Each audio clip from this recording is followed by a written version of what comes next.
Good morning.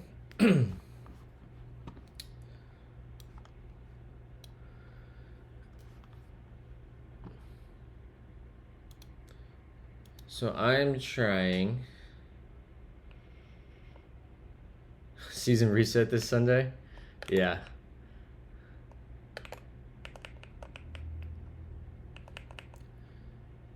Where is my knit? We don't need the kitty stuff in here.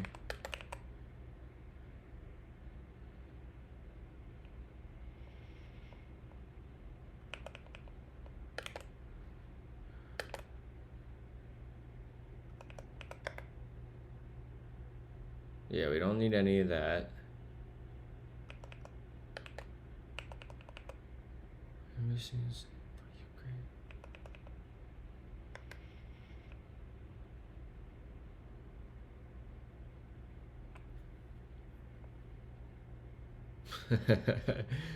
Yeah, this is just new syntax of OCaml.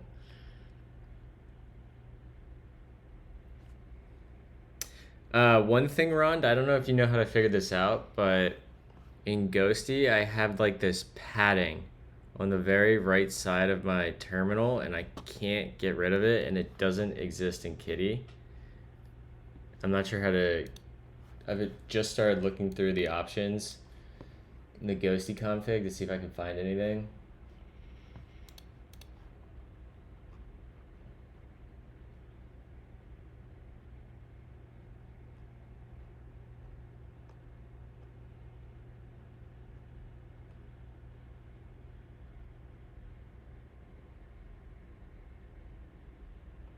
Yeah, there's like this window padding balance. Maybe that's it, or window padding.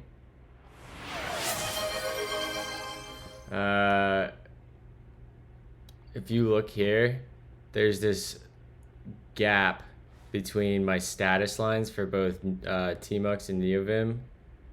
Let me see if I can. It's worse at some, like right there. This is how it should be right now. My status lines go against the edge of the terminal, but if I go there, there's now a gap, and when I'm in full screen, there's a gap, and it's kind of annoying. I mean, it's not that big of a deal, but there's also a gap at the bottom of the screen.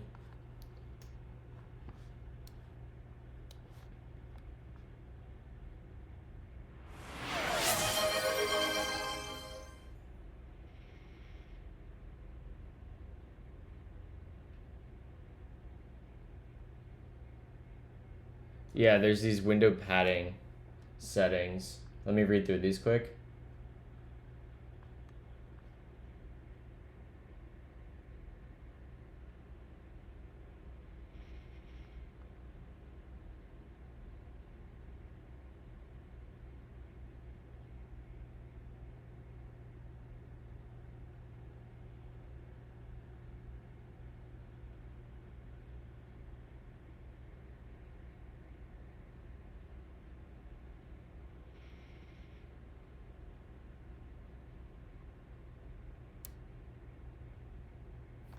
So let's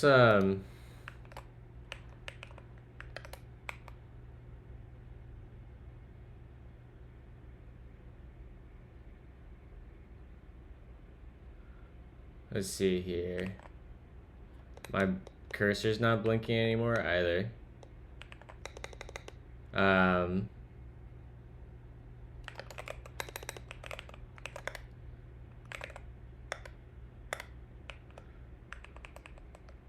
We want to go to, let's just make window padding X equals 1, window padding Y equals 1. That's a bit smaller than what it's set to by default. Let's see if I can get that to reload. No, it didn't do anything.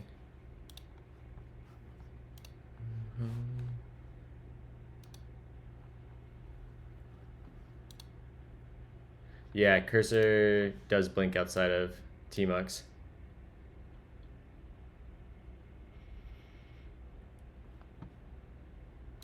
I have a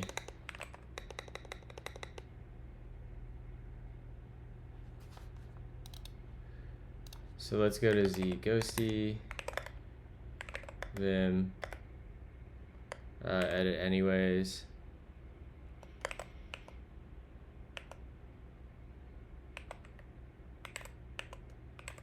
Window padding X.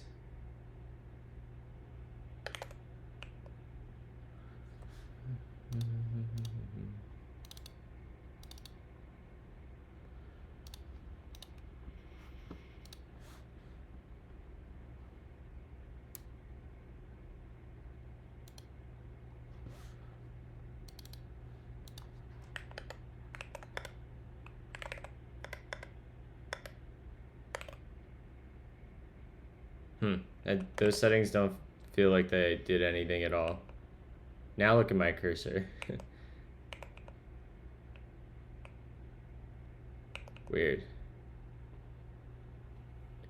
There's one other option called window padding balance.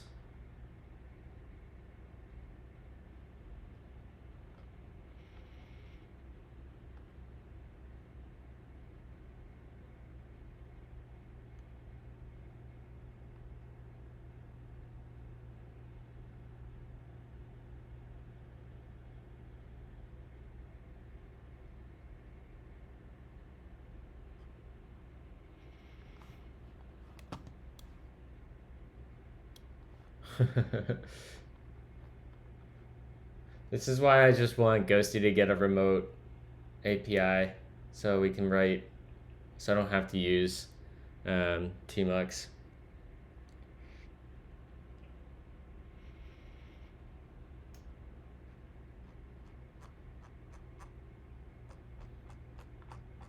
Okay. Well, let's try this one other setting and see if it does anything, and if not, we'll live with it.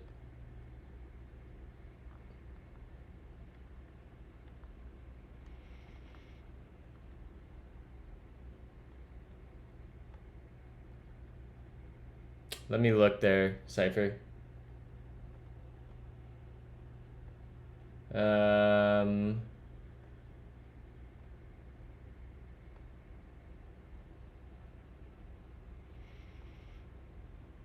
Theme.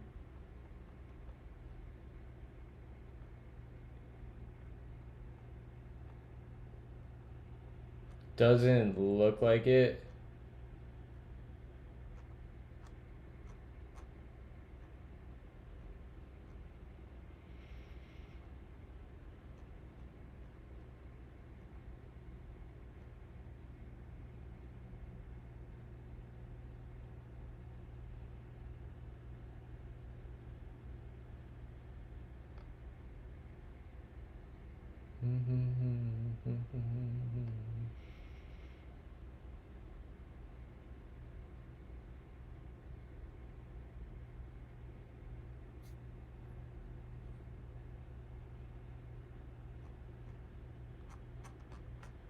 Where was that option? It's like window. I lost it already. I was scrolling. Window. Oh, wait, there is. There's a window step resize.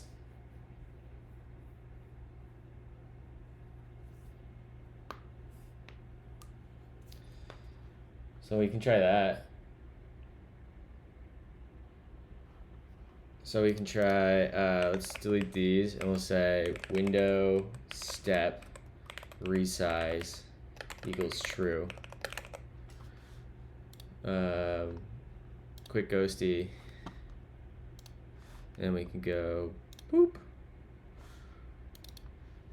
And Z ghosty. Vim. Doesn't really look like it did anything.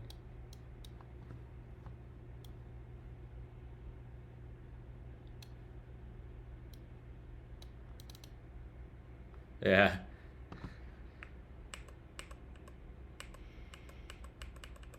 Whatever.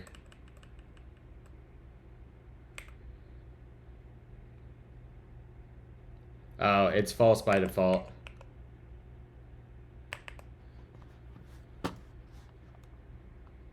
I'll try, yeah, I'm gonna try adding padding balance yet, and we'll see if that does anything.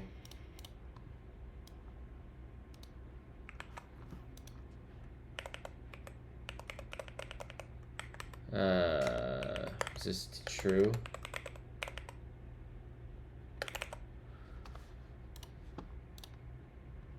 And we'll quit.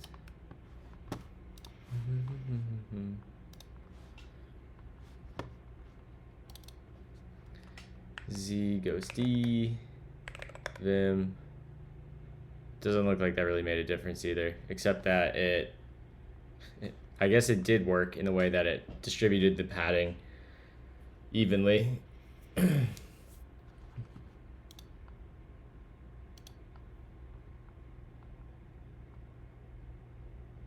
I tried setting padding to 0 too, but it didn't do anything.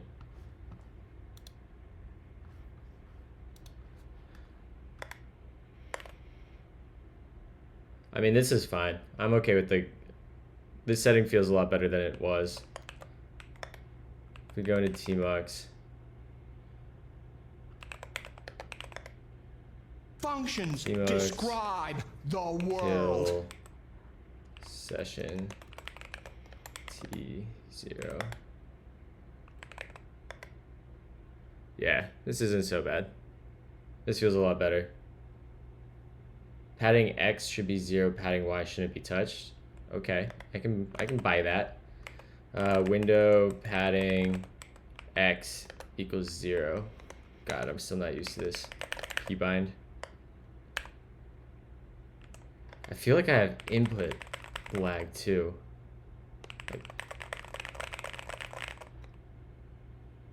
Yeah, I feel like I have input lag.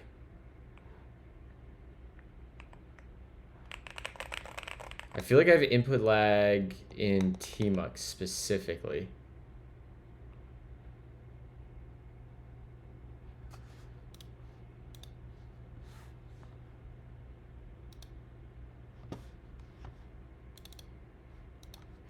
Okay, let's try this again.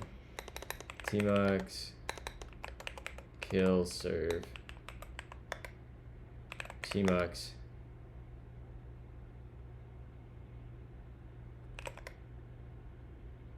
Z ghosty, Vim.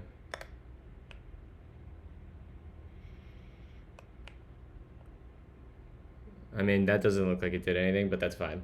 I'm fine with how this is right now.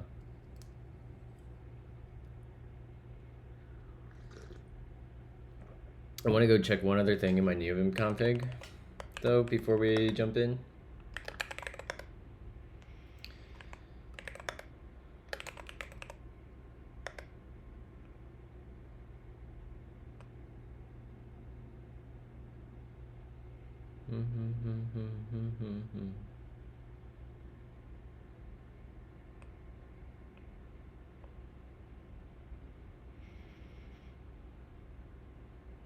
Okay.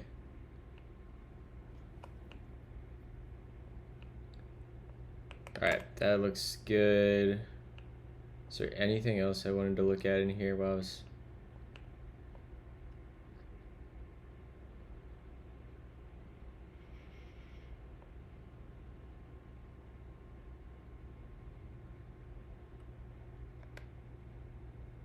All right, let's quit out of this and let's go to create Melange app. And we'll rename this.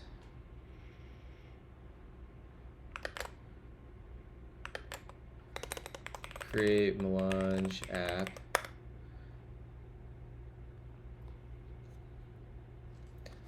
My Tmux has been having fun. Oh, that's good. That's really good, Ron. Totally normal. Let's vim in. And we're gonna go to, we wanna go to scaffold probably. Yeah, here we go. We're gonna be working in here first. And we want to, The next thing is probably install dev deps. That's probably what we want to do next. All right. I do like the way I've been able to capture some information with Tmux's status bar. Oh, we need to tweet. I forgot to tweet, y'all. Let's go generate an image. Excuse me.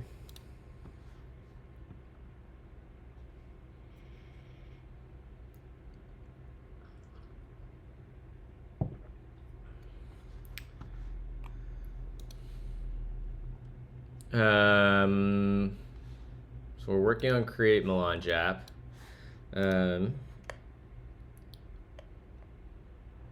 Make this prompt better for Dolly 3. An image promoting a Twitch programming stream titled OCaml and Coffee, where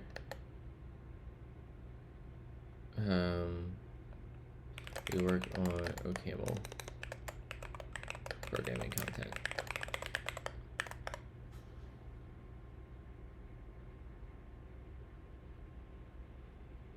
You've been awake for 2 hours? What woke you up early, Nightshade?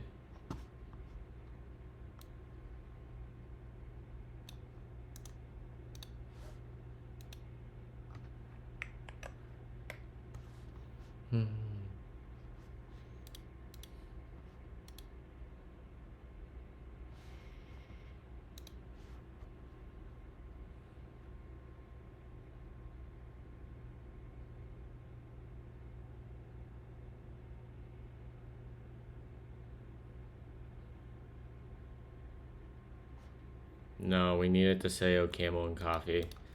Make sure the text OCaml and Coffee is featured in the image.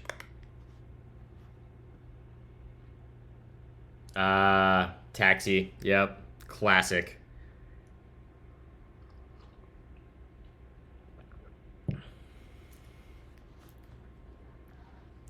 We should be able to get a bunch of the way through getting Create Melange app. Oh, that's kind of sick. Use that. Jump over here. And we'll drop that in.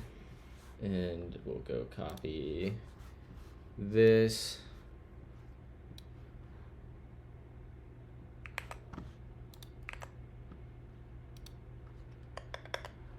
And we'll just be lazy.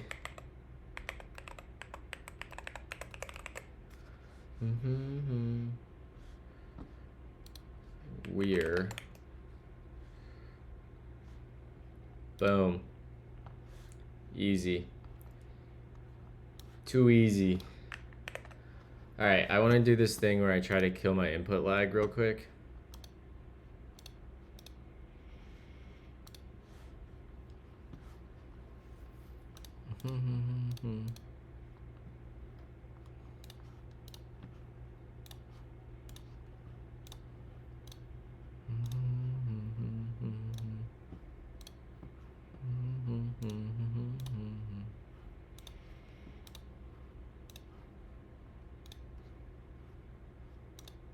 All right.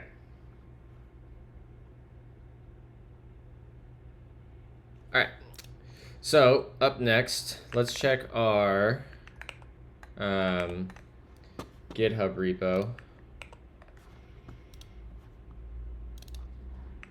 and see what issues we have. We want to go to create Melange app.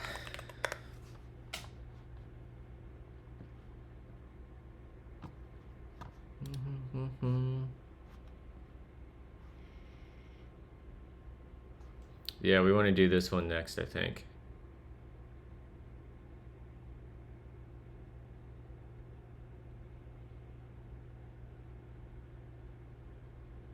That's pretty good round trip time.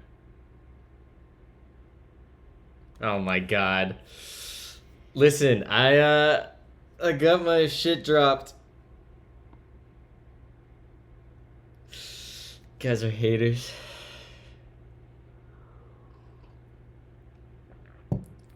I'm undefeated in court.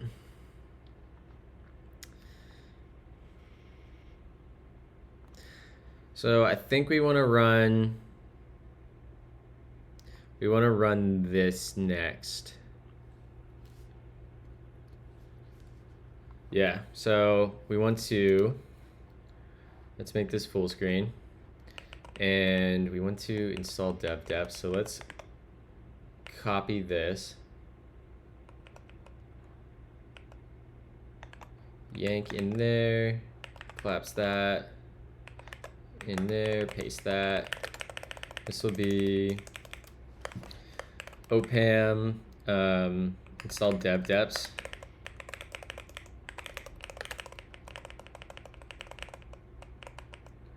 Oh my gosh, that's so sad.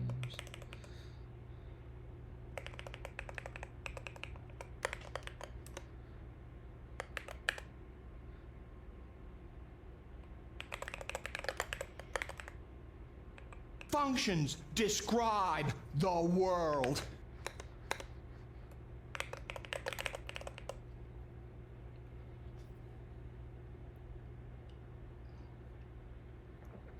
Thank you for the follow, Pizza Torque. Super appreciate you. Okay, and now we'll say do that. That looks good.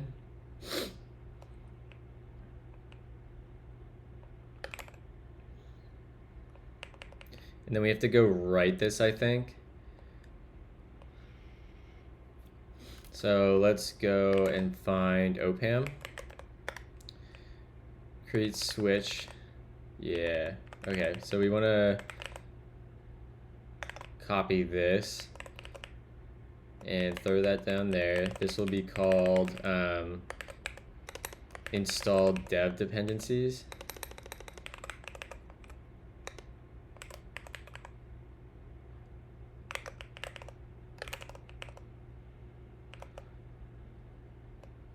And this will be, what is this actually? It's going to be like him install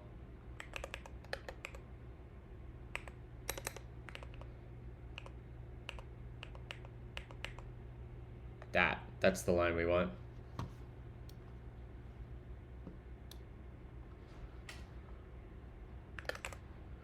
There we go. Morning, Kyle. Hey, I was randomly wondering, do you have time when you're not feeling coding, even if you're passionate about it? Oh yeah, of course. 100%.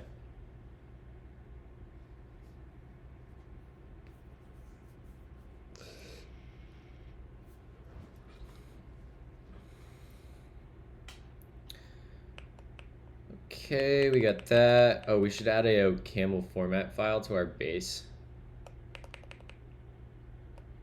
Okay. This looks good. Except this needs to change to failed to install dev dependencies. Nah, Snoop, don't feel guilty. We all get burnt out. Take some time away from it. Not writing not programming for you know, in your free time for a while isn't gonna hurt anybody.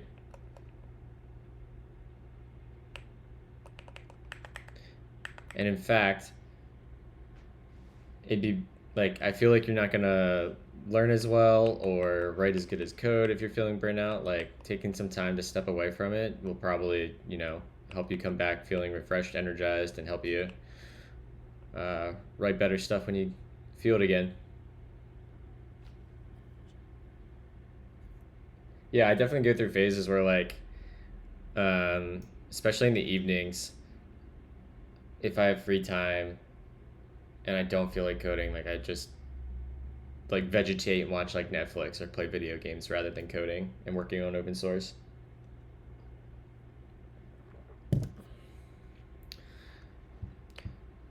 Okay, so we should have this dev dependencies one now.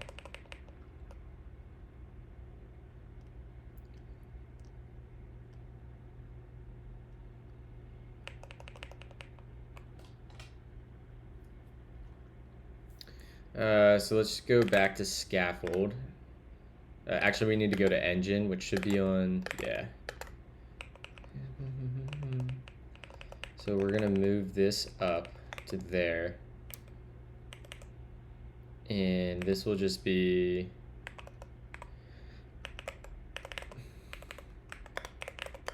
like me. OCaml dot. Oh, we need to get whoa, what the hell did I just do? How did I open font book?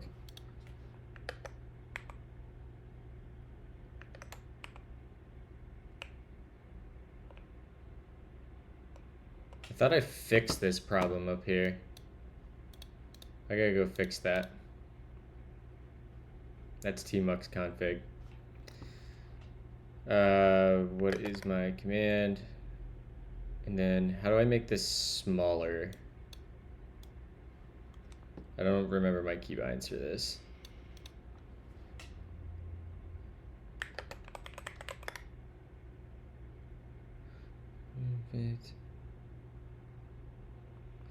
I'm on 20-day time off. Best thing I've done. After 7 days, I felt like learning OCaml doing AOC. Nice. How has your experience been learning OCaml so far? I actually don't think AOC is the best way to learn OCaml, but I'm glad that people are taking initiative to learn OCaml. Let's see here. We want to get this running in watch mode. Cool. Yeah, this is like the first I've taken like time off for myself without doing like anything in years.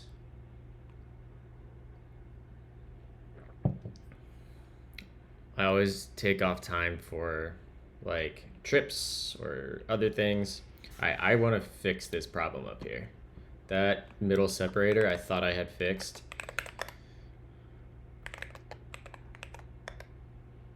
And I know exactly the setting.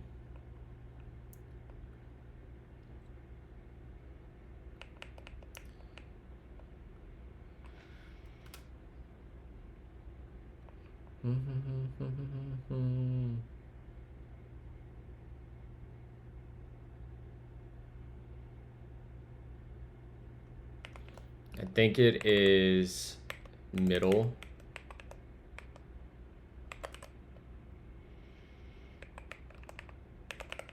If we go in here and set this, I bet if I do something like this and we reload our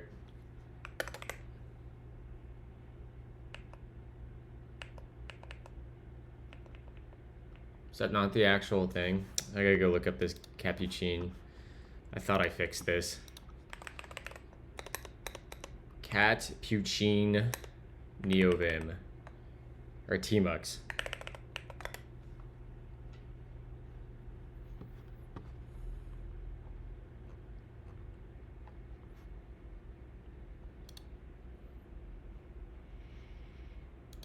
Isn't that what I just set? Oh, no, it's not. Private school. Private school.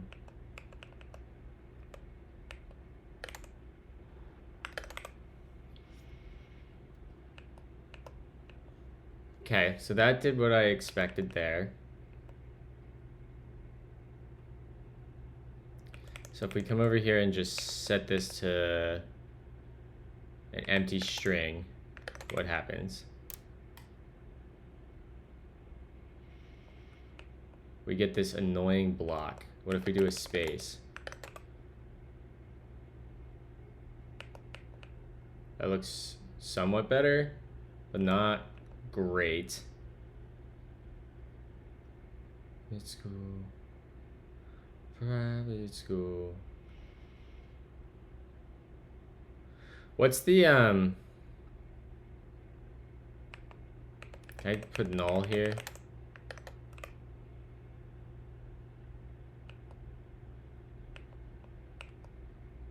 I can't tell if that actually did something.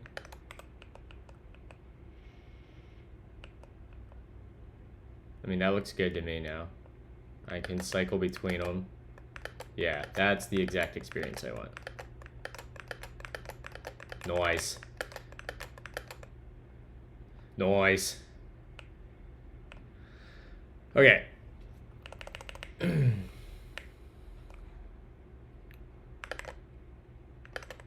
And we can kill that. Okay. And then in here, we want to drop what's broken here. Okay. This will be opam dot install dev dependencies dot exec. Yep. Okay. And then we can jump back to scaffold. And in scaffold, we can say dot opam install dev dependencies. And this should just work. Like, these are really easy to throw together now. We wrote a ton of code the past couple weeks to make shelling out this stuff really easy, even if it is repetitive. So that's building. Let's make a new tab, and we'll rename this to CMA testing. And we'll go to CMA and go in here. Look at that. I'm already used to Tmux, Rond. I do like that I can get like this stacking icon that Tmux is in zoom mode for free without writing a bunch of annoying plugins for NeoVim and Tmux.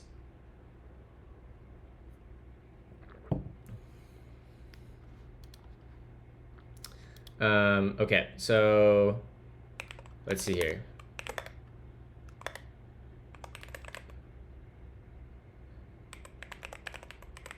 Sounds like a Arch issue. Should have used Pop OS. Oh shit.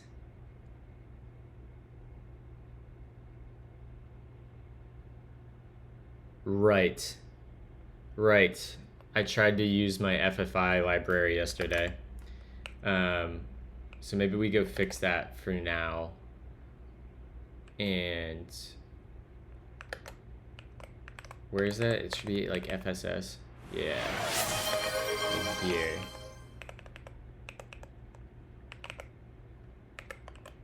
Is it extra? Yeah. And then we should have, that looks good. Whoa, what the, why did that make a second terminal?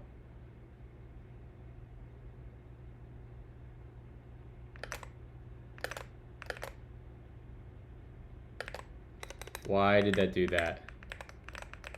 That keybind shouldn't do that at all. Alright, so I pressed something like Control Space M and it opened a new... I can look at my keybinds, can't I? What's the command to look at? It's like tmux show keys or something? List keys? Tmux show key bindings. List keys. Is that what it is? Tmux list keys. Oh god.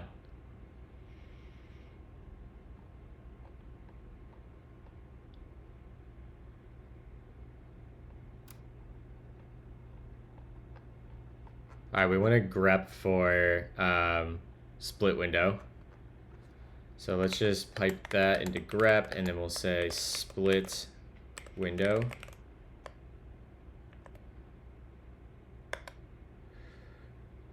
Bind key prefix enter. That's right. That's right.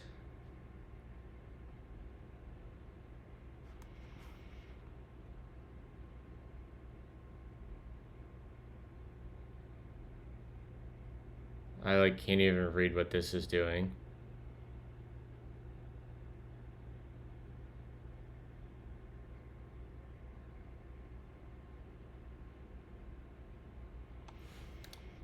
How did I get that to happen? I'm actually confused. Prefixing colon has tab complete, just saying. What do you mean by that, Ron? I'd have to do semicolon. Prefix and colon. I don't know what that just did. Ah, we went into like a command mode. There we go.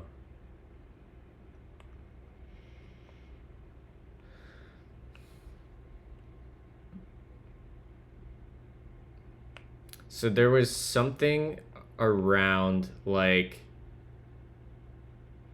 pressing Control space and M that caused a new pane to open up.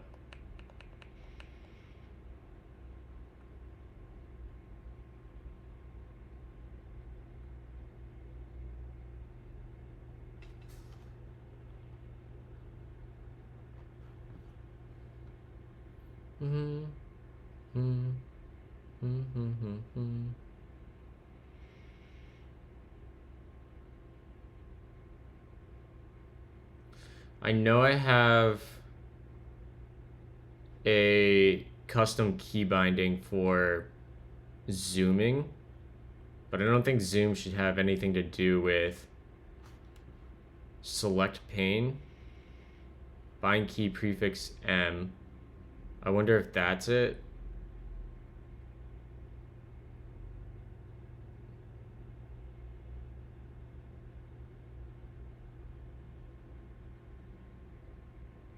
Everyone select away. Staying inside this pocket can stop it once it started, babe. Yeah, right here. Resize pane.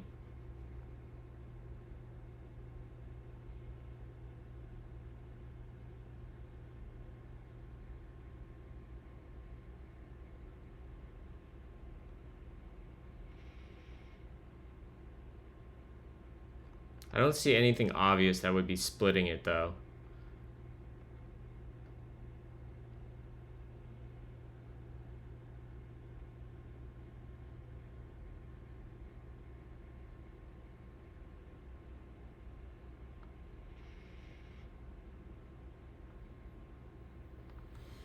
Okay. Let's just hope that doesn't keep happening.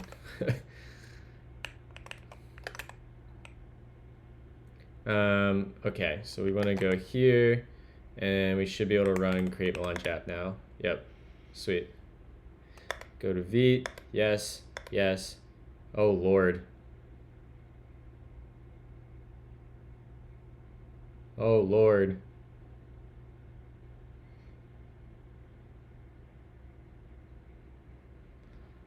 We love that.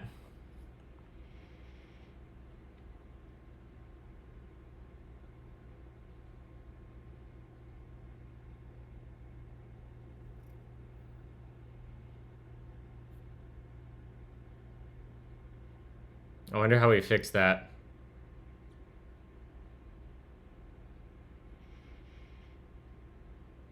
Either way, we can just get out of that screen. That's a later problem. And let's go ahead and wire up the next bit, which will be just installing our normal dev dependencies. So we can basically find this, yank around that, collapse that in here, paste that in. Whoops. And then we can jump over here, do that. And this will be OCaml install deps. OCaml install deps.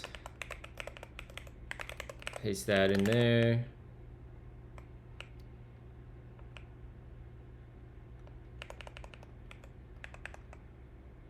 Delete word. And we can do that. And then we can jump over to engine and we can implement that by going here.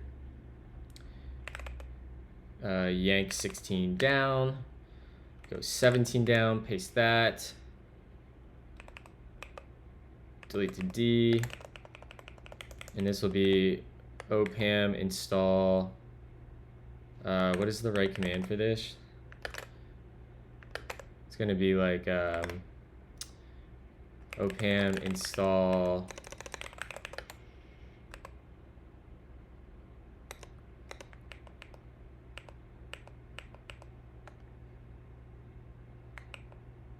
that's what we want. How do I select in Tmux? How do I go into copy mode? Anyone know? Oh, that wasn't it.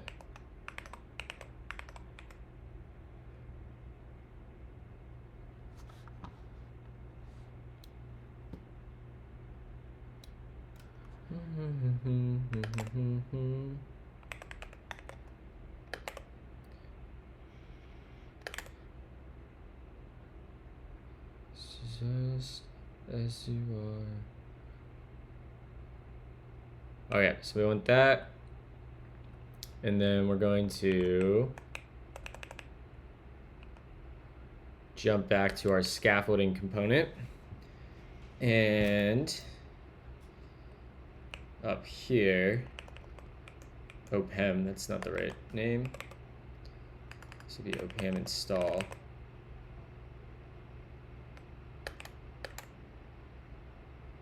Right.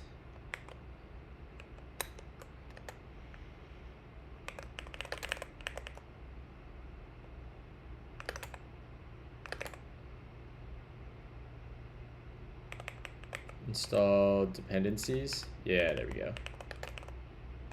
And this should be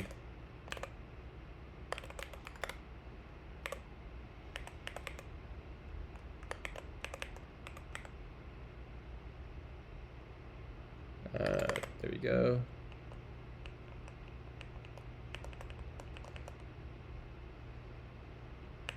Wait, did that not fix it?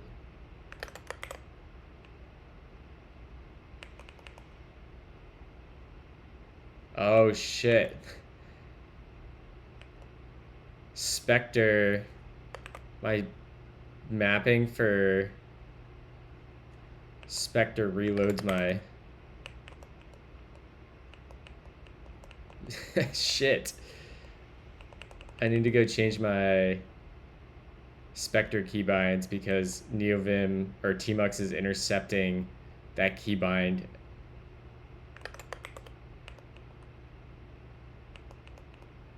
Right? Leader. Oh, there we go. I was mixing up my prefix keys.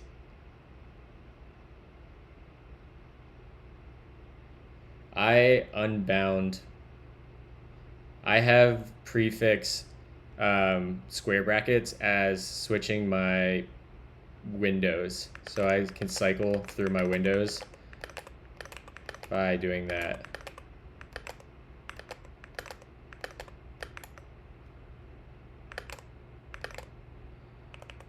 Alright, so we fixed that. Back to scaffold.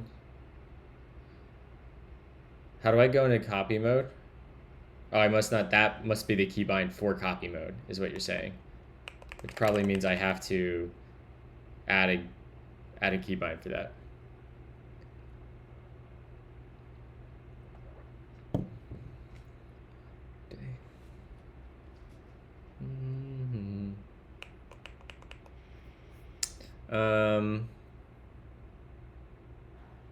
Let's see here. That should be good. So let's drop down and add these components.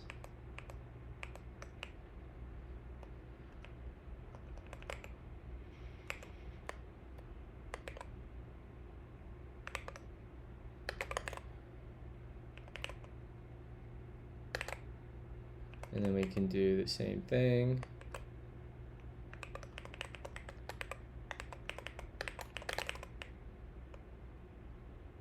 Actually, this should go first. This will go to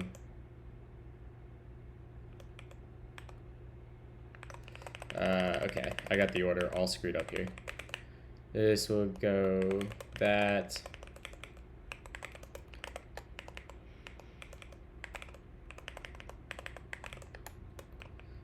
that, and then this will become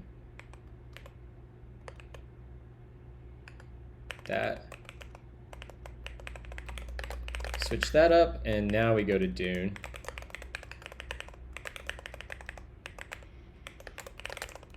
So that looks good. All right, so we created everything.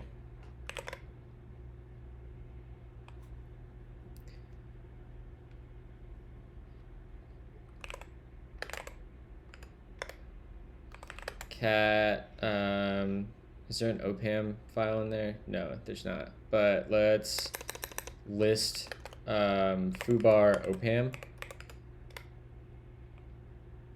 And then I guess lib. Okay, that's what we would expect. So let's run this again. Vite. Should we initialize a Git repository? Yes. Yes. Overwrite. Failed to create OCaml switch because it already exists. Right.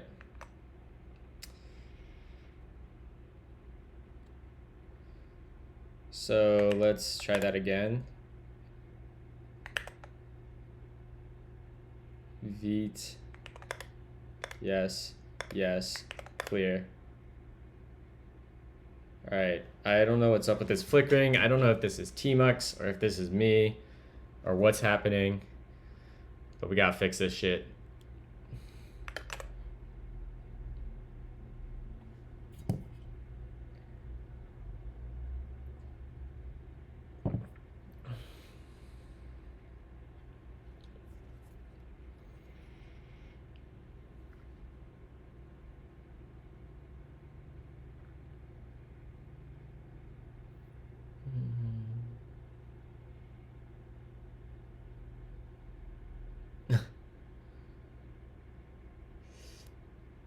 That tweet, Rond, of you making fun of me for not being able to exit Nano popped off a little bit.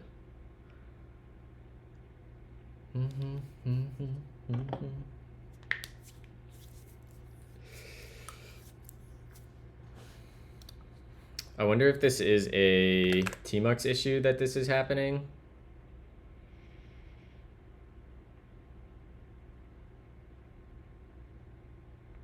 I don't know, we'll figure it out. So we can install that. The next thing we want to do is that goes before that.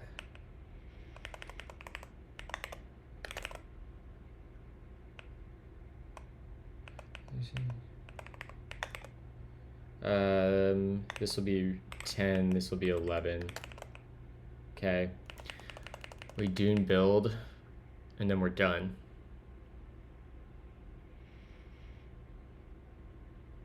Okay.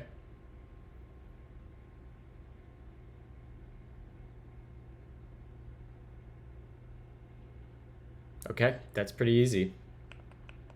So let's, I don't think I have a process for Dune yet. I don't. So let's add dune.ml. And then we'll come in here, open Dune, we'll do a vertical split.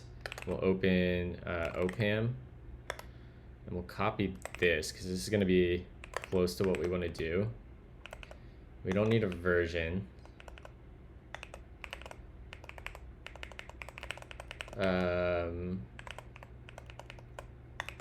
This will be build.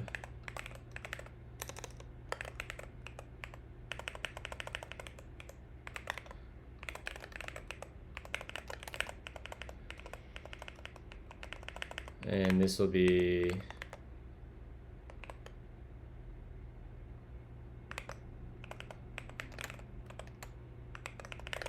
okay, that looks good. We don't need this module. We don't need that module.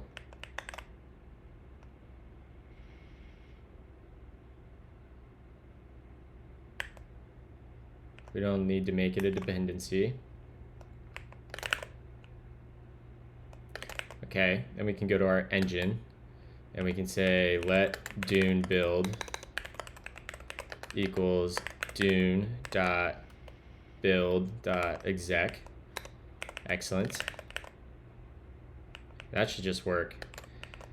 Functions describe the The world. world. Thank you for the follow, Gashed. Appreciate you hanging out with us. Functions describe the world. Okay, and then we can yank inside that. Over here, paste that in. This will be Dune build. And this will be Dune build. Or Dune build. Yep. Hey, what is the tool you use for the Twitch chat in your stream? I use a combination of stream elements, and then I have a custom like process running on a server on Fly.0 for the gambling, or for the gambling points on the keyboard. Like this thing, I just have a little TypeScript script sitting, listening on the WebSocket for specific events, and then chatting back.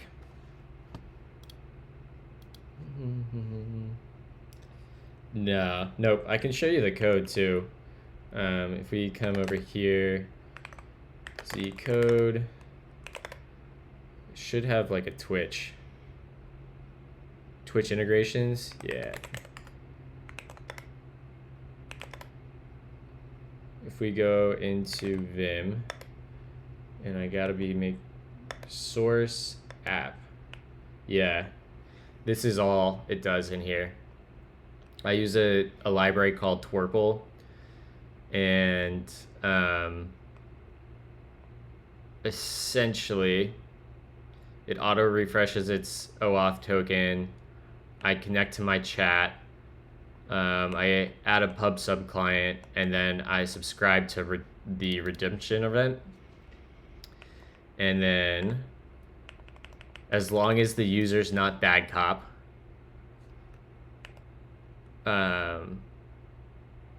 we basically just generate some random numbers to see if somebody wins rolling the keyboard. It's pretty simple and straightforward and primitive. Shout out bad cop. I should tweet that.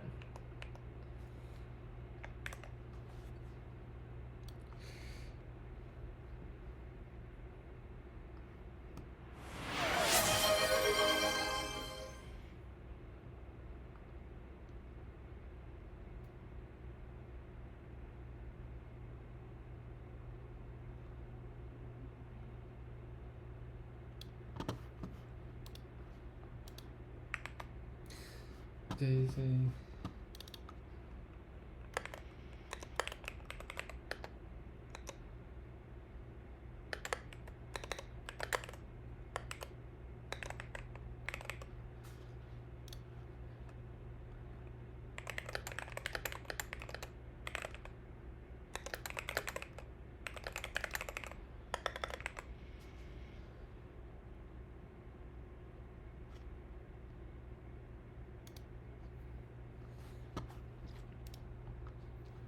Okay, sorry. Failed to install dev dependencies. Ah, interesting.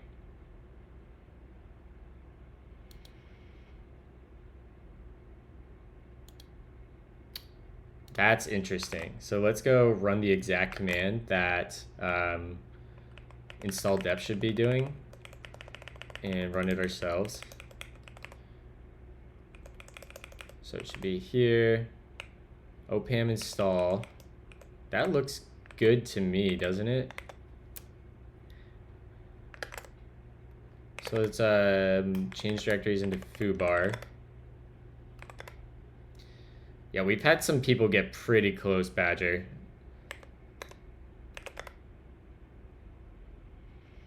So if we then paste this in,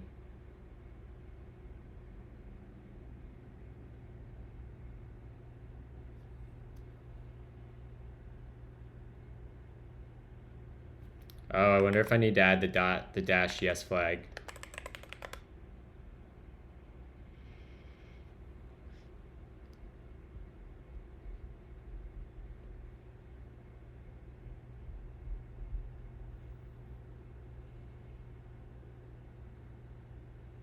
When we rewrite this to use native OCaml and Mint T, we're gonna connect to standard out, and we're gonna parse this line right here, and we're gonna show a progress bar. And it's gonna be really cool.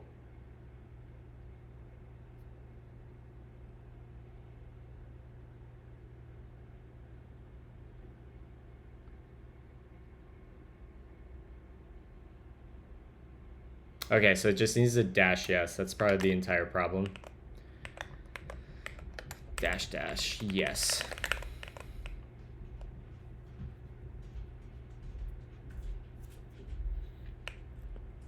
Okay, that looks good.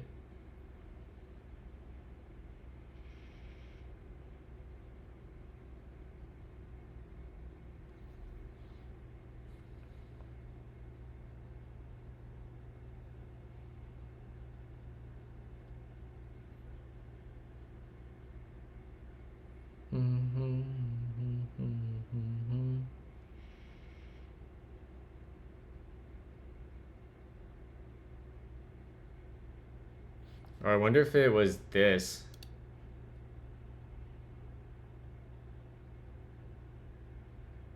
No, because we would have changed directory into the right directory. It would have been fine.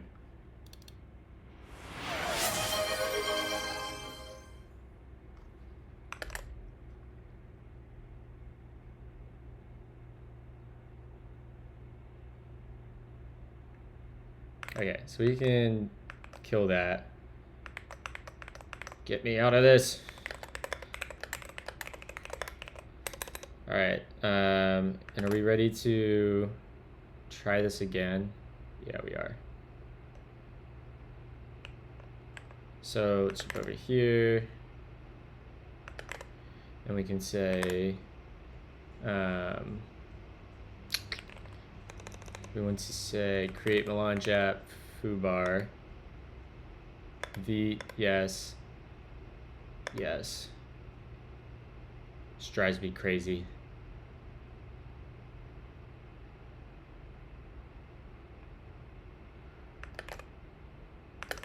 Okay.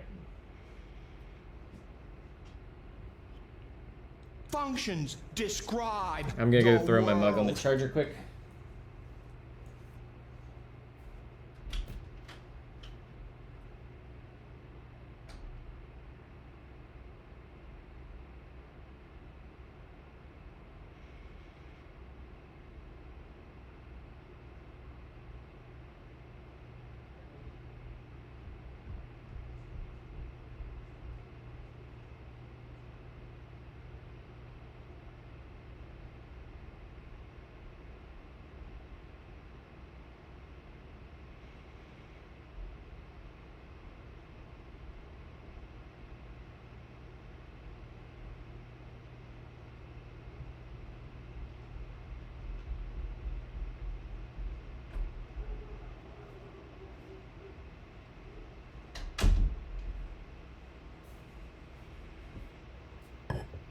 And we're back.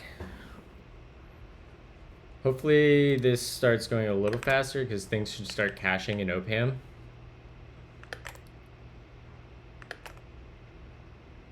I need to figure out, we should try running this in not Tmux to see if it's a Tmux issue. Hey, thank you for the follow, Talal. Appreciate you.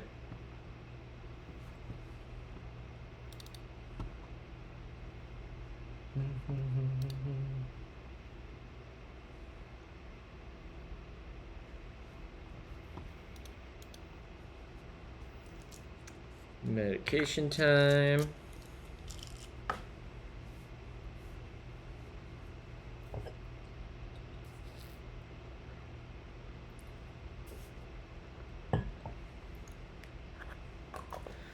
Okay. So we've got everything running here. Do we have Dune build wired up yet? We don't need that. This is that module Dune build. So it's coming down to Dune build. And we'll say Dune build. Yep.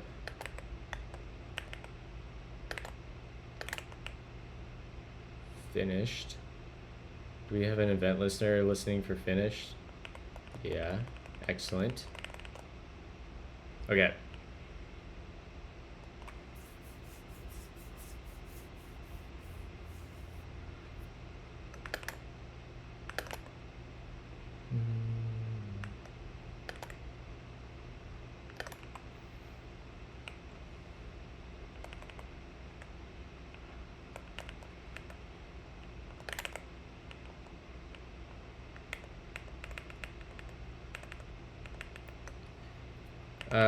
I know one thing I want to do. Okay, so we made the switch. We're installing the dev dependencies. Oh, this is so annoying. This has to be a Tmux thing.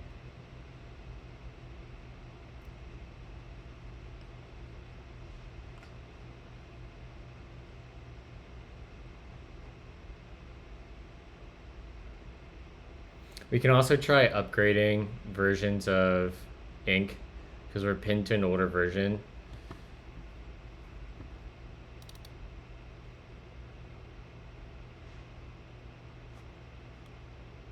Functions describe the world.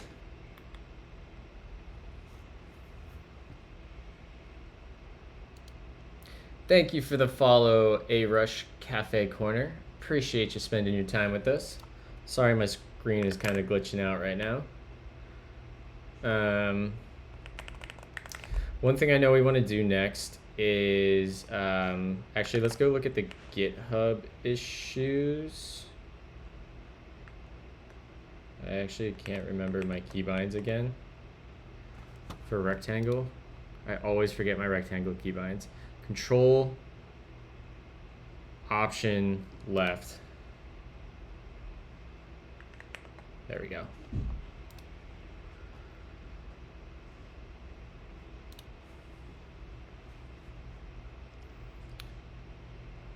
Add a new component. This is done. Assuming this works here in a second. But we have, yeah. This is in progress.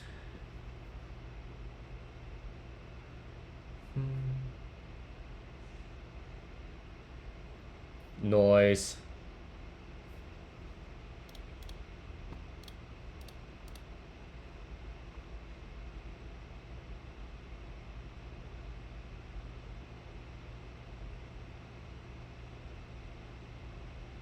This has to be a Tmux issue, right?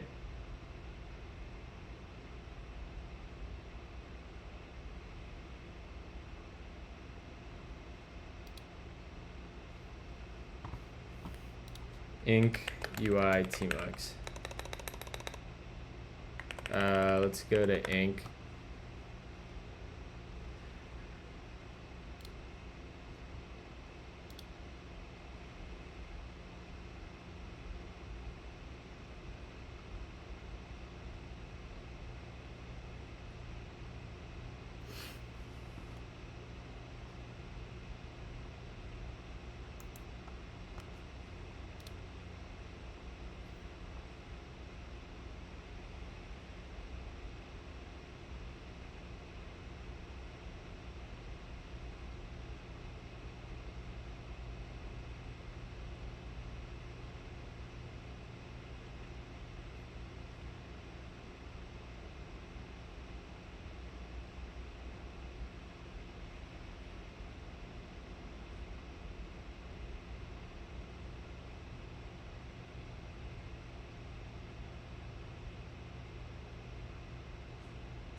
So this issue I'm reading right now is why we had to pin to a lower version of ink.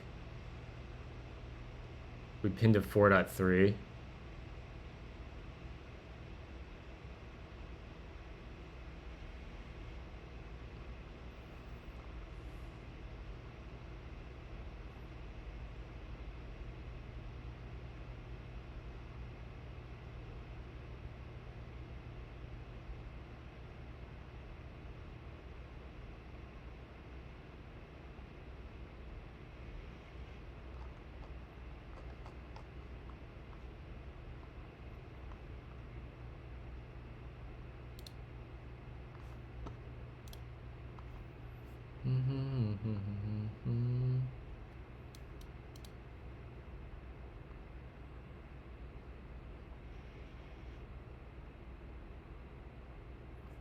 So it doesn't look like a huge change.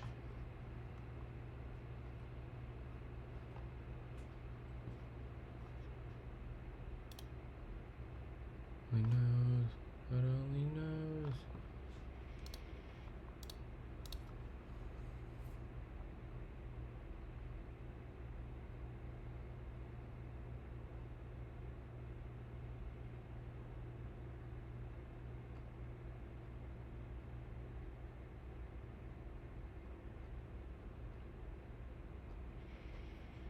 So I don't think upgrading is really going to buy us anything that would help this specific problem. See if there's anything about Tmux.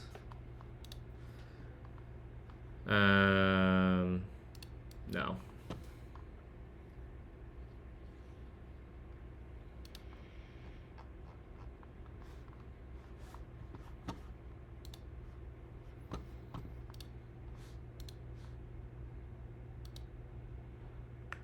Okay. If we look at foobar, I want to go into our OCaml directory, list lib. Sweet. Okay. So let's go ahead and add, we're going to run this one more time and it should go the whole way through the flow now, which is going to be pretty dope. After that, it's just like improving UX and templates. Let's see here. Remove -rf foobar. And then we're going to say create.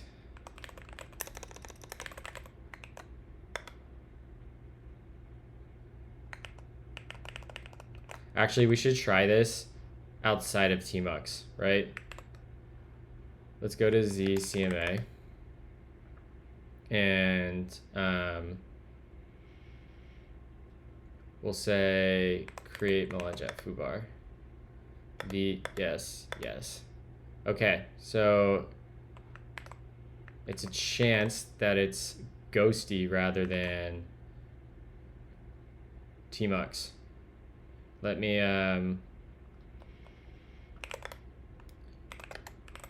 remove that.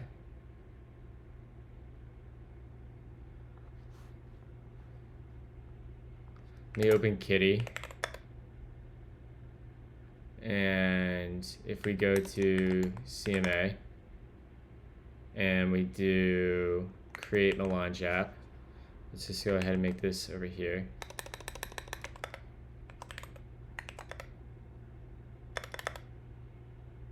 Okay, so it we don't get that glitching in Kitty, but we do get it in Ghosty. Yeah, it could be Ghosty doing something weird with the control characters.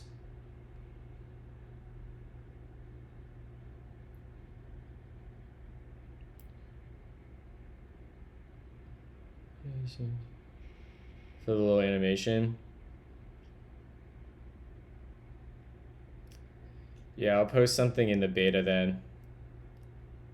But for now, that's probably going to be pretty low my priority list.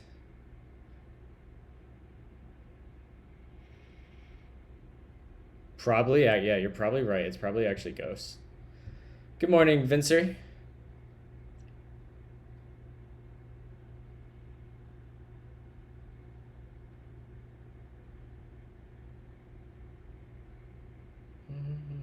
Oh. Oh. Oh.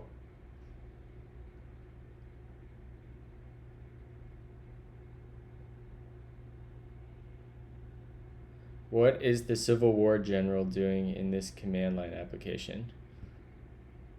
What do you mean by that?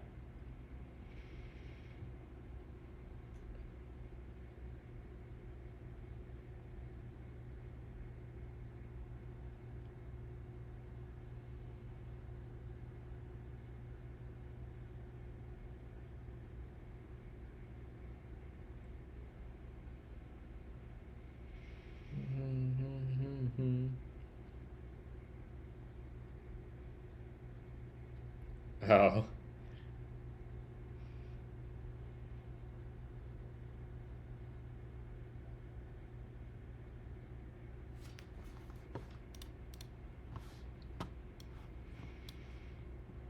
Oh my god.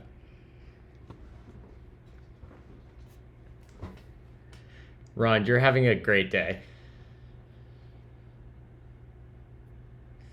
Great day.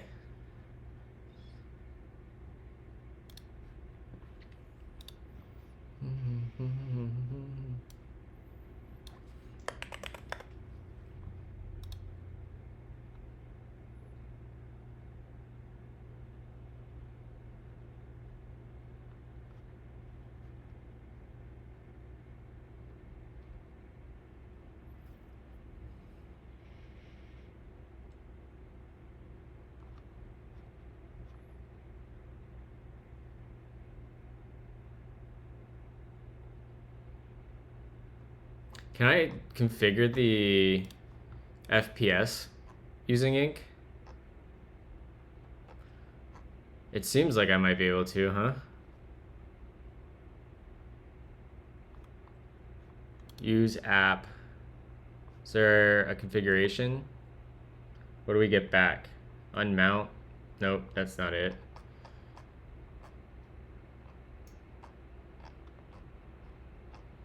Is there anything about FPS on this page? No.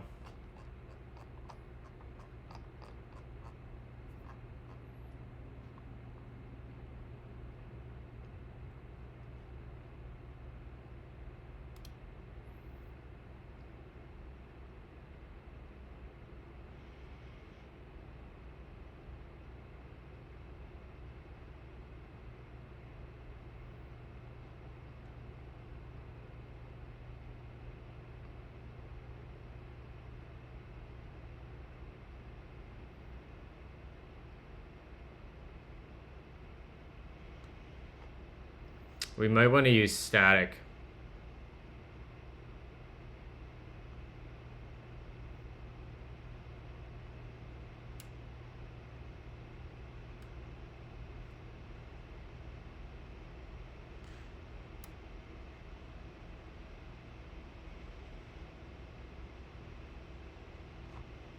You just don't like me.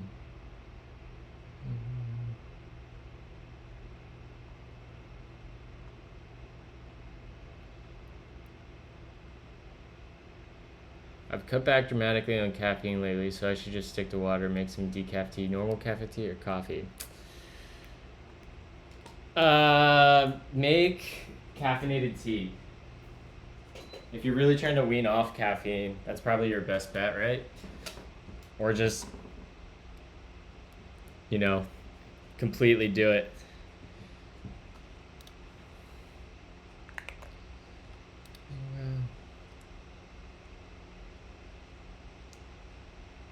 So I think we want to like push these things into a list of static.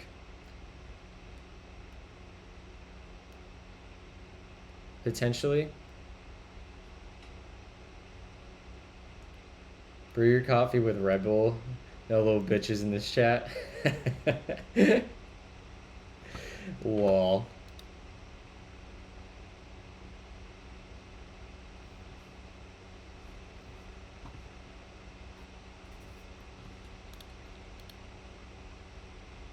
Apparently there's a spicy Haskell thread going on the Haskell forums.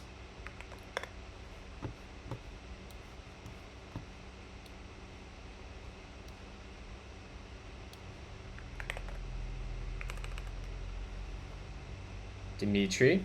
8 months of OCaml after 8 years of Haskell in production. Alright, y'all, check this out. I think we went the whole way through the flow here.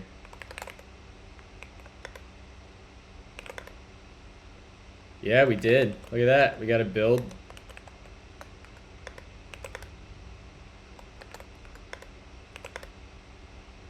Nice. Would you look at that, chat?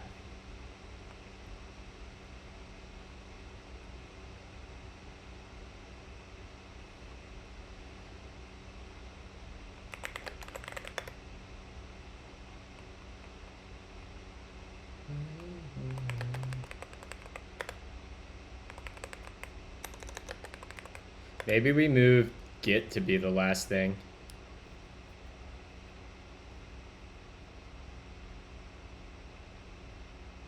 Yeah, we should probably move Git to be the last thing that runs. Huh.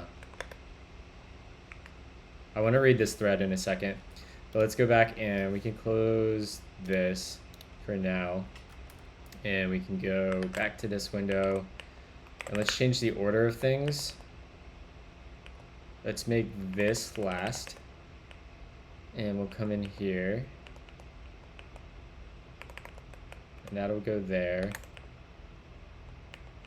This is gonna fuck everything up. This will be 12, and then we go here. Vim macro time, was it Control X? Yeah. Alright, so we start at the beginning of the line. We record our macro, go to the end of the line. We decrement, we go down to the other line, QQ, and we do that 5 times. Did not work. Oh, accidentally re-recorded. So we should be able to do 5 at Q. Stupid. This is stupid. Alright. That looks good there. So the last thing we do is get an agent, get init and stage. We built. So let's commit. Actually, let's stop recording that. Let's do a SL add remove. SL commit dash A dash M should probably be issue 11.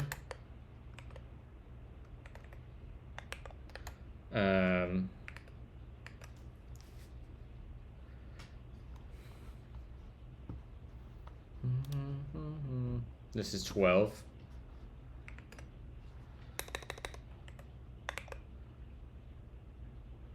Issues number 12 and probably number 13. So we added Dune build too.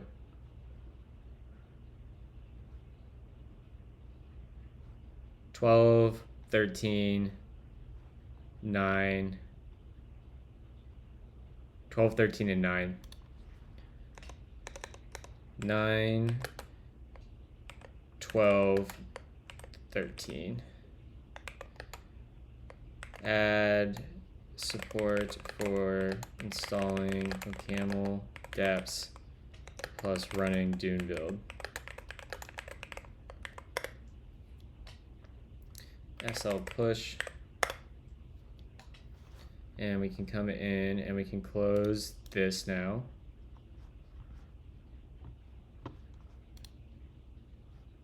This is done. And we can go back.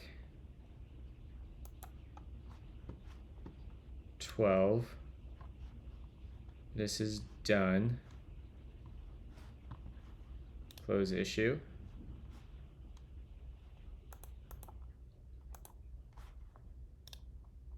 Close issue. And the other issue we wanted to do is add command install. That's done. Okay.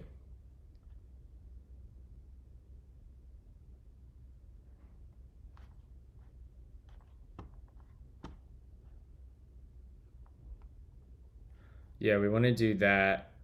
I think we need to go make another. There's a couple other issues I want to add in here first. So let's add an item. How does this work? So create Melange app. Yeah. Create new issue. And we're going to call this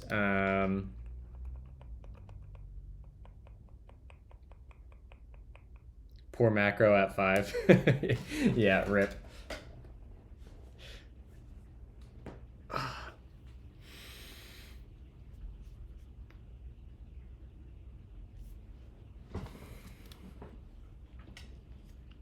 I'm gonna blame Linux for your issues, Rond.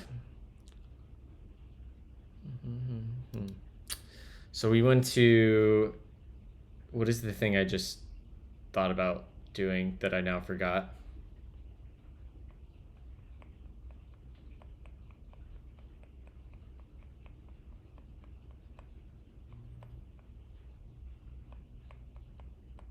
I literally can't remember now. Oh yeah, add configuration option, configuration/wizard option for bootstrapping OCaml toolchain. So the 1.0, great. We're gonna do this one.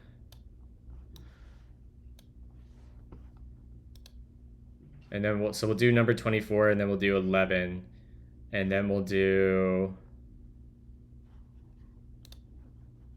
these ones, 18 and 19. We might be able to publish a beta version of this today. We're getting pretty close to this being like usable.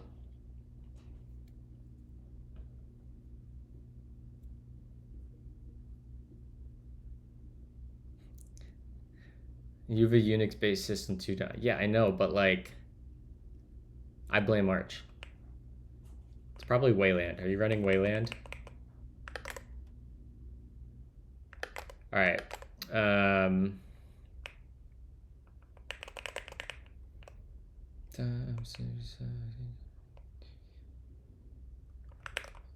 So Bo. Let's say this is the thing we're working on right now is going to be issue 24, and that is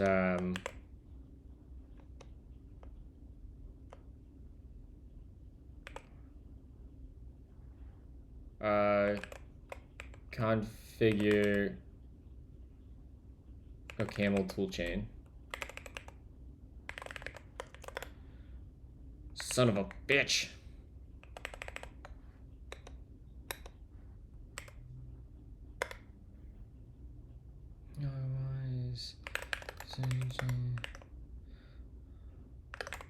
Okay. So let's go to our configuration. And we want to add this new configuration option called initialize. I don't know why that did that. Initialize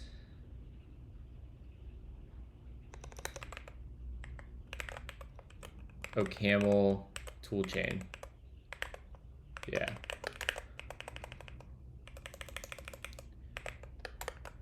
Initialize OCaml toolchain.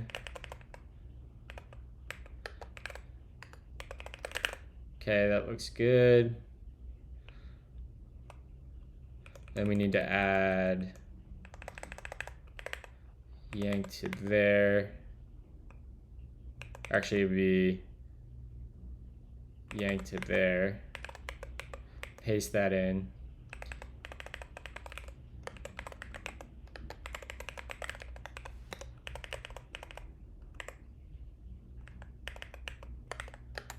config. Yeah. Okay.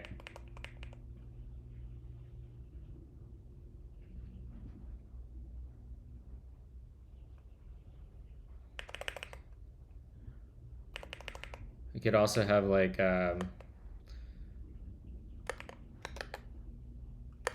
directory, and then we come in here and say config.directory, and we should have overwrite preference.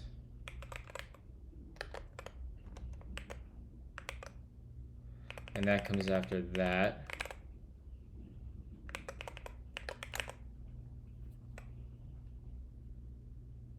Actually, we don't even need that. I don't care about that so much for now. All right, we'll keep that. We need new state here. Initialize OCaml toolchain. And we'll say that's that. And we add that in here. Okay, that looks good.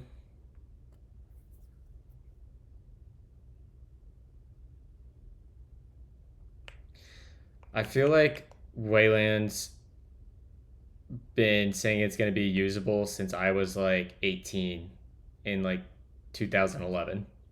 I think that's the first time I installed Ubuntu on a personal computer and ran into like, oh, what is the difference between X11 and Wayland? Oh, I'll try Wayland, and then nothing works well.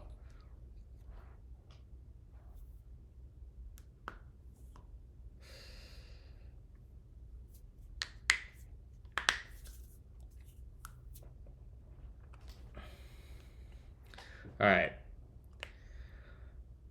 So now we should be able to set up a new wizard component for initializing the OCaml toolchain. So let's go to our wizard file, and we need to add a new step. And we want to copy the npm one.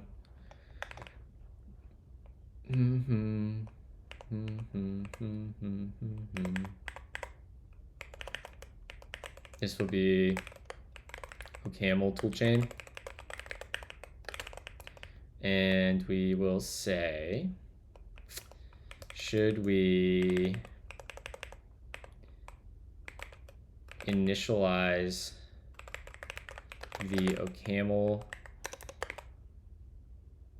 toolchain for you?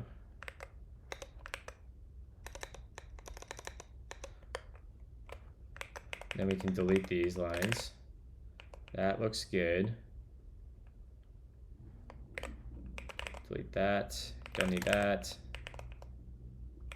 And then on submit, git select options.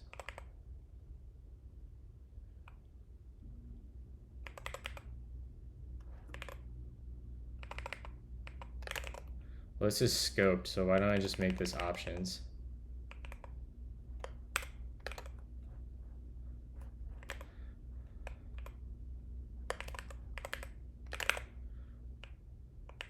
That. Okay. So we have this step, and then we want to do overwrite OCaml toolchain, I guess. And we'll do the same thing here.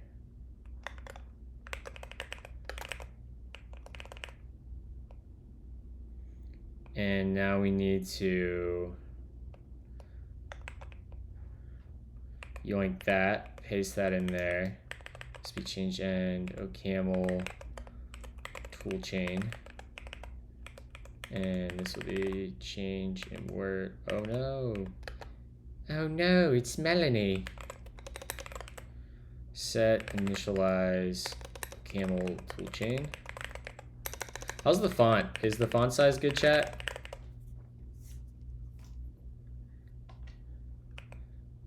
I don't have Meta here to yell at me for font size.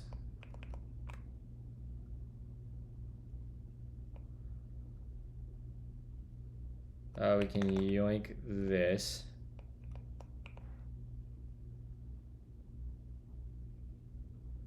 This is going to be slightly different now. This will be on submit OCaml toolchain.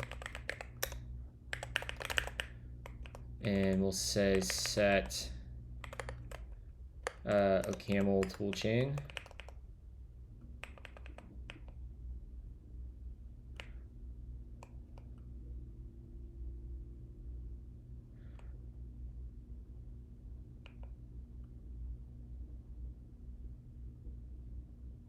So I think I just grab, we grab these and we do this, we paste that in there, and we get rid of this now. And we say if the active step is npm, we want to transition to OCaml toolchain, unclosed,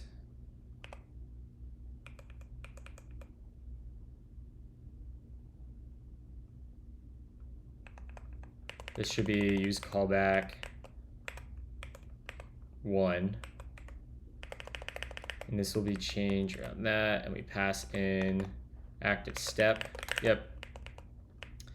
And then down here,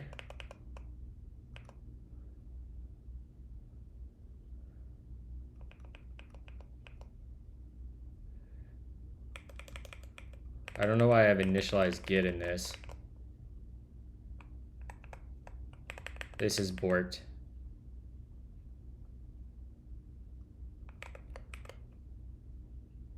So what do we use in here dependency wise? We use directory. So we have to give that, that's one of our dependencies. I think that's our only dependency. So we can change around that to that. Make that an array.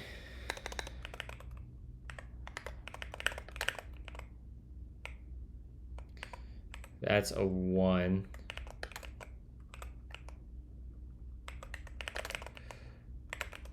And then we come down here.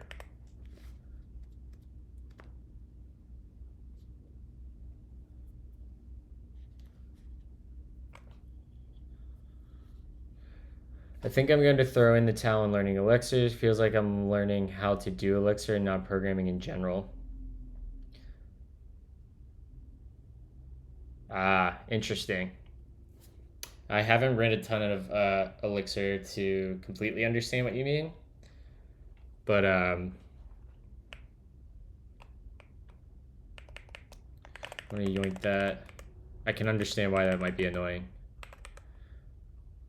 Initialize OCaml toolchain. Initialize OCaml toolchain. Now we want to copy this.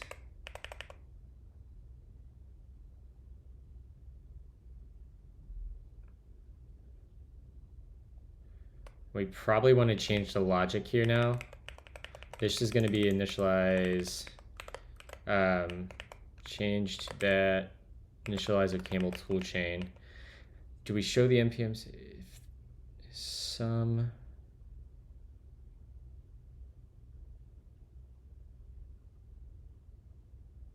Yeah, okay, so we just throw this in. I think I can yoink that. And then we say show OCaml toolchain step. Option is some npm. Initialize npm. Yeah.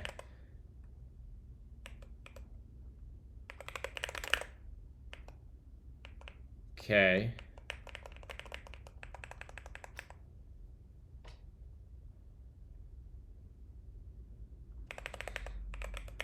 Take that, and then we add a step here, which we can literally copy that, throw that in there. This will be show OCaml toolchain step.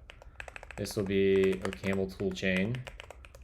This will be OCaml on OCaml toolchain on submit. What do we call that? On submit OCaml toolchain. Thought we called it that. Yeah, right? Yeah, that's what we called it. Active step does not equal OCaml toolchain. Functions describe the world. Thank you for the follow, Pablo's project. Appreciate you. What up, Darren? Good morning. All right, let's stand for a bit. I'm tired of sitting.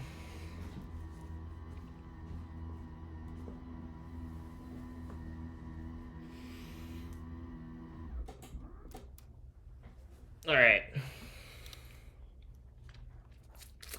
We want to, this should actually probably just work.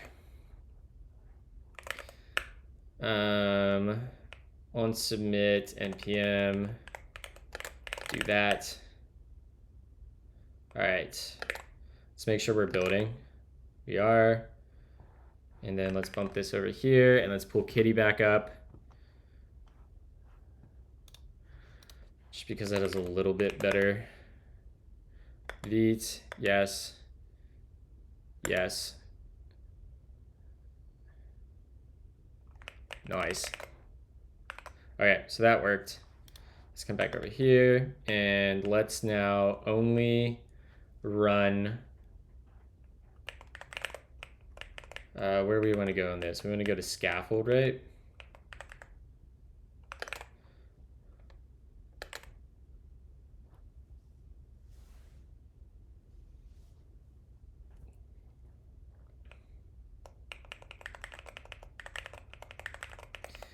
We do something down here we can get rid of this now.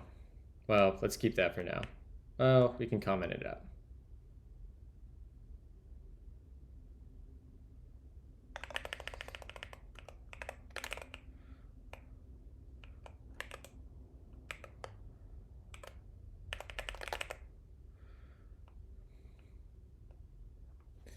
So at some point we must decide to skip.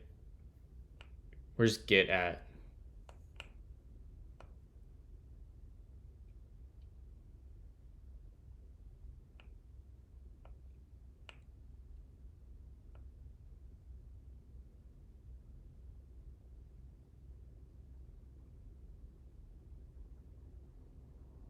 Do we do this in the main function then? Do we have that logic in here?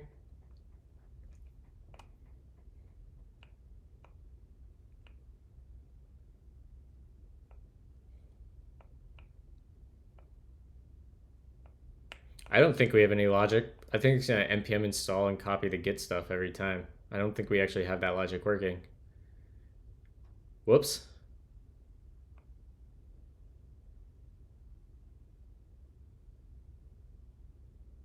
Lol. Okay. So I think we just add logic to these on completes. So if we extend complete package JSON, compile Doom project, node package manager install. Yeah, so here we'll have if, yeah, we can just reference that. If updated state dot configuration dot initialize npm, initialize npm.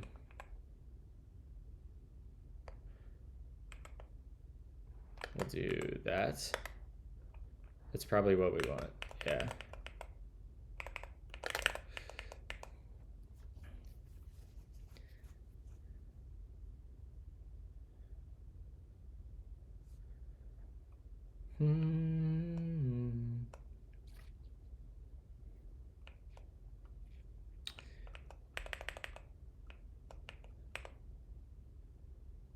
Oh, but we need more logic than just that. God, this is so annoying. All right, we'll make this a switch statement. let's comment this out and we'll just say switch on configuration dot initialize npm, and we also want to switch on configuration dot initialize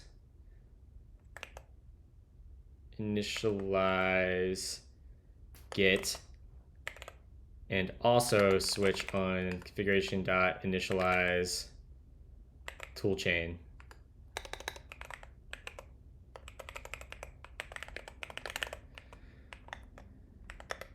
And we're gonna say in here, I think we can ignore, yeah, that's what we want there. I love pattern matching, so good. Yep.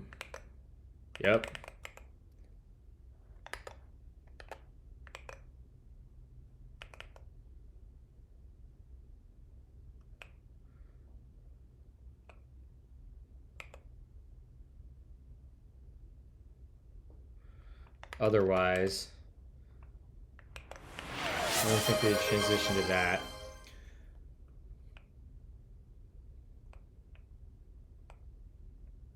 I guess we do, actually. Yeah, that's actually right. What's wrong with this? Oh, do I just need a underscore?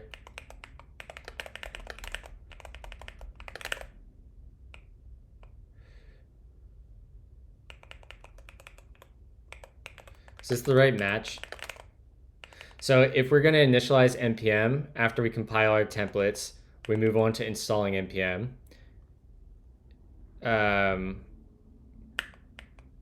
If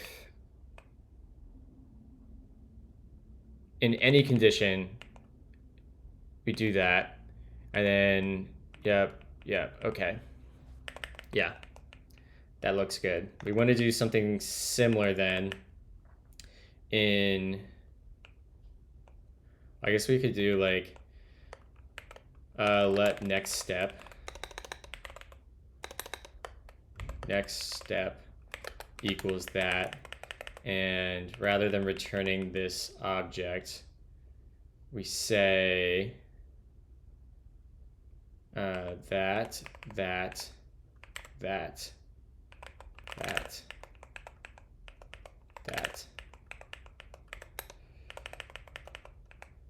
You do that and paste that there. Nope.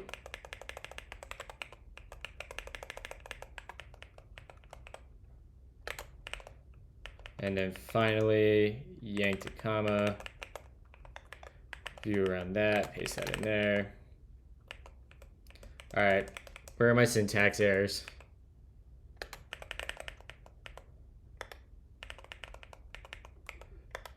We want to return, that's in there. Otherwise, finished.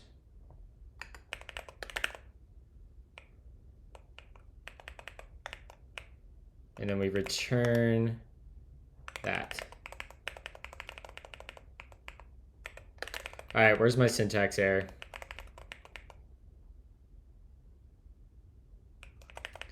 There's one.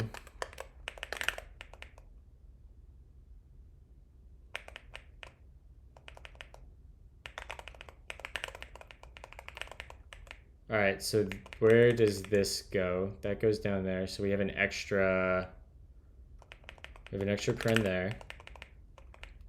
And then, oh, nope, that was fine. That closes that. So let's bump that down. That closes that. That looks good. That closes that. Does this need that?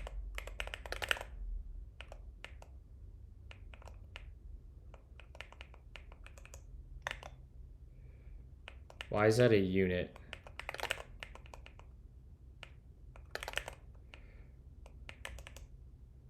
Oh, this needs scope.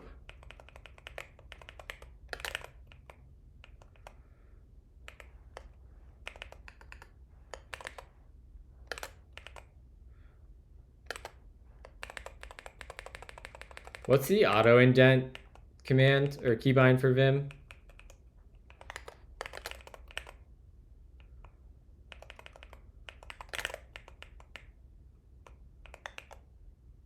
That's not right.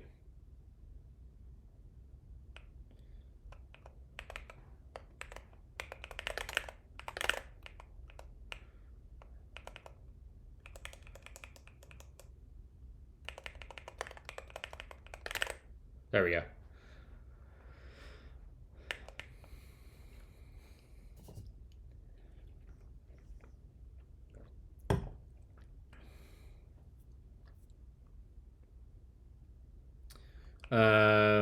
Let's see here. This will be next step.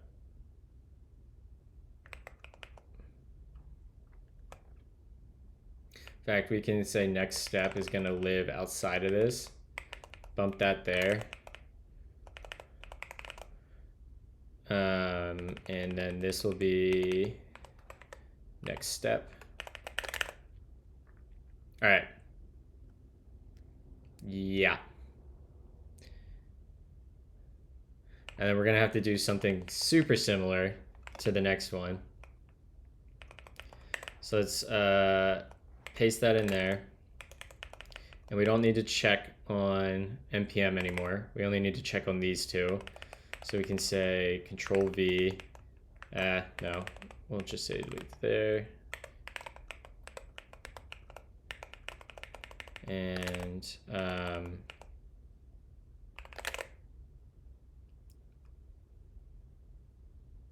that looks good there.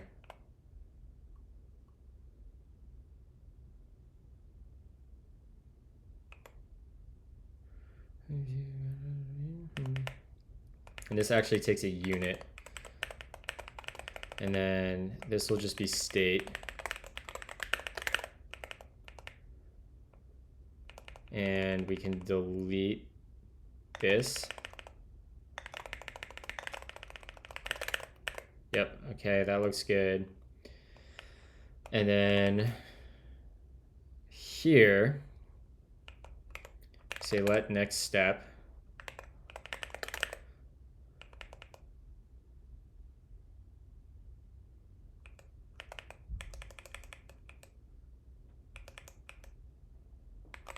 This should be next step. Same here.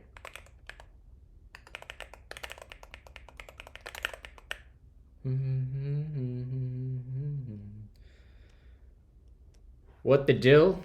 Oh, camel, my camel. What up, Elwin? Welcome to stream. Glad to have you here and hanging out.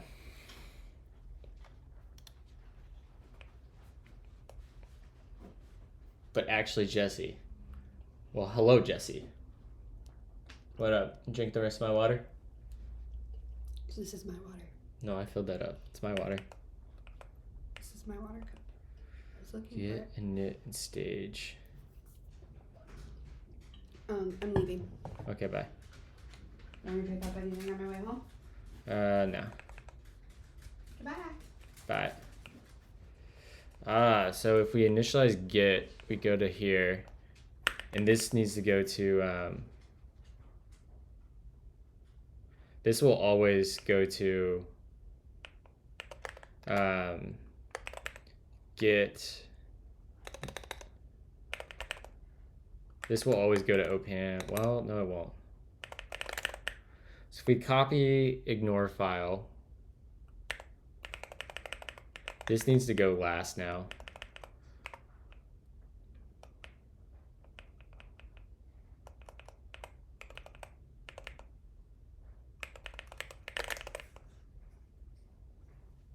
Yeah, dude. It went wild. You are great content, Ron. I'll give you that. All right, let's run through this again. So we complete compiling our Doom project template, And then we're like, oh, do we initialize npm? We transition to that. Oh, we don't initialize npm. Okay, we'll transition to get copy ignore. Oh, we don't do git. We're going to transition to OCaml create switch. Oh, we don't want to do that either. Okay, JK, we're finished. We go here. That looks good. That looks good. We get to copy get ignore. Go to create switch. Create switch will go to that. Install depths, do build. This is where we're like, yeah. And then this becomes next step.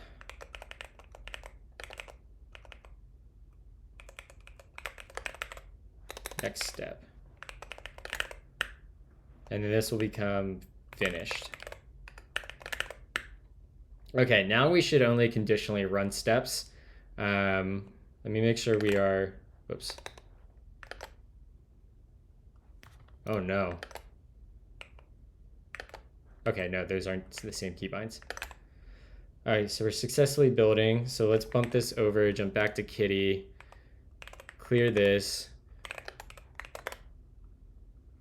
So we should be able to build a project and not initialize git npm or OCaml. So let's try that. Vite, no. Should we run npm install? No. Should we initialize the toolchain? No.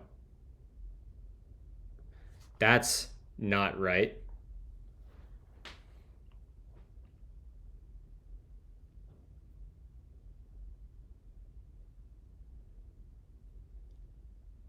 Okay, that's not right at all. And that's because we didn't update. I have like this really, really simple ranking thing up here, right here. This is going to become, oh no, that is right.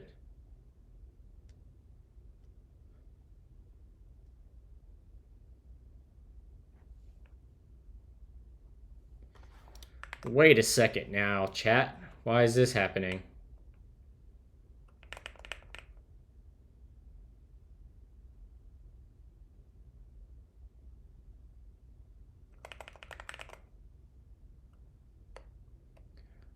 The flickering's ghosty. Partially. Part of it's just ink. The other part of it's ghosty.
Ah, here we go.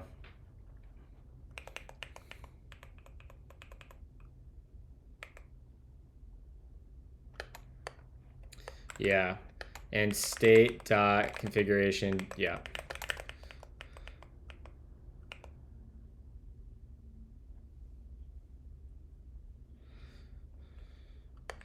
And then we'll say state and that. There we go. That's the problem. So we need to do basically that same logic then for also git and the OCaml toolchain.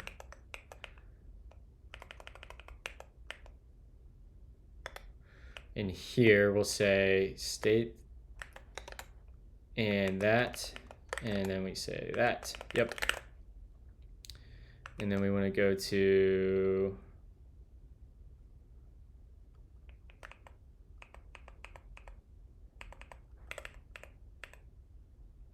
git init. Yeah, right here.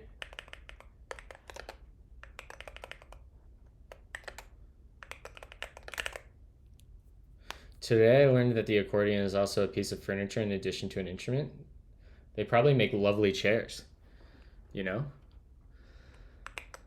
Okay, so now we need the OCaml toolchain, which I didn't even make yet. Oh, I guess this is kind of all the OCaml toolchain, right?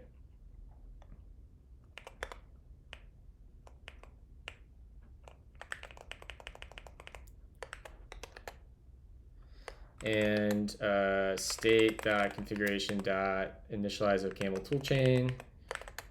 Do that. Yep. We do that for this one as well.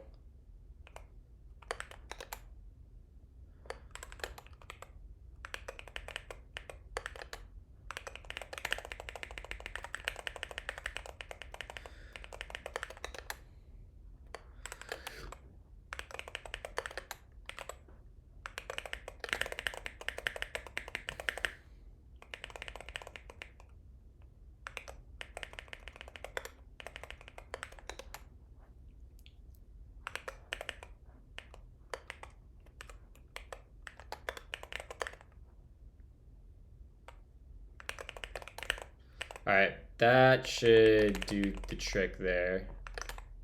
That looks good. There it happened again. Control M in quick succession creates a new terminal window. Why?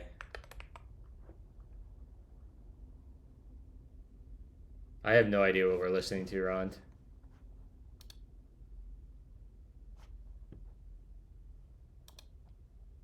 I just had Bryce Vine radio on earlier.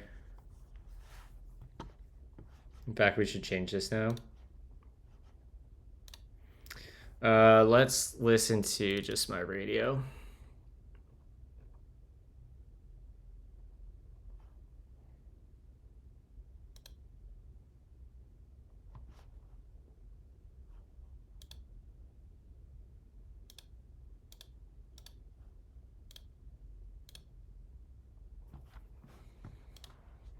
Okay, so if we go over to Kitty now, let's see if we can skip all this. Bar, create Melange app. No, no, no. Nice. So if we go into foobar. Okay, so now let's try doing just git. That, yes, no, no.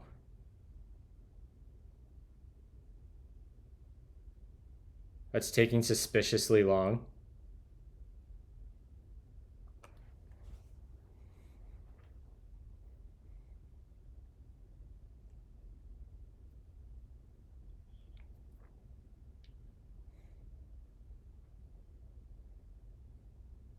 Why would that be?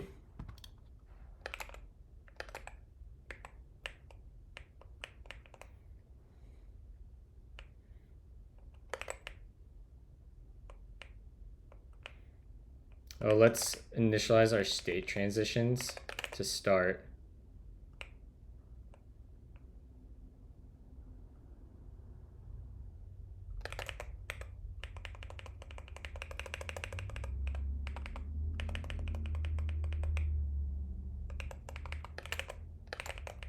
What's wrong with this?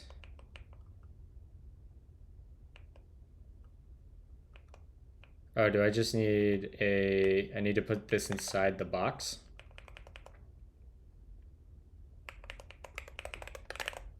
Yeah, and then we need to go to state transitions.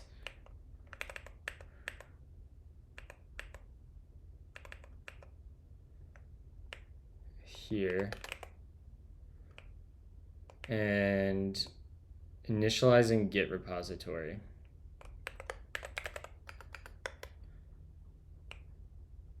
So we at least get here. Set copy complete, on complete. If it's git init and stage, and that's true.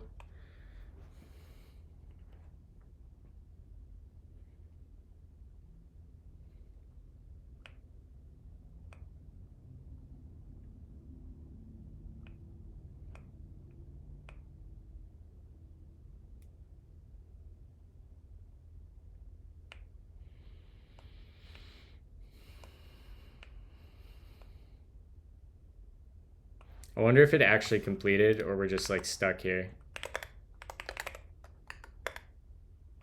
No, it didn't actually run. Did it copy the git ignore? It did. So we didn't successfully transition to, we did, but it didn't run?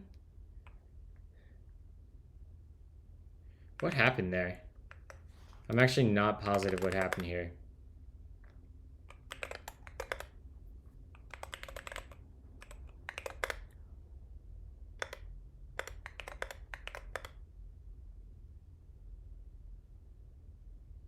We transitioned to finish too early. All right. So down here, we have a problem in right here.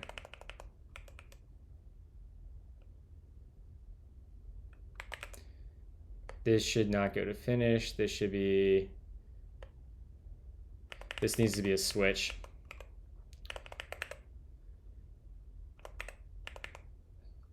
So let's comment that and we'll say let next step equals switch on, yeah, we want that. And we also want a comma configuration initialize git. And then we say true. And then we say true. Otherwise we go to finished. Yeah. That's the logic we want. All right, let's see. Building. That's such a weird keybind. I gotta figure out why that's happening. All right, let's remove foobar, create Melange. We only want to initialize that. No, no. Boom. Okay. I don't know why we got to create switch.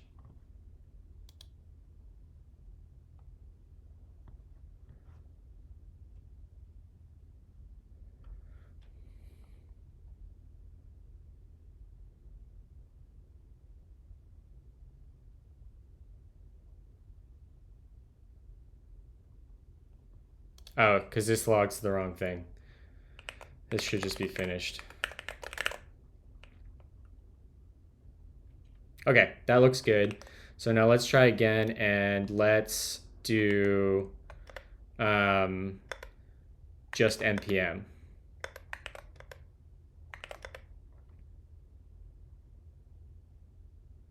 Perfect. Okay. And now let's try it with git npm, but no toolchain. Good.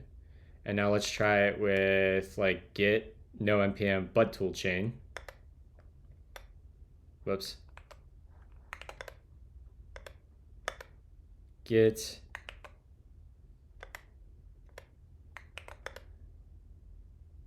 okay, looks good.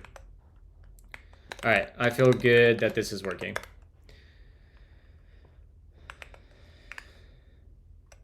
So let's make this full screen and let's open our terminal, jump down here.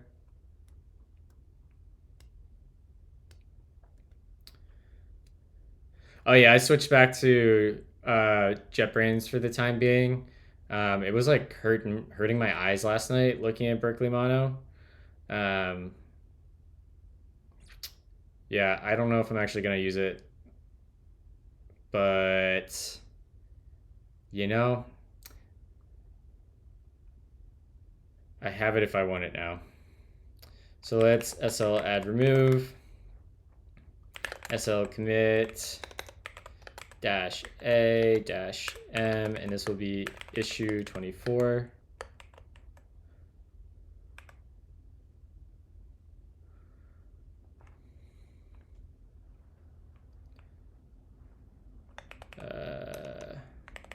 actually be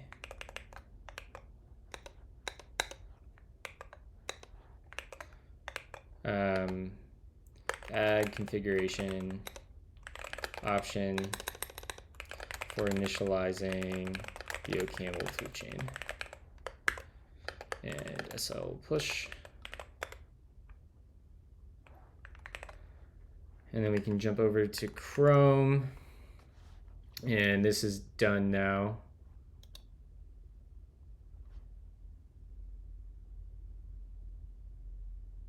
Close issue. That should have closed this. Yep, there we go. And next we want to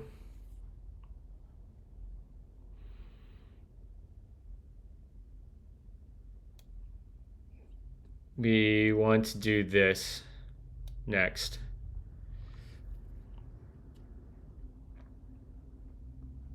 All right, I want to read this article, or this drama, this Haskell drama, before we code anymore.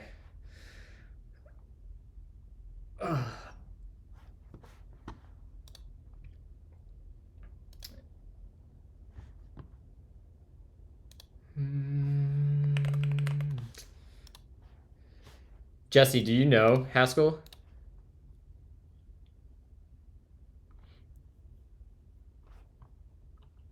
All right. So Dimitri said, "Hi everyone, I've been using Haskell in production for the previous 8 years. I've been quite active in the Haskell community, and some of you may remember my past contributions to the community and the ecosystems. For the last 8 months, I've been using OCaml at Bloomberg, and my focus switched to a different language from the ML family. I wrote a blog post comparing the two languages from my point of view." Oh, is this the new one? Yes. I do want to read this. We'll come back. Actually, yeah, let's just go through this article first so we have all the context. We're going to do a little reaction stream here. Haskell. I don't even know Kel. All right. So if you guys aren't following Dimitri, you definitely should be. Let me see if I can find his Twitch username here. It's probably CHSSH.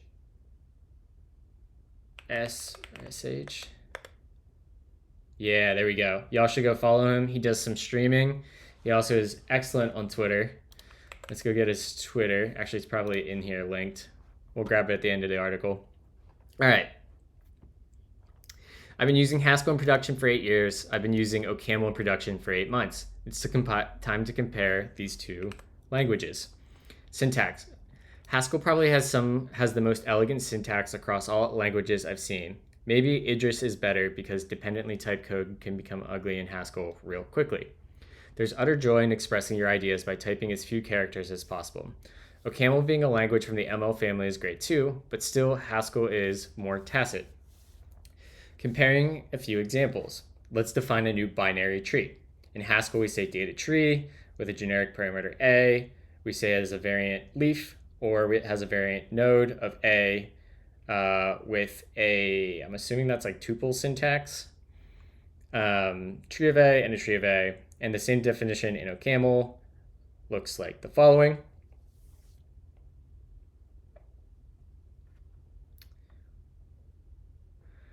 Exponentiation, power base power.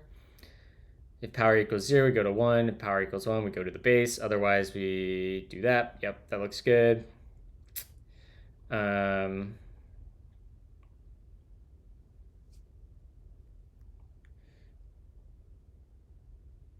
Base power.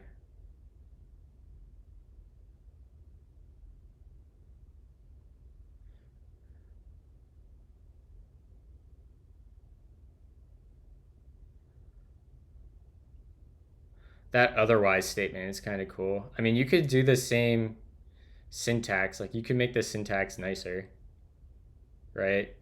Like, you could write this. I'm not sure this is a fair example because you could go to, do I have a Melange playground somewhere? Yeah. In here, we could do this, and you could say,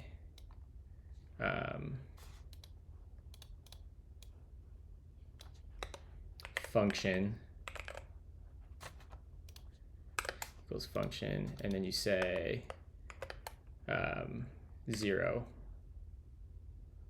We go to 1. And then we say 1 to base. Otherwise, we do base times power minus 1.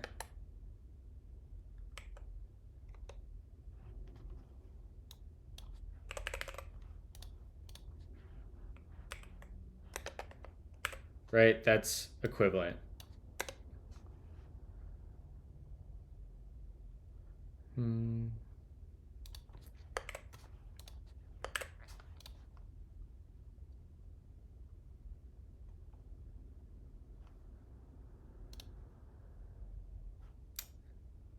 This expression is typed int to int, but was expected of int.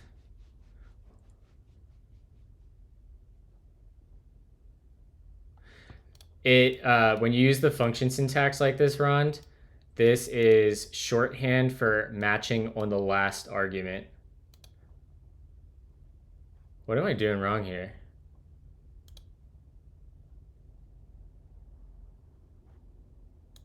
So this is an int.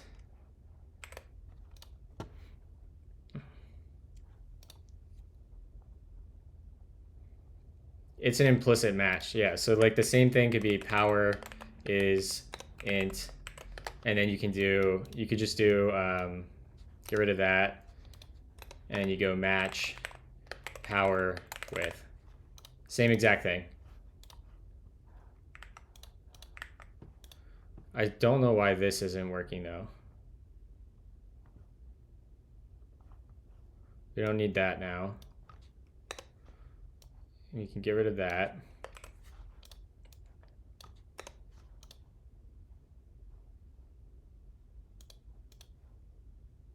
Oh, because I need to take the base. Right. Right. Lol.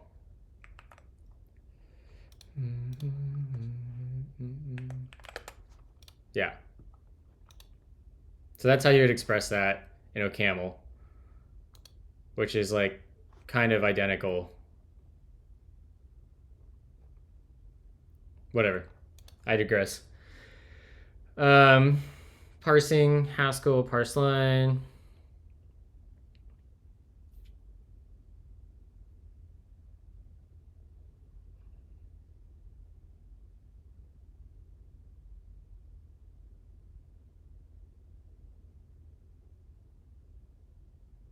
I'm going to be honest, this is hard to read to me. So it takes a string, which is line, and we return potentially an integer.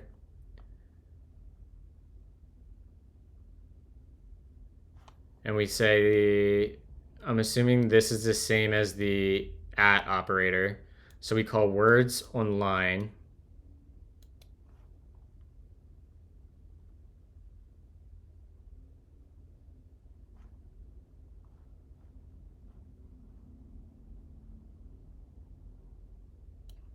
It only prints even numbers. Yeah, wraps is the reverse application operator. Gotcha. Option.bind.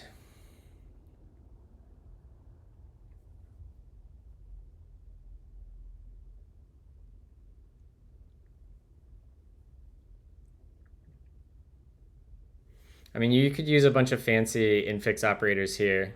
Functions describe the I feel like this is preference because there's about a million ways you could write this. All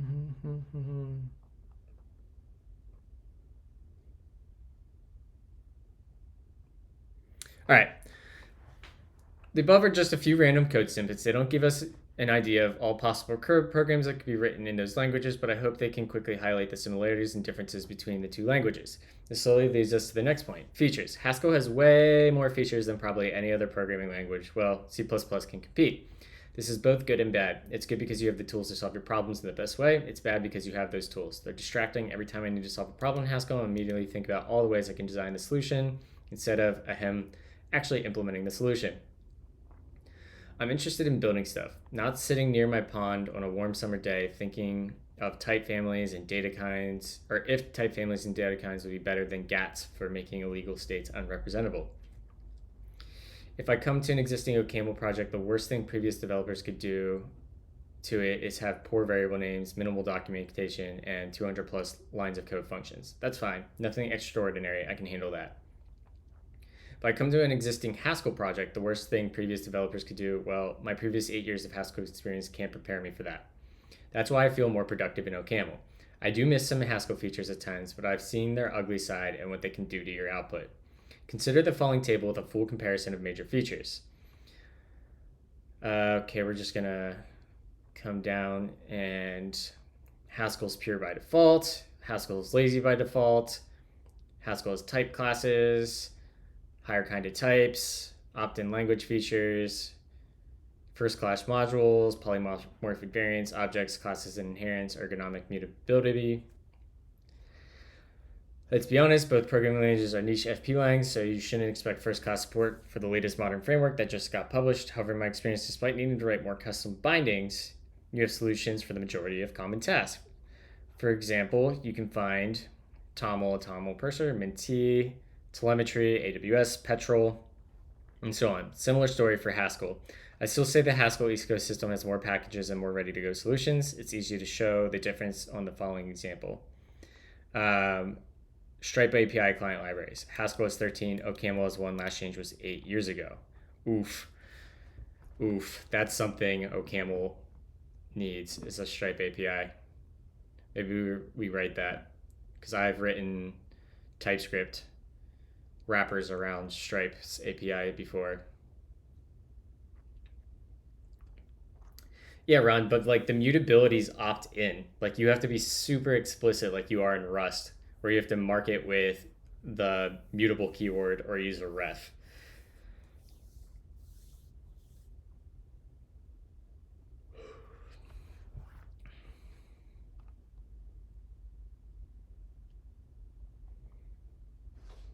Often a new Haskell library is created not because it solves a different problem, but because the author wanted to write it differently, using different abstractions, playing with new features, etc. Who doesn't want a new streaming library based on linear types? It's not exciting to write a GitHub API client and parse tons of JSON, but it is exciting to design a logger with comonads. Oh, he gave a talk. We're going to watch that at some point.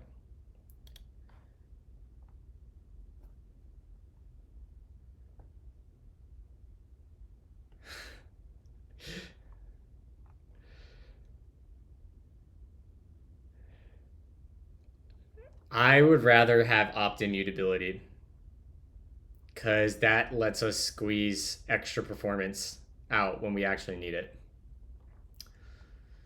The Haskell tooling evokes the most controversial feelings. It's like an emotional roller coaster. Google is the best. I can search the entire ecosystem by using just a type signature. OCaml has that, and it's called Sherlock. Wait, why build tooling error messages are so bad? What do you mean it couldn't find a build plan for a working project? Global comp, blah, blah, blah. I don't know what half of these things mean. Using Haskell tooling is like always being in the quantum superposition of how do you even use other PLs without such wholesome Haskell tools, and how Haskellers can live like that without these usability essentials. OCaml on the other hand hits differently. Because its ecosystem is smaller, you can actually get surprised every time you find something working. For example, the VS Code plugin for OCaml based on LSP works out of the box. I never had any issues with it. It just works. The ergonomics of starting with OCaml tooling might not be the best, but they're straightforward and robust, and they work most of the time. To get a full picture, refer to the following table. Yeah. Yep. I didn't even know there was an OCaml linter. Yeah, okay. Compiler messages, okay. I want to highlight the compiler aspect of tooling separately since this is a tool you interact with the most, especially compiler suggestions. When using functional programming languages, the compiler is your best friend. You rely on it heavily to understand why your assumptions haven't been codified precisely. Therefore, the compiler must present the information in the most accessible way. In my view, Haskell compiler messages tend to be verbose with lots of contextual, often redundant, and distracting information. OCaml compiler messages, on the other hand, are quite succinct, sometimes too succinct. I agree with that.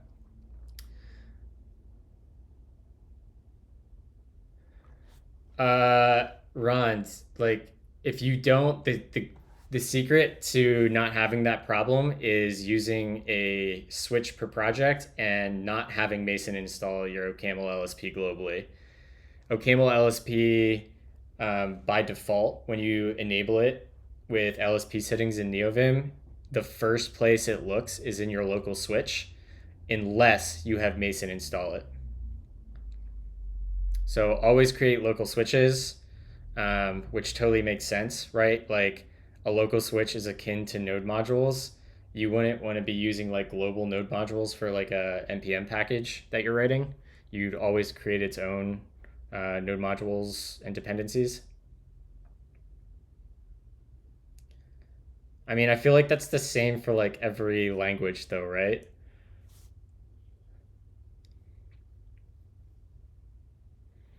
A local switch is like, here, I'll show you guys. If we jump over to here, whoops, that's not my key binding anymore. What is it? It's control that. Make dir new project. If I go into this new project, actually we'll use, we'll just do Dune project init. Temp.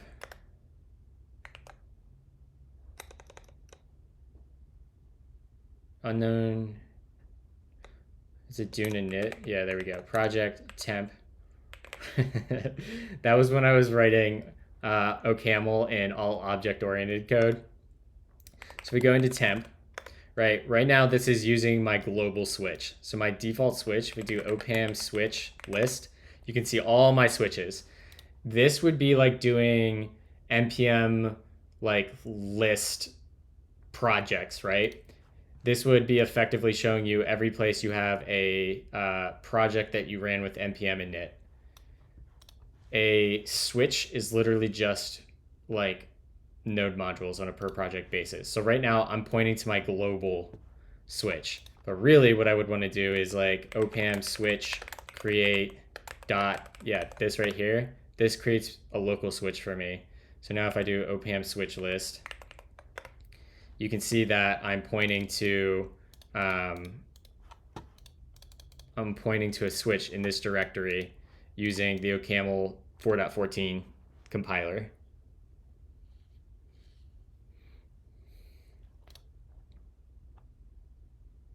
4.14 is the LTS. And if you don't define a version here, you can put the version after this dot and it will do it. The LTS, they release LTSs every 6 months. So 5.1 or 5.2, I bet, will probably be the next LTS. So that's how switches work. All right, back to our article. We have x equals 1 plus, yeah.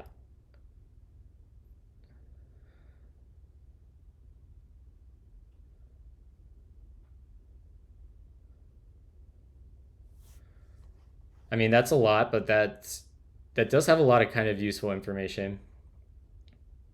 Okay, this is actually a good example of a good error message from OCaml. But like I think OCaml error messages can suck. There's actually a paper, OCaml error messages, that I would love to see implemented.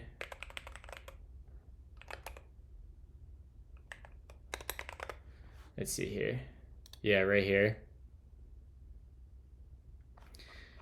There's some research where like people have a suggestion on how to get an error message that looks like this. Like this expression is type float, but an expression is type int. Imagine having this.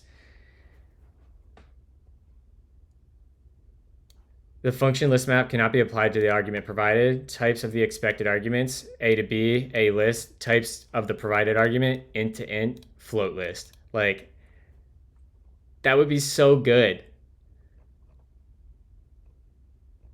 This would be amazing to have.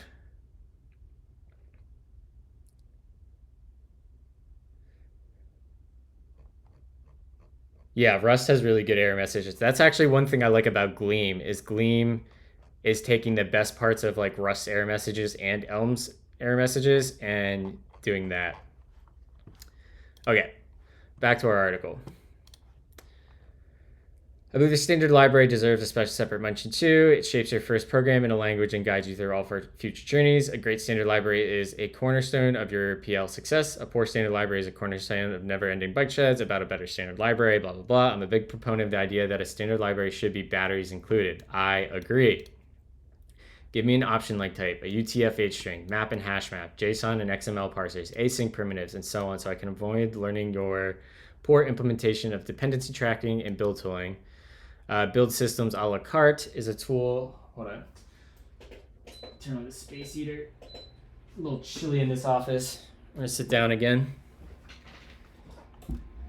Both Haskell and OCaml kind of have kind of bare bones standard libraries. They have minor differences. Haskell doesn't include map and hash map. OCaml doesn't have non-empty lists and bit traversals. Let's see. But overall, they're similar in spirit. The Haskell standard library is called base, and OCaml standard library is called, well, the standard library. However, one difference is striking. The quality of Haskell documentation sometimes can amaze even a seasoned developer. Haskell has a few more nice features, like the ability to jump to sources from docs, but I've been told such features are being cooked for OCaml too. Sweet. Compare a few doc snippets for the list data type, one of the fundamental structures in functional programming. Such JPEG.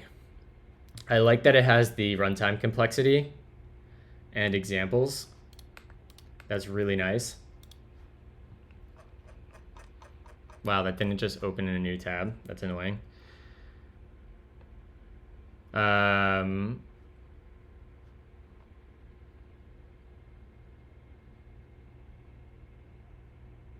Yeah, like this is so much nicer than Haskell's docs are really, really good. I will give that to Haskell. You may argue that the result of such functions is obvious, therefore there's no need to write essays under each function. I'm a fan of example-driven documentation, same, and I love seeing usage examples in docs, same. Conclusion, I want to end this blog post by saying both languages came a long way to support real industrial needs. They're still small compared to mainstream languages. If you're not critically dependent on the presence of some specific SDK, you can choose any and have lots of joy while coding your next app. However, I prefer OCaml nowadays because I feel that I can focus on actually building this stuff with this language.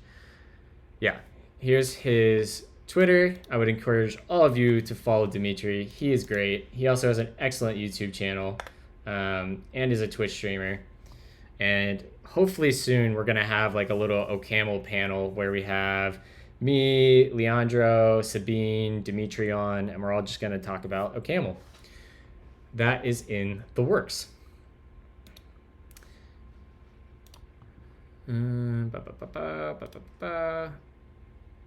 Okay. Let's jump into... Yeah, this person did the same, critique the same things.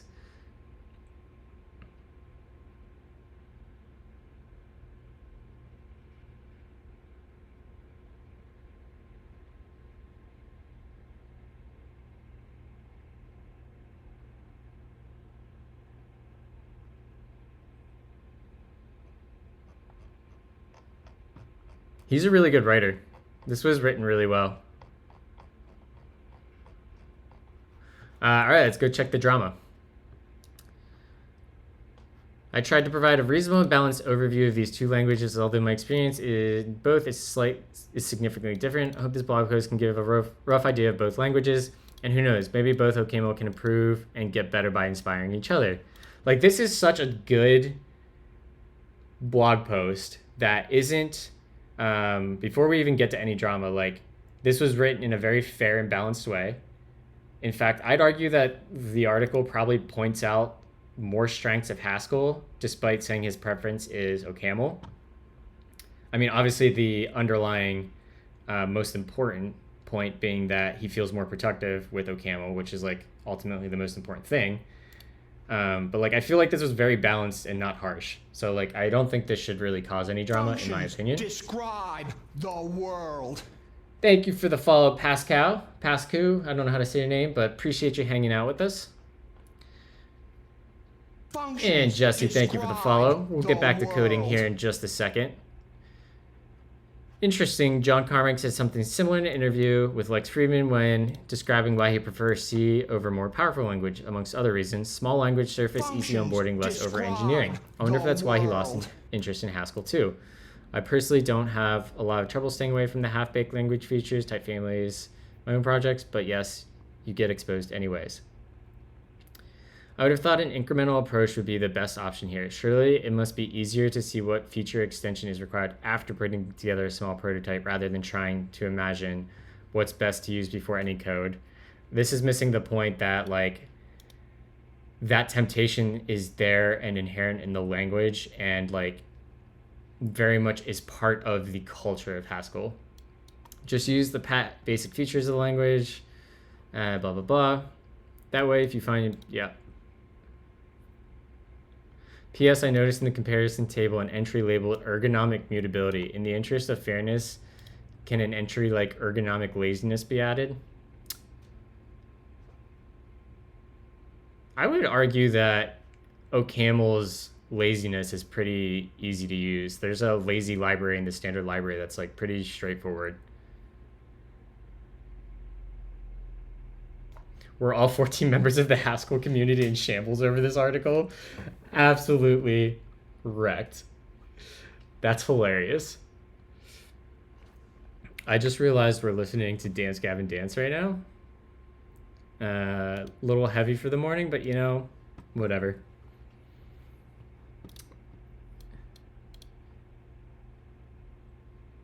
Yeah, yep, exactly. That knowledge cursed me. And yes, I might avoid those features, but there's an entire community that uses this feature in both OSS and industrial projects. I once wasn't able to finish a refactoring Haskell project at work because the project used a multi-param type class with 3 types, and I wasn't able to figure out how to fix the GHC error message. Okay. Unfortunately, the cost of rewriting is often much higher than the cost of implementing for the first time. Also, time and money are limited. To understand the drawbacks of some features, you have to use them first. There's no other way. So those features are being used by various people in various projects. Blah, blah, blah.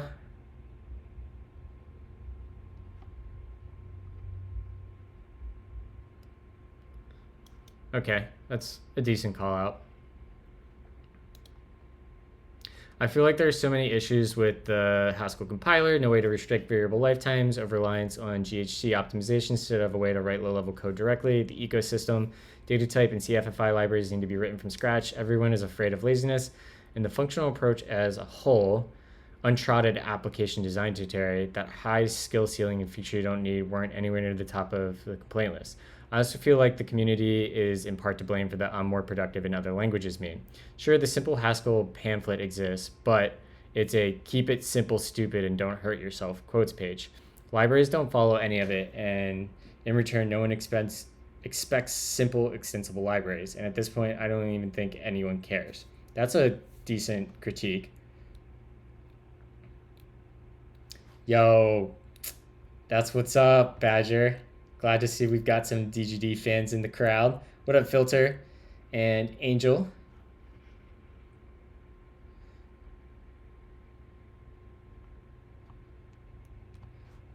So far, this doesn't seem like drama. Most of these are pretty reasonable takes. It would be nice to see an innovation in the compiler that, for example, got rid of some of the great number of semi-related language extensions, make GHC run 80% faster. Unfortunately, cost of rewriting. Since maintaining code also means rewriting it, there could be an opportunity to slowly over time refactor, yeah. Then again, I'm no sociologist, I can envision, yep. To me, some bugs, if language To me, bugs are bugs. If some language extension was a big enough failure, I would like to think that the organization in charge of the code base would consider that a bug and be interested in a long-term plan for its removal. Okay.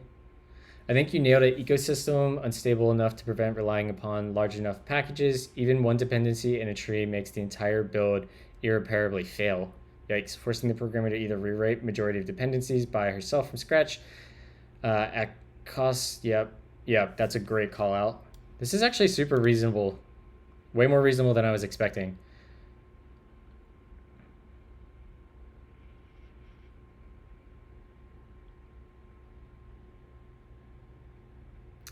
I can feel your pain, as I'm often regretful of when I started programming. I would be happy of any solution versus the solution. Unfortunately, I think this problem is not specific to Haskell. Yeah. I mean, that's a fair point.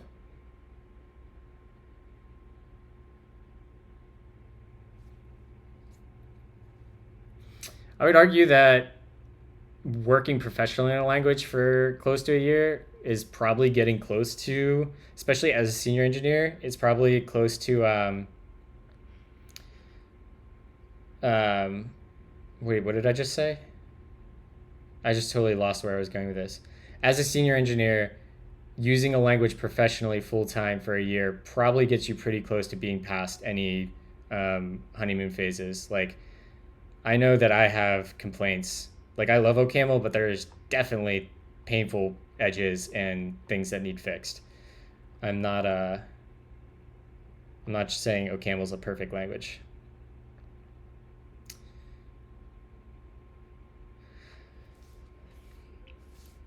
Dota said the people that develop the language are often professors. Yeah, so that's one thing that I found interesting about OCaml, and like this is just my perspective of OCaml versus Haskell, just working in the ecosystem for a year. OCaml seems like as the language moves forward and features are added or removed, it is a combination of the academic community coming up with really cool and interesting features in syntax and semantics, and then it's not just them that get final say of what goes into the language. There's a really good balance of input from the industrial side of real like software engineer practitioners, and like when those two worlds merge cohesively, I think you get really, really good APIs and language features built around the really cool and exciting things and useful things that come out of the academic world. It might move slower. Like, right, I know that OCaml has been talking about modular implicits for like years now, but like it's incrementally making progress with both of those communities like working together to make sure they get it right if they add it at all. I'll catch up on chat here in a second. Thanks for this nice summary, and thanks for your 8 years of contributions to Haskell. Using Haskell tooling is always like, yep. I find it hard to reconcile how excellent I believe our language is with the existence of so much flakiness and so many sharp edges in our ecosystem. The situation is improving. I kind of feel the same way about OCaml. Regarding batteries included,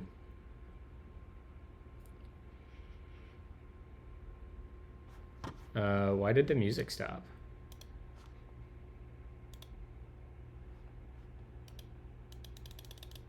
Did we disconnect? Did we DC? Is the internet down? No, we're still live. Can someone say something in chat?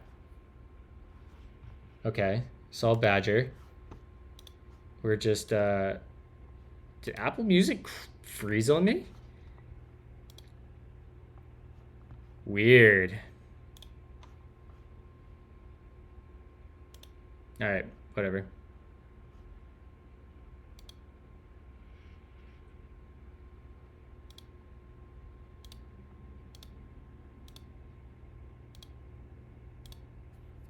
What do we want to listen to?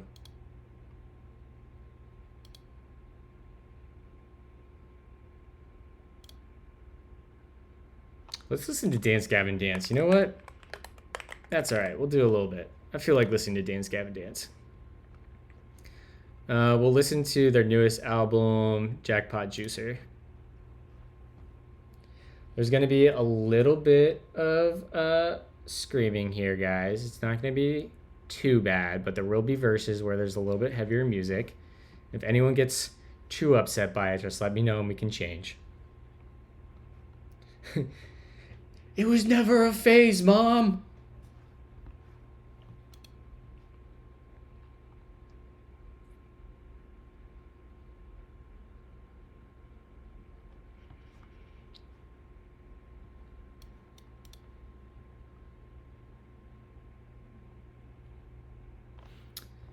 This is fair, but I also think OCaml can have really bad error messages.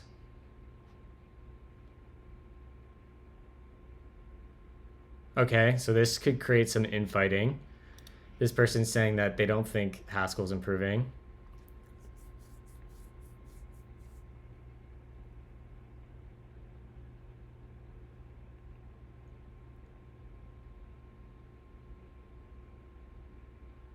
That's a good point. That's a good point. I like that take.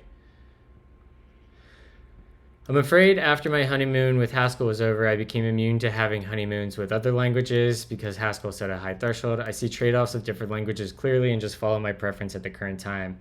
The ideal language for me doesn't exist yet. I actually agree with this. I have this idea of what... I think Gleam gets close to what an ideal language would be like for me. I think if Gleam... We're going to play around with Gleam next week on stream. But I think once Gleam can compile to native code, if that ever comes, and if Gleam gets traits and nested modules.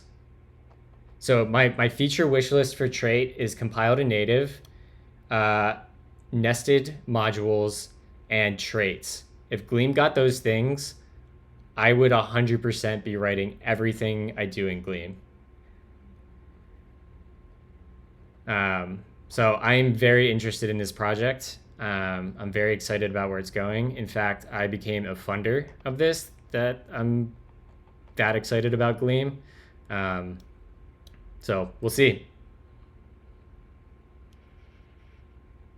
Gleam. What up, Nix?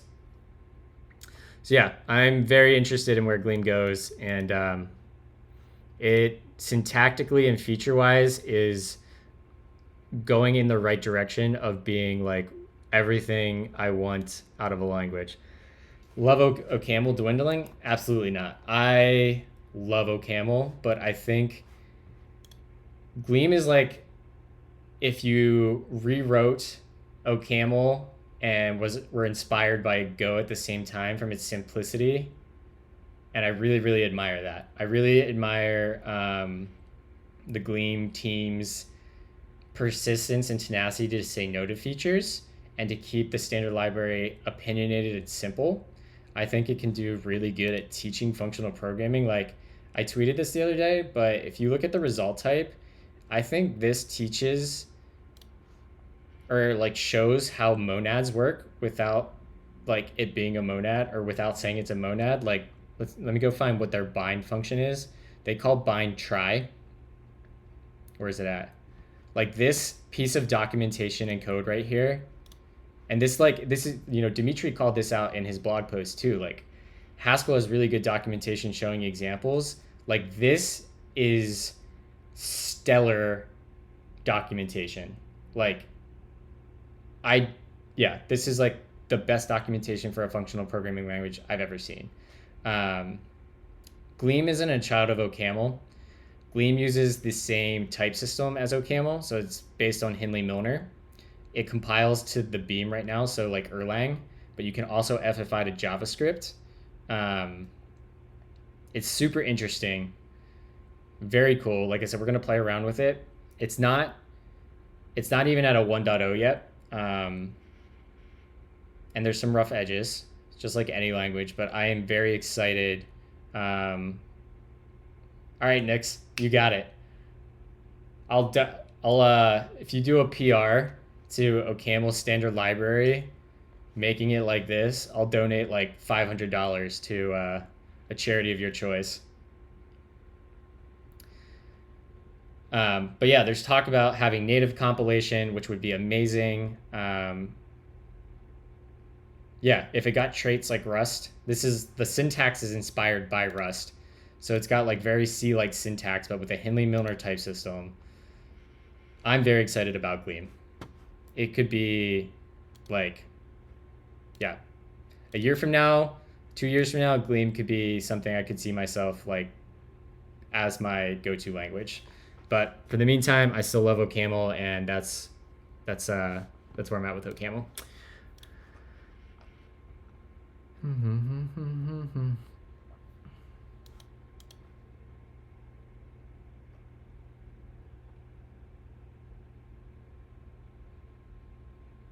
Hey, Jaguar's here.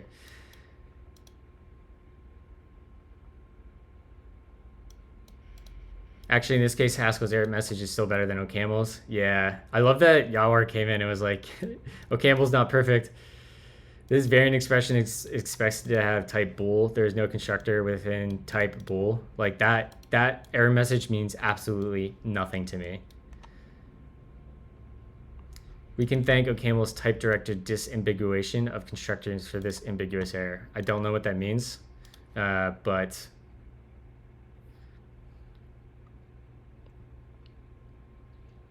this is a really great conversation, actually.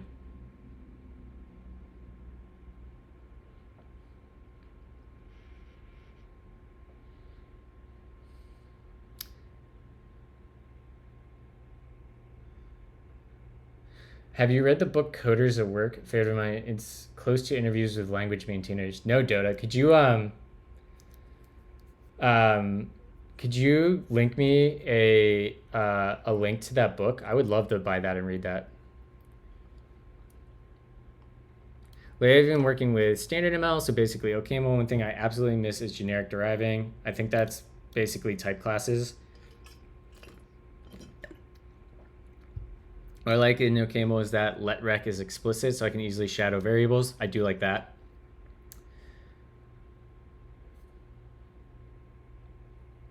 Okay, so there's some improvements coming.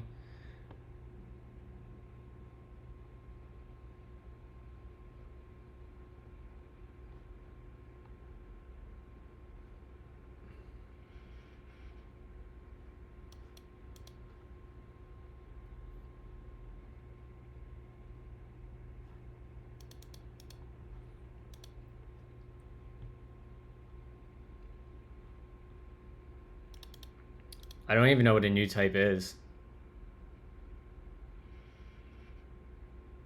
I know what unbox does. I actually don't think this is that much drama. I don't think this is drama at all, really.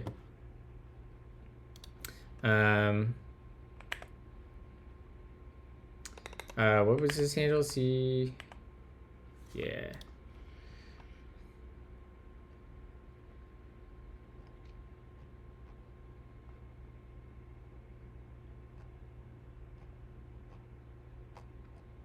Yeah, I don't think this was so bad.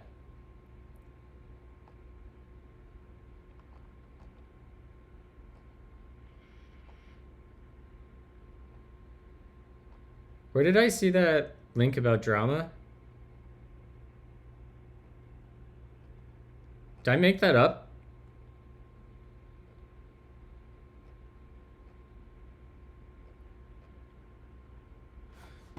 Coders at Work.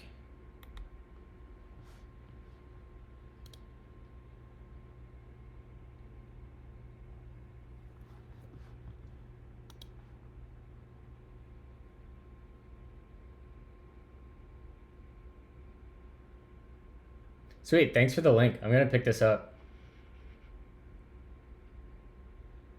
I'm actually gonna have Justine put it on her Kindle, I think.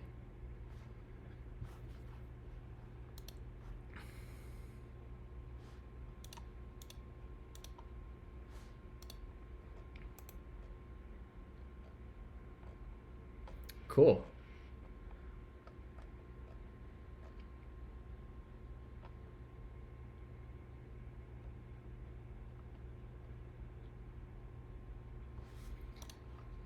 This was a great read. We reviewed it on stream. I'll be sure to clip it and send it to you. Love all the nuance and trade-offs.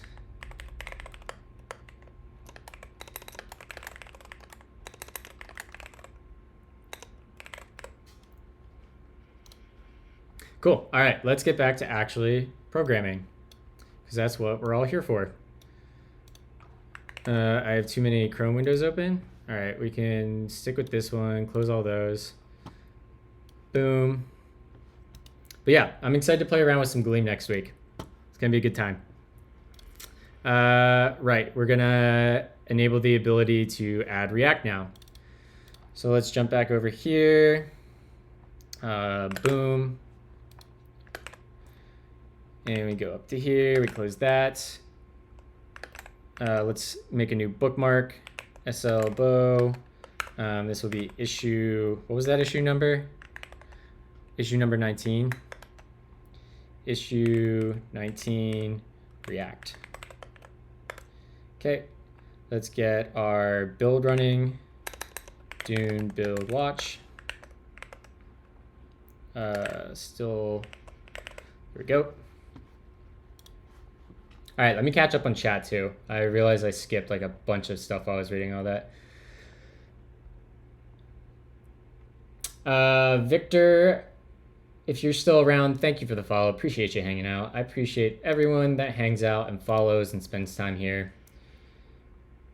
Literally, like, the social aspect of streaming and having all of y'all is my favorite part of all of this. Haskell devs are used to the clashing. Boom, boom, boom. Musha, first time chatter. Sorry I missed your chat while I was reading. I love that Haskell exists, and as tools that came out of it, there is shell check. Shell check is amazing. On the other hand, there were super promising projects like Dallang that sent me on that roller coaster. Dal is really cool. I'm curious what you meant by roller coaster, because I've actually been considering making an extension to Dal for Dune project files.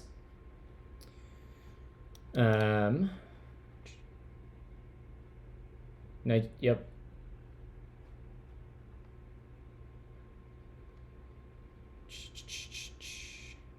Emo's not dead. Well typed which was going on about something on Twitter about how OCaml doesn't have two-way Hindley-Milner type inference. Does Haskell? I'm assuming. I actually don't know what two-way Hindley-Milner type inference would even look like, but my initial gut reaction is that it would be, it would probably increase compilation times. I'm actually not even sure what that would look or feel like, so I'm actually interested. If Gleam made their installation process better also. Yeah, I installed Gleam, and yeah, there's a lot to install. It could definitely use with a better. I think I'm gonna write a little blog post after we play with Gleam next week. I think we'll go through the we're gonna go through the exorcism courses and maybe build like a web app or something. I thought about doing the Building an Interpreter book by Thorsten Bell with it, but I don't think I'm gonna spend that much time on it yet.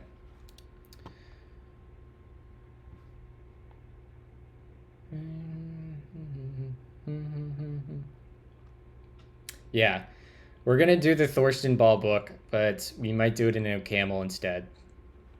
Maybe we will do it with Gleam. I don't know. It depends where we're at, because like there's a couple things I want to do on stream soon, right? I want to finish the first version, the 1.0 version of Create Melange app, which we'll probably get through, like I might even get through it this weekend or early next week. I want to ship the FFI library that I'm writing for Melange, which we'll probably do this afternoon. And then I want to play with Gleam, and then I want to rewrite Create Melange app to use Mint T and native OCaml. That's kind of like my priority and plan for stream over the next week or two. And then we're also going to be learning Nix with Meta and Alt F4 in the evenings, which is going to be super fun.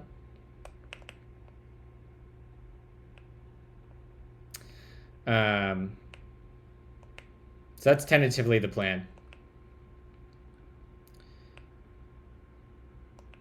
I would love to get a beta version of Create Melange app published for the Melange team meeting next week, Dave. It's kind of what I'm shooting for. We're really close. Technically, it works right now. I can go the whole way through scaffolding the project. Well, I wouldn't say it works. There's some missing features, like what we're getting ready to add right now, which is adding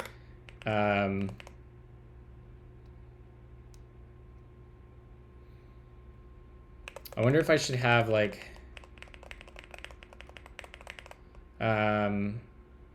initialize git, initialize npm, initialize OCaml toolchain.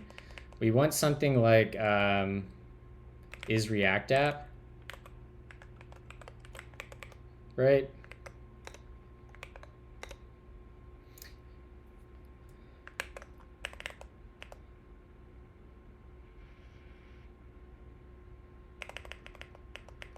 And then we'll add React dependencies, since that's going to be a super common use case for Melange.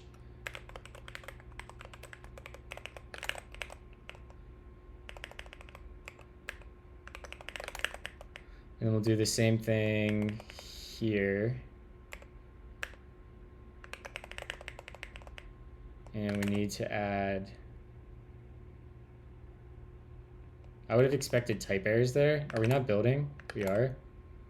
See, why did that just open another split? I gotta fix that.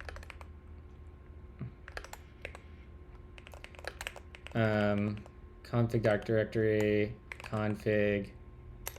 We go after this. This would be config.is React app. And this should actually, I don't think my LSP is working. So I should be getting type errors right now. Because this should be a bool.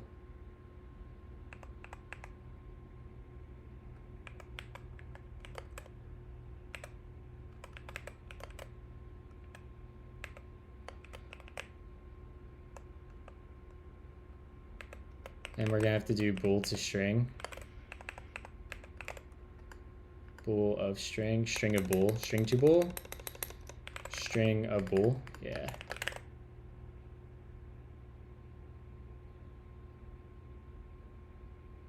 Oh, we did the bool there. I guess we don't have to do that. Right. All right, there we go.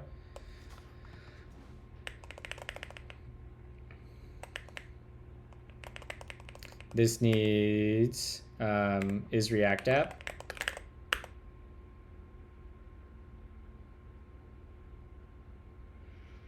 And then down here, we'll do the same thing.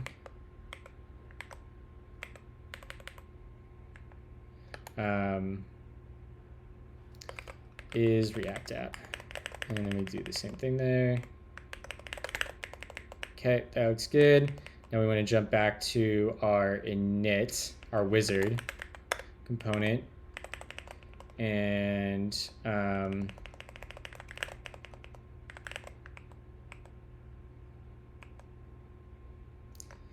my LSP not working right now? How do I start a GitHub issue? Tweet it.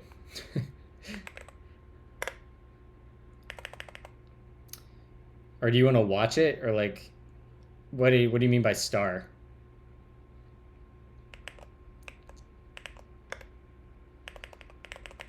Init wizard.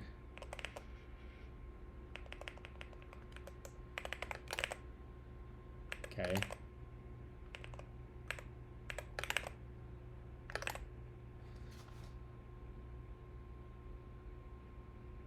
Yeah, okay. So let's close that.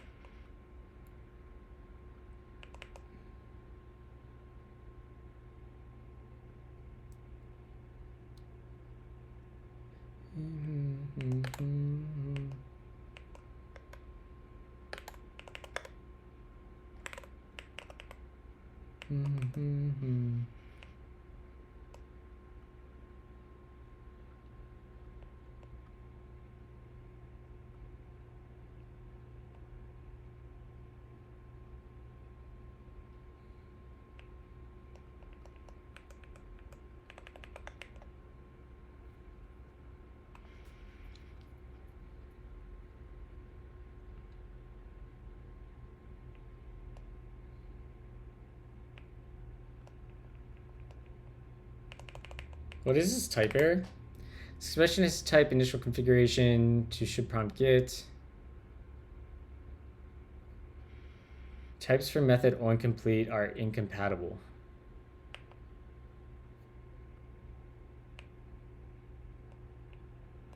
Where's my onComplete function?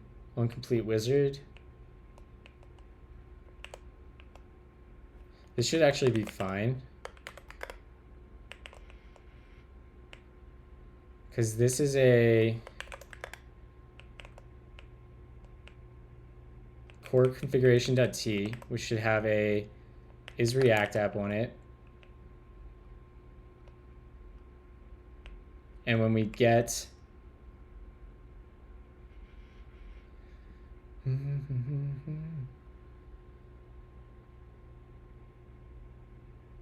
should prompt get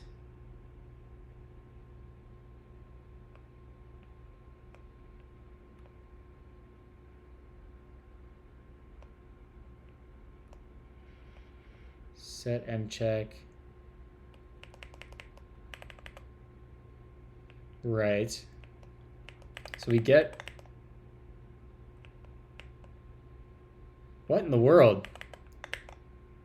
So that gets a, that's the right type. And then our wizard should take, all right, wait a second. onComplete. Oh, it's curried. Ah. So that means that this is not right.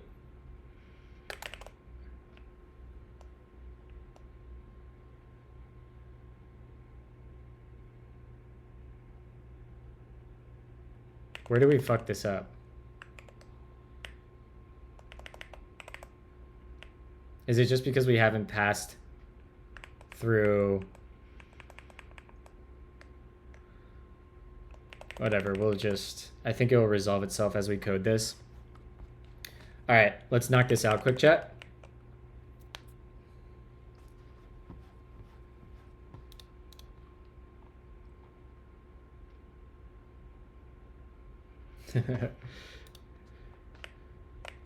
So after we pick the bundler, we'll do this. So we'll say let is React app, and then set is React app. Yep. That needs a semicolon there. What we do wrong equals symbol. One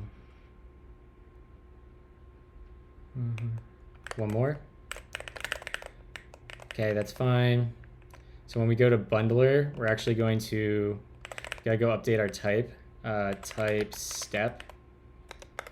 And here we'll go from bundler to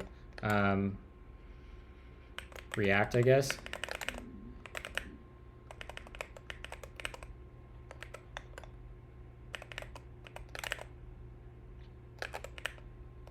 Actually, no, I'm in the wrong file. Shit.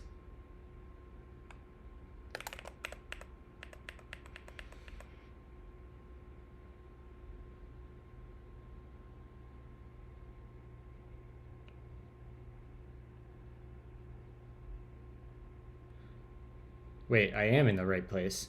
Now I'm confused. I'm getting myself confused. I'm mixing up the scaffold and the wizard. So this is going to be React. I was right.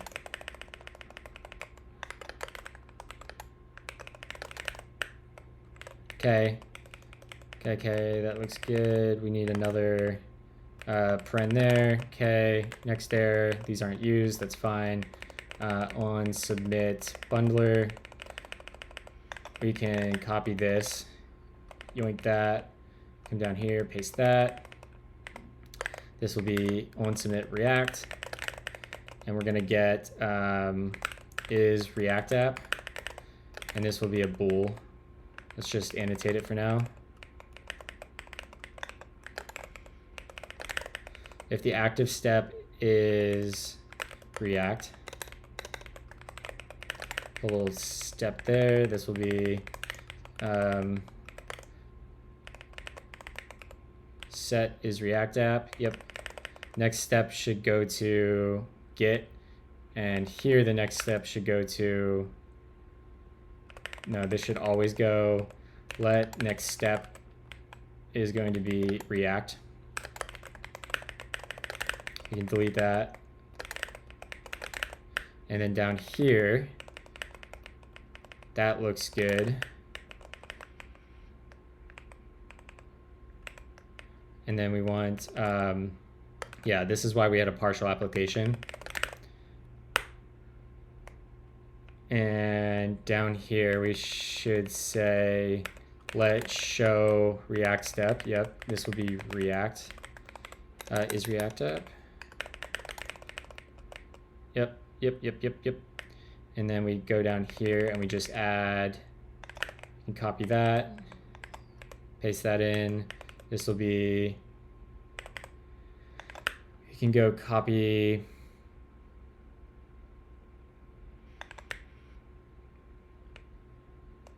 we do that in here? No. I swear we did that though. Where's the yes or no? Yeah, we can copy, we can copy this module.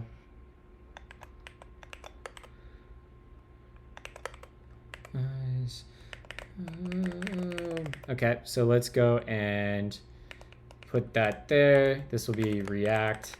This can just be type options. That looks good. Should we initialize a Git repository? Let's see how create T3 app does this. Let's go to temp. And let's say npx create T3 app. Cat dog, sure.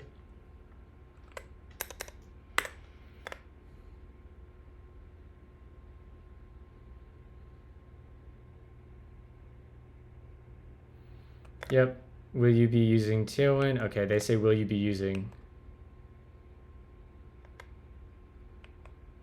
Well, obviously this is going to install React.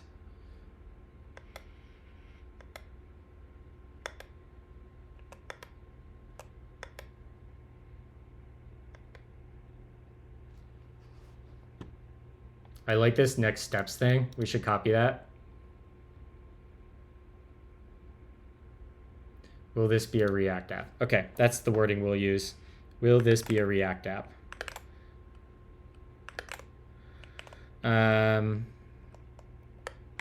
Will this be a React app?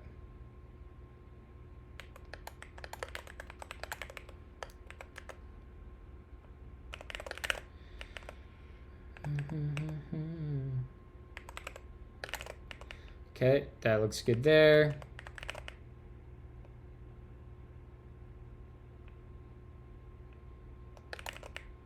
Why is this upset?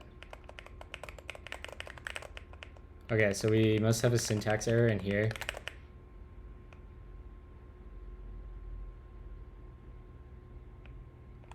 Where's the first one? Unbound value.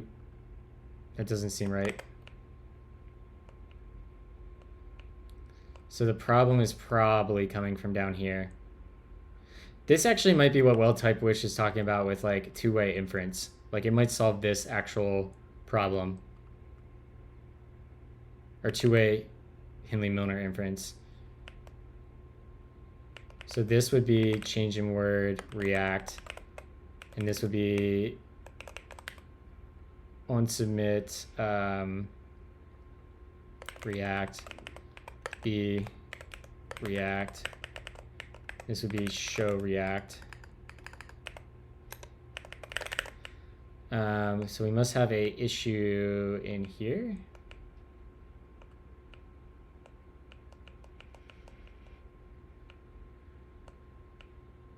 I'm guessing it starts here. We probably didn't do this right.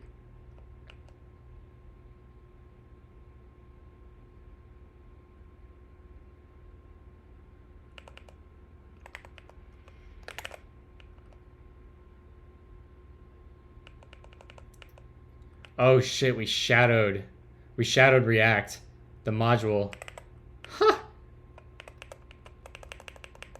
Huh. So let's actually make this React app.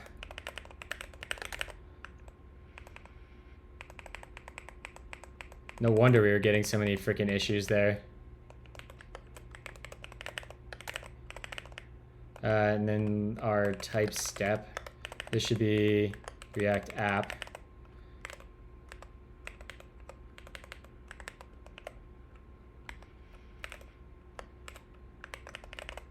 Okay. And that should be React app. I truly do love nominal typing. I think that's the biggest thing. I think that's part of what the magic of OCaml feels like, or that feeling is caused by nominal typing.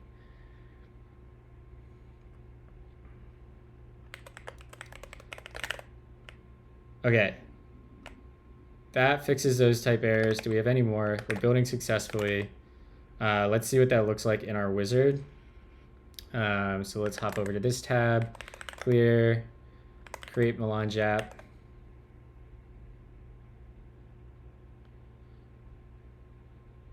You can press star over React, and yeah, you're right. No, backseating is totally allowed in this stream. You can ask off-topic questions, whatever. Totally down for it.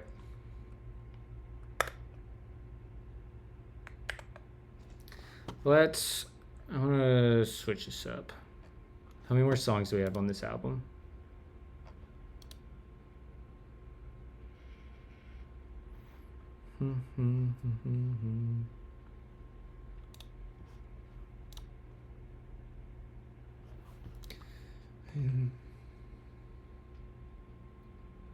Have indeed introduced controversial topics to chat before. It was fun. Might do it again. Highly recommend. We would like to use Vite. Will this be a React app? Yes. Okay, perfect. That works. Now we need to go to our scaffolding. I need to go get more water. In fact, I should make another cup of coffee. Once we get through this ticket chat, I'm going to go make another cup of coffee and hit the bathroom quick.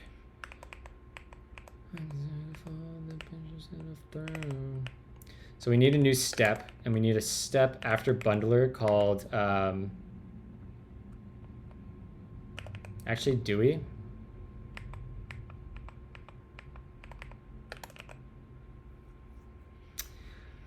So if it's a React app,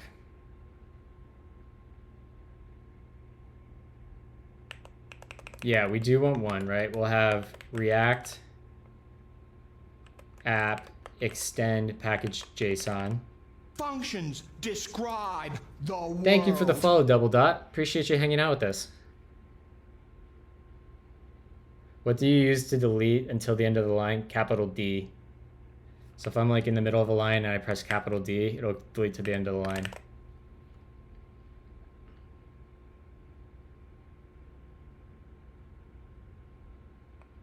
And we're gonna need to extend our Dune project too. So we'll say React app extend Dune project.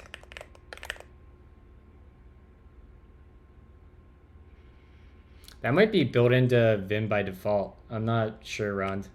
I don't know if I added a custom keybind for that or not. Rang and rang, you around for hanging on.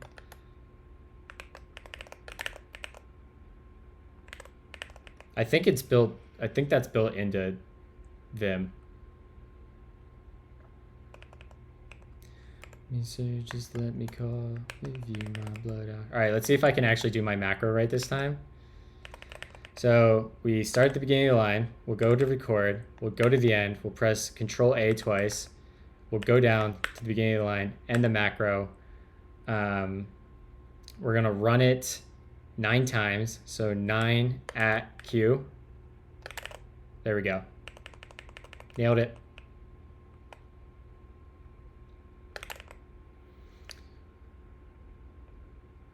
So let's think about how we want to do templates now. Right now we have this base template that has a source file. We don't have an app in there. We should go look at what the OPAM Melange template does and start thinking about how we actually want to deliver a structured project to folks. Let's see here. OCaml Melange template. Yep, here we go. So they take the stance. So they have a public here. We'll probably need that too.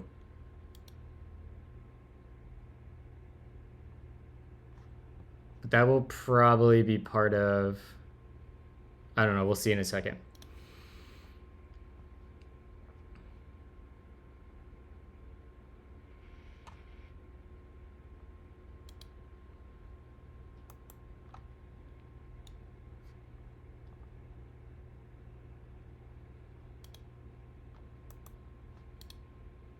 Is this the best way to introduce somebody?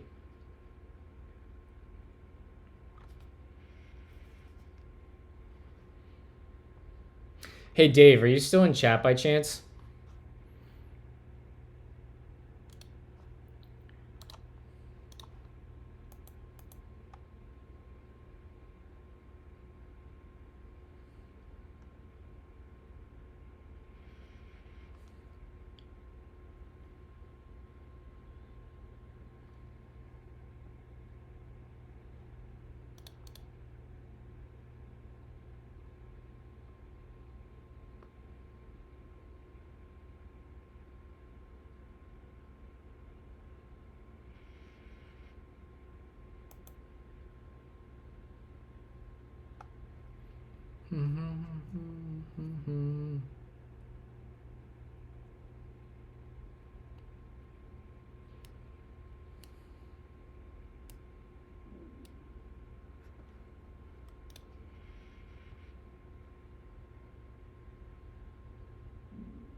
Right, okay. So let's go up and grab I like doing it like this. I'm gonna start deviating from how some of the OPAM template works. So let's go into our templates, base, go into our Dune. We're gonna paste this in here. We'll add a library. We want a bindings library. I always want that. I want to set that up for people.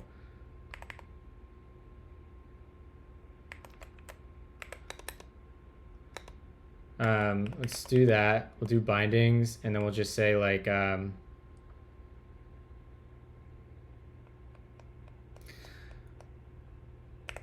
let's start with bindings, I guess.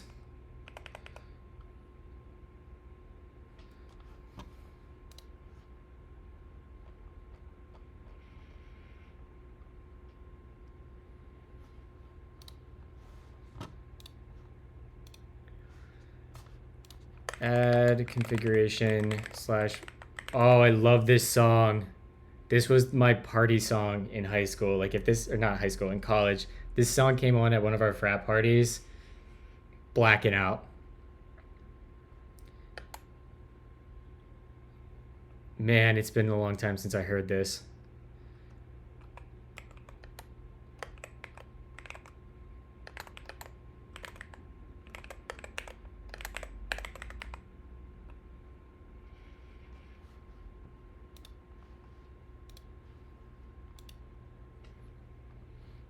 If you know what I mean.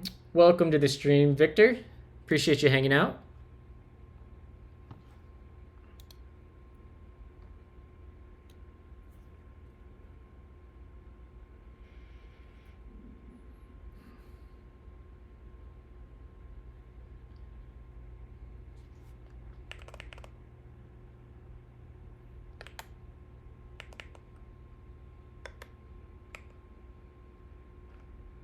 And here we'll make a bindings directory, bindings.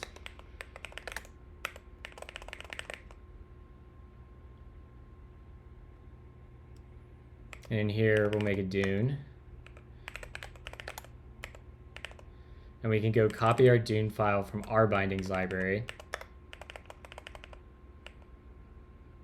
In fact, we can copy both of these.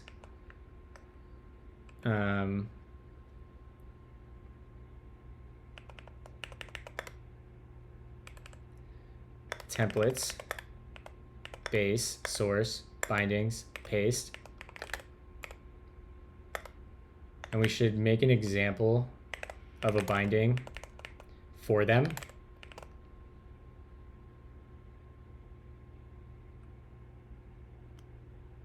We can get to that. That's not super important yet.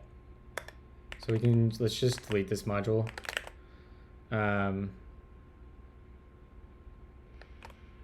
Dune, bindings, melange. That looks good. Okay. Go into here. I don't know why this is so upset. Type T. Functions No. describe the world. Thank you for the follow, Gomez. Appreciate you hanging out.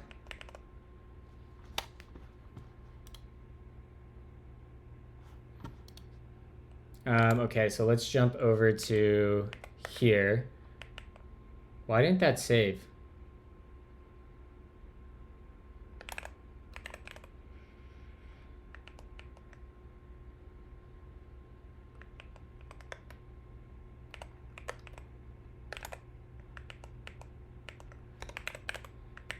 Base Dune.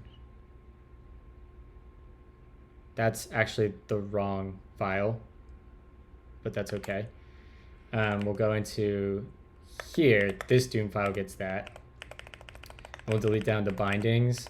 Delete that, delete that, delete to there. Tab that over. That's good. Perfect. And this Dune file actually needs to be a little bit different. This Dune file is going to look more akin to our Dune file that's here.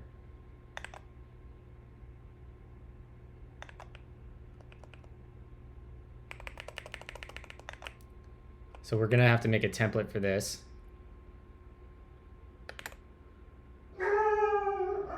Good Lord.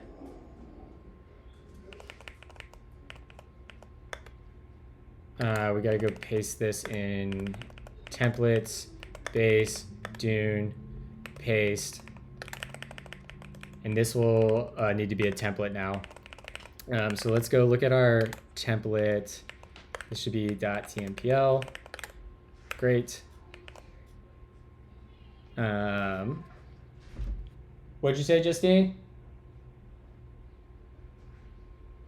I have no idea what she said.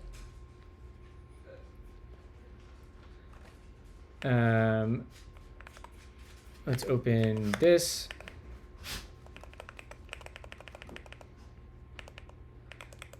This will be an alias for our name. Source tree. We don't need this. Promote until clean. Don't need that.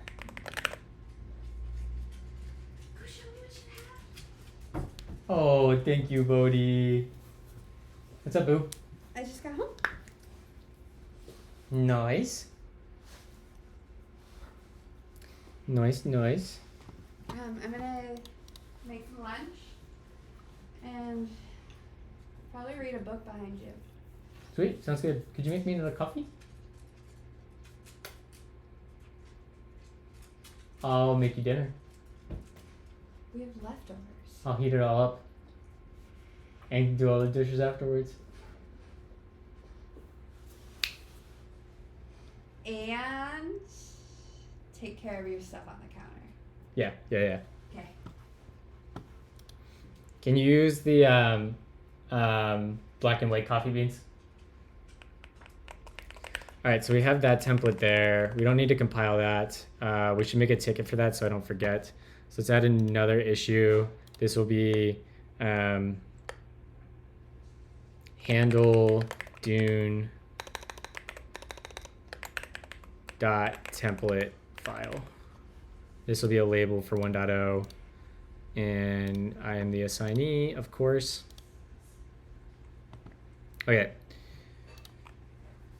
So next we are going to probably come in here to an extension and we'll say like app. Write that, and then we'll come into like app.ml, app.re, and then we'll have React. That'll be a directory. And we can have react.app.re.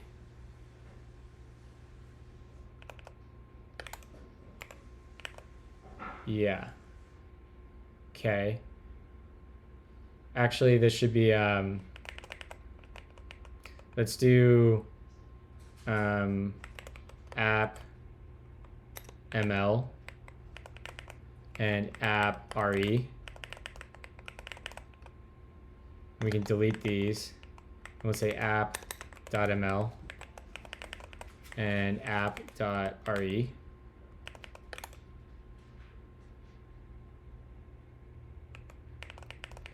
Okay. That looks good.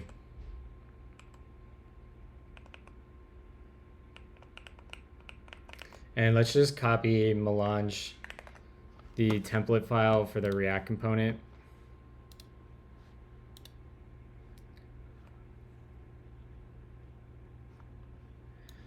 We'll gank this.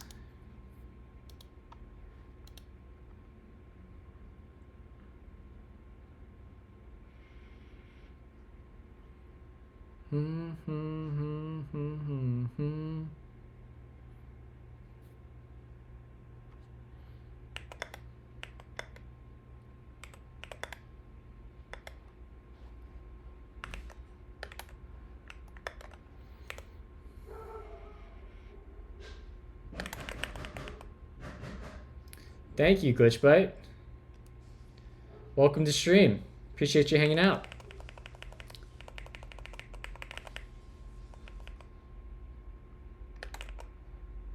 Actually, let's I think this directory is ignored. So we have to let's go write this file in a actual OCaml directory.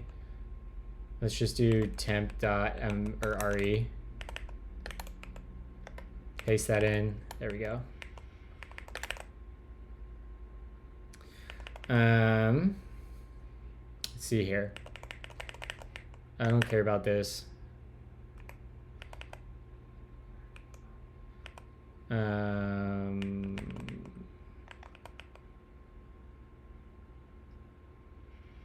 We're gonna do something similar to this. But let's start with just saying div, and we'll close our div, and then in here we'll have an h1, and we'll close our h1, and in here we'll say react.string, and we'll say create Melange app.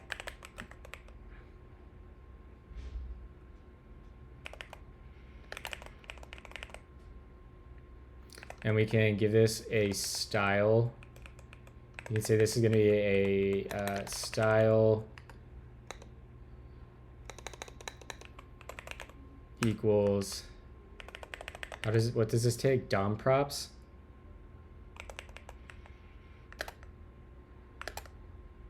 I actually don't know how to use style.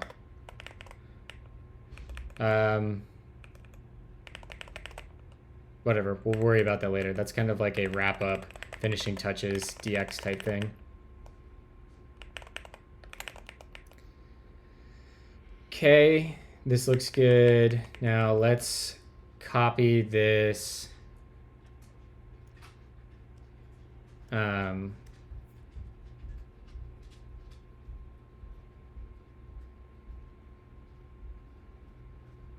We'll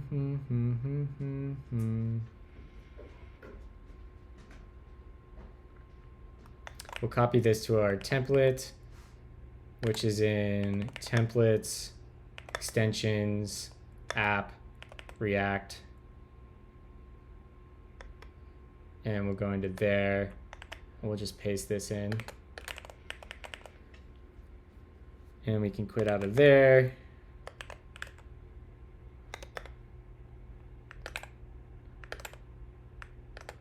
Okay, that looks good. Oh, I love this song too. The Wonder Years is so good.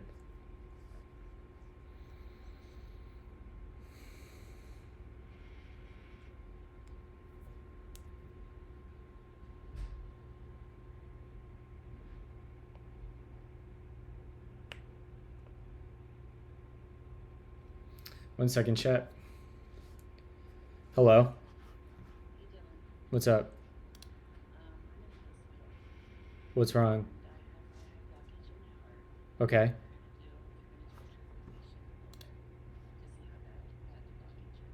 Okay.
Oh, man. Sorry about that, chat. I just found out my mother is in the hospital for heart blockage. I will probably be getting a phone call from my sister here shortly. She is okay right now and under medical supervision, and they're putting a catheter in. Oh, getting another phone call. One second.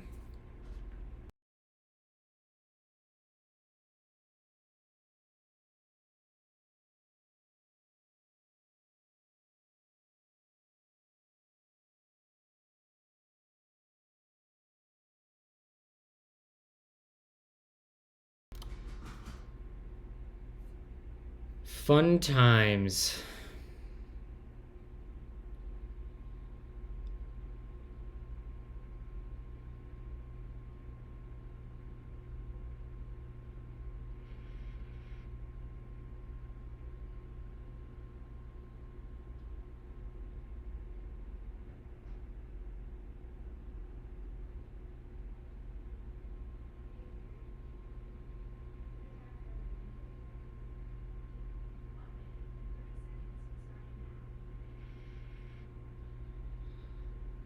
Oh man, chat. Health issues with parents suck.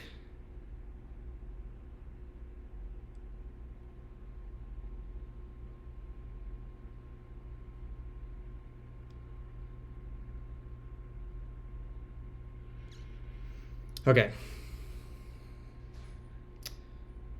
Should be good until my sister calls me. All right. Let's get back to it and keep our minds off things we can't control.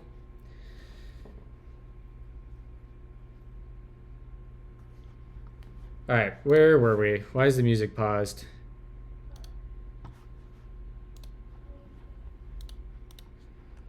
Thank you, Concavi. Appreciate that.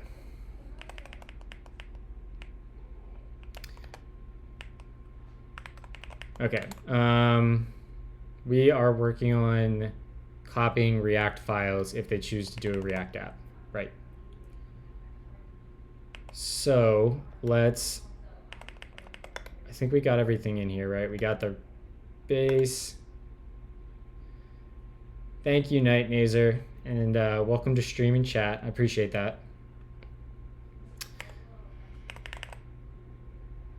What would be like a good example of like an OCaml module that we could use both in just like a CLI or just like a normal script and a React component to like just demonstrate another module or component? That's like, I want it to have a little bit more breadth than just like printing hello world. But I don't want it to be a lot.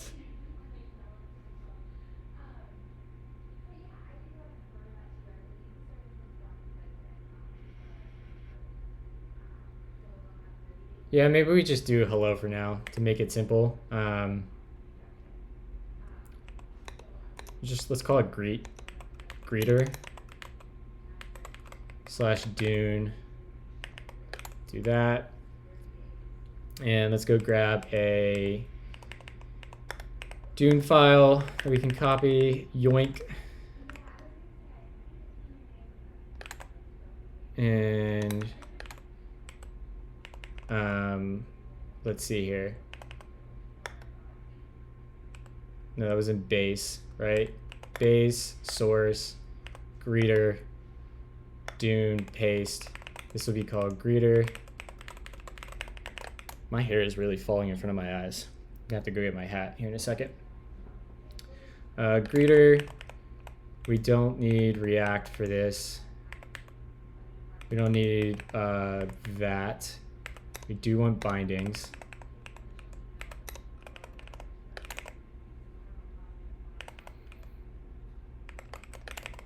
Okay, so that looks good. And then let's make a greeter.ml.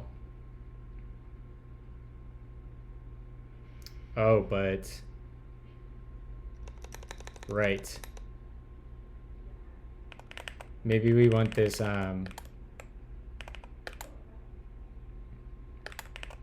we want this in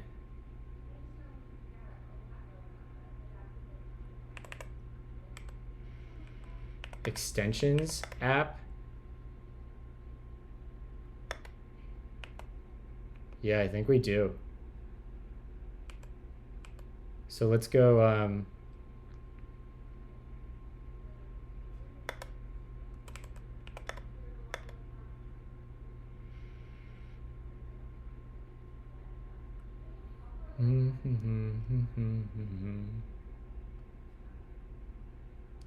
think about you every day.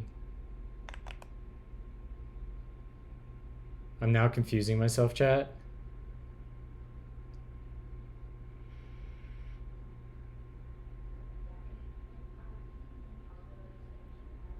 I think this gets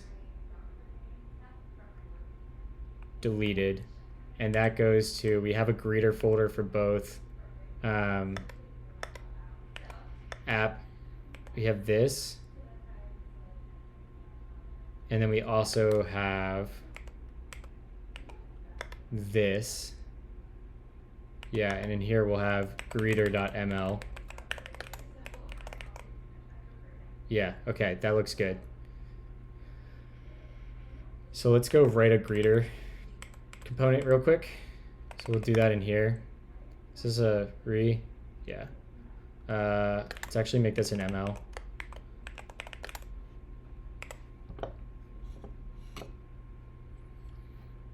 And we'll say greeter.greet. Yeah, we'll just say let greet, and this will take a name, and we'll annotate this as a string, and we'll say it returns a string, and this will equal, we'll say format.sprintf, and we'll say, I don't know why Copilot's not giving me anything here. Hello %s. Welcome to Melange and OCaml.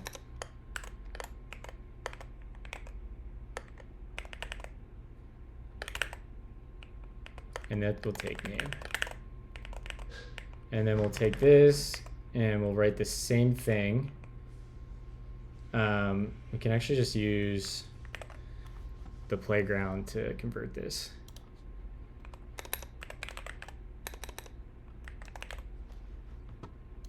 Some Bad Bunny.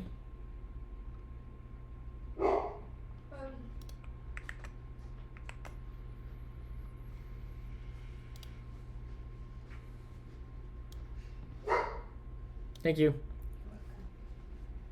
It's really full, so be careful.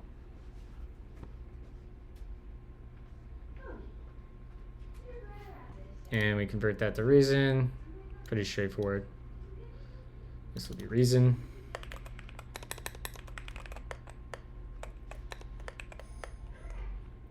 Okay. Now let's go copy these to our templates. Templates, base, no, not base. Extensions, app.ml, greeter.ml. That will go in there. And then we'll go up into app.re, and we'll go in here and we'll say greeter.re. Okay. Copy that. That goes in here. All right, my sister's calling chat. This might take a minute. Oops.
And we're back. I forgot where did I set my glasses? All right, hopefully that is the last of the not fun conversations today. All right, chat, let's get back to it. And like I said, keep our minds off this garbage. All right, so we got the greeter in, which means we're gonna have to update our, let's say this is module.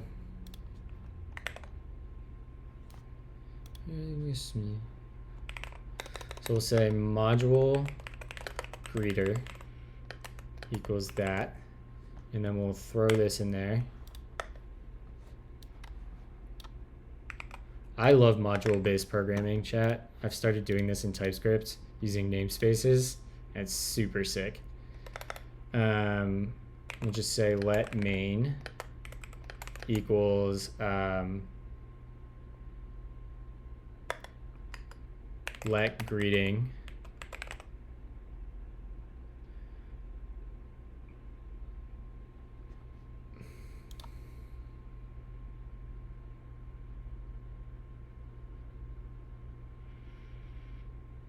we could template this out and it'd be kind of cool.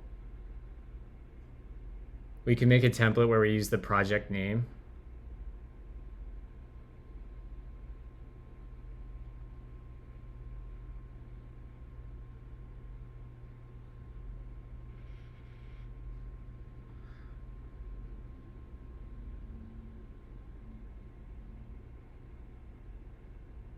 What would we do here?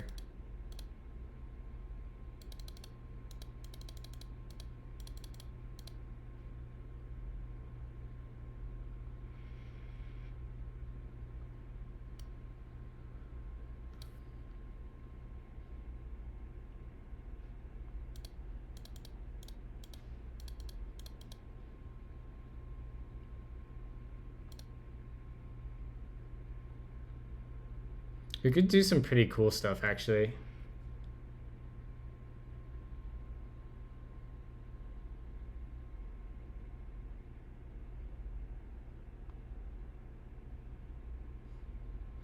I have an idea. I've got a pretty cool idea, actually. Oh, and something simpler than like a greeter or something. We can do, let's go up and let's go into this temp ML file. And let's delete this and let's say module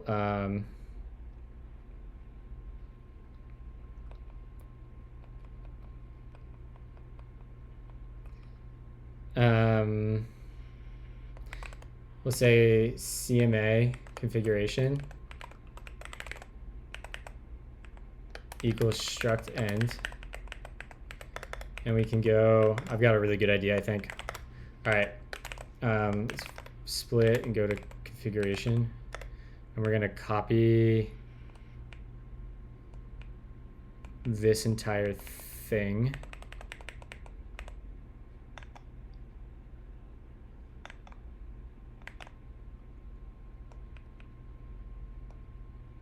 We're gonna yoink that. We're gonna come over here and we're gonna paste that in here. And we'll say bundler.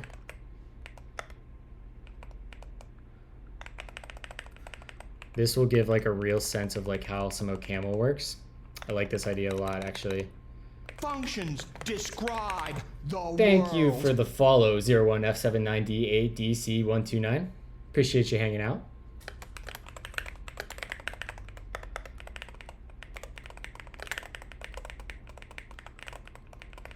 Okay, so we have a bundler there.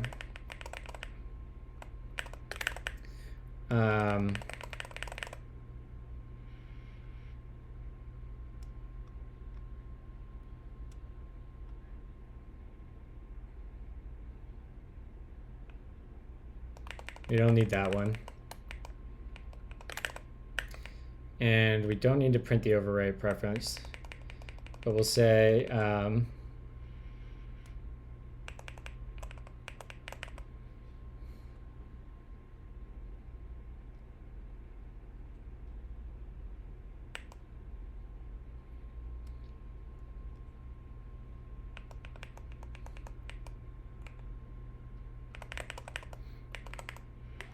we're going to say this.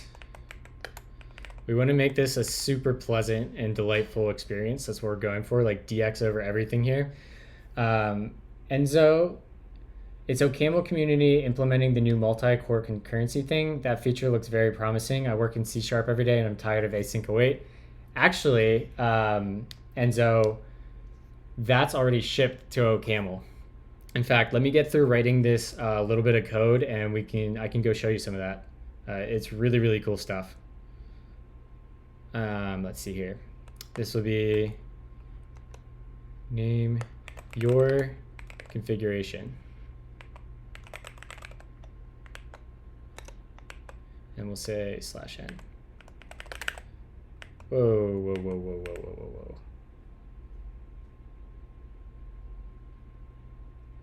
Why did that add another? I don't want to. I guess we do that. Yeah, there we go.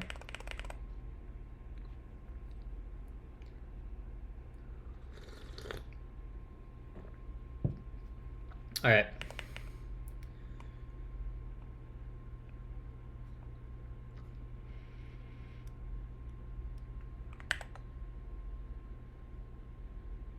What song is this?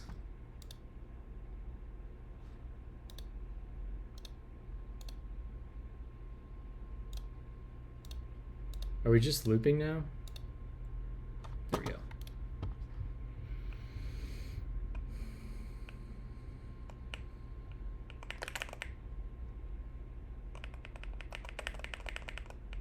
So we have our CMA configuration, and then in our app, right, we could be like module app equals struct end.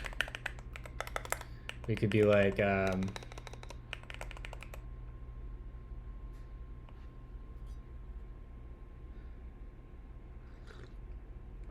advent of TypeScript is crazy.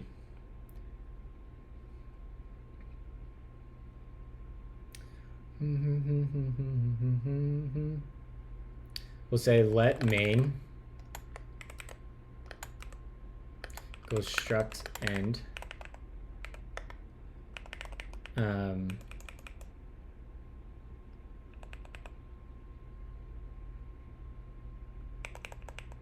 Not struct end. What am I doing here? We'll say let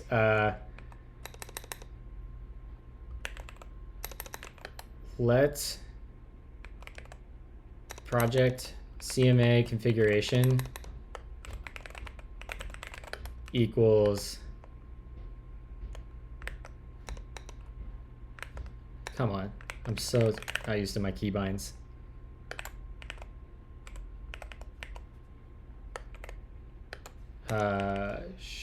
In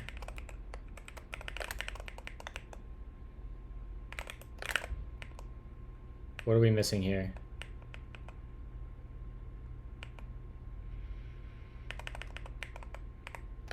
There we go.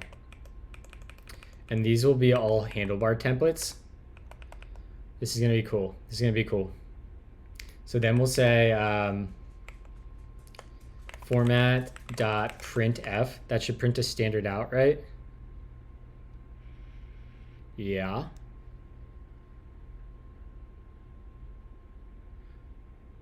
We should be able to say %A. No, let's say %S. Yeah.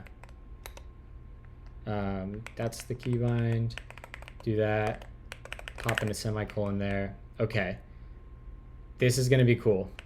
So we're going to come in here and we're going to say this. Damn it. Let's vsplit open. We can close this. We want to go to our Dune template. Or let's just look at it like our package JSON template.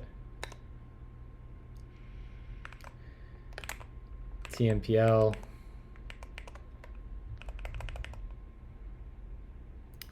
So we'll say change in here. This will be name directory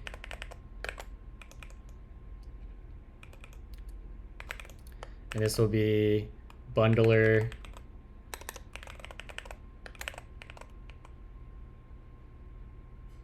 and this will be is React app.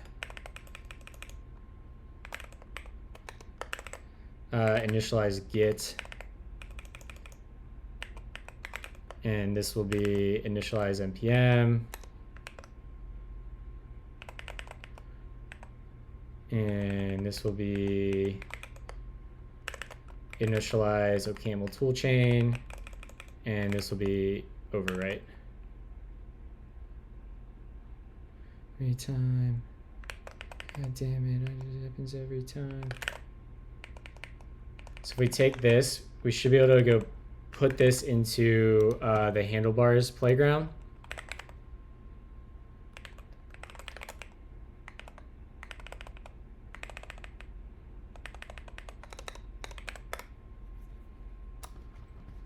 Does English not have the prefix?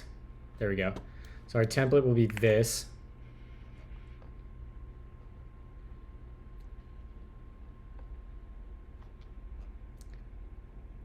And actually we can just have it be, we don't even need all that garbage to test this.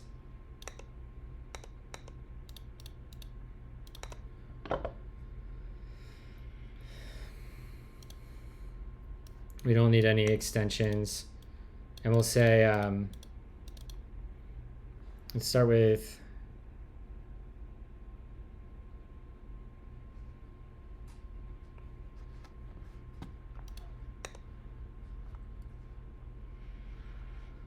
we'll start with name, and we'll say this is going to be, I don't know, foobar. Excellent. Directory will be, hell yeah. This is going to be so cool, chat. Directory will be, I don't know, foobar as well.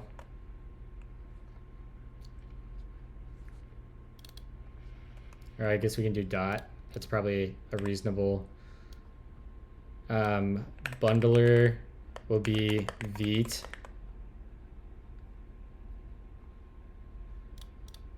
Everyone see where I'm taking this right now? So this works. This does exactly what we thought. Cool.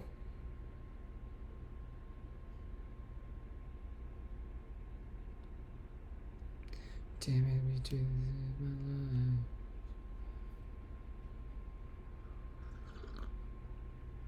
my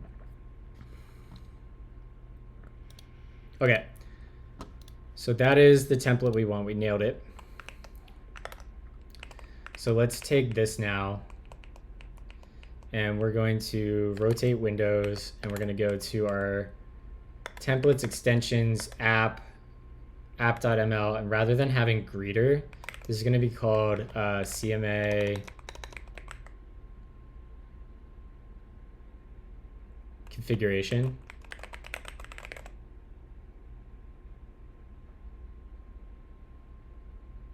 Sure.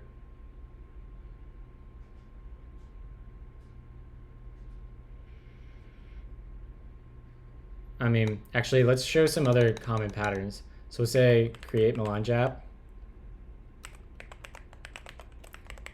And then we'll add, that's probably a rename function, right? Yeah. Okay, we'll go in there and we'll rename this create Melange app. Actually,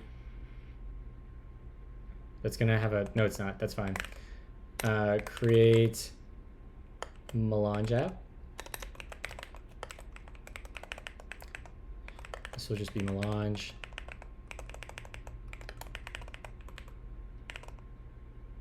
Melange.node. Melange.dom. Actually, no, that doesn't need any of these really. D2B.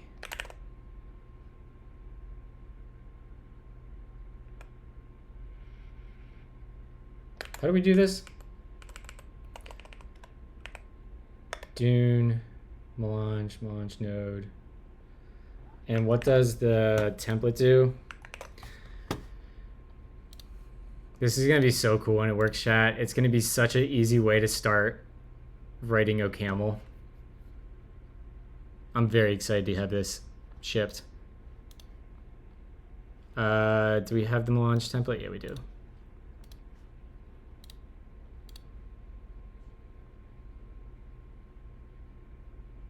Okay.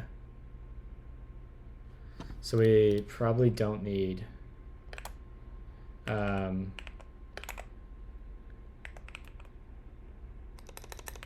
extension to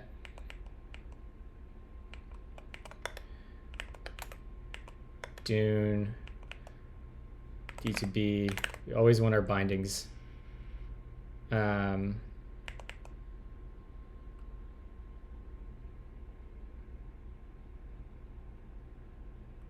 Might as well just always give the pre-process, even though you don't technically need it.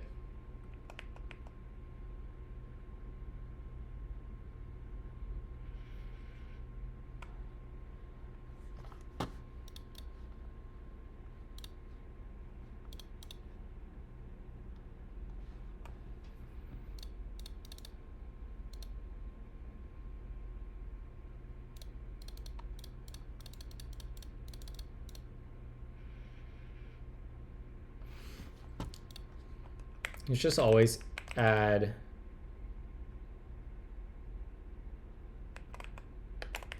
even though we don't need it, it can be good practice to just always throw in Melange.js so it's there. Okay, I'm okay with that.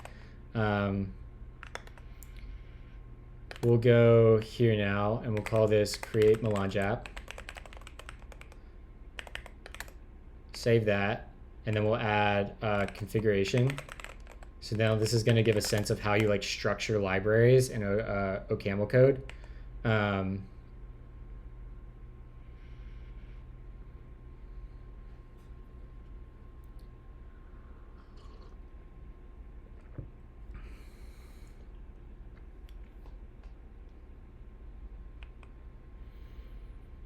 So once we do this, let's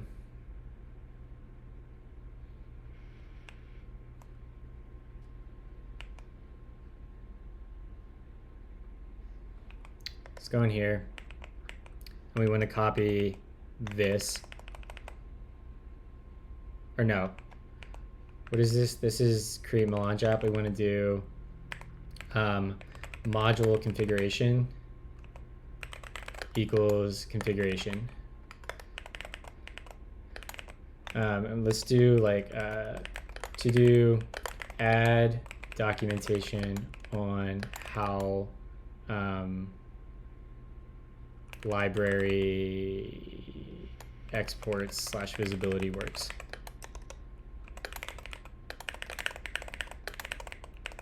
Okay, that looks good. And then in here, we can yoink you.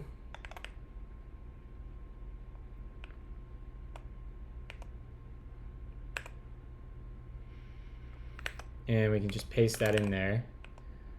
So this is demonstrating actually a lot of OCaml features. We've got nested modules. We've got, what else do we have? Polymorphic variants, we have variants, we have toStrings.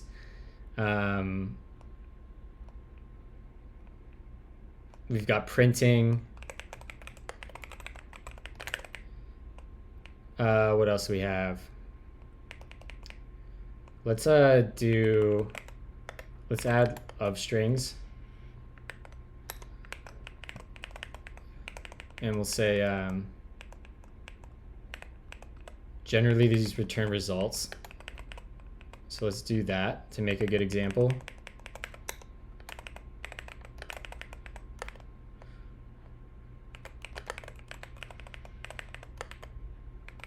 This will be error invalid bundler. Yep. And we'll do the same thing.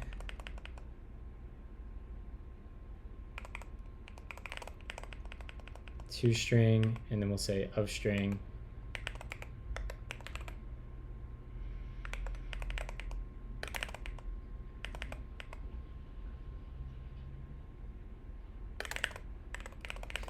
So we should be able to copy these into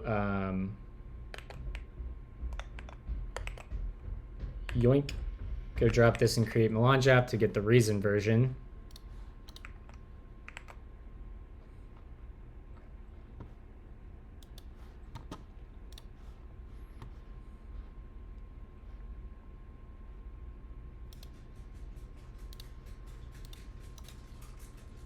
All right, that looks good. And now let's copy that to reason, format that.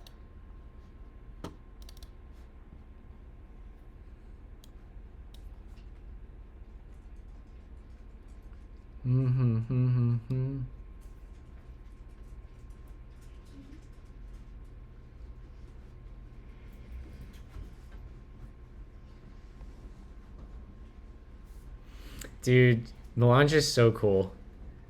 It does so good at compiling JavaScript.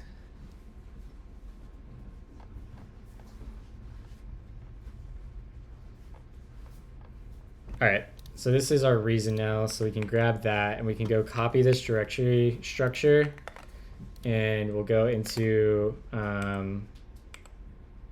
app.re, and we'll add create Melange app slash and Dune. Write that, go in there, and we'll say configuration.re. Okay, go in there, paste that. There's our reason syntax of this. Okay, cool. And then we want to go templates, extensions, app, ML, this, create Melange app, yoink that, and I didn't realize you were in here, Justine. Hey.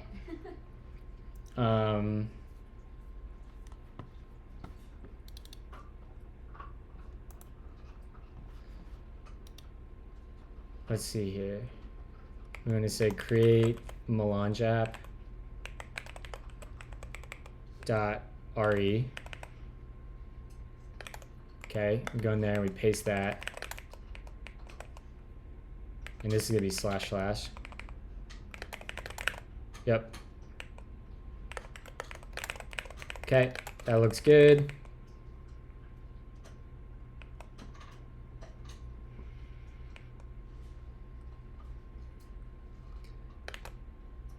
And then in our app is where we're going to want that template. So where did I put that template file? Did I copy that in yet? No, I didn't. That is in that temp file that we were working on here. So our app,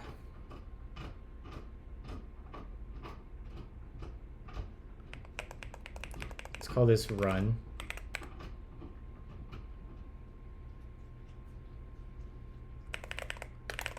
And then we'll just say let that equals app.run. That feels like a pretty good introduction to OCaml. This would be,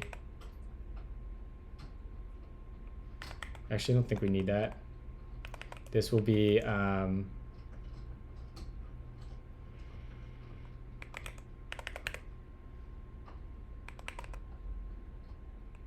create Melange app dot configuration dot make.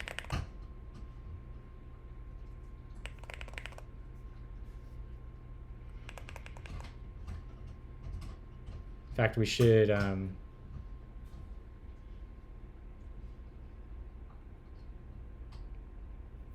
go put this in Melange Playground and do this in Melange Playground so we get good formatting and we're not messing with just templates.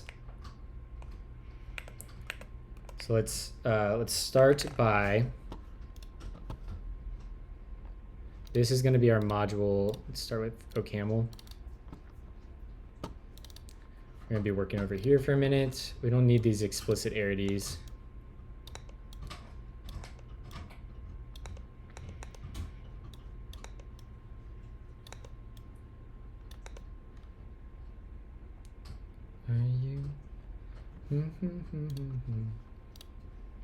So we have a module, and it's going to be module create Melange app equals struct, and we can drop an n the whole way down here. Format that, and then we have module configuration equals struct, We can drop that here. Format that. I hate using my mouse. Then we want to go grab our app file again. Yoink.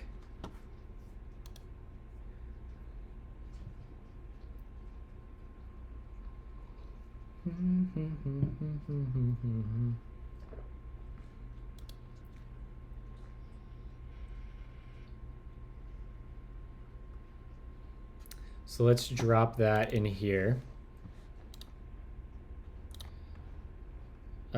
Paste that. Now this is going to be super wrong because of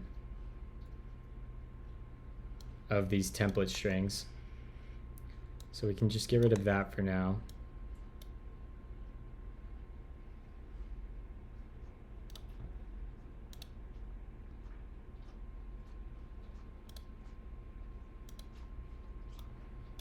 Say bundler.beat.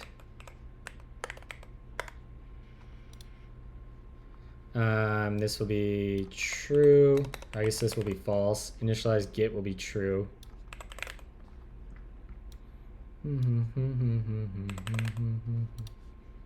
Say true. And this will be backtick none. Can I just reference it as Vite?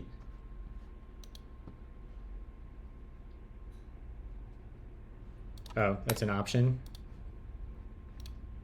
And then this will be create melange app.configuration.toString. Beautiful. Let's look at that generated JavaScript. Lovely.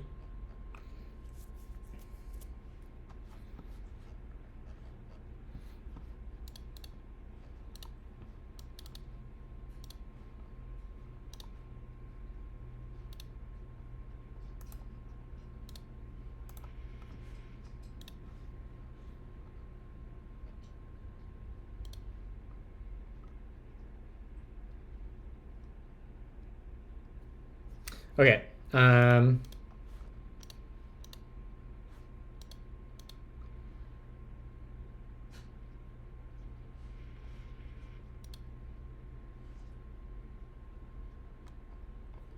Let's copy this app and we'll put that in here.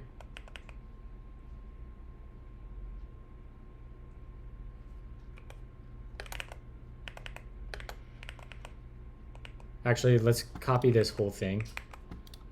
And Shift V down to the bottom, paste it in. Perfect.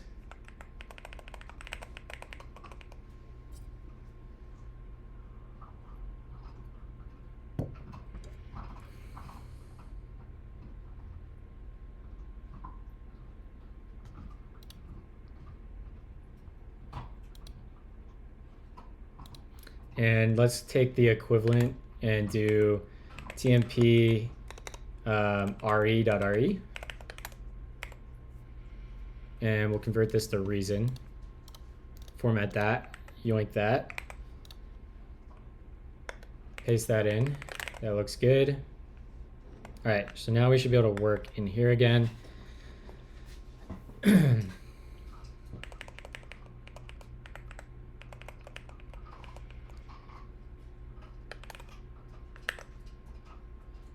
And we want to go into app.re. That is going to be this one. And we'll say let, yeah.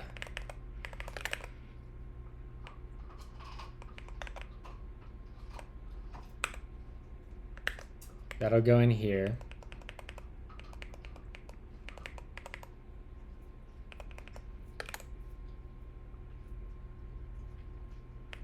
And this is where we're going to end up putting the template, but that's okay. Yo, I love this. Reminds me of Czarface.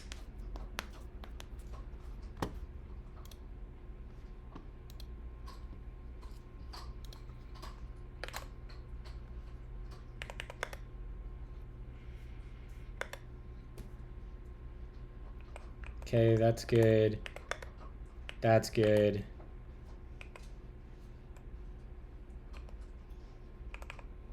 And then this is good.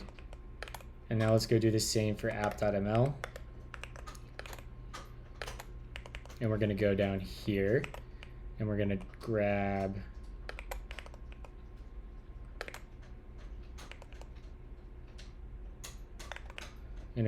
this. Hey, your mom texted. What? Your mom just texted. Functions describe the world.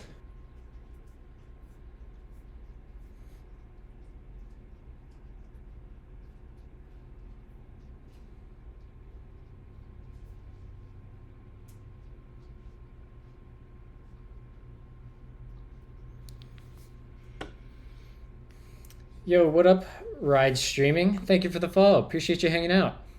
We are working on setting up all of our templates for when Create Melange app runs. There's a bunch of different configurations of projects that this tool can spit out.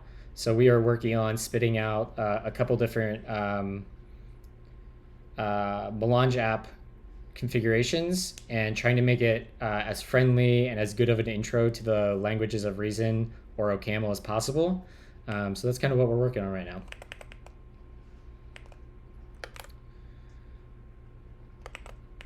So let's yoink this. That will come over here. And then we say let equals app.run. Yoink that. That'll come over here. And we're going to have to update these to have the templates, but that's totally fine.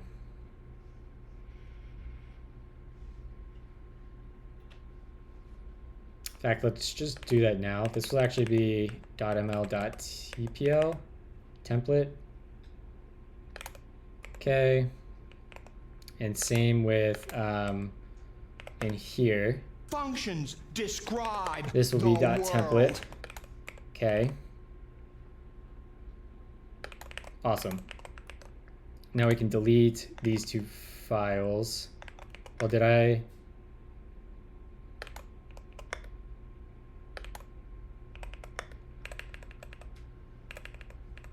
Yeah, we want this. So let's grab this and put this over here. We're going to need this in a little bit. In fact, we should just do it right now while we have it. Let's quit this. This to you.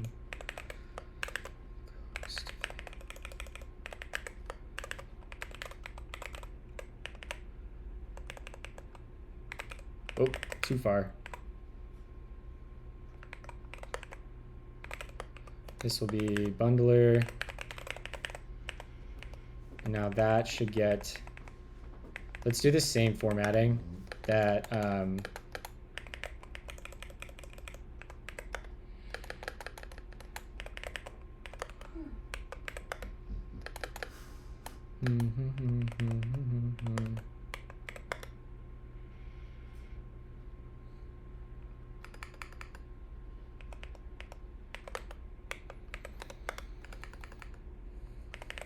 okay, that makes this a little bit easier to work with. This will be is React app.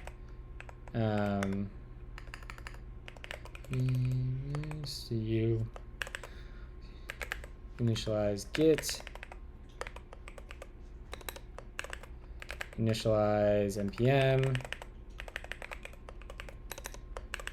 initialize OCaml toolchain, and then overwrite will be overwrite.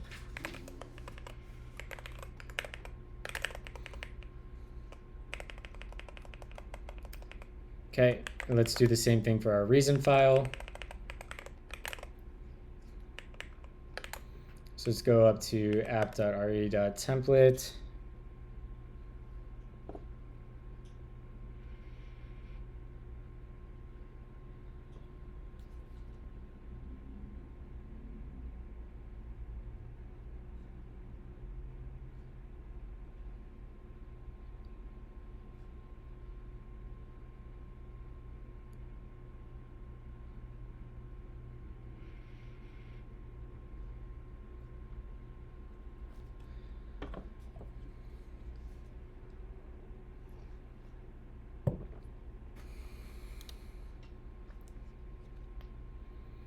Sorry, chat. I've got some family stuff going on.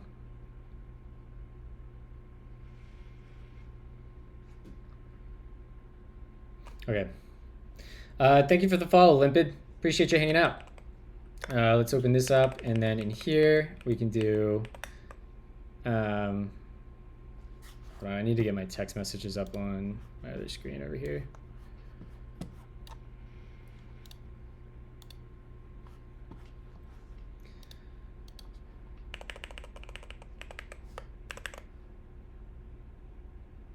Yeah. Okay. This will be name. This will be directory. This will be bundler. Bundler? I hardly know her. Is React app. And this will be initialize Git. This will be initialize npm. And this will be initialize OCaml toolchain.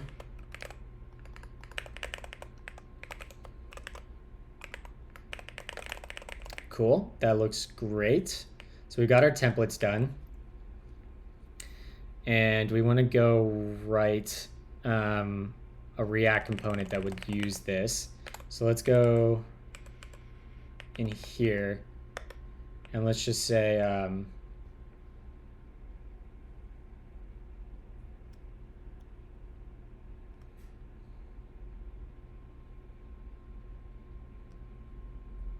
we'll say React app,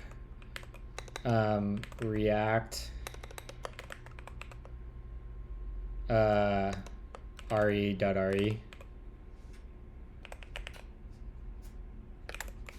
and in here we'll render say module. We want to go, you can borrow from this. Oh my god.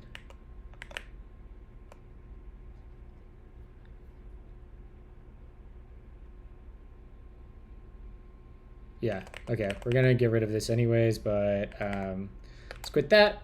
Then we're gonna come over here and we want to in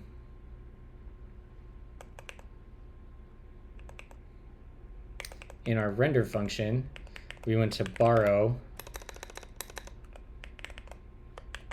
Let's open up temp.re. We're gonna borrow this, yoink that in, throw that up there, minimize that, and we want to borrow this again.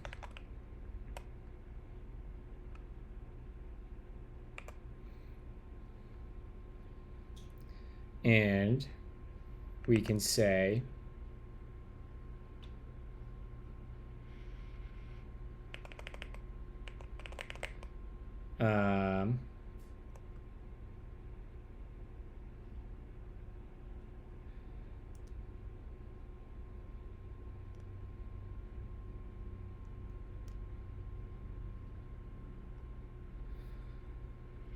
I'm trying to balance, I'm anticipating a lot of people who use this app, it being their first time working with OCaml or ReasonML. So some of these decisions I'm thinking through right now is like, what's the best way to set up a project to get a good introduction to the language and the ecosystem. So right now I'm considering like, how do we want to display what React looks like in Reason and Melange for the first time? I definitely want to render this, and I'm thinking I want to make another component called configuration.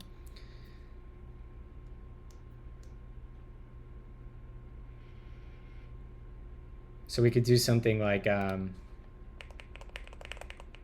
here, we would do like module configuration equals struct equals this, and that'll get that, and we'll say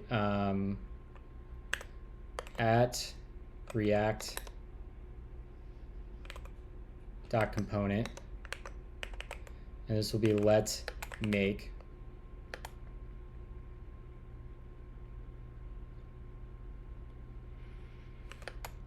it's not quite what we want.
Okay. Okay. I need to focus. Can't do, let's take a configuration object, right?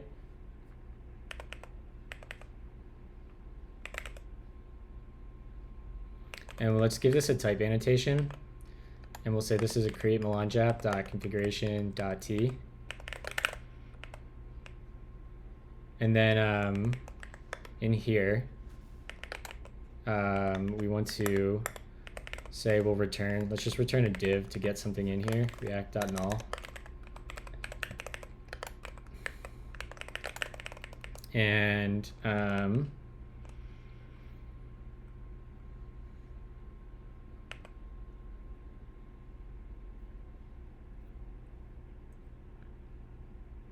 heck, we could make a web app in front of this command line pretty easy. That could be pretty cool.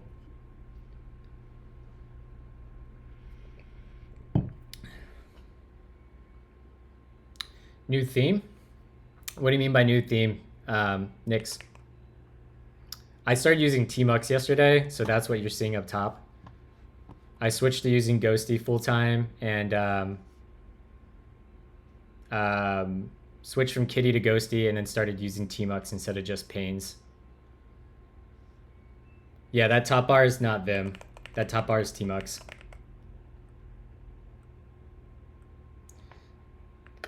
I can like switch between my windows.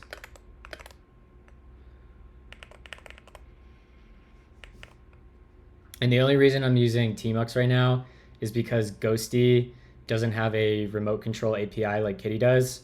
So I can't write a NeoVim plugin that works like Vim Kitty Navigator or Vim Tmux Navigator, which basically lets you move between NeoVim panes and regular terminal panes. Because Ghosty doesn't have that yet, I just like literally can't write it. So that's why we're using Tmux in the meantime. But I actually kind of like this like status bar. I think that looks pretty good. I might actually update my Lua line then to look like kind of match this theme. I kind of like the blockiness.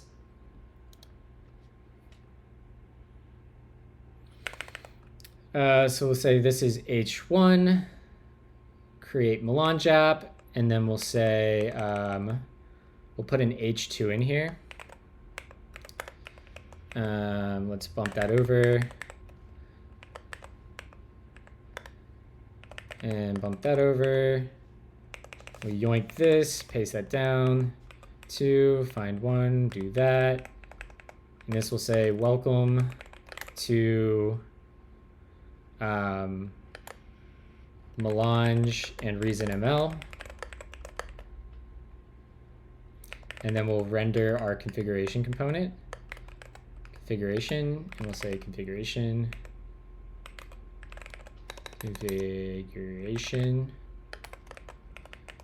And we'll make our configuration in here. In fact, we can just comment that line out for now. What is that formatting? Jeez.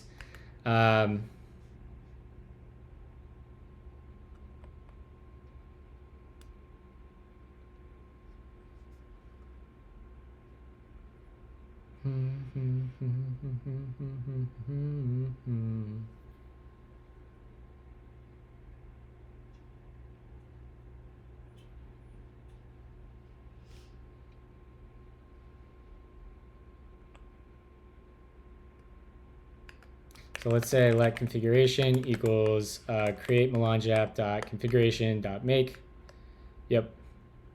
Yep, yep, yep, yep.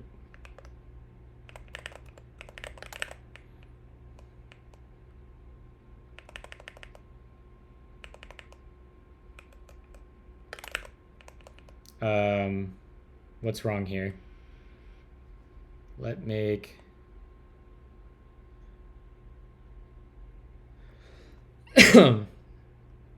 does anybody see the, do we just need a unit at the end of it? No. Where's the syntax error?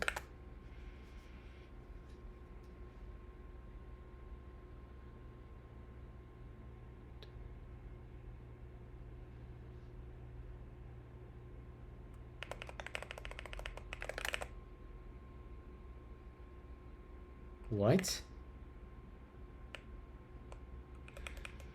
No, because we're assigning a variable. Or do I have that screwed up somewhere else? No.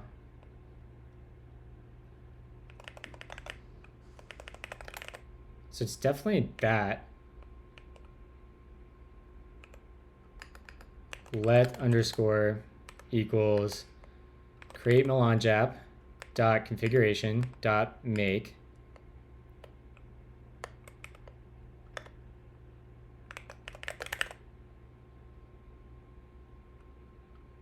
What is happening?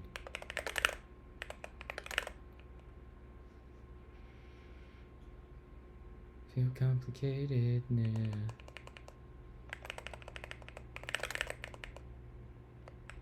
Functions describe the world. Do we not need...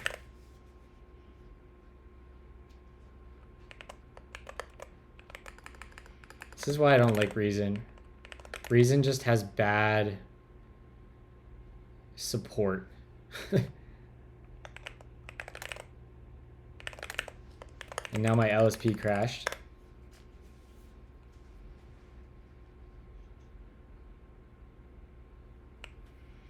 That's okay. Let's just get rid of all our other ones. We can ignore that. Ass. That's good. We have a random paren floating down here. All right, we have fine and dandy stuff there. Let x equal this. Oh, we're missing parens. Oh, that is what you're saying. I'm an idiot. You were totally right, Nix. I just missed what you meant. I know. Classic skill issues from me.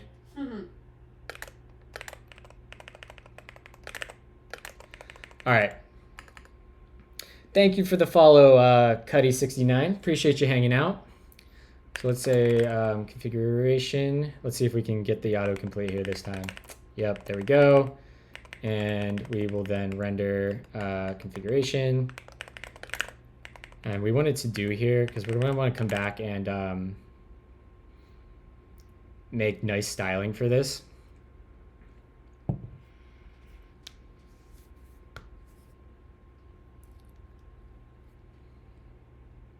But that's an invalid name.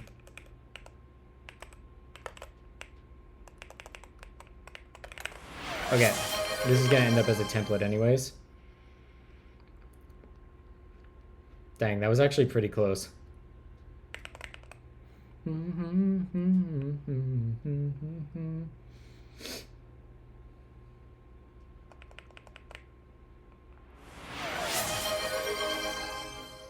Yeah, I feel like you always do get pretty close, Nix.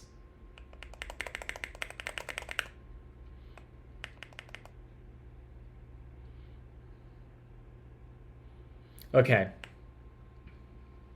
So we have that, and let's do something cool here, where let's make some state just to demonstrate how some of this stuff works. It'll be let's show configuration, and we'll do like a little effect here. And we'll say let we'll say react.useEffect 0,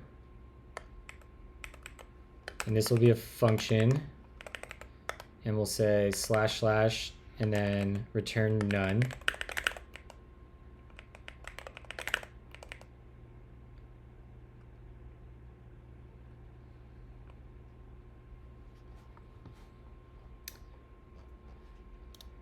Nix, you're getting an upgrade.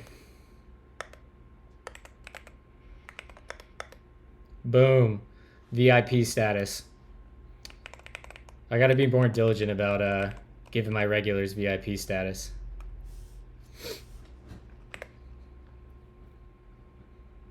I appreciate you always hanging out. And I'm gonna probably be badgering you about Nix configurations over the next couple weeks as I start getting used to using Nix.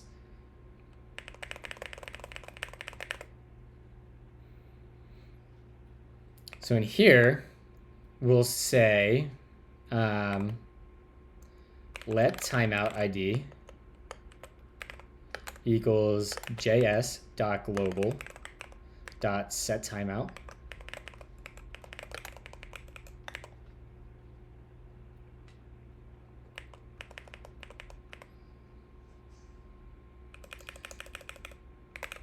This is actually going to be that. It's true.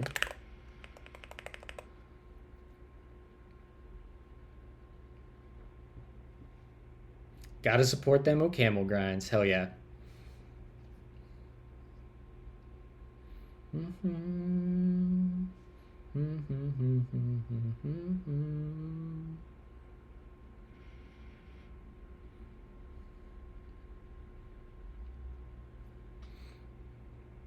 Then we can do like a match statement here. I hope this doesn't, yeah, that's actually exactly what I wanted.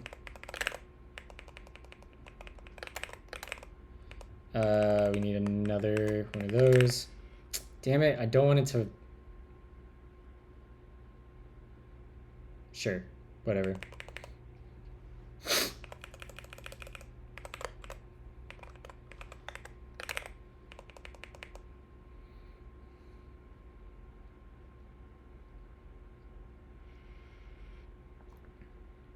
Okay, so that will give like this nice little demonstration of like, we have some React state, we have an effect, we have a binding from the library. Fun fact, a melange is a coffee beverage in Austria, but not in France. Another fun fact, double dot, is melange in French means a medley of things. So like the name melange is like this loaded term. It's like a really great name for this compiler. So in French, it means a medley of items or a medley of things, which is Melange, the compiler, is described as a combination of tooling in the OCaml ecosystem to compile OCaml and reason to JavaScript. So that's how like the medley Melange French word plays in. And the melange is also the name of the spice or the drug from the book series and the movie Dune. And OCaml and Melange's build tool is called Dune. So it's like this, like, they really nailed it with the name. Melange Wasm backend when? Well, you see, Nix, I'm sure you are already probably pretty caught up on this, but OCaml's WASM support is moving pretty quickly. There's a working group that gives monthly updates. And let me put this link in chat for everyone. Boom. I just want like zero cost or as close to zero cost interrupt with the DOM from WASM. Once we have that, like, WASM's gonna blow up. But until WASM has that, I don't think it's ever gonna really catch on. Because even Leptos has to pay that runtime overhead of serializing between WASM and JavaScript. And yeah.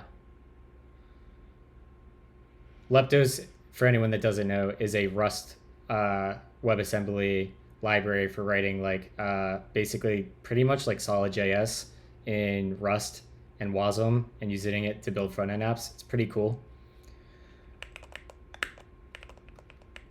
So then we want to return a function here that returns that. Yep.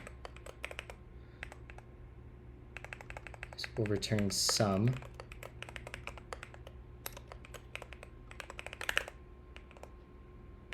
And we'll just annotate this as R. Return a cleanup function. If there was no cleanup function. Is this The Witcher? This is surely The Witcher, right? Yeah, Kaer Morhen off the Witcher soundtrack. Let's go. Love the Witcher soundtrack. dv to there, we would return none instead of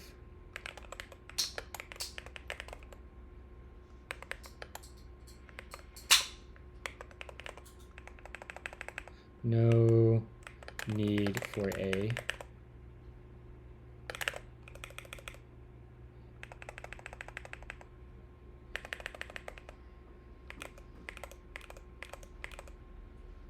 If we didn't need a,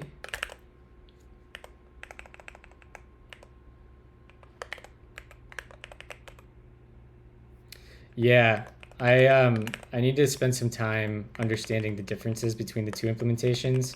There was a I think there was a conference talk at IACFP this year that went over those, which I was there for. I just can't remember. Okay, that feels like pretty good documentation.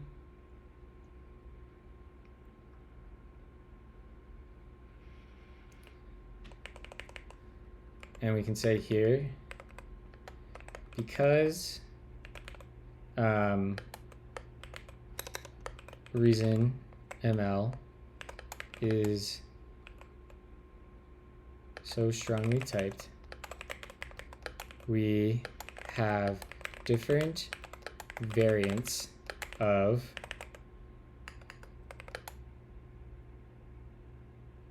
use effect. That's pretty close.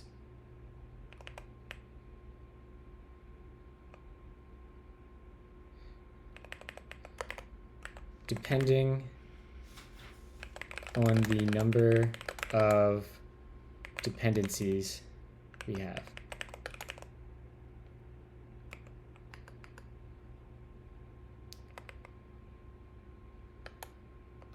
For example,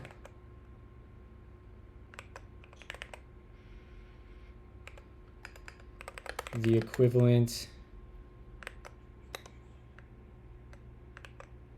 in JavaScript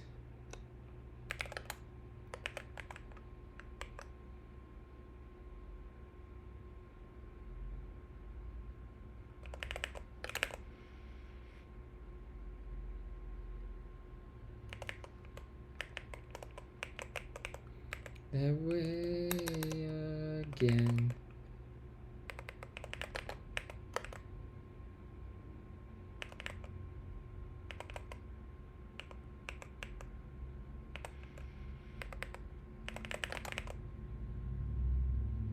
Welcome back, Rond.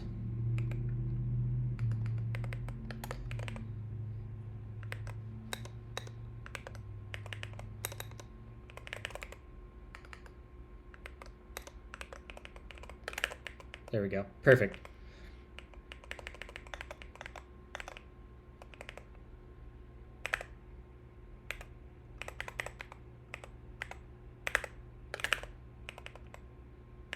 Never find you the way again. And never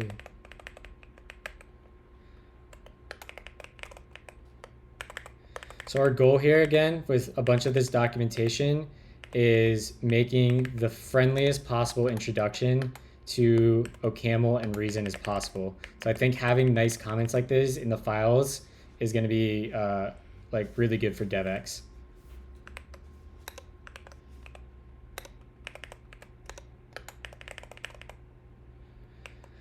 So we can go down here, we can do Shift-I, that.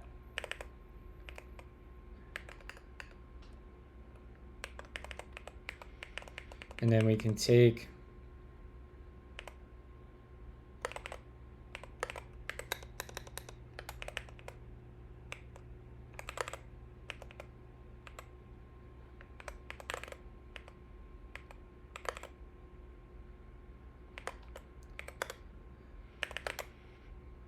why did that format so weird?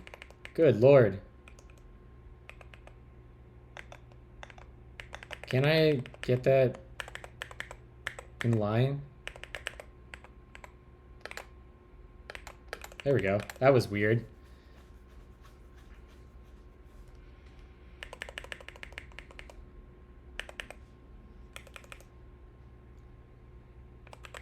Because ReasonML has a stronger type system than TypeScript,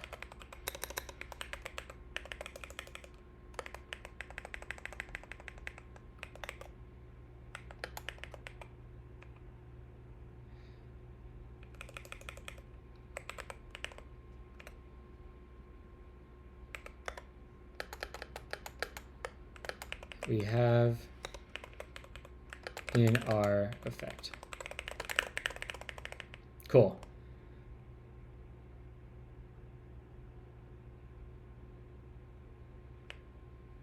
We'll do a final pass too at writing a bunch of documentation before we release 1.0, but I think having stuff like this is really, really, really going to make the experience so much better.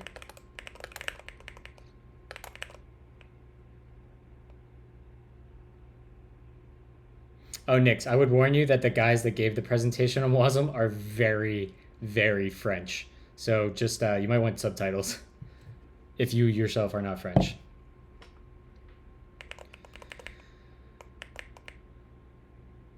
Okay. So this is going to be that. We render that.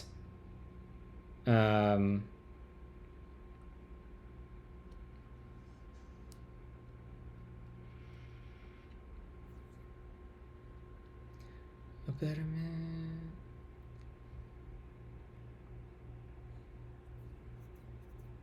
Let's see here. We want to do we need to do anything else for this here? I think this is probably good. Oh, we actually need to build out the configuration component. That would be good. So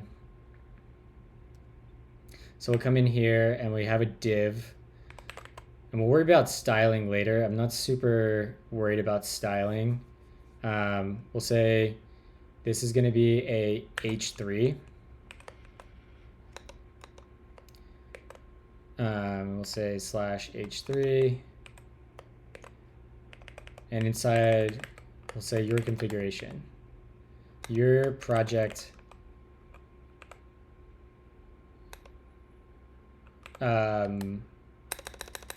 your create Melange app configuration. Or let's just say your, yeah, create Melange app configuration. And that needs to be in a string. Right, this is another good thing. They're auto-generated?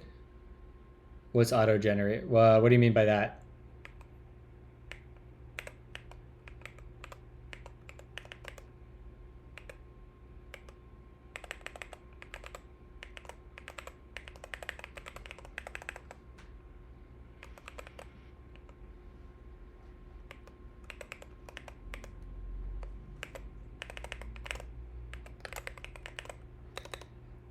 Oh, the subtitles? Oh no. Oh no. Rip. It's kind of funny though. Not gonna lie.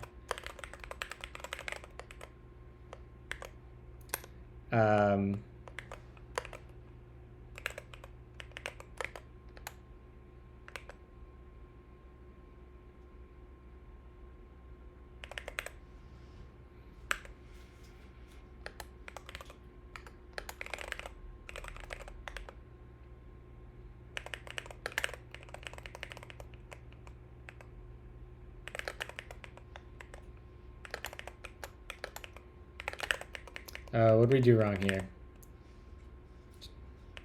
Is this just indentation and it being mad?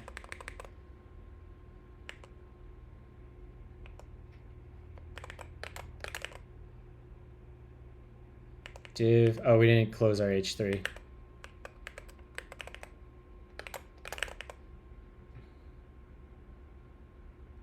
Yeah, after a full day of watching conference talks at CF or ICFP this year in Seattle, I got a pretty good ear for listening to French people speak.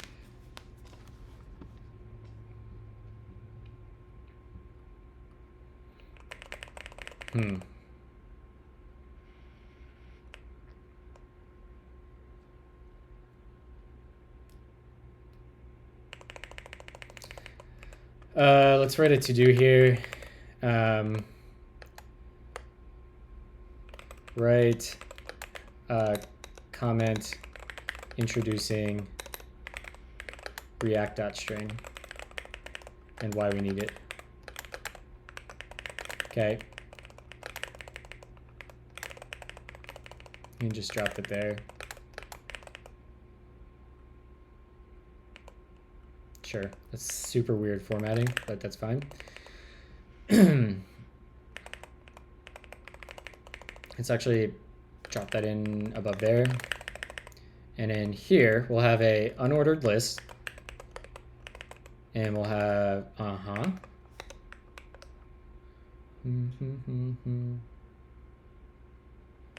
We can introduce a bunch of cool concepts here, I think.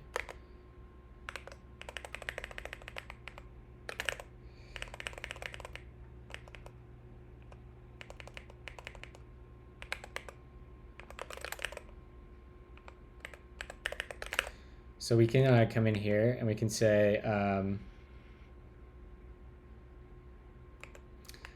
open create Melange app.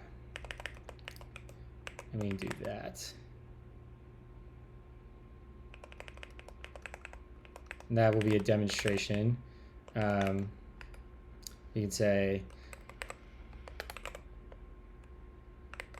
that's not quite what we want to do.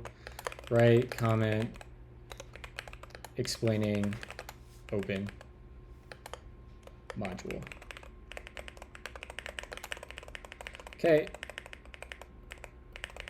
And then we can basically just like, can it be smart enough to figure out the rest of it? No.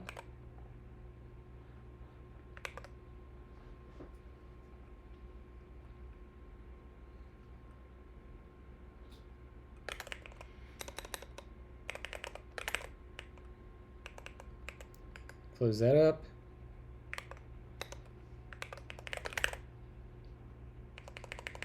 And then we can come down here and we'll just keep going.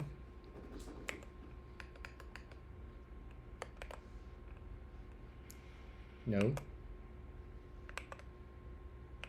I mean, that's fine, but that's not what we want next. Let's open our configuration so we can see the struct. So we want to go the name to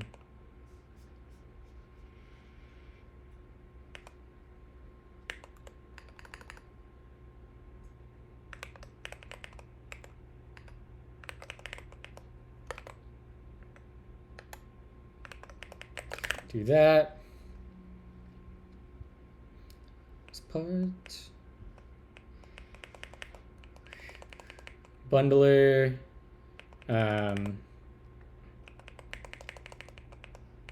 After that will be, you forced another streamer to start doing NeoVim yesterday. Was it meta? Because he needs to hurry up and fucking switch. Don't bully Meta. I will bully meta No. as much as I want. That's not nice. I am not a miracle man. Facts, Ron. Someday we'll get him. Someday we'll get him. You be nice to my friend. I need to get more water. So we've got name.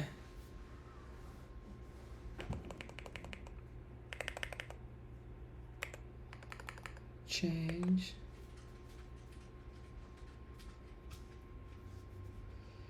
Hi, handsome. What are you up to? Please. What are you up to? Are you having a good day? Here, look at you got apples. Can you get them? Look. Oh, you rubbed them on my sweater or my shirt. That was nice of you. Here. That was so nice of you. Excuse me while we have tree sitter and LSP built in, and we have dynamic module, no RPC BS. Oh, you're on Emacs? I was about to ask if you were on like Helix or something. You're on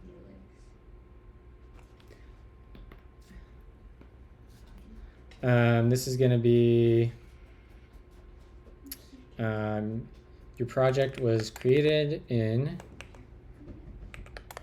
relative No, don't take my slipper. Oh, okay. to where you invoked create Melange app. You're so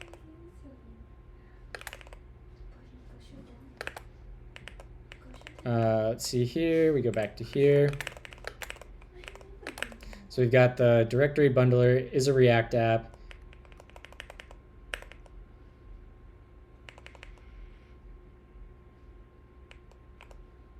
We don't even need that because it will always be a React app.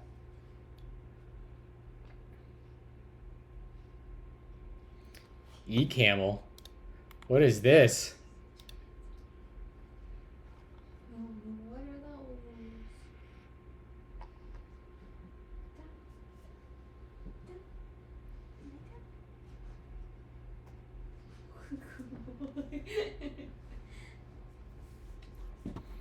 Dylan. I just looked. Bodie, what are you doing? Look at this dog. Look at that big handsome man. Bodie. What are you doing? Go get him. Just chilling. It's so funny. All right, let's bang out the rest of this component here. Override that is last.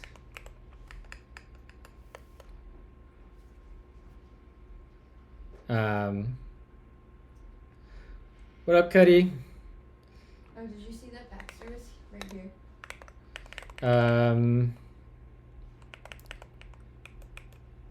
Your Git preference.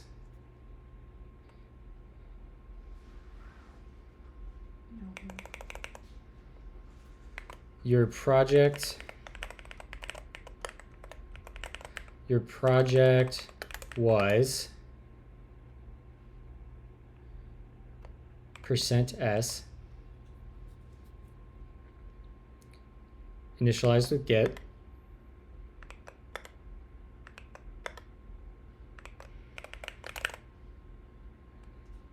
Of course, we got the syntax wrong.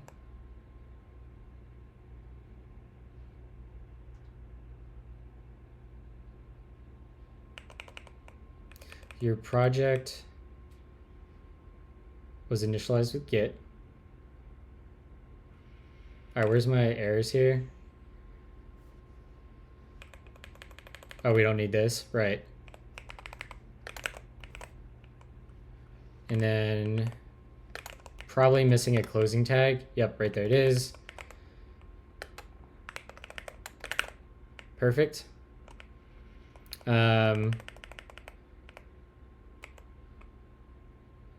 Was initialized with Git.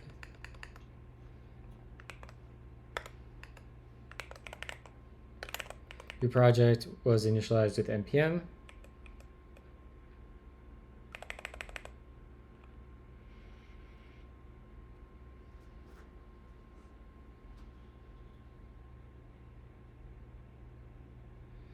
Sure, this is fine.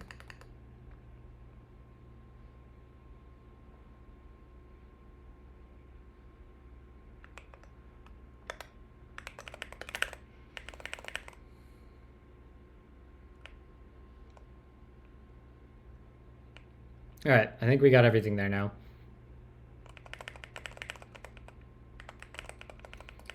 Okay.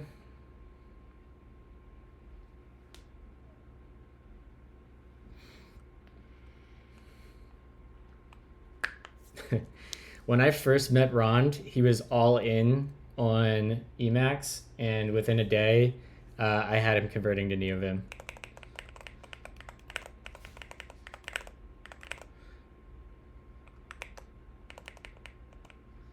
Okay, so now we need to come in here and we need to actually make this a template. I like configuring with Lua a lot, so it would take a lot for me to leave NeoVim for Helix.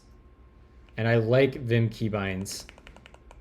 I don't find Helix's keybinds super ergonomic.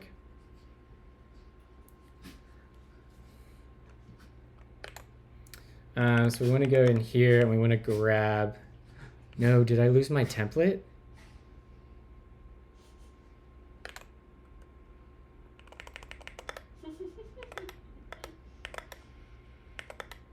Ah, here it is.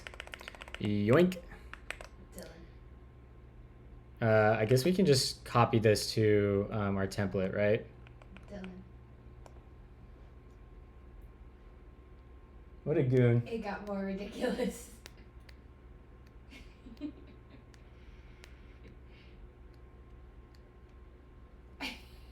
What a goon. It's so funny. All right, so let's go make a...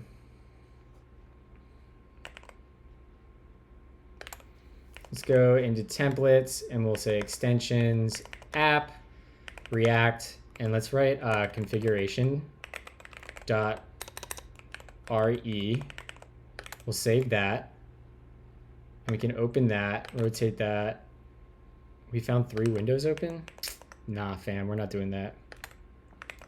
Rotate, and then we'll go back and we'll copy all this into here.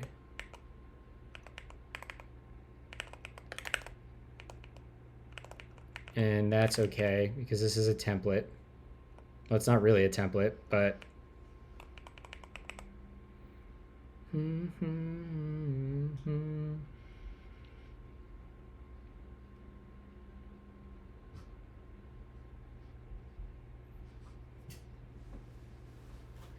Buddy. okay, let's get out of there. And we can go into app.re now. And this is going to get this boy. I'm going to yoink that. Throw that in there. A yoink. And this is actually going to be dot template. And we'll go back into here. And we want to open our other template. And we're going to copy the actual handlebar syntax.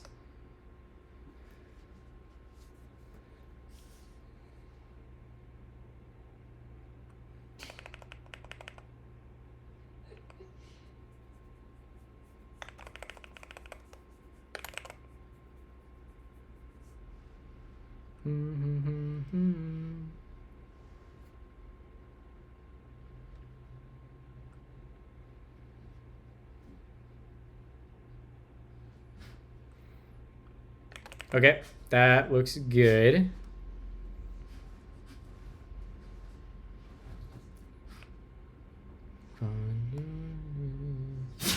Bless you. Okay.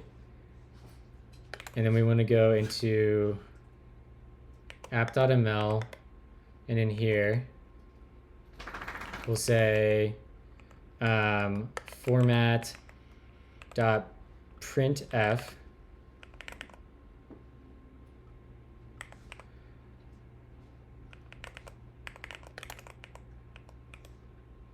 Actually, I want to go open that again.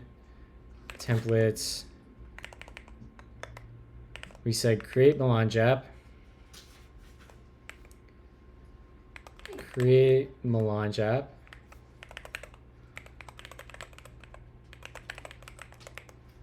Melange app /n. That's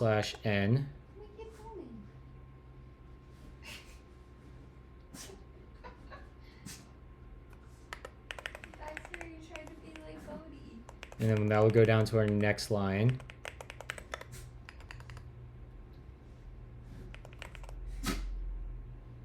I'm going to end up going to write this in I'll have to write this in Melange Playground to get the formatting right, but welcome to Melange and Reason ML /n/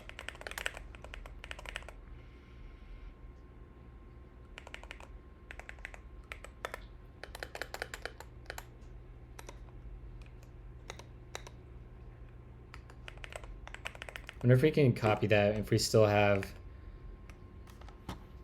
this in here.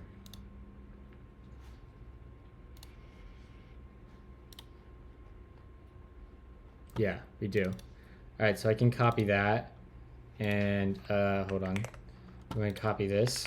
Yoink, move that over, put that in there. Okay, so I have a syntax error. That's good.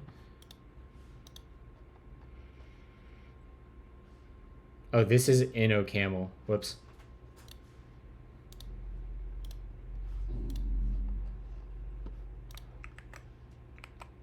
OCaml. OCaml, my camel. OCaml, my camel. What did we do wrong? So let's actually take this for now, get rid of it. And we'll say that. Wait, this is in reason syntax. What am I doing? Printf. Okay. So this will be format.printf that, and then we just wrap that there.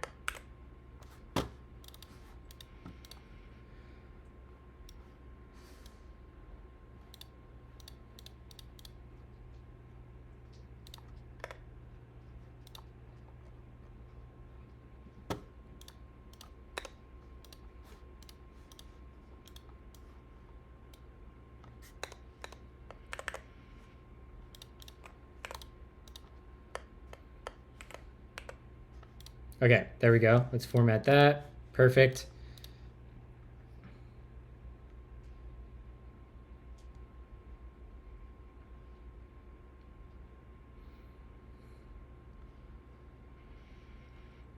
And then this will be create Melange app dot configuration dot toString configuration, which we can just call this configuration. It doesn't need to be CMA. Okay, that looks good. Hit it with the old format.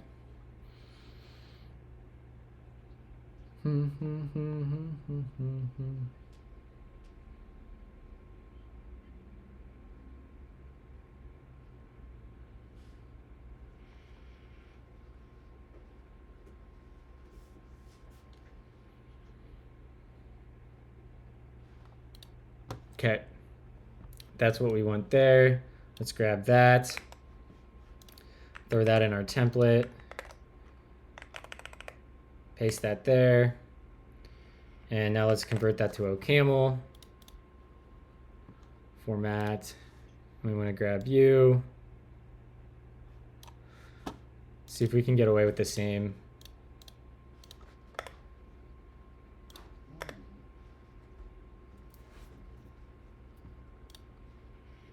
What is the, it's like, whatever, we'll just take that. in OCaml. Oh wait, that was app.ml. Shit. So this gets deleted, and this will go over to our app.re template. There we go. That's how we do that. Okay. In fact, we can do something else.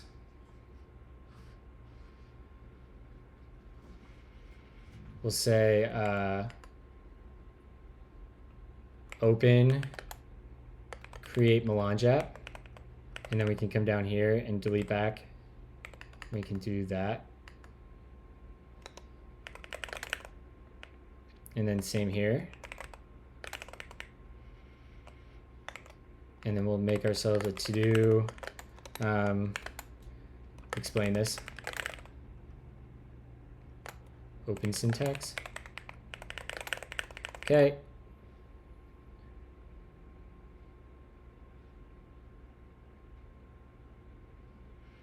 Forgot the renaming of CMA configuration. Thank you.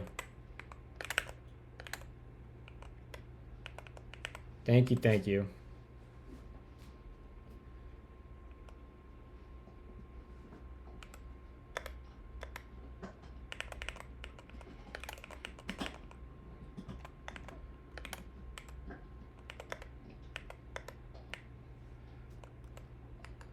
Open create Melange app.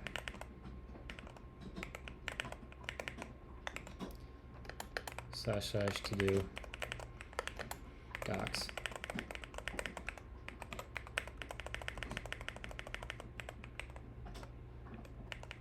Okay, they should be good now.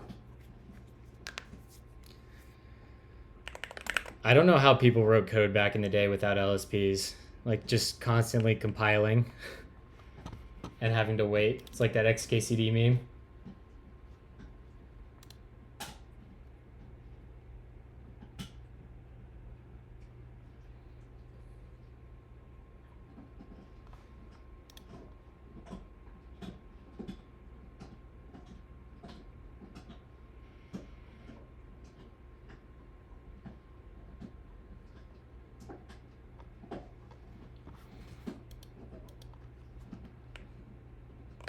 So these feel like pretty good introductions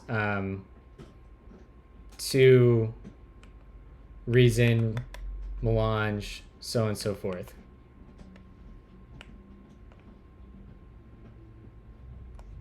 I'm pretty happy with it. Think about it well, I can. So now we have to go write a bunch of templates in OCaml, which we've already wrote boilerplate to do. But I'm gonna go grab a drink real quick, chat. I'll be right back.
My instance of Olama believes it's developed by OpenAI.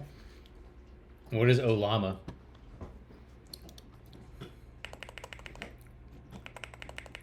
All right, so now we need to go.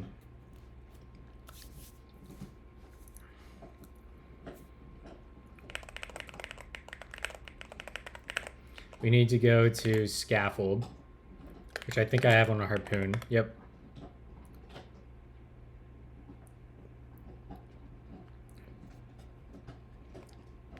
Oh, that's dope.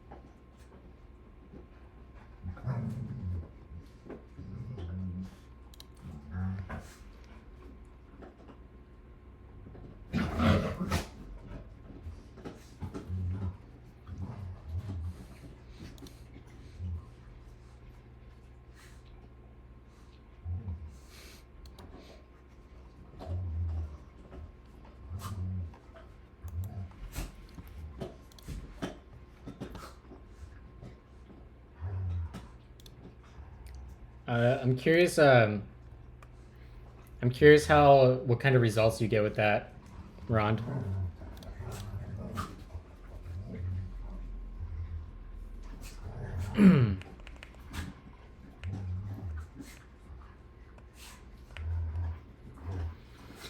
All right. So now we have React. We have to. We need to do. We need to add a step where we decide on like what app template to use, right? So we just made 3 different app templates. We have, well, I guess we should do, maybe the first thing we do is this Dune template file. I forgot about that. So let's do that first. Yeah. Okay. So we definitely need to write that. Core Dune.ml. Yeah. We don't need to do anything here. Where's the template at? We want to go to Dune project. Yeah, here we go. So we can delete all of this. And we want to type T. So our type T is going to be, I think our Dune template only has a name in it. Yeah, so let's just say name is a string. And then we'll say, drop down here. We can close that. And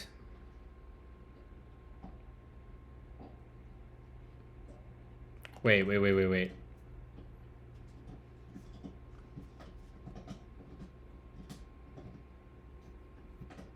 That's basically what I built here, Nix. I might have this wrong. This is the top level Dune. Yeah, okay, never mind, I am right. Disregard. Sure, I'll just make a tiny little make to keep the interfaces consistent. So say let make name is name. Yeah, boom. And we'll say empty.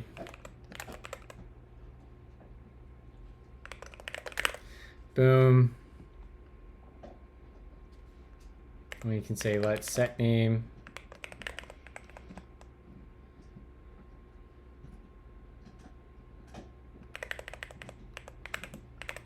Dune file.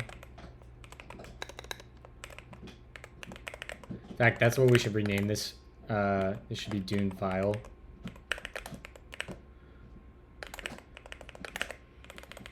Yanking word.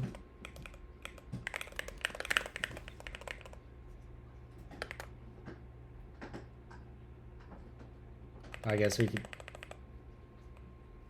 We don't even need that, right? That was stupid. But we do need a to.json. So let's say let to.json. We'll get a Dune file. And it'll be let dict equal js.dict empty. And then we'll say js.dict. Yeah, there, easy. And then we return it as js.json.object_dict. Just passing around a dict everywhere.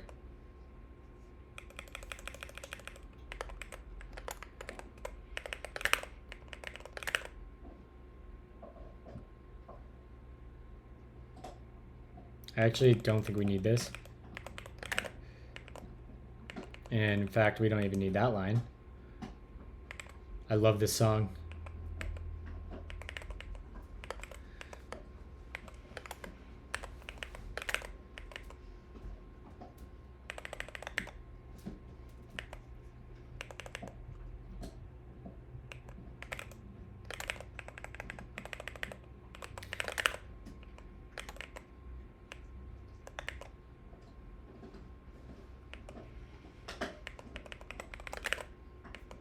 Why is it? There we go.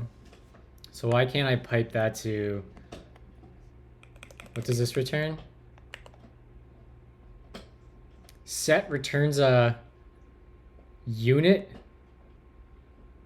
Oh my lord, that's obnoxious. Because it's mutative. Right. Annoying.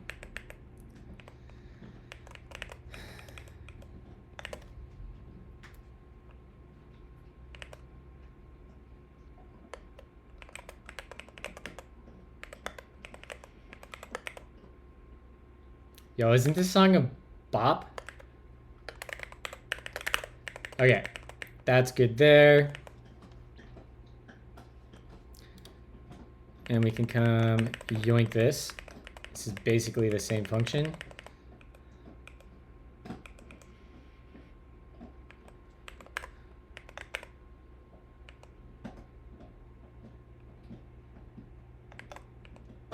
Dune.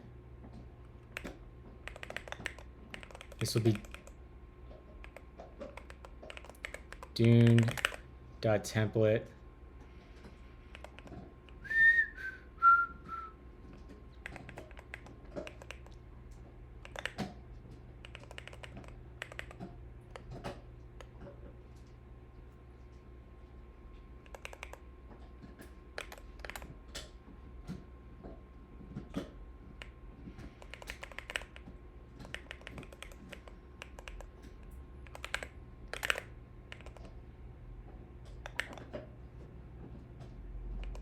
The temp, yeah, it's in the root. Okay, that looks good. Okay, this looks pretty good. So we now can go to our scaffold file. And in here, we'll have another template. It'll be root Dune file. The current song, yeah, isn't it so good? It's called "Take Your Problems to the Disco." Here, I'll get a link. What? I just like the name. We're gonna go listen to this album because this is real good. Can I share this? Share. Here we go. Copy link. Let's go listen to. Can I go to album?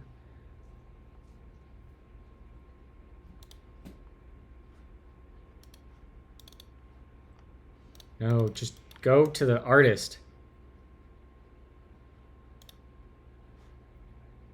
All right, here we go. No Tonic by Stolen Gin. We're just going to go straight through the album.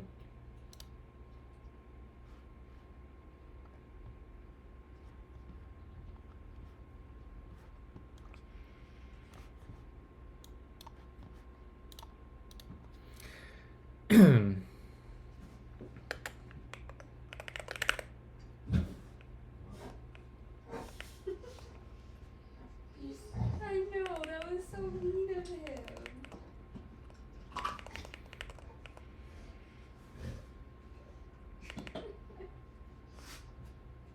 Did we screw something up here? Yep. Oh, it's because this might be what Well-Typed Witch is talking about with not having two-way Hindley-Milner type inference.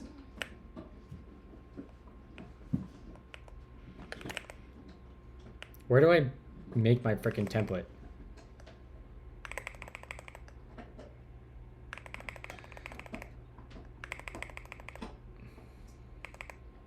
Here we go. We gotta say root Dune file.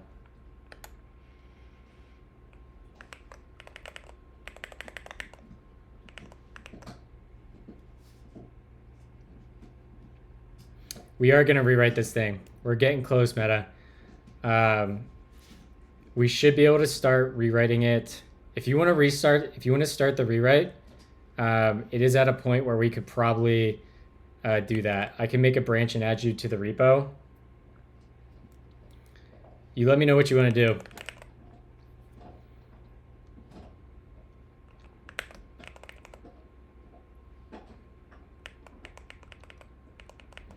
I can start if you want to start a channel in Discord, actually, I'll just start it now. Let me get through this feature and we'll chat and we'll get things set up. Template takes the same thing. So we can come in here, do around that and paste.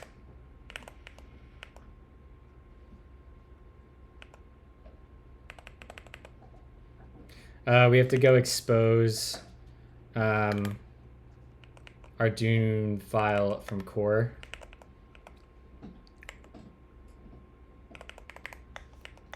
It'll be module Dune file equals Dune file.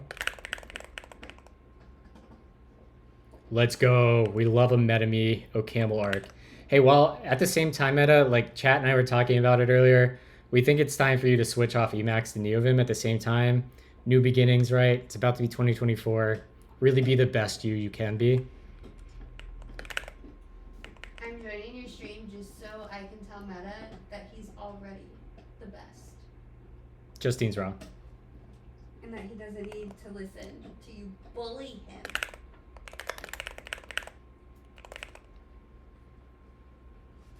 Wrong.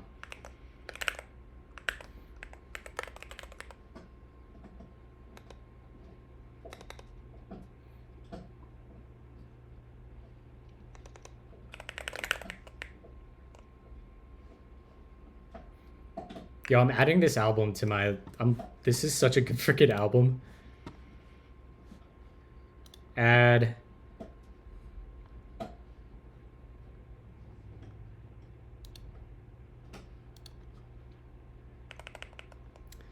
I am not jealous at all of Emacs, to be clear. No, you're jealous of Meta? Nope. Never have, never will be.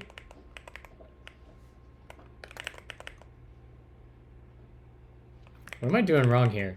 Root Dune file, that's what we called it, right? Root Dune file, and it's a template T of a Dune file T, which we see Dune file T here.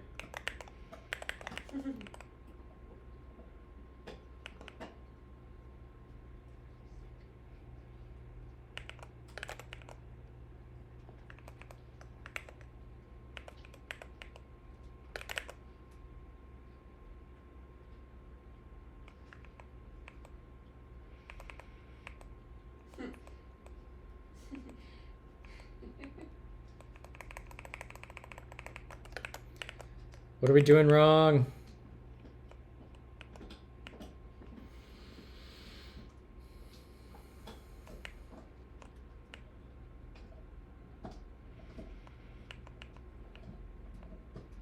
We must have done something incorrectly on this line here. Like this just has to be the problem.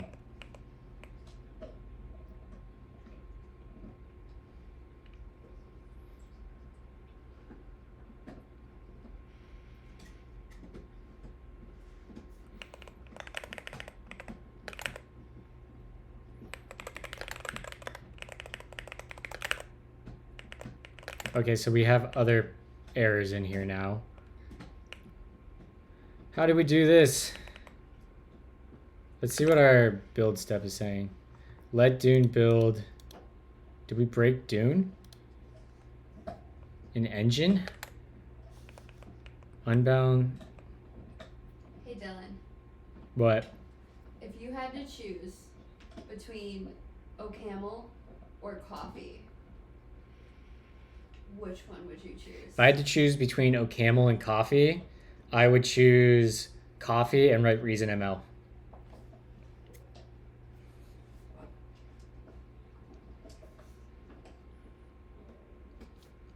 Oh, I'm reading chat here. Obviously not, because Bad Cop asked you a question and you didn't respond. I was ignoring. I'm Huh. still back up where you're Huh. defending meta. Huh. Reason is just OCaml but better. I don't know if I agree with that, but thank you, Nix.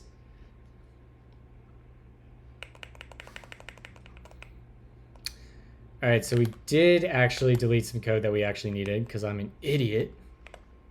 You said it.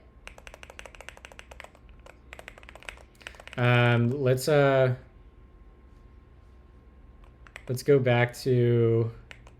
Does everyone see what's happening with my cursor sometimes? It's like freaking out.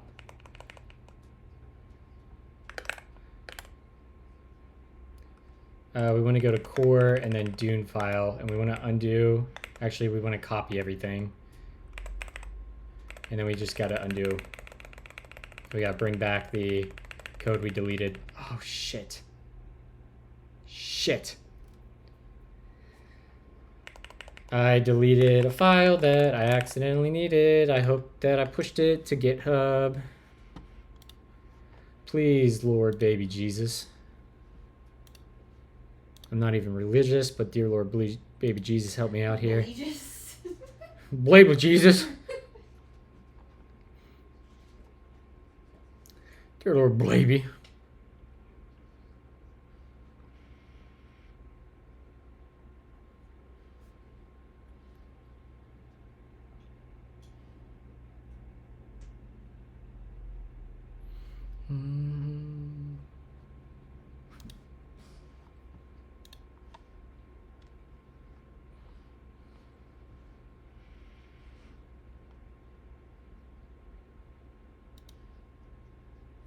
There we go. We still got a chat. What a recovery.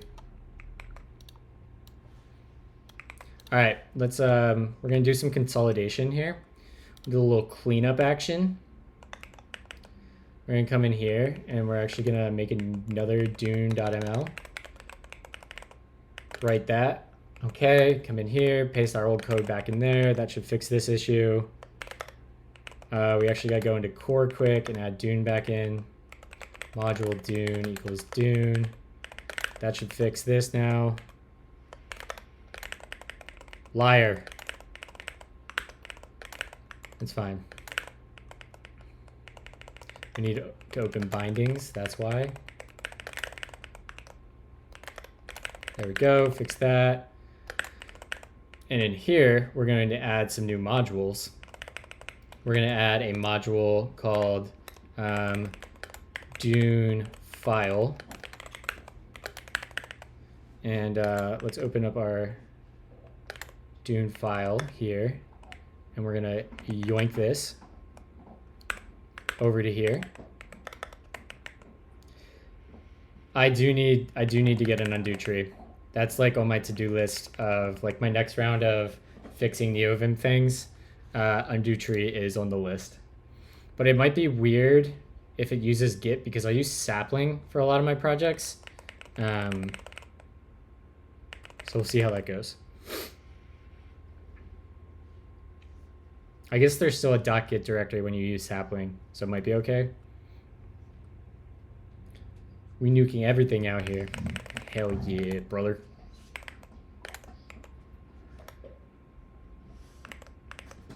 This needs to be Dune project, and we'll come over here and we'll say module Dune project equals struct end. And we're going to yoink this. Just take all of this goodness. Oh, here's our song. So good. We're listening to it again. I don't even care. Oh, we got a raid? Hell yeah. Welcome, raiders. You came in at right at the right time. Thank you for the raid, TG. What how was your stream? What were you working on?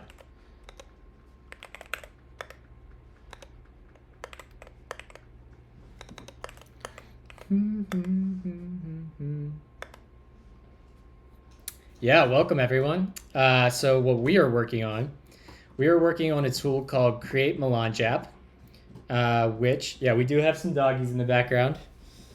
I even have a hidden one. There's a tiny one on her lap, 2 Goldens and a tiny creature dog. Oh. But we're working on a command line app called Create Melange app, very much inspired by Create T3 app, Create Vite app. And Melange is a compiler that compiles OCaml and or ReasonML to JavaScript. So we're basically making a super friendly tool for people coming from the JS or TS ecosystem to get started learning OCaml and ReasonML and using Melange. Nice. That's awesome. Use it as my first coding assignment? Hell yeah. Well, welcome to the stream, y'all. Appreciate y'all hanging out. This is a question-friendly stream. Backseat coding is welcome. Shenanigans are welcome. Bullying Dylan is welcome. We're working on talking MetaMe into switching from Emacs to NeoVim.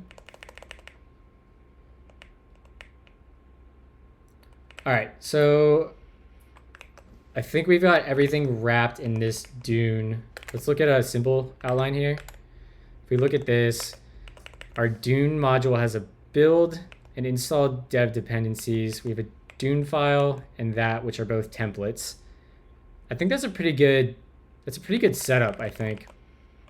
So let's jump back over to core and export these correctly. We can get rid of those, which that's going to cause a bunch of build problems, but that's okay. So let's go back to our scaffold React components.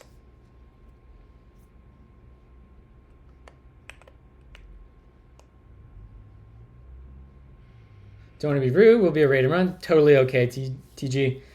Appreciate the raid and have a lovely day.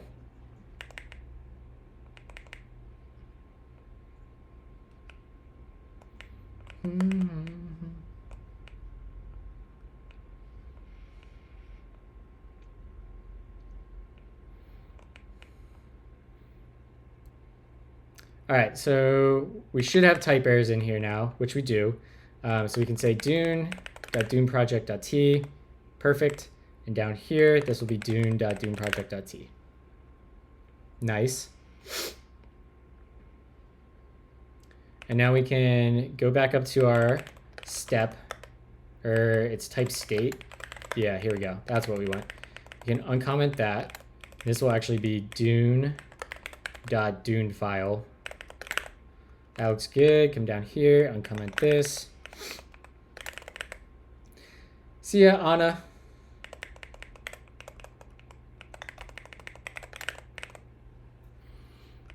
And this will be dune.dunefile. Yeah, there we go.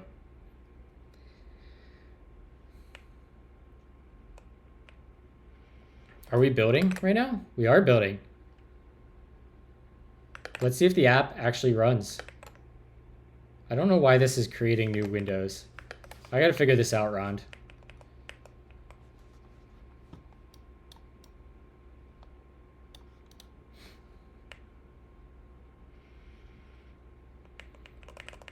All right, yeah, let's give this a test chat, shall we? Raiders, if you want to see what the command tool or the actual CLI looks like that we're working on, we can do create Melange app, foobar. Sweet. We want to use Vite. This will be a React app, sure. We can initialize that. Let's not initialize the OCaml toolchain because that takes forever. Installing npm dependencies. Finished. We need to delete this logging. But that just made a new foobar directory for us. We come in there. We see that it made all these files for us. We've got node modules installed. If we cat our package JSON, we've got Vite in there. Yeah, we've got a Dune project filled out. All the goodness. So let's jump out of this again because we know that works. Let's full screen this.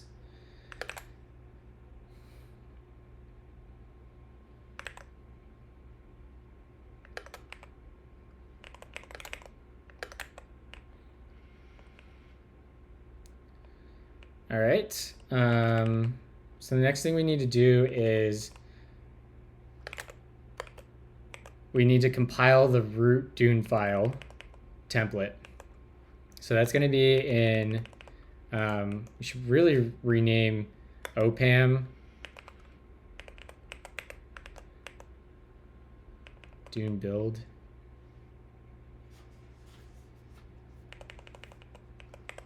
Actually, that will be in compile. Yeah. So we can go here and we can copy this. This is going to be so nice. Oh, what the hell just happened? There we go. That was weird.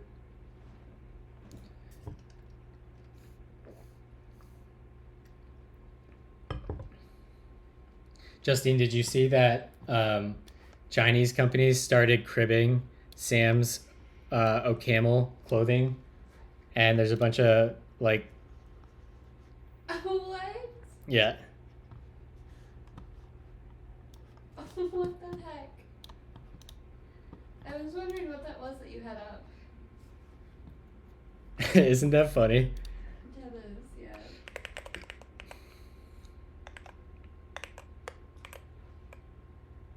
yeah. We can compile the Dune file. Compile root Dune file.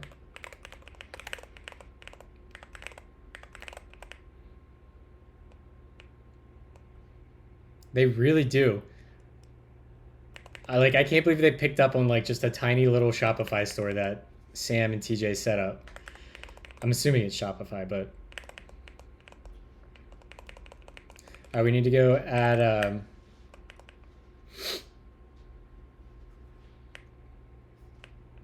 compile. We need a new step, and it's going to be compile root Dune file. Yep, it's exactly what we want. Come down here, compile. Nope, that's not what we wanted. Yep, that's what we want there. And then we should have another error for our little scoring system. Yep. Add it in here. We're going to do some macro fun again. So we're going to QQ, go to the end of the line, Control A, go down, beginning, end the macro. We're going to run it 7 times. Boom. This song's a bop too.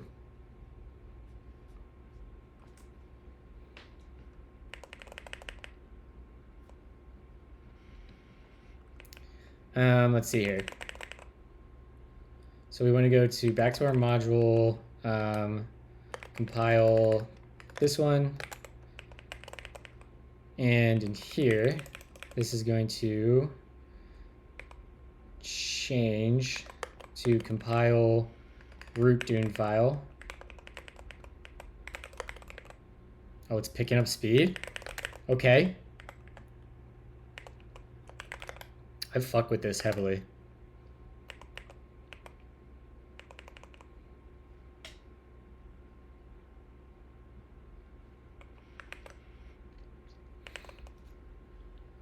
All right, so now we can compile This will be state.root Dune file.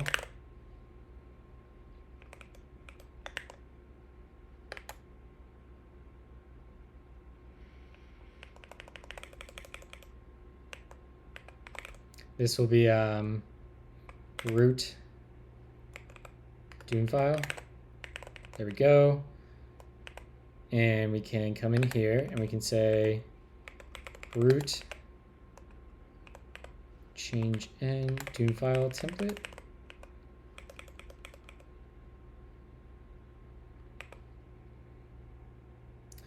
Actually, let's go ahead and I don't love the saying complete at the end.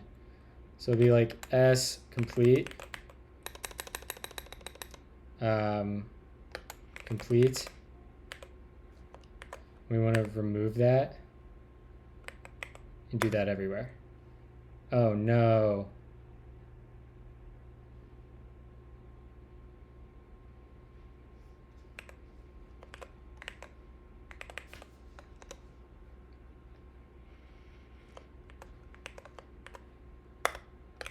There we go. Because we have a badge that says complete. So let's go back to our module, compile, Dune, compiling root Dune file templates. This will be compiling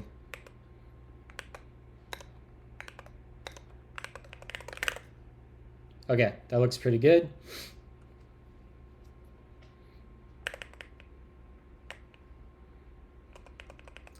Sweet. So that should almost just work. We want to come down here now in our compile step.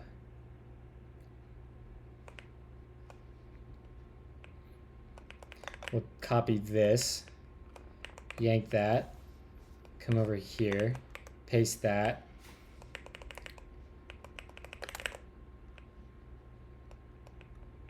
Oh, this is about to get tricky.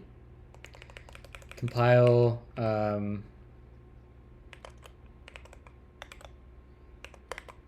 root Dune file. And then in this switch statement, the next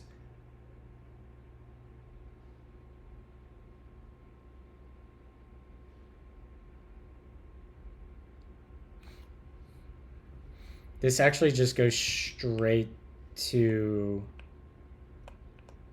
this actually moves down. Yeah.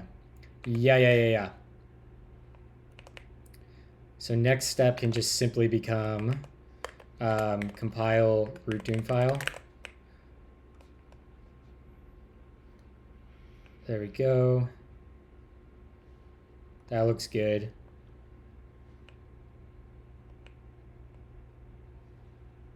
Good. Okay, I think that works. Let's go ahead and run this quick. Let's go over to Kitty, scope a directory, remove -rf foobar, clear the directory, create Melange app foobar, Vite, sure. We don't need to initialize Git. We don't need to do that, and we don't need to do that. Change into foobar, cat Dune. There it is. All right, so that's how easy it is to add templates to the system, which is really, really easy and straightforward. I dig that. Meta, I don't know if you're still watching, but this giant file right here with all the steps, when we implement this in Mint, this already kind of works like a state machine, so translating it to like the Elm architecture should be pretty easy. But we can potentially functorize a bunch of this and get rid of like a bunch of this is just needless boilerplate. It's like the same in every single component. I just like didn't want to take the time and waste time on code that we're just gonna throw out anyways. So these are all just super explicit at the moment. All right, so we've got all our templates compiling. Almost. We have to add a step now.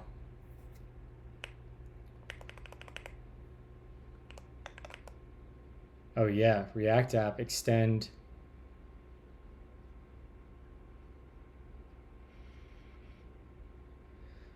It's really not React app. It would be how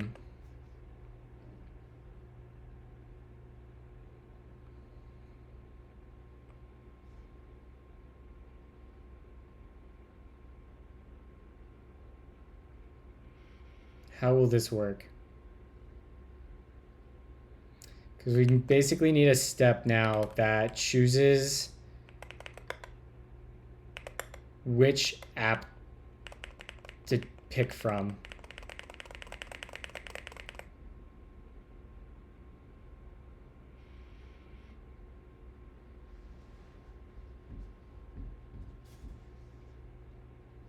Which there's another thing we have to do. This is going to turn into... I'm glad I have a bunch of this done because iterating on this is super easy. We'll come in here and we'll say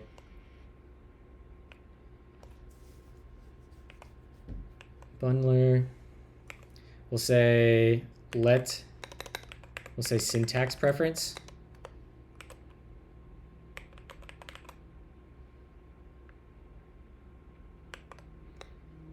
And this will be type syntax preference will be OCaml and ReasonML.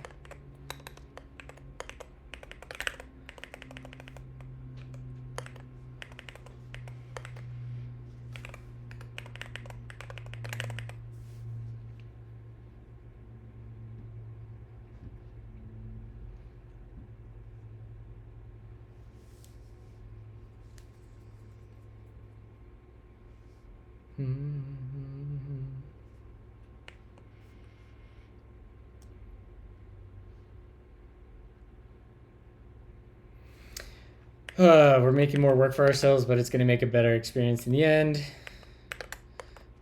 Del. Procedure at 4. Procedures at 4. Yeah. What time? It's 1:40. Yeah. Did she say anything else? That's all she said.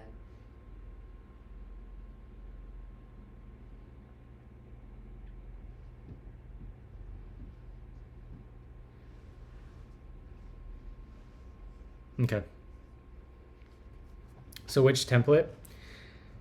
Yeah, so we're going to have to, so a combination of syntax preference and is React app is going to help instruct us which of the templates out of extensions app to choose. But then we also want to have we should have app RE or React RE and React ML.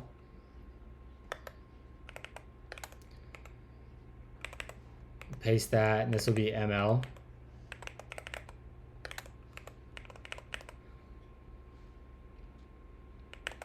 And in here,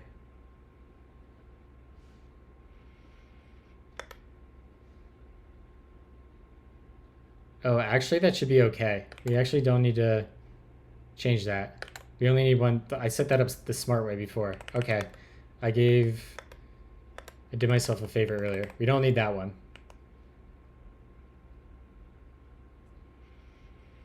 Or actually, no, we do. I lied. We do need that. I just don't have all the files copied yet. So we need to copy that into here. Yeah. And then we go up a directory, and in React ML, we'll take this, go up a directory, and do this. Yeah, okay. That makes a ton of sense.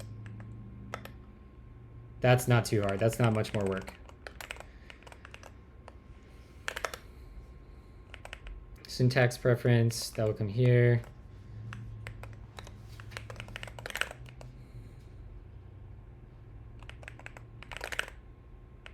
And then we have this partial down here, and we'll say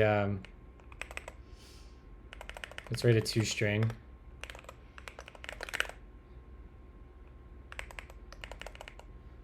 Name directory, syntax preference.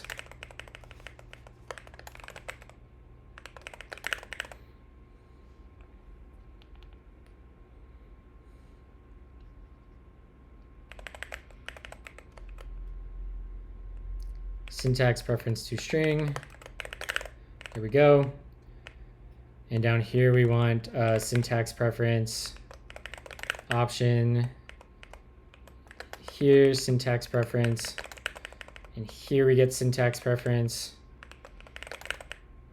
Okay, that should give us errors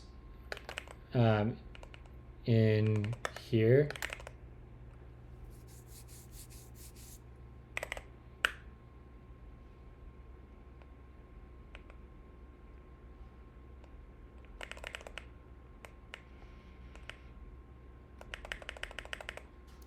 What the heck?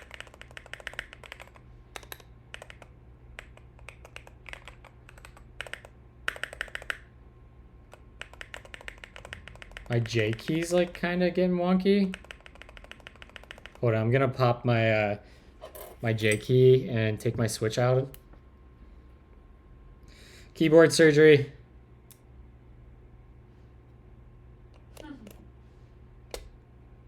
Switches is out. I hope that my soldering is not going bad here, or I have to resolder.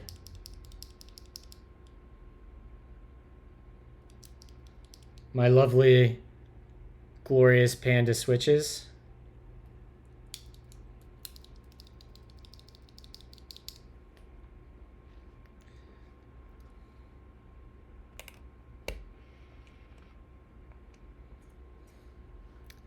And I just realized I took off the wrong key. I took off K. I'm an idiot.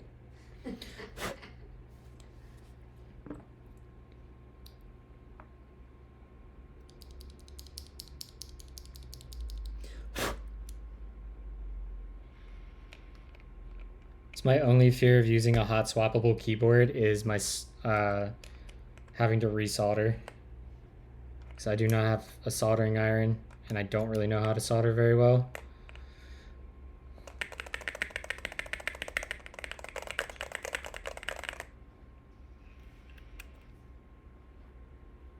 All right, let's see if this feels better.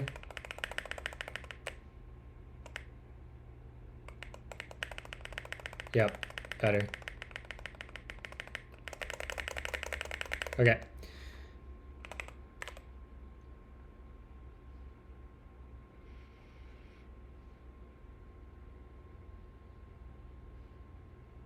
So there's an error in core configuration. That shouldn't be. Yeah, I didn't think so. So it must be in wizard then. Yeah.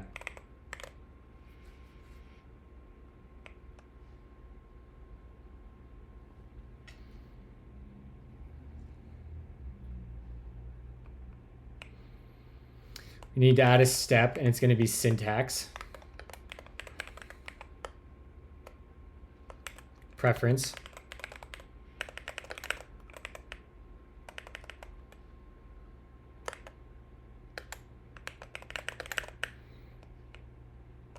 And then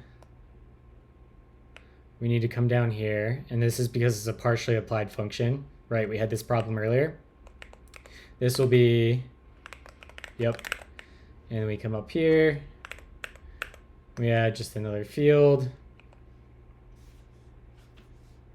There is a way better way to do this. I don't know why I did this way. It's fine though. Everything is fine. Set name directory.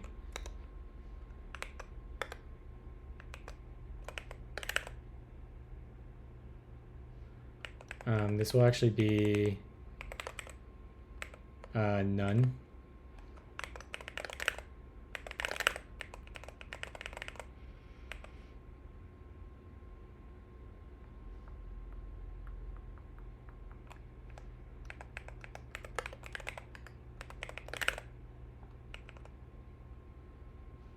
Okay.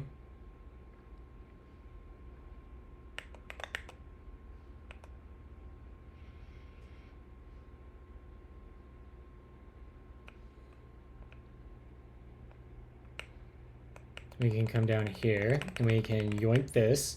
We can say, oh, paste there. And this will be on submit syntax preference.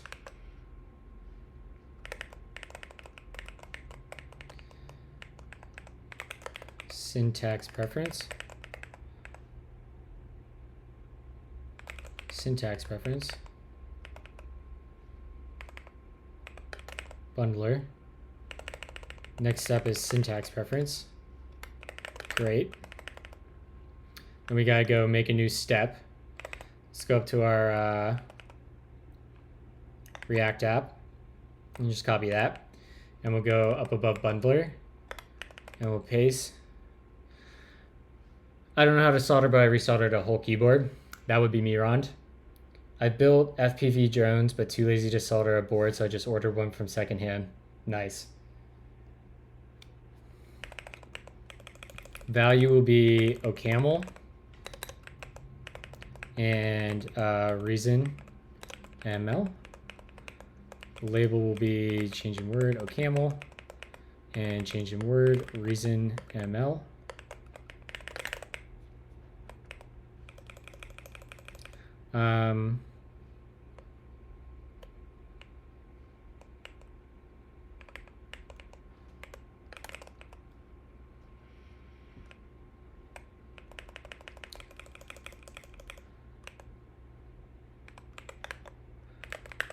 Which syntax do you prefer?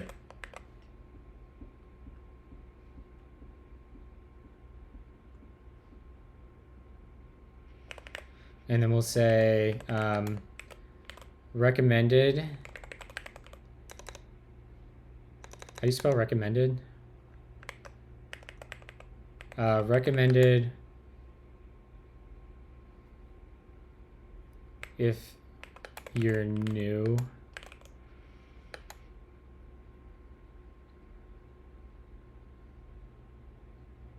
If it's your first time.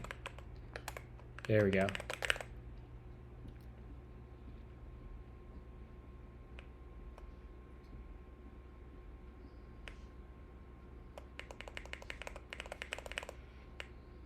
And this will be called change end syntax preference.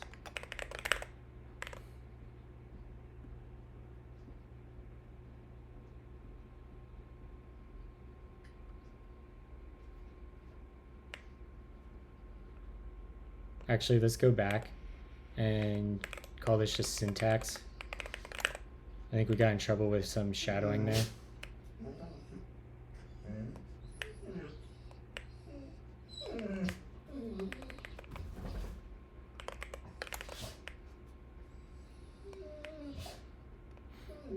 I want to go listen to more of that guy's music. What are you crying about? You're fine.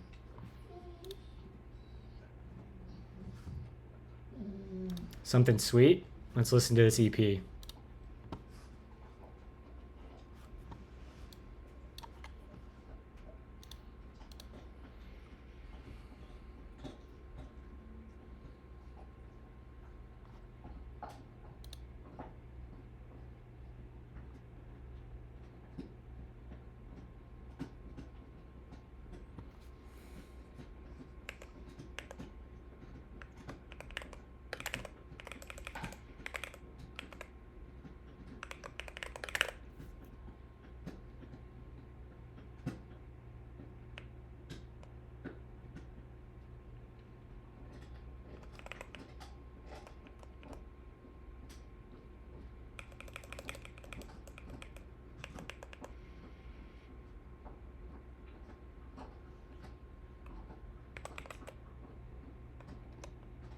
If you're new to OCaml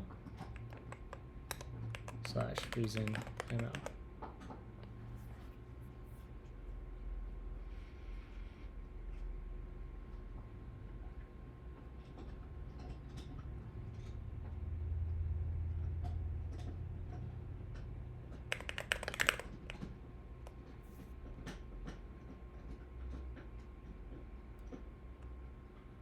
What up, Ibrahim? Been a while, buddy.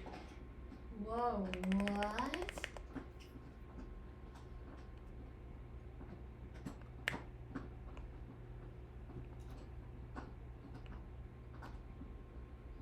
what? Why did you pin that?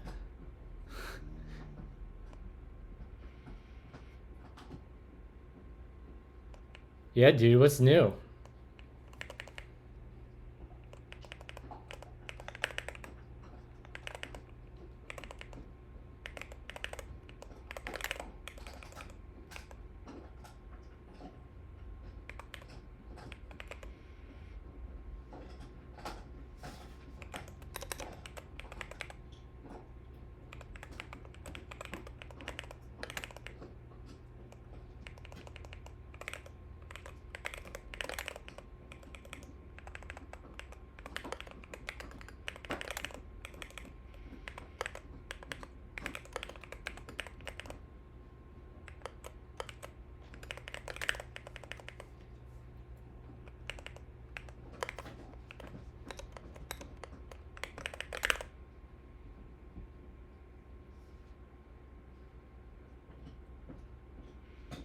What are we missing here?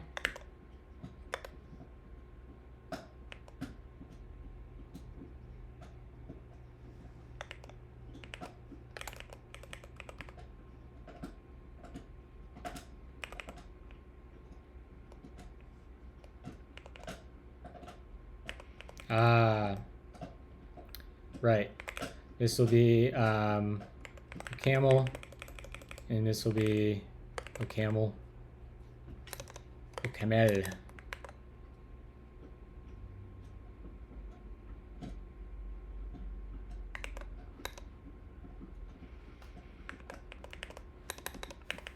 And this will be ReasonML.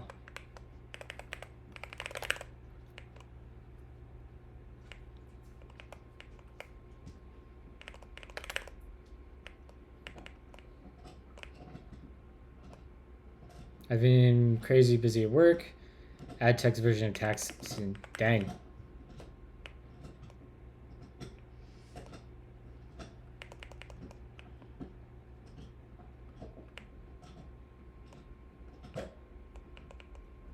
Oh, so I can actually do the same thing we did down there. We can just do delete that, and we'll say on. Yeah, that's what we wanted.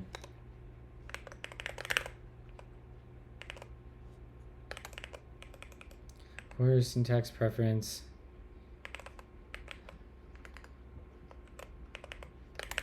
I think we got to go write that. ToString. Yeah, we need an upstring.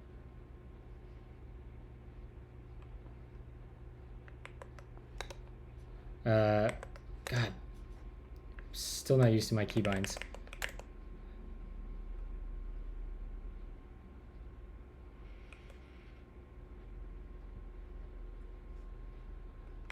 It's going to return a result.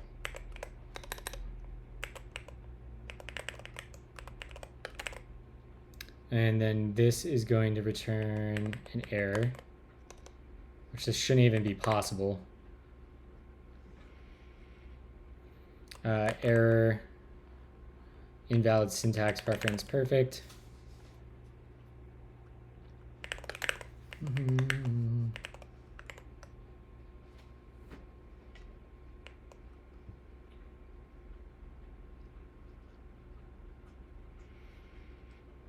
we have an on error in here? We don't.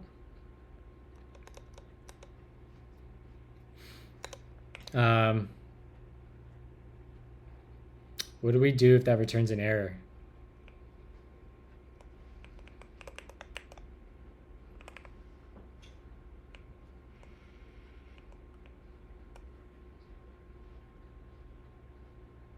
Oh, we just defaulted? Okay, I can buy that. That saves my life, makes it easier. I can totally get on board with doing the easy thing here. So let's go to configuration.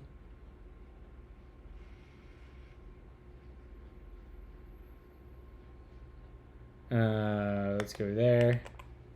Whoa, I want to do that. I want to go to configuration.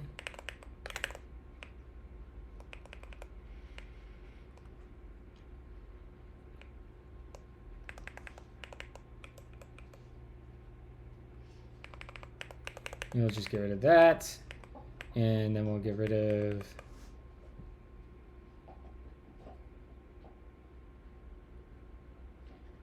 we'll just return reason as a default. Text me after stream. I need to pick your brain about picking an end stream to potentially join a work. Sweet, dude. Hell yeah. Okay, we got syntax preferences. Let's jump back here.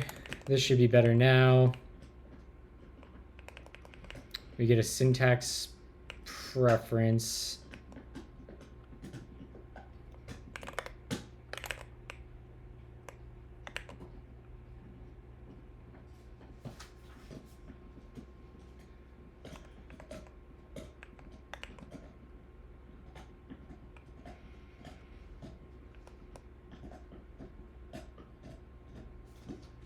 Why is that a problem?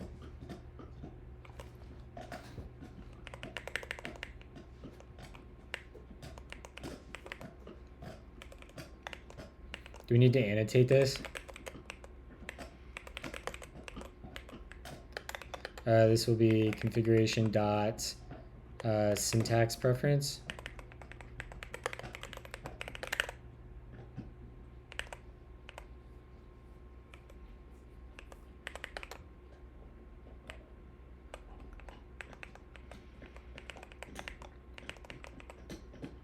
So we have core open, so we shouldn't need to prefix with core.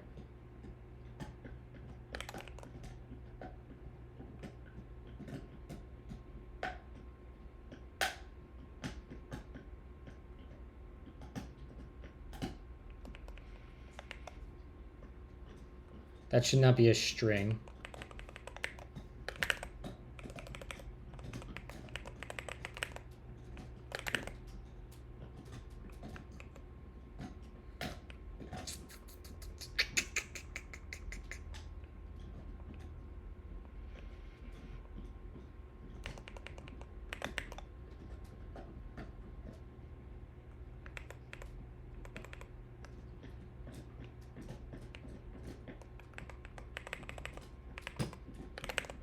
Oh, there's no .t. That's why.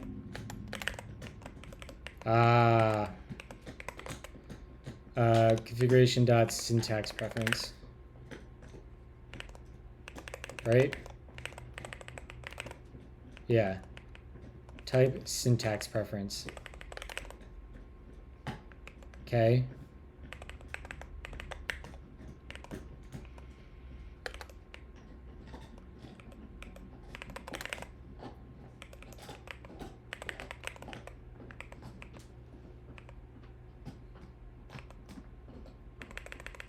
Where are these errors coming from?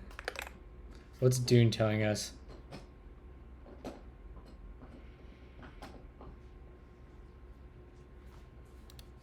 Well, we can delete those files.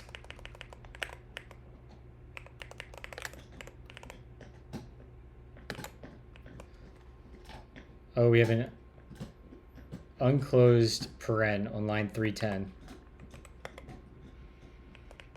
Great. So useful. Lisa, oh, I'm in the wrong file. Skill issues.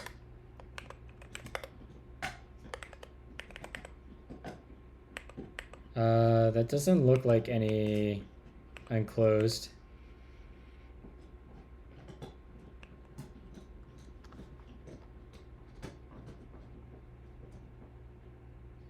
$335.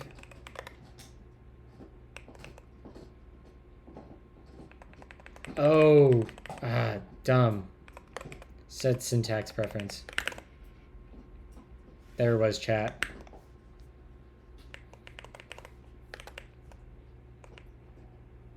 So now if we go to scaffold,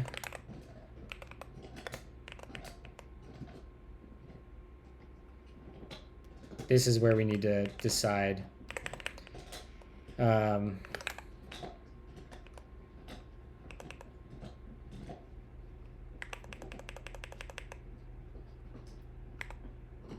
So we want to say app template.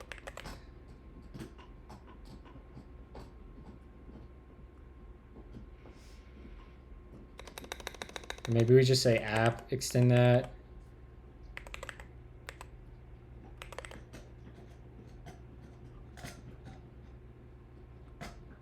And then we would want like app copy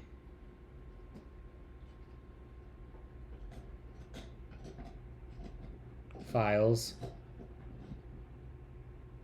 Yeah.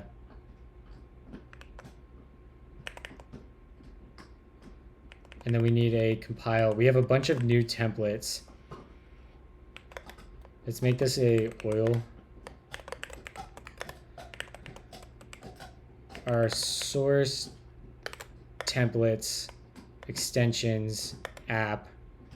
Let's start with, let's just start with app.ml. So we have a template in there.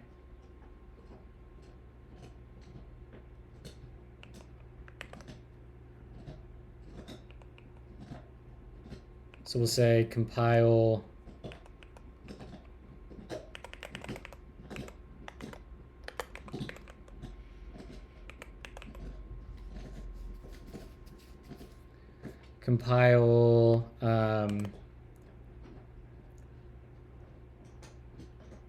app template, compile app.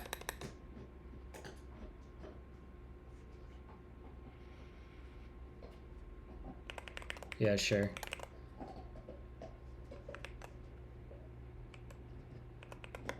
And then depending, yeah, okay. We need to drop Dune files in those yet, but we'll get there. Okay.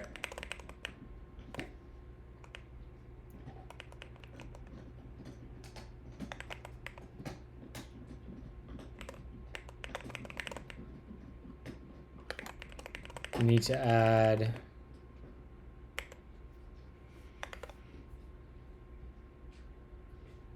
that's not the order, right? I guess it is app copy files. Okay. And then app extend package JSON, app extend Dune project. And then we need new compilations of templates, compile app.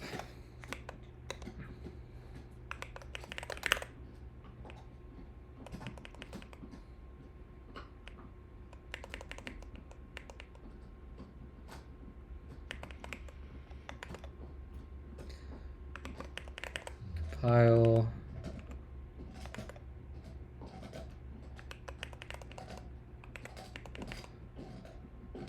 all right, so we added that one.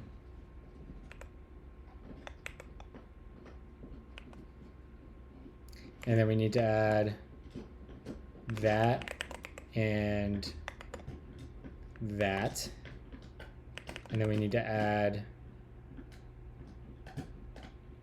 all right, 3, 4, 5, 6. So we go down one, start at the beginning of the line, QQ, over to this, shit. QQ to the left, Control A, down to the left, and the macro. And we're going to say 10 at Q, perfect.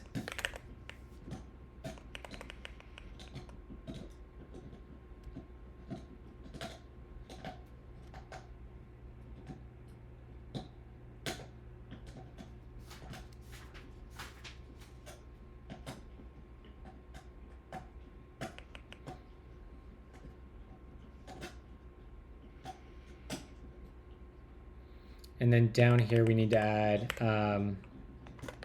compile app.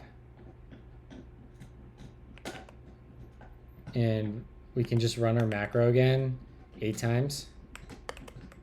Nice. Noise chat. All right, chat. I'm going to go run to the bathroom and start my laundry quick. I will be right back.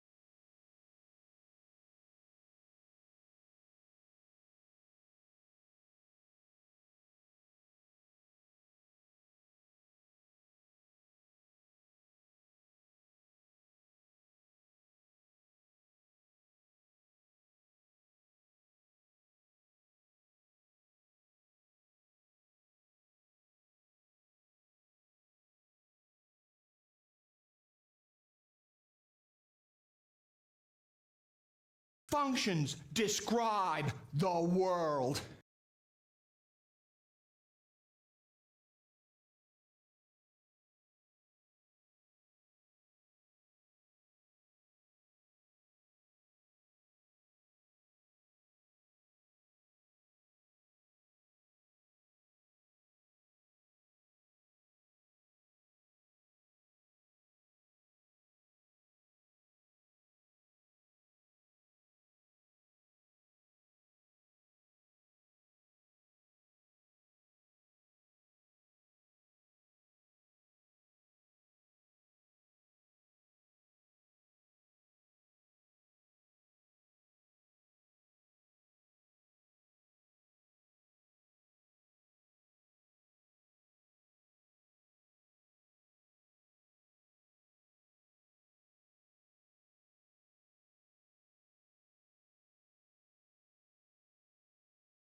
And we're back, chat.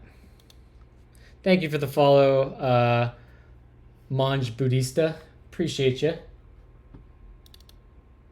And thank you for the follow, Brahmin. The world. Appreciate you guys choosing to spend your time with us. Okay, so we need to implement a couple new steps here. We need to implement, let's start with copying the app files.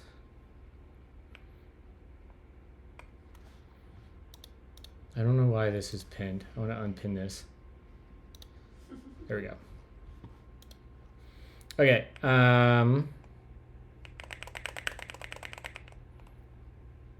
I guess we make a new module after bundler. And we call it app. I don't know. Sure. App files. I don't know. And then let's go back up to step. And here we'll have module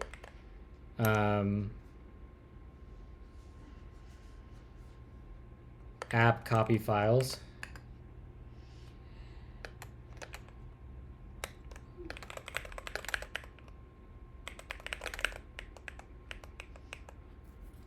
Oh, this is reason, right? And then we have module app extend package JSON, module app that.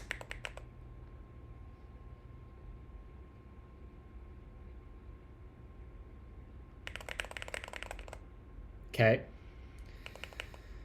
So let's go take inspiration from our bundler copy files.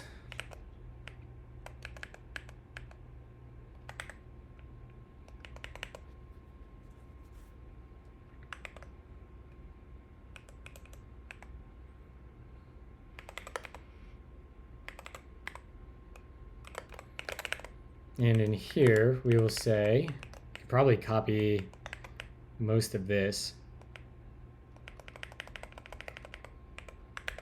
And we can paste that in there. Okay. This is going to be app copy files. App copy files.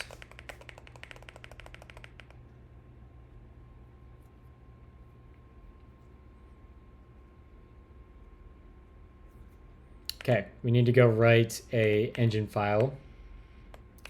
Change to there. Copy app files. This is going to need.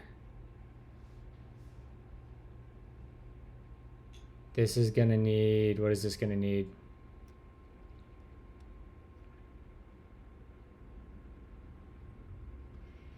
This will need syntax preference.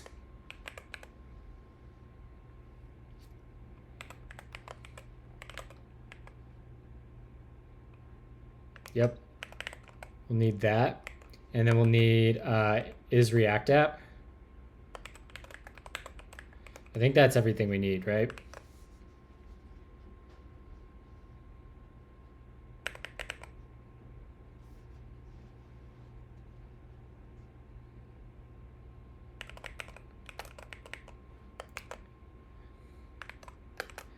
Let's go close some of this. And let's go over here and we'll go to our engine and we'll go down. We need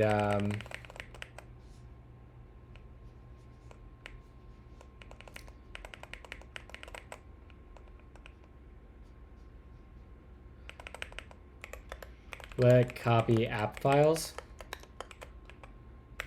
is going to take a syntax preference. And then it's also going to take a is React app. And then it'll take a project directory.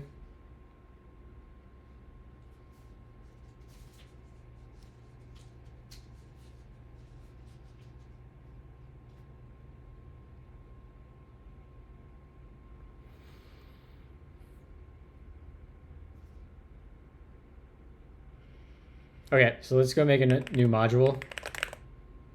And let's call this, just say promise result.resolve okay. And we'll send a unit back. And then we come in here and we say app files.ml. We go in here and let's jump to bundler, I guess. Or no, Webpack or Vite, doesn't matter. Package JSON.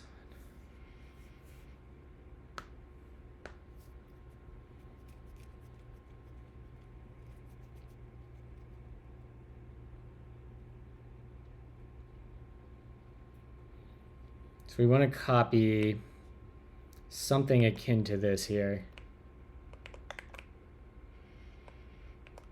Let's throw that over here.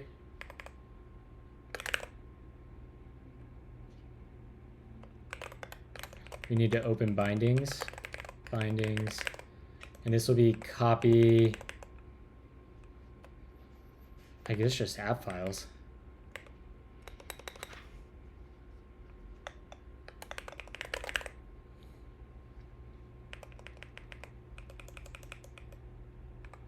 Copy app files.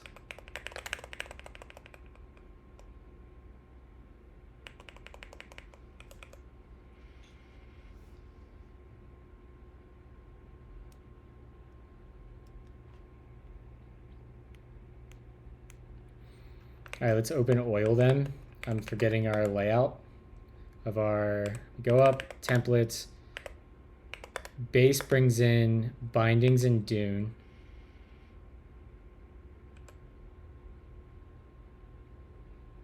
And then we want to bring in app, one of these directories, and we want to merge it into source. Yeah. Okay. So let's say we have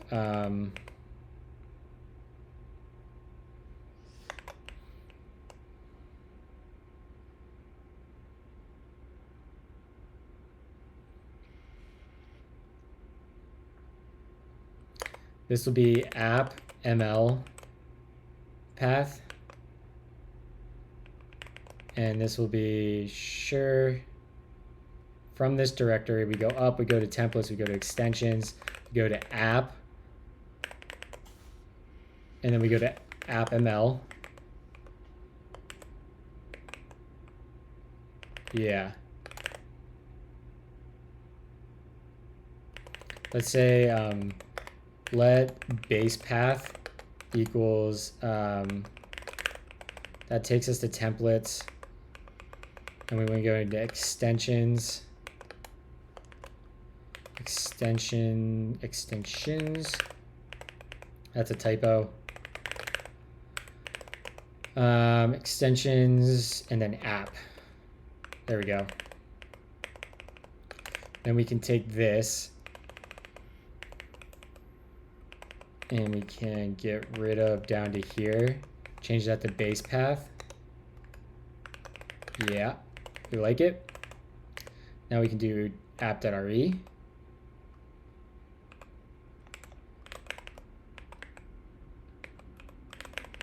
And then we'll have a let React ML path. Yep.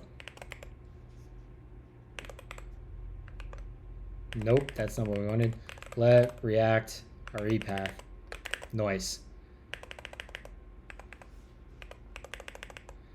Functions. Thank you for the describe follow. the I am world. Skis27. Appreciate you spending your time with us. All right, I need some more upbeat music. I love this guy, but I need some more vibes. More vibes. More vibes. It should be a pretty big playlist. Oh yeah, if you dig the keyboard, I am Skis. We have a 1,000-point redemption for a chance to win one.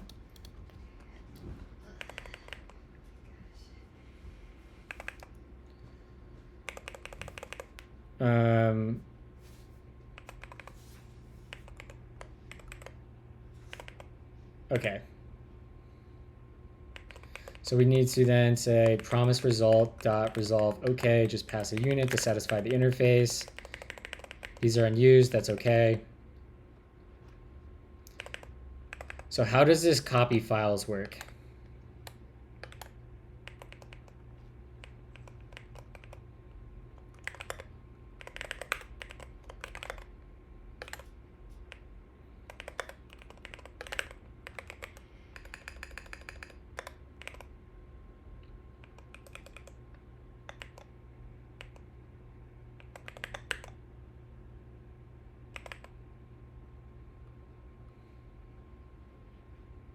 wonder if copy will also copy a directory. It must, right?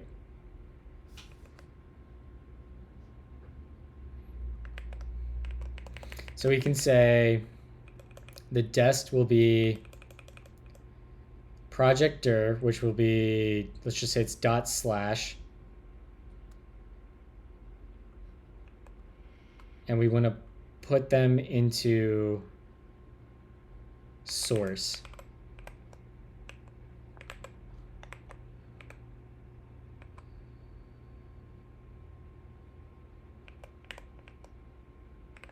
Right?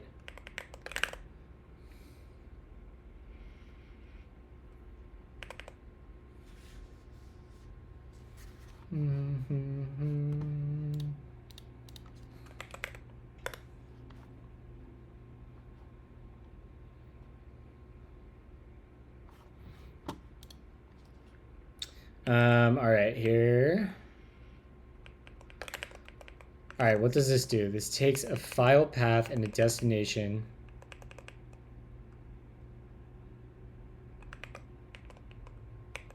So I think we can do let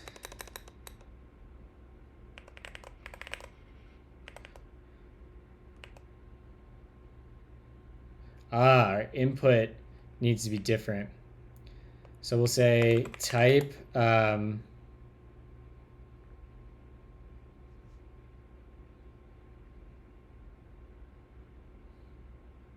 type input is going to equal, or I don't even know what to call this, app options, I guess, is going to be syntax preference.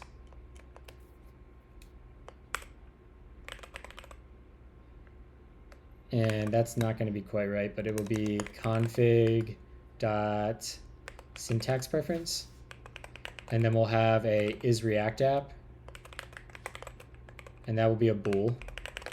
And then we'll say our input is app options. And app options. Oh, we need a project directory name.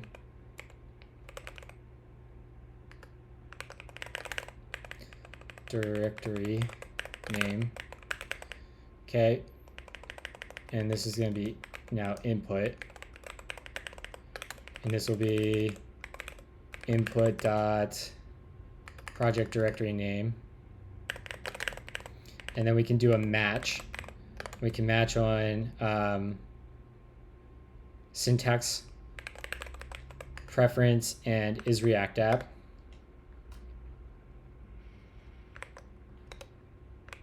That's pretty close. So OCaml.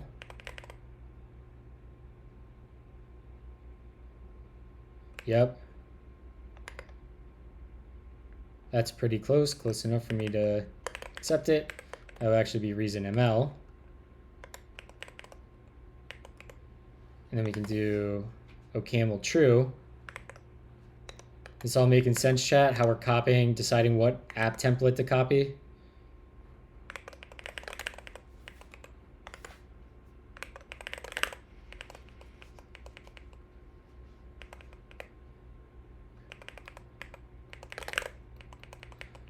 Just, I keep my bills and have crippling depression.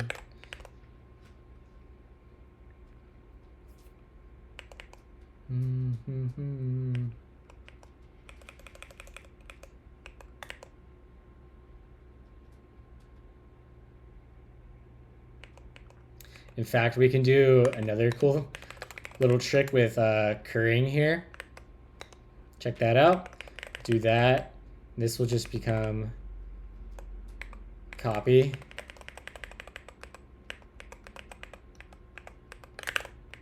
Okay. All right, what is this upset about?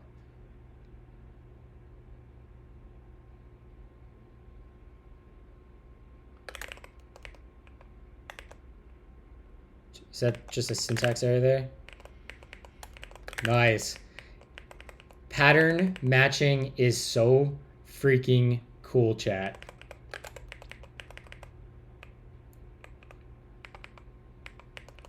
I'm going to take a screenshot of this because I think it's a good tweet.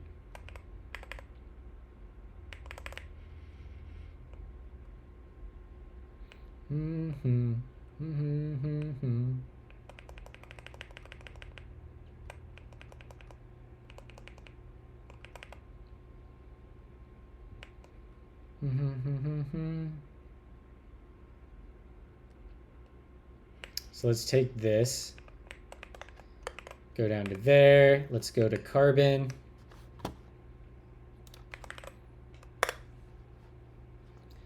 Plop that in there, and let's go grab, that is OCaml, sir.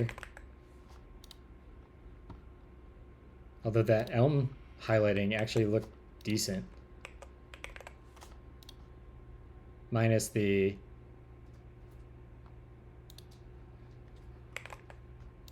okay, and then we're gonna go grab this. Yeah, let's try this. This might look cool. Fun fact, chat, Carbon was the first open source project I contributed to back in 2017.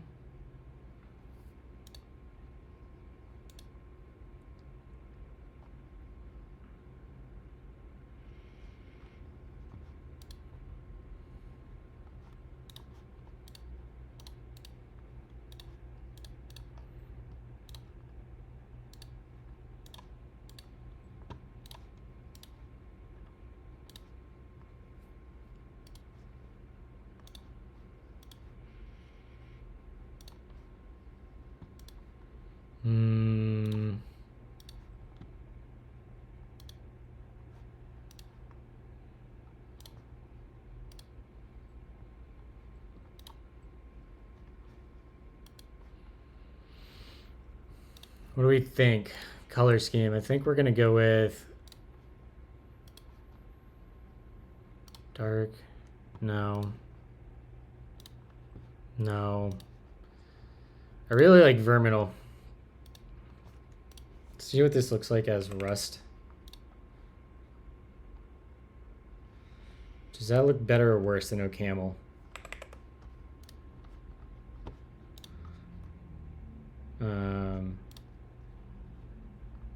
That looks fine.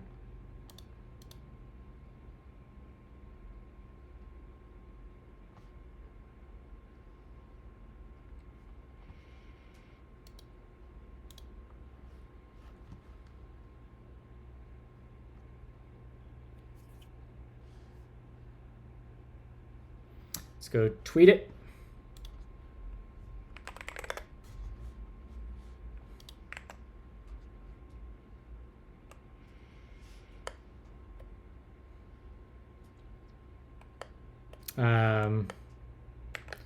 I can't work in a language without, no. I never want to work in a language without pattern matching again.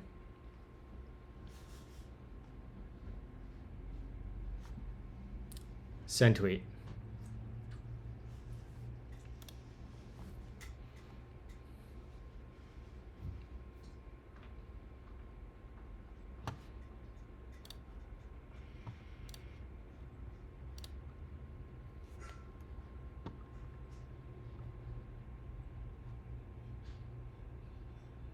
Lol. Okay. I actually like that background a lot. That looks pretty good with this snippet.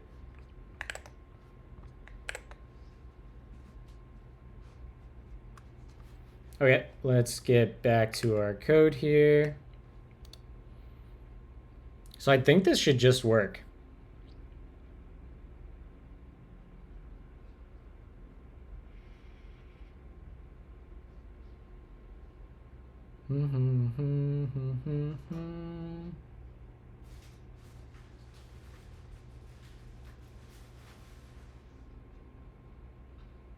Oh, somebody heard it. Somebody heard the DGD. We already listened to like an hour of DGD earlier. Otherwise, and we heard that song, otherwise I would have kept it. I do love some DGD. Hold on, I just got a text from my family.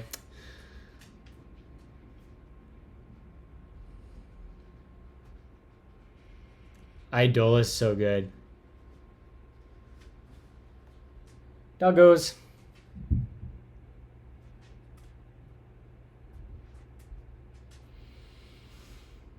Oh, geez, chat. Justine, where'd you go? Justine. Justine.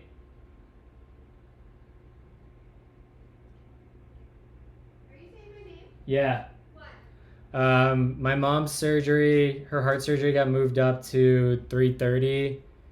Or I guess it got moved now to now. They took her back already, actually. I don't know why they moved it. But she should be done by 3:30 or 3:45, and we should know something. Okay. I wonder why they moved it up. I hope everything's okay. Why did they move it up?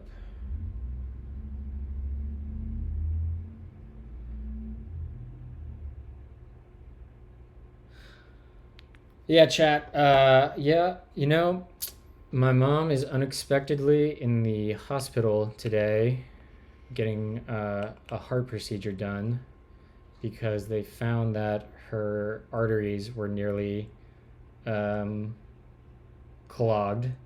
Luckily, she went in to the doctor before she had a heart attack, but she's going into surgery today super unexpectedly. So, keep your fingers crossed and positive vibes for my madre.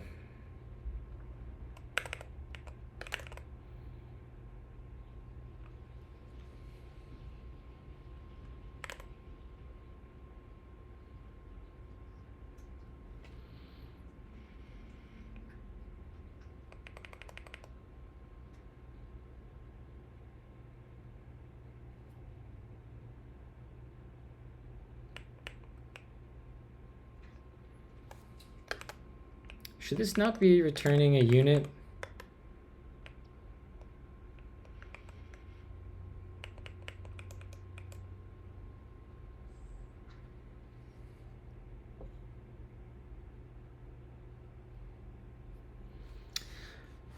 Appreciate the kind words, y'all. Appreciate it.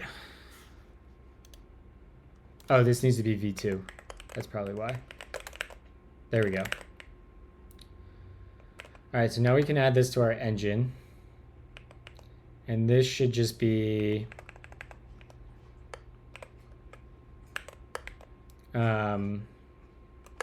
app files dot copy dot exec, and it needs to take a record. This is actually going to go on here too, right?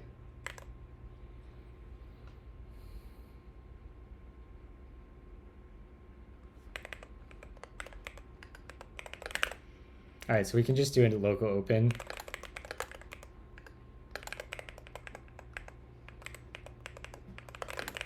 There we go.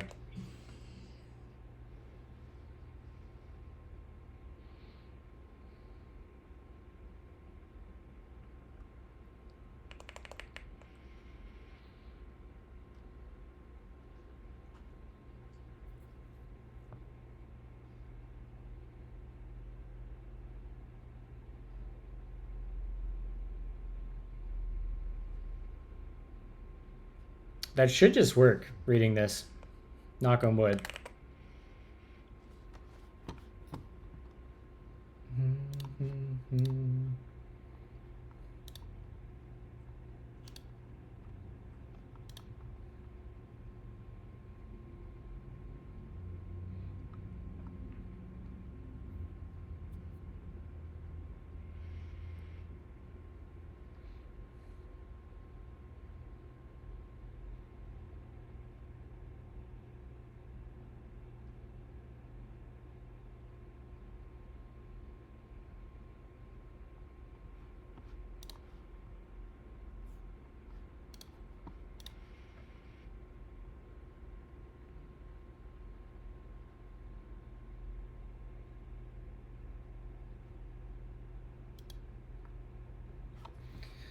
Okay.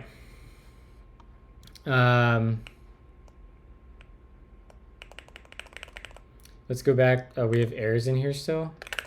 We shouldn't. I think this is just the LSP being wonky.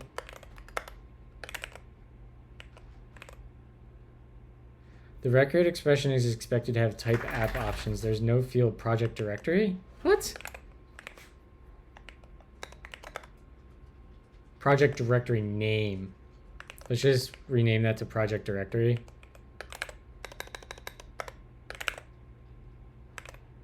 All right, there we go. That fixes that. Back to scaffold.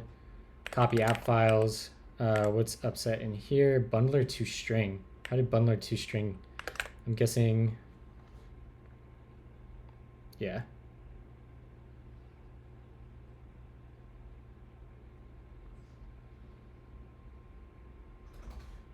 That seems wrong.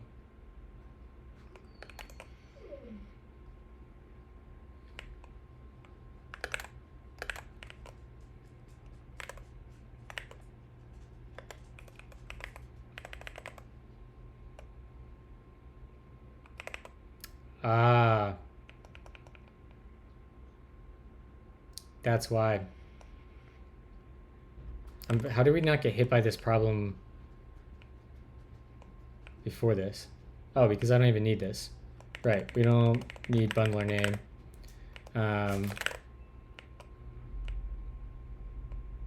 App copy files.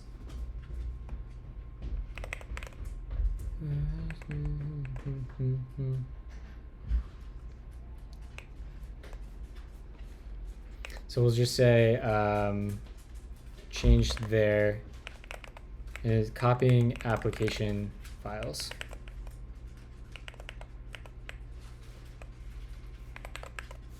Copying application files.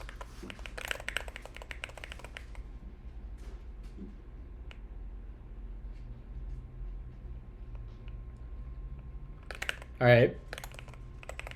Do we think that worked? Hey, What? have you eaten anything today? A little bit. What have you eaten? I picked at snacks and stuff. It's almost 3 o'clock. You should have an actual meal. What? It's almost 3 o'clock. You should have an actual meal. I'll eat something then. There's buffalo chicken wraps in the fridge. Did you heat me up one? I didn't heat mine up. I ate it cold. It was so good. I'll eat it cold. You bring me one? Yeah, I'll bring you one. I'm just making sure you eat. That's all.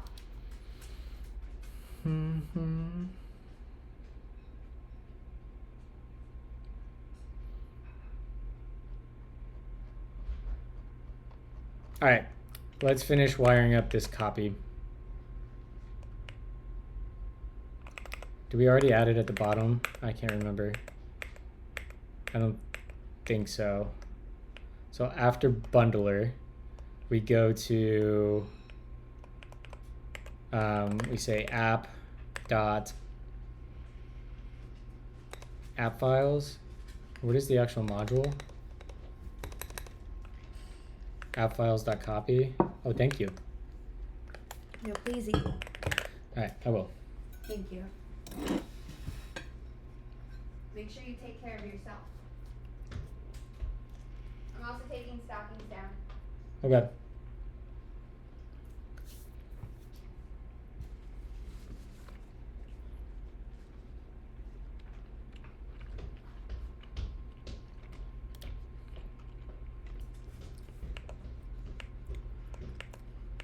So we go from extending this to,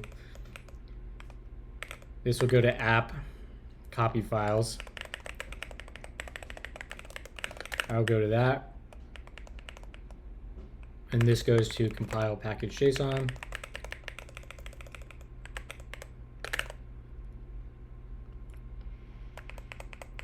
Now that should just work. Knock on wood. All right. Let's see, let's bump this over, go to Kitty. Go up. RMDef, yeah. Create Melange app, foobar. Ooh. Why can't I select?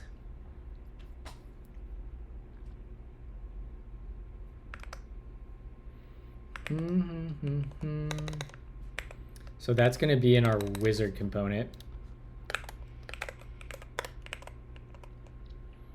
And then syntax preference.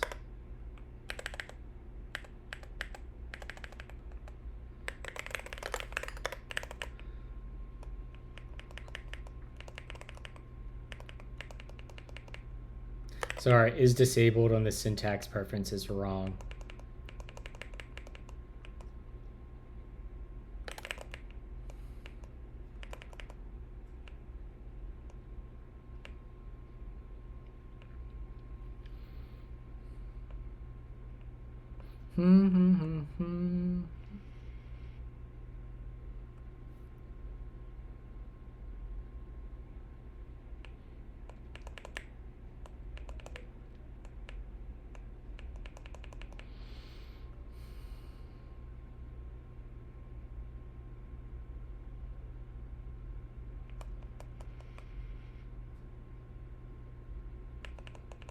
That should be fine. That should transition to the right thing.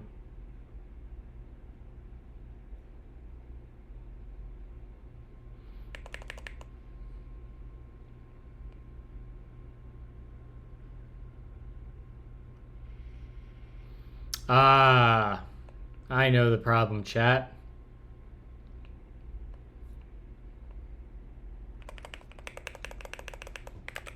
Syntax preference. There we go. Let's try again. This should work now. So let's say create Melange app, foobar. We'll take reason ML. Oh, it disappeared. That's not what we want. So why did that happen?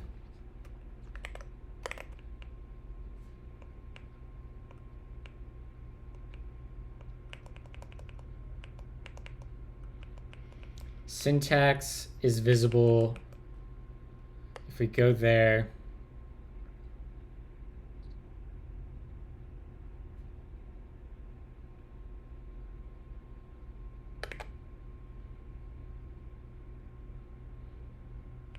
I don't think that's right. I think we just do that. All right, let's try again. Wondering why two other dancers come out at night. Create Melange app. So reason ML, perfect. Yeah, it'll be a React app. Don't need to do that. Don't need to do that. Nope. All right, we feeling lucky? We didn't get any errors. This is gonna be a first try, chat.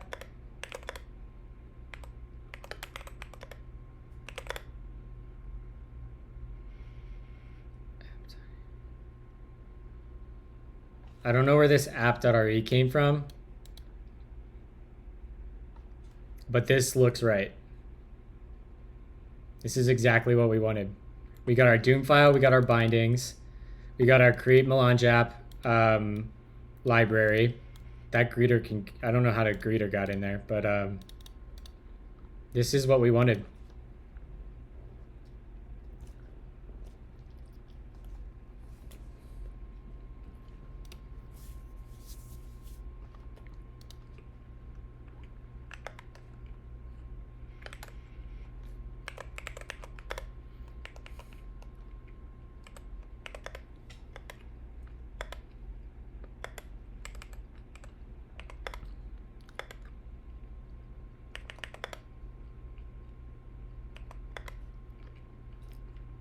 I see. That's why. We don't need that.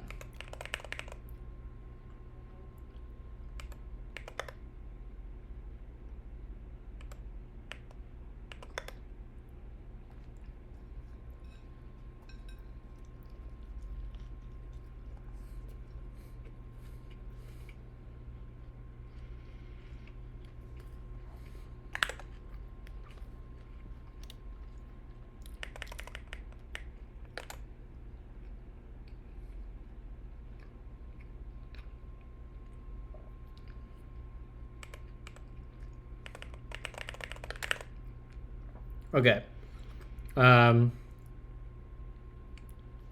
guess we should probably do some more testing just to make sure.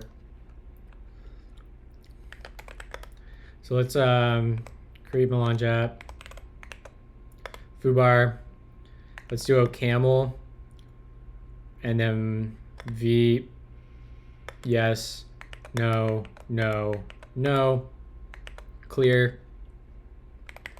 And then let's do list foobar / source.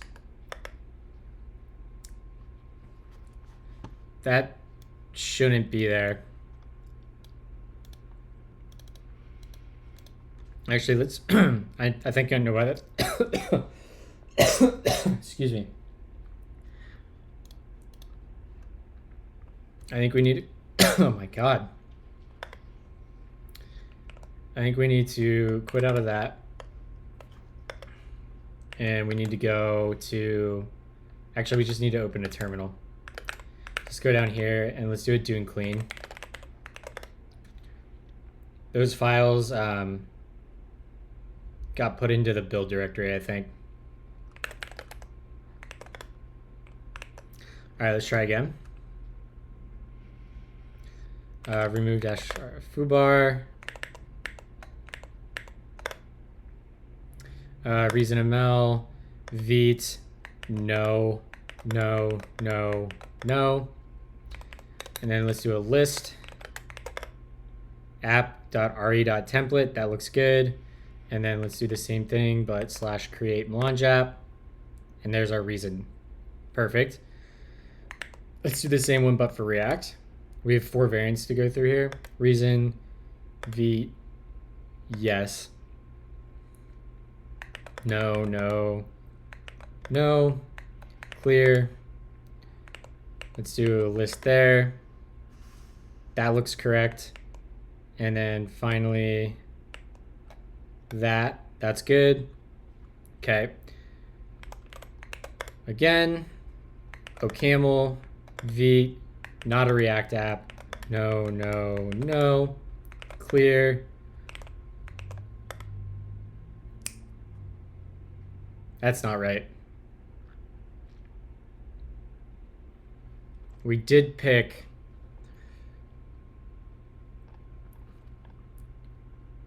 OCaml, but we have reason files. What up, Standard Robot? How we doing?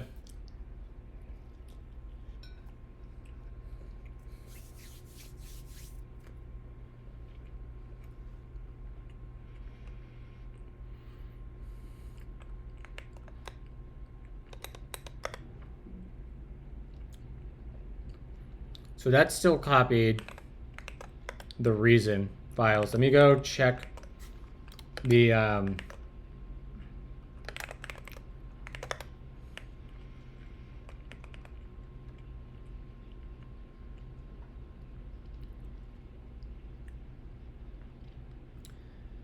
okay.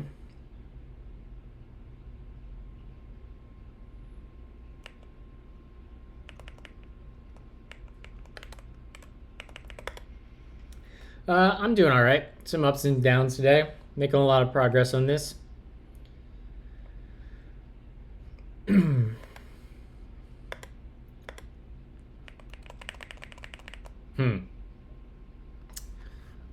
Let's try this again.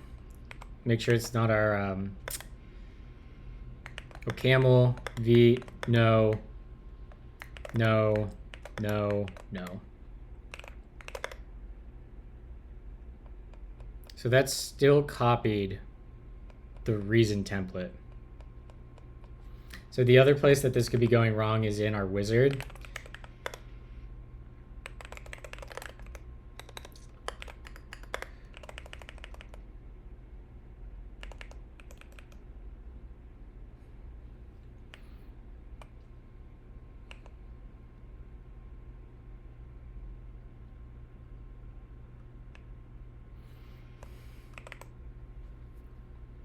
Ha!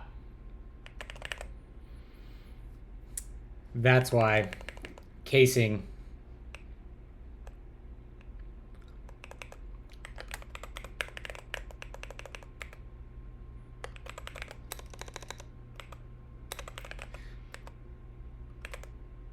Let's just lowercase everything.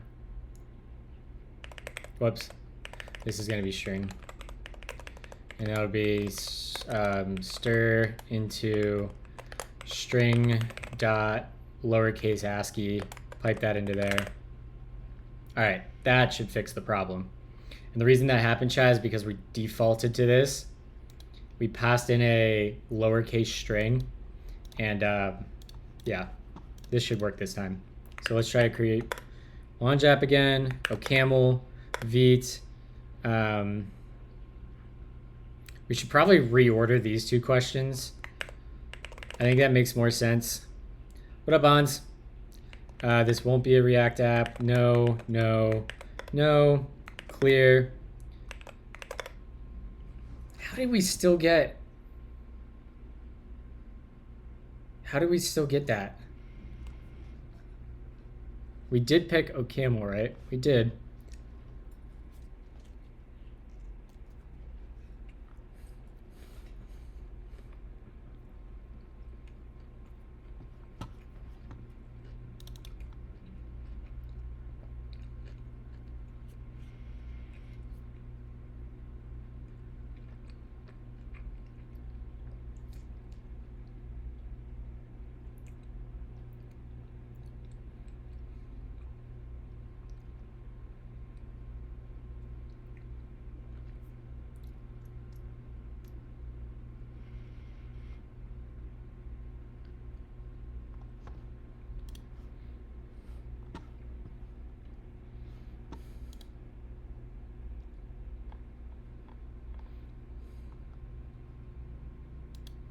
Oh, because we're not comparing on lowercase. Duh.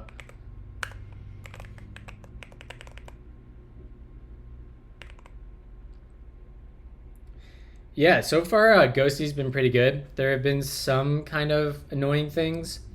Mostly around like the cursor blinking inside and outside of tmux. And then I ran into a weird problem this morning with some padding around the outside, but I found a good setting to evenly distribute the padding so it doesn't look as bad. But otherwise, I did Ghosty. Pretty happy with it. Why not fail in the third condition? Because I'm lazy and I didn't want to deal with unboxing and error, handling an error.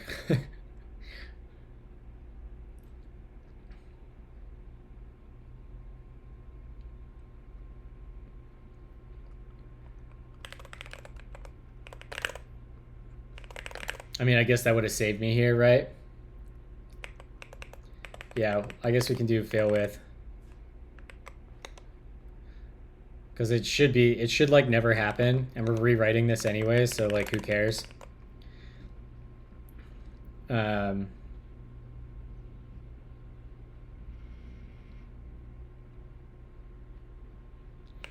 Okay, so let's this should be good now. Let's try this again. Create Melange app, foobar. I'm going to OCaml, Vite. It will not be a React app. We don't need to initialize Git, do any of this. Clear the directory. There we go. And we should be good. Perfect. Now let's do it again, but make it a React app with OCaml syntax.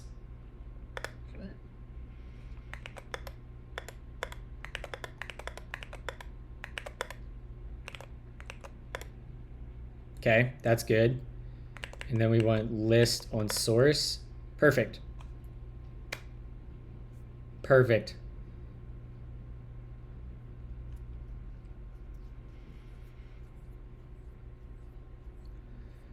What up, GJ? Yeah, it's Keychron Q4 that I modded a little bit. And in fact, if you hang around stream, you can spend 1,000.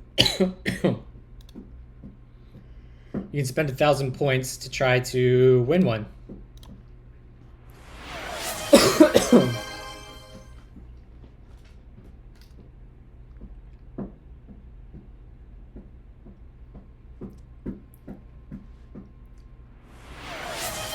Yep, no problem.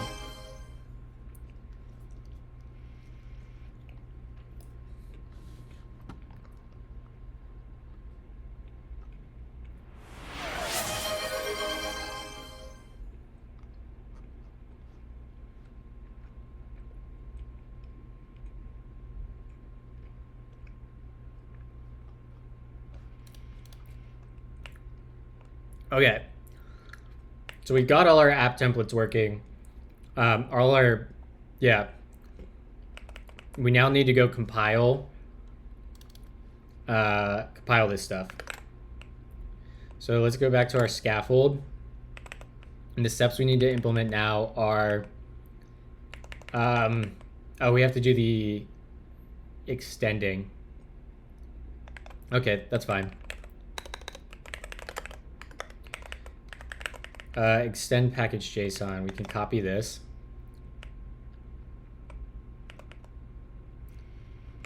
Let's just go to there. Yoink. And this will go in app.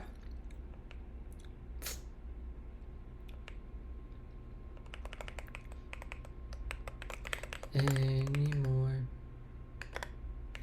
And we will, what do we have here? Yeah, we'll do that. And here, this will be app extend package JSON. App extend package JSON.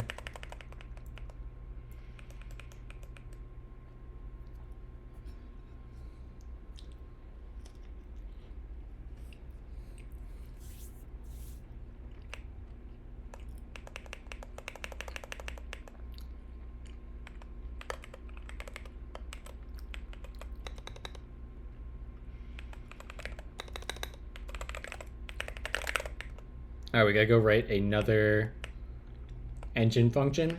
Shouldn't need this. They'll need this.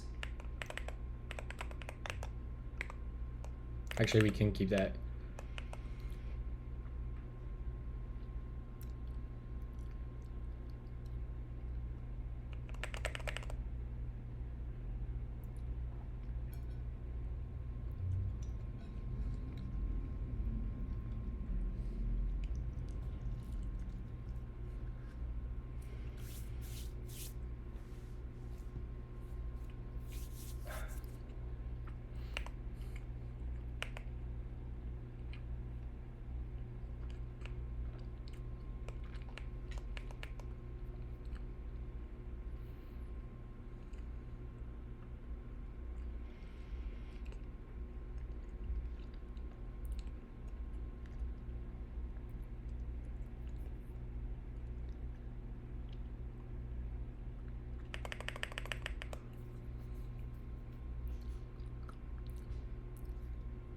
So what do we have to do here?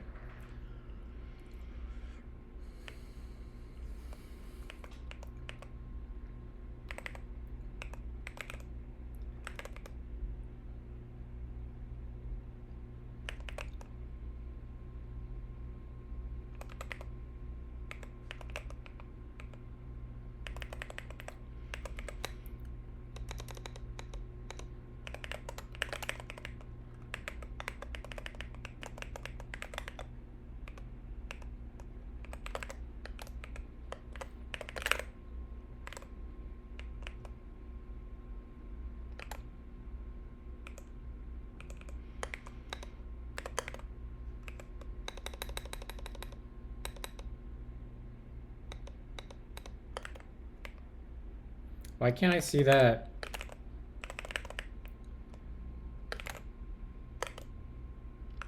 App copy files.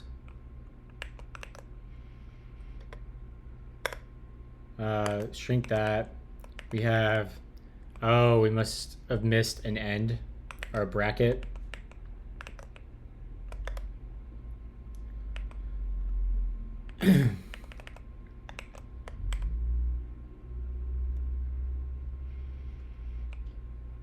So we have a syntax error in here somewhere.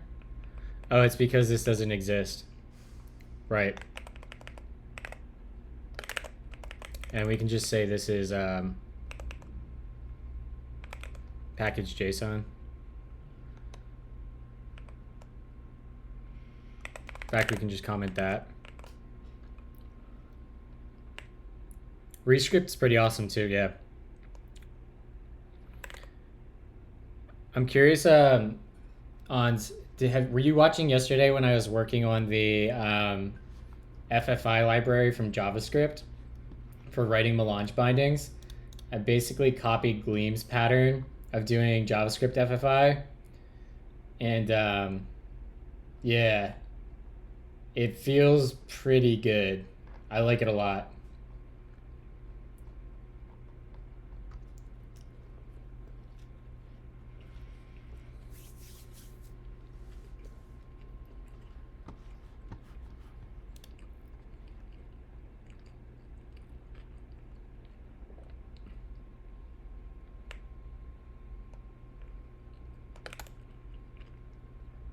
Unopened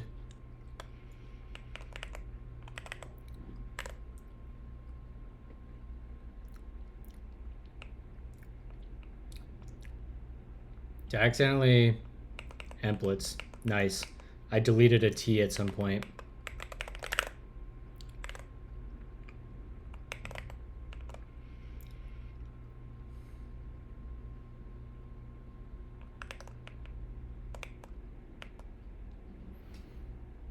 How did this end up wrapping all of this?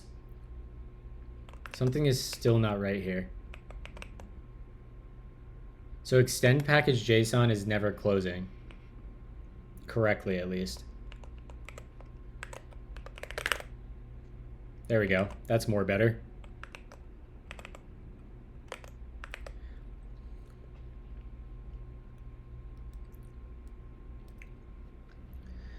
Now that we got Melange for OCaml, we need REML, Rescript Native, or something like that, no? I mean, I think that would defeat...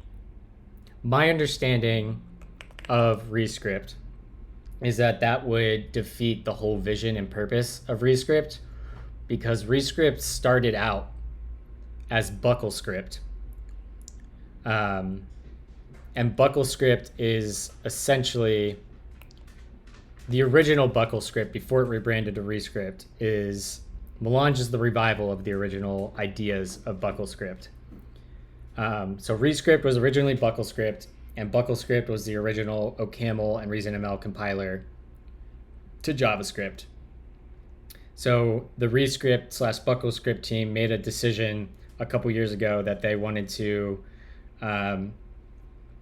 branch away from being tied to the OCaml ecosystem, so they could make more opinionated choices in their in Rescript as a language and the tooling. So they've explicitly forked away from that, and I don't know if they'd ever want to do native again because they intentionally walked away from native. Yeah, I'm with Nix. I'm actually super excited about, I eventually want, once we rewrite this to Mint, I want to add support for MLX files, which lets you write JSX in OCaml. Like, this is freaking sick.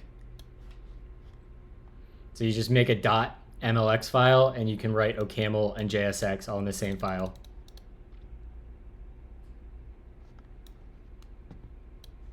It's beautiful.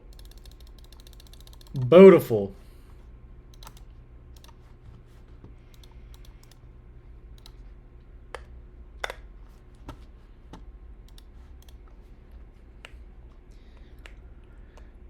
Okay. The only language that compiles to JavaScript that has a separate syntax for God knows what reason is OCaml. Due to PPX, no need for .mlx.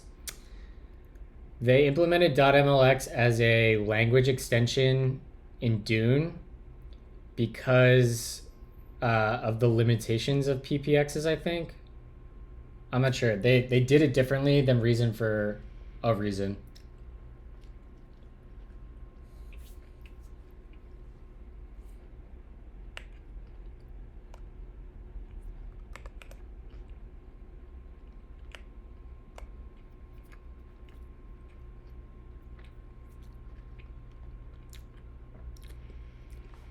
Yep. Yep. That's a better way to state it, Hans. I don't know. Maybe Rescript will do native someday. That'd be cool.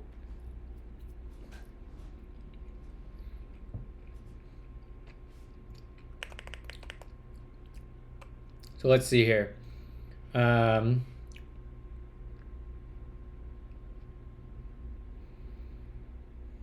need to go write this engine file now. So let's go to. Do we have that open? No. Is it 1? Yeah.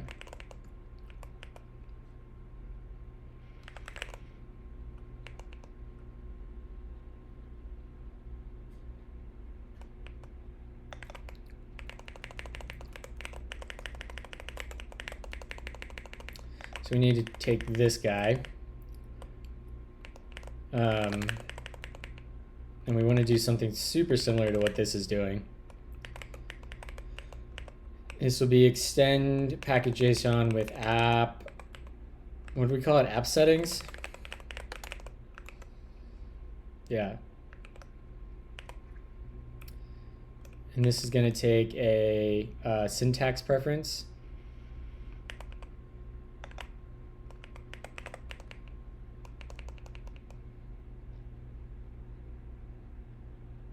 So we'll take a syntax preference, change in here.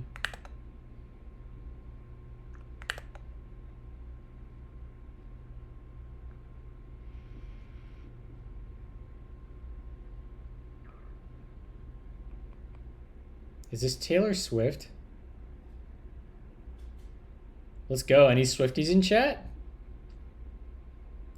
So we need syntax preference. That's some wild formatting.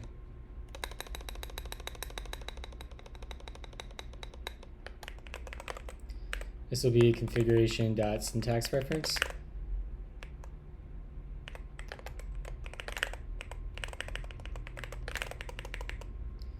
And we need is React app. Yeah, we can do that.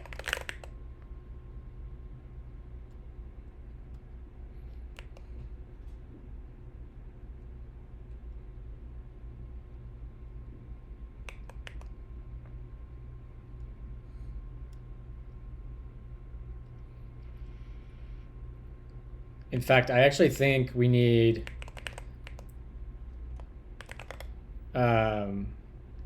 templates. I think we just need to pass in our configuration. Yeah.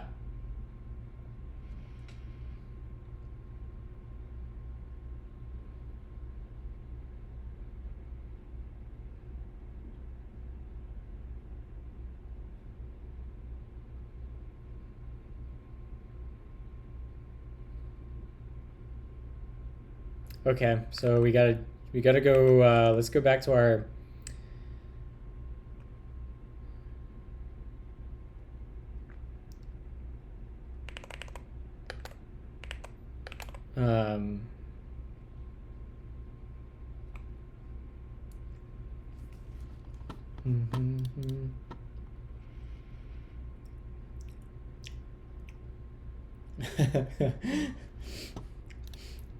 Trash dev cracks me up. So we tweeted, I never want to work in a language without pattern matching again. Sent this code sample because I think this is really cool down here. Trash dev. I love inside jokes. I would love to be a part of one someday. Reason ML stream when.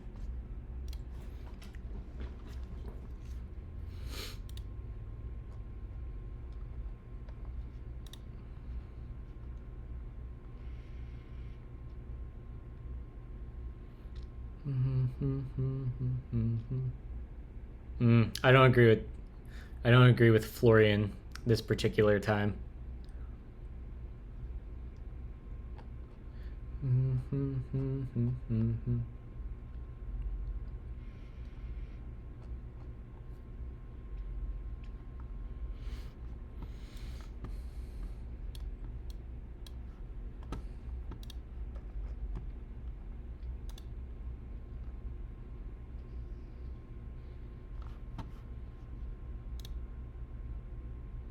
We need to go to app files, and in here, let's make a module for, I don't even, app files is so bad, but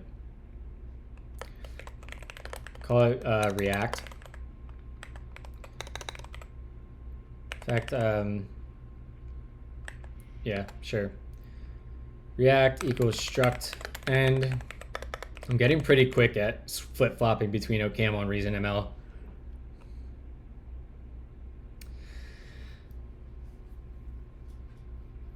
I think TypeScript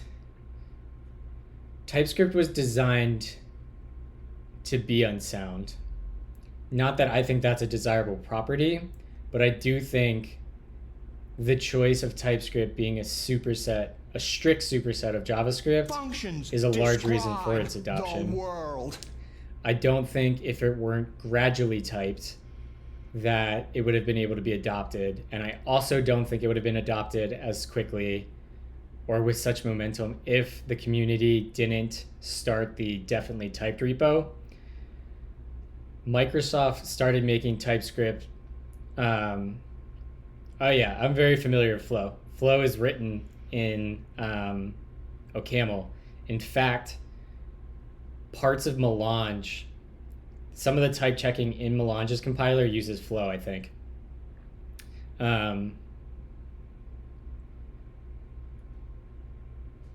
Yeah, I think the unsoundness and the gradual typing of TypeScript was required for it to become popular. I don't think enough people, especially back in like 2016, 2017, when like TypeScript and Flow were duking it out, I don't think the masses, one, had an appreciation for type systems, or what it meant for a type system to be unsound.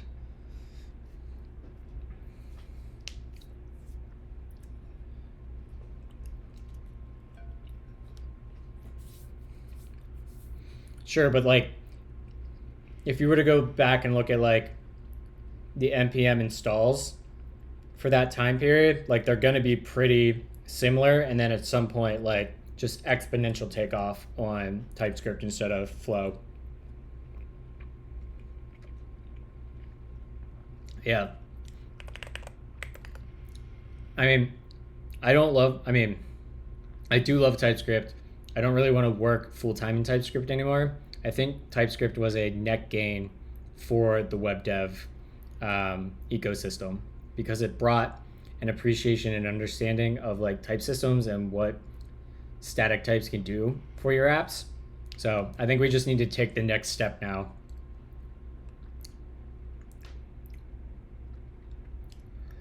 What are we doing here?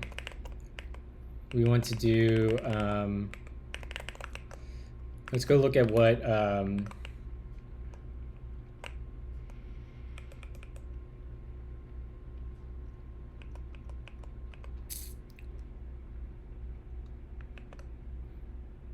oh, actually this is way easier.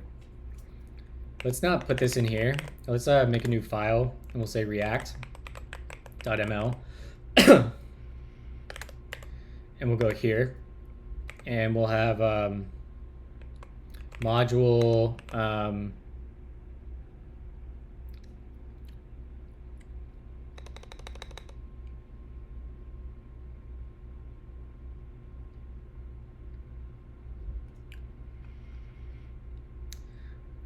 let's do module package JSON equals struct end, and then we'll do module Dune project equals struct end, and in here we're going to say type dependencies or let dependencies, and we'll just make that an empty array. We're not going to have any scripts. Let's go to what this looks like. Dependency.make open package JSON, and then we should have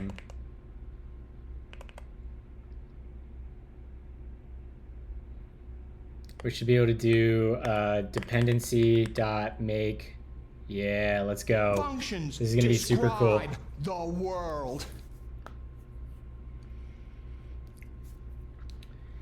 Writing an app with TS is great. Writing library TS is the worst thing ever. I think that is... I've tweeted about this a bunch, but I think that's a tired take, and I don't really agree with that. I actually had a tweet pop off on this a month ago. Let me see if I can find it real quick.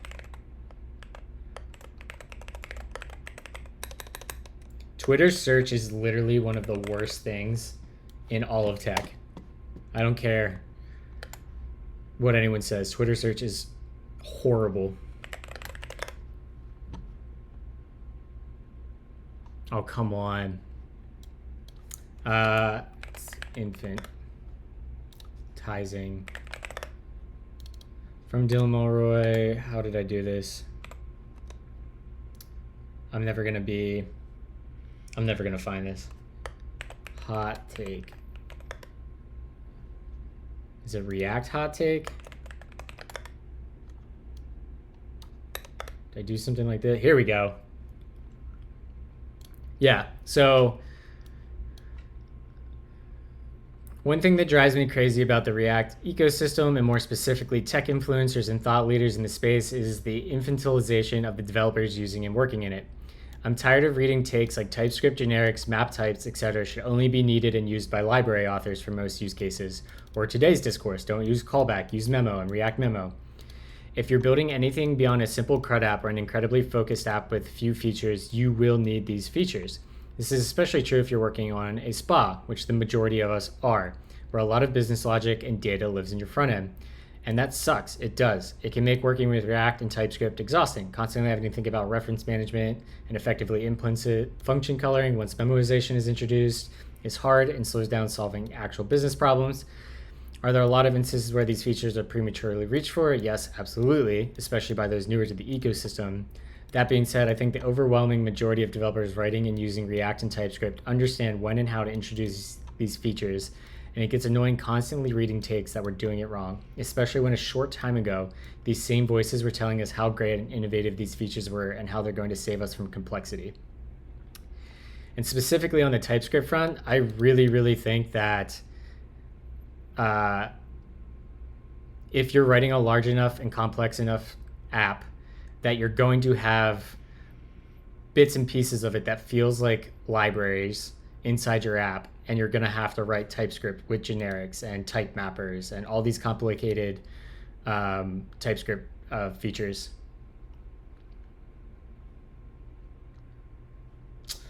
We'll see if Gleam saves us. I'm bullish on it, but we'll see.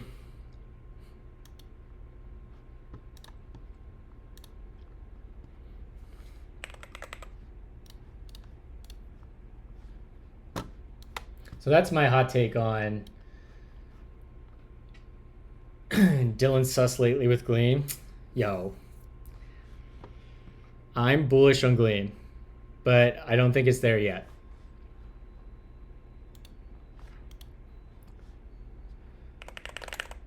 Let's go.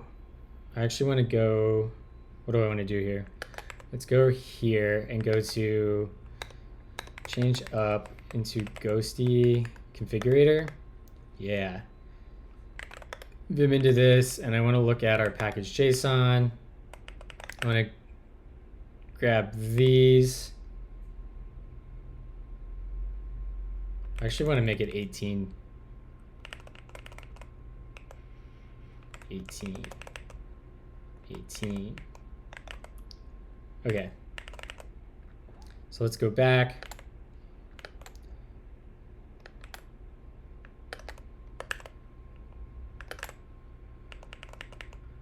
So we say dependency.make kind will be, I don't even know what our options are here.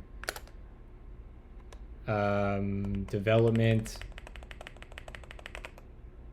regular.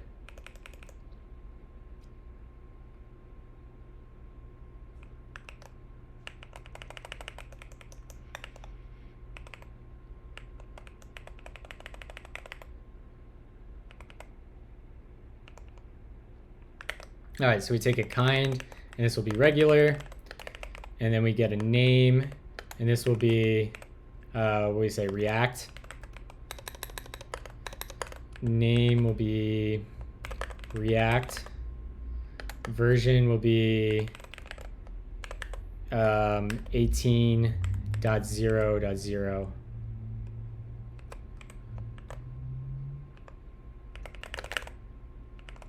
And then we also need React DOM, right? Is that what I was looking at? React DOM at 18. And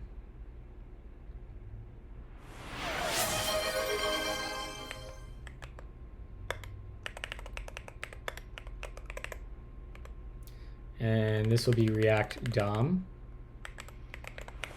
What up, Nightshade? Welcome back.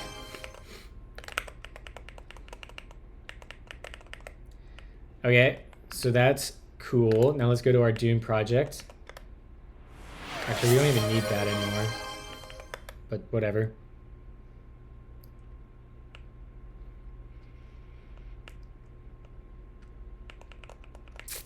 So for a Melange app with React, what do we need in our Dune project file? We need Reason React and Reason React PPX. Okay.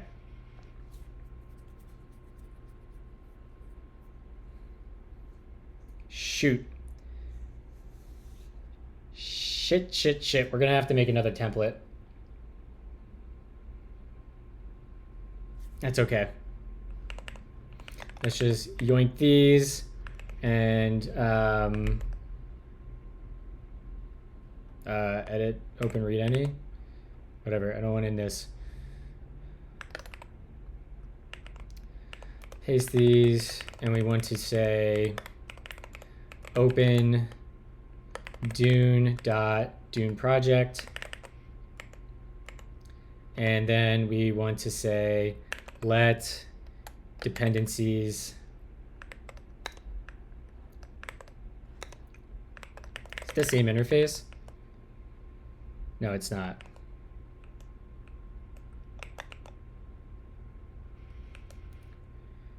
Okay, it takes a version and a name. Reason React, sure. And then Reason React PPX, were they both at 13? This didn't even have a version. We'll just take the most recent version.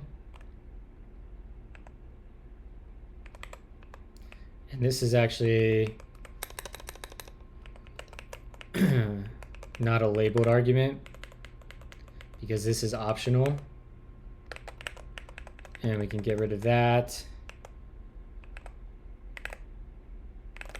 All right.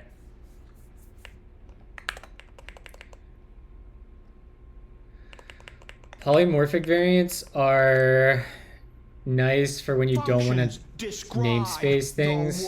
You can get like row-based polymorphism with them. I generally start with a normal variant, and if I feel like I need a polymorphic variant, I use it. Like, long story short, you don't have to declare types for polymorphic variants. You can just like use them on the fly, so that makes them convenient. And you also don't have to prefix them with like some module or some namespace, which also makes them convenient. And they also unify, and you can constrain them and expand them, which is where like the subtyping stuff comes in.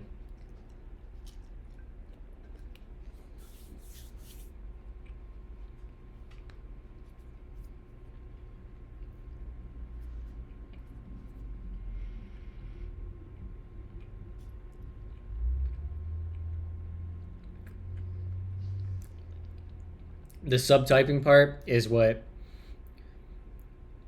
generally makes them fine. Makes them like, gives them an advantage in some situations. But they're harder to use and they have worse errors. So there's definitely trade-offs.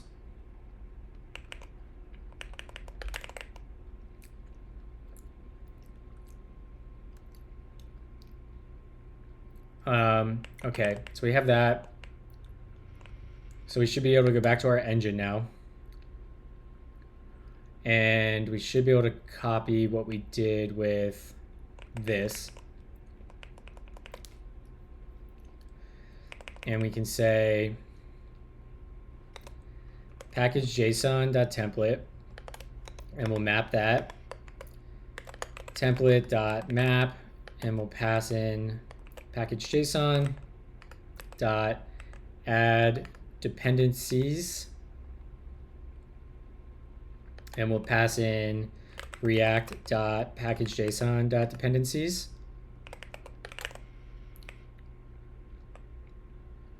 Tell me that's not sweet, chat. That's so sick. That just works.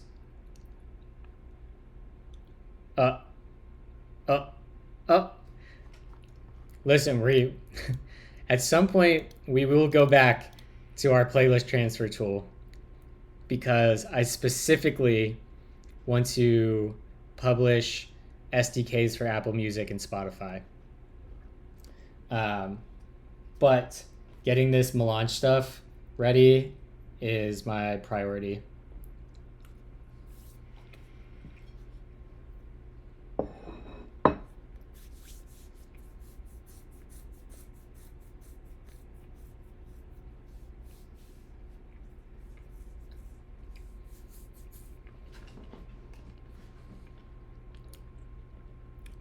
OA APIs? I don't know what OA APIs means.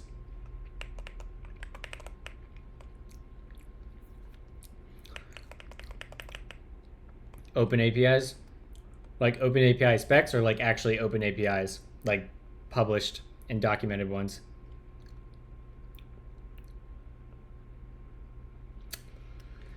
They do, but they're really, really bad at keeping them up to date. Like I've actually made some pull requests to the TypeScript SDK that's maintained by Spotify, because they had their own types and documentation wrong as I was going through and building the my Spotify OCaml client.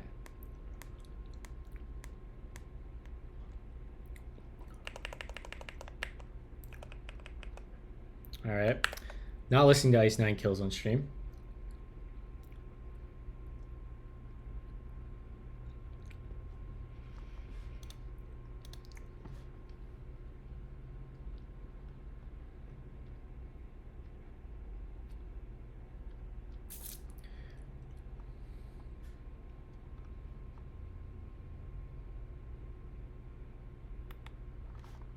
Yeah, I actually referenced this a little bit. I wonder, there's got to be an Open API gen for OCaml.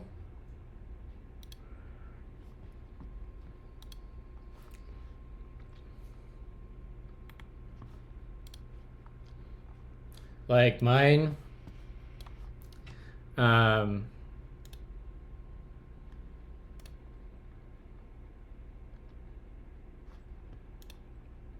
there's just a bunch of stuff in here that like, so much of this project was just writing types and fixing serialization problems. This was actually the project I used to learn OCaml. So there's probably a ton of stuff in here I would write differently or clean up at this point.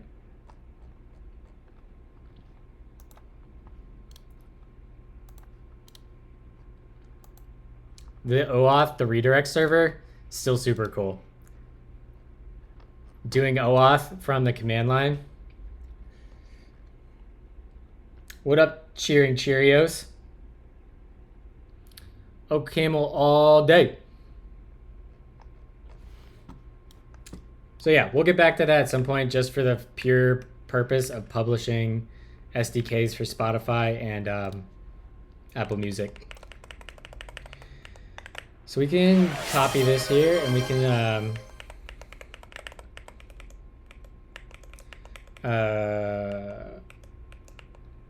This will be... I guess we didn't need a syntax preference.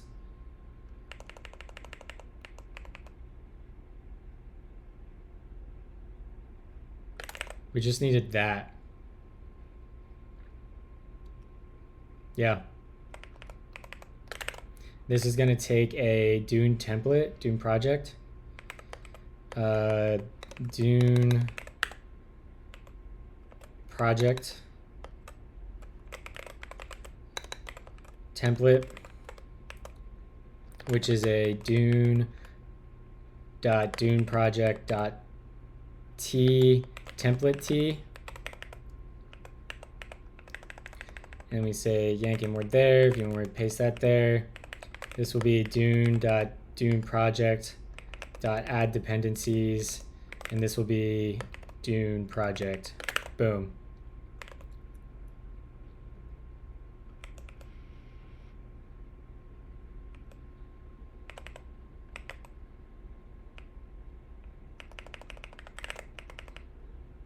Oh, add depends.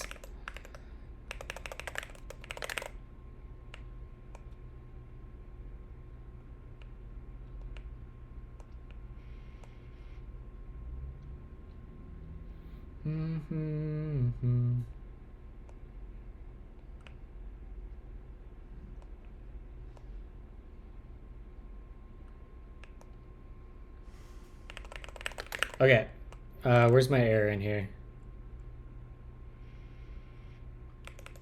Is that not a list? That is a list.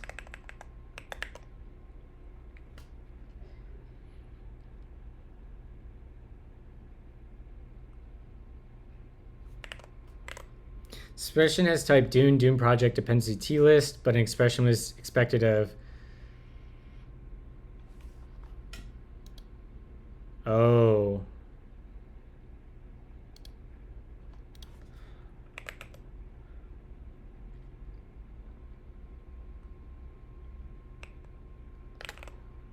I don't think we use that really anywhere.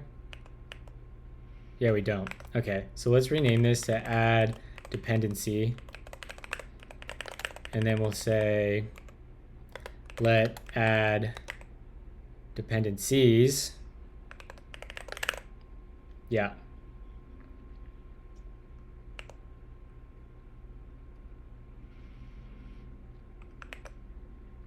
And we can write that a little bit nicer by doing this little trick, little fun.flip. Little nifty trick there.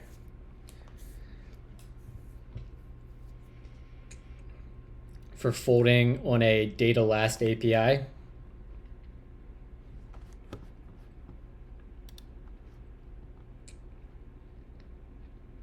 What up, ThinkBot? How we doing today?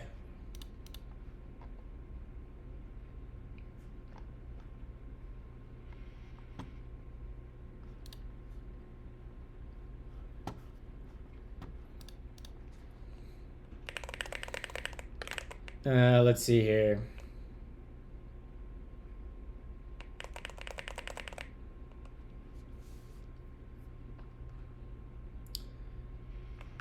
We're going to go back to our engine, and this should now be add dependencies.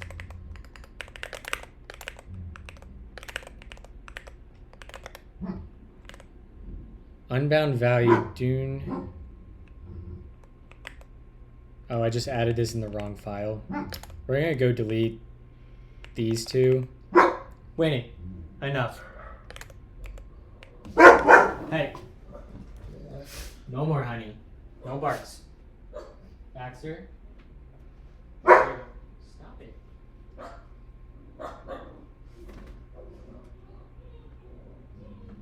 It's okay. Nobody's here. We're fine. Baxter, no barks. Go to your room. Go.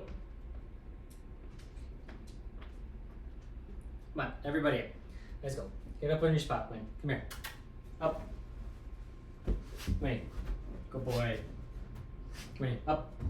Come on, on the couch. No? Okay. What are you carrying, Bodhi? Did you bring Justine's sweatpants downstairs? Did you bring her sweatpants downstairs? Is that what you have? Winnie, leave it. Winnie, hey, look at me. No barks. This is good progress. Hey. Come here, Bax. Come here. Right here. Lay down. The song name is No One Cares by Via Luna.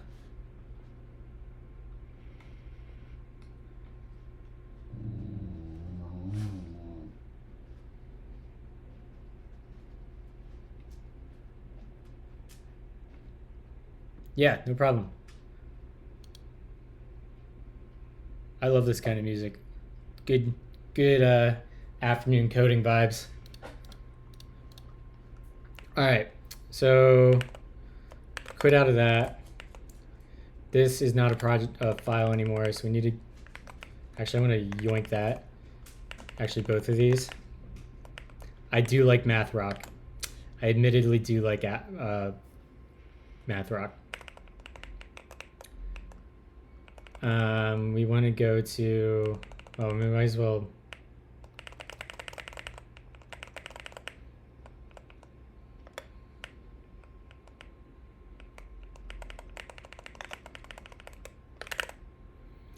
Okay, that should be there. We'll have type errors in here.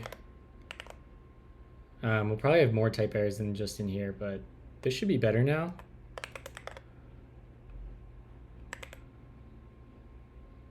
Capuchin, let's go.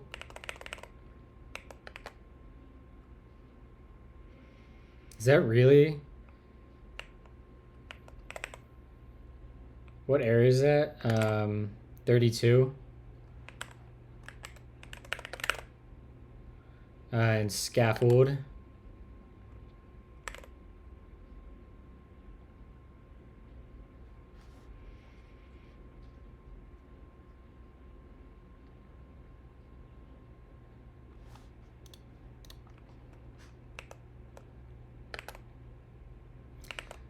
I just realized I don't have my inline error diagnostics. So we're gonna quit out of Vim, go back in, and go to scaffold, which is bound in harpoon. There we go.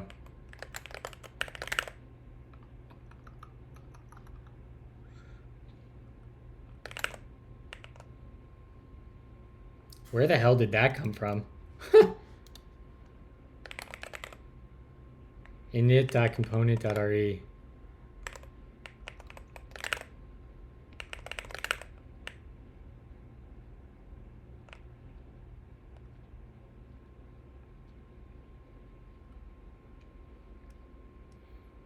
Okay, that looks good. So we're built. So back to scaffold. And when we extend our package JSON with React, like we almost don't even need to do this if it's not a React app. We should still do it. Because there could be a time when we want to add like Tailwind as a dependency. Extend package JSON with app settings. This is actually extend Dune project with app settings. We can just say if is React app. Yep.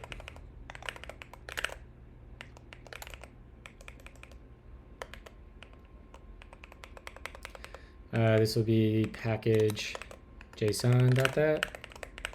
We want to do the same thing down here. If is React app, then else. There we go.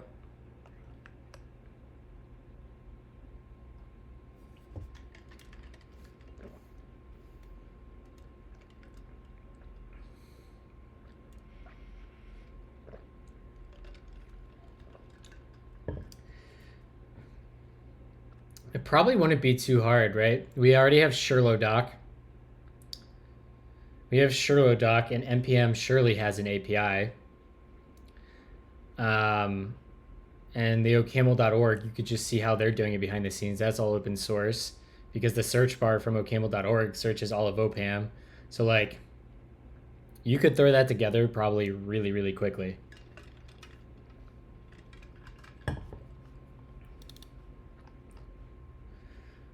All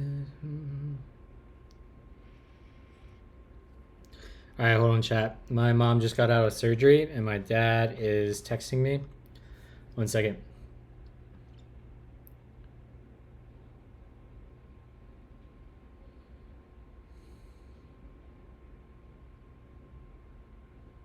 Oh, wait. She just went back now. What time was that at? That was 20 minutes ago.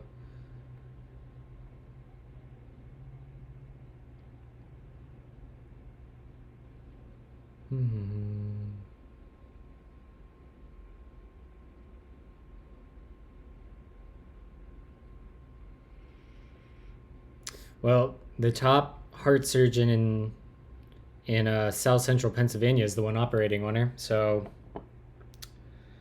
that's good news, chat. She's just going into surgery. She hasn't got out of surgery yet, so still keep the good vibes coming.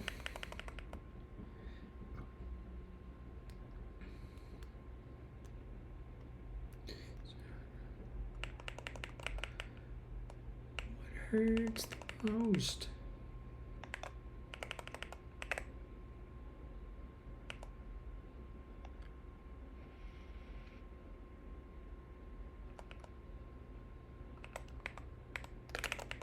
This is going to take is React app, and we'll just say is React app. And this will be updated package JSON. Boom.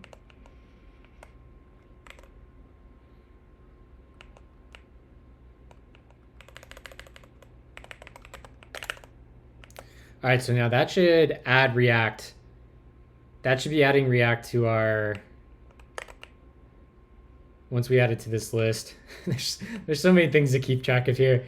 Meta, I don't know if you're in stream, but I'm so ready to migrate this to native OCaml and not deal with Ink and React components anymore. Functions describe the world. Thank you for the follow. Think Biolabs. Oh yeah, we're going hard on Minty.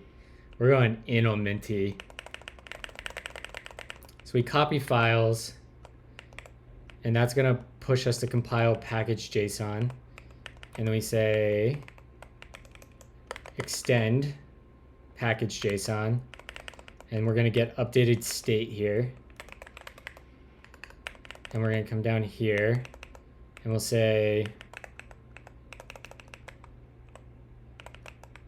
updated state.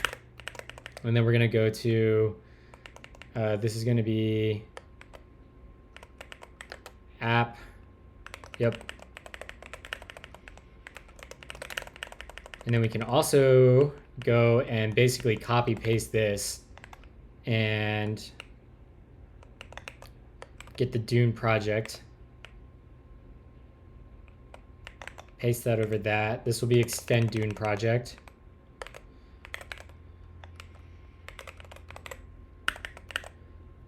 Thank you, Angel. Appreciate that.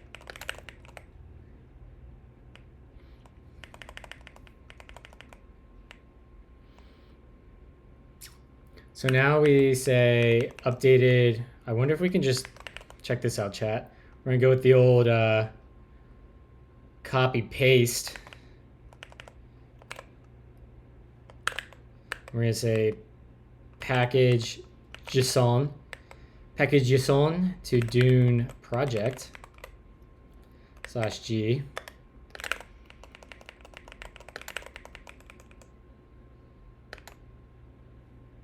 Ah, right. Package JSON. This will be Dune project.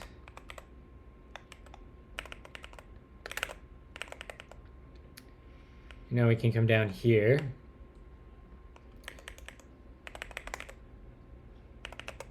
This will be app extend Dune project.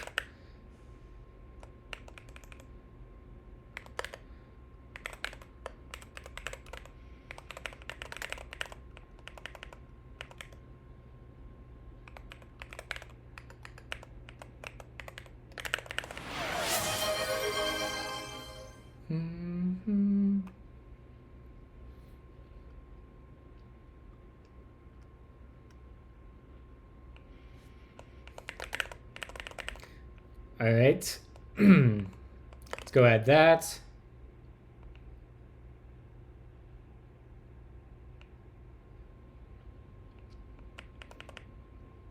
We now copy this boy and we say, yep.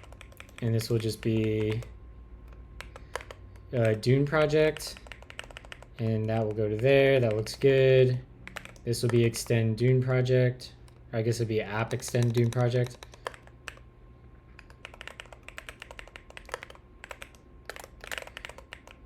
All right, that looks good. All right, let's see if this works. The next thing that we're gonna have to do is we're gonna have to make a template for the app Dune file, because we're gonna have to optionally add the Reason React PPX to it, I think. Yeah, right there.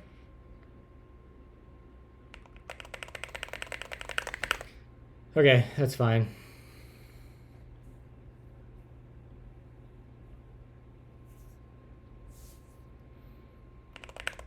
Let's go see if this works though.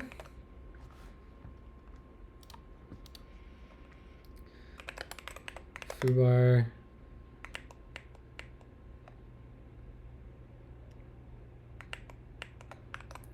Create Melange app, Foobar. We'll use ReasonML, Vite. This will be, yep, no, no. All right, so if we change directories into Foobar, I would expect to see in our Dune project that we have React dependencies. So let's cat Dune project. Uh-oh. Why didn't I pick that up? Oh, because it's a hyphen. Let's go. Although, yeah, that's right. All right, so that's good. Let's cat package JSON. There's our React dependencies. First try. And we already know that our source is looking good. Yep. Beautiful. So now we need to compile. We need to compile our app template. We need to turn this Dune file into a template. And then we're almost there.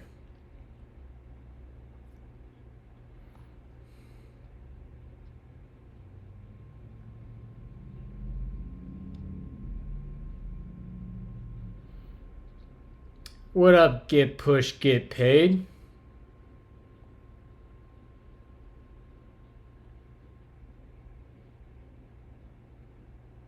Yeah, we're doing all right. We're making a lot of progress in CMA.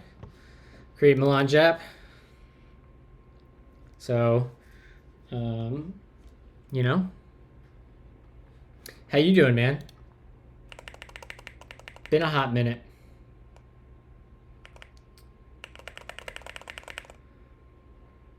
Let's go to our templates, and we know that we have to make this a template now.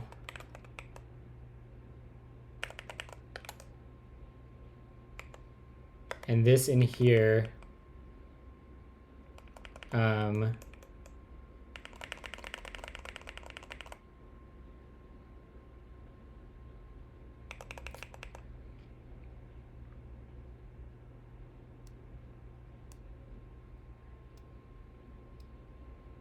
what do we want to do here?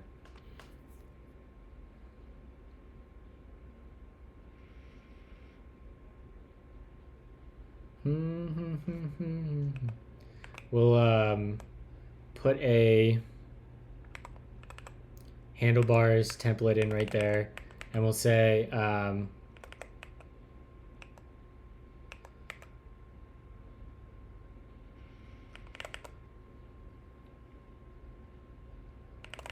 how do we do if statements in this? I think I did this in one of our other template files. Hype for the new year. Let's go.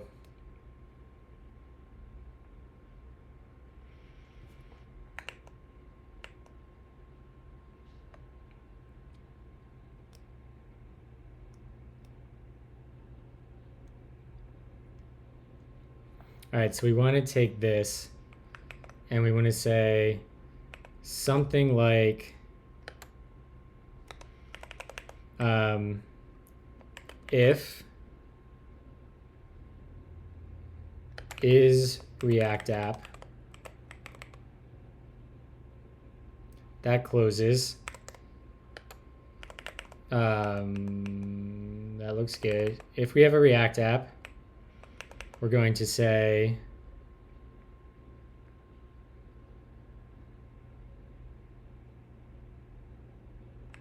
can I just do a raw string in handlebars? Is that possible?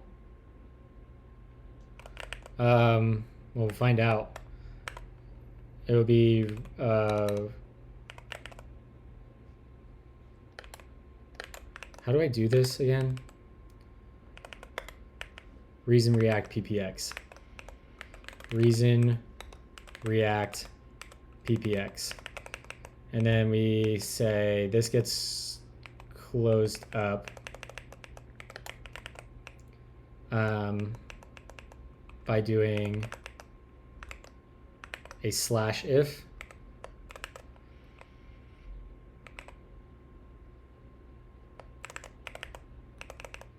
Okay, that looks good. Let's go see if this works in the playground for handlebars. Oops. Sure.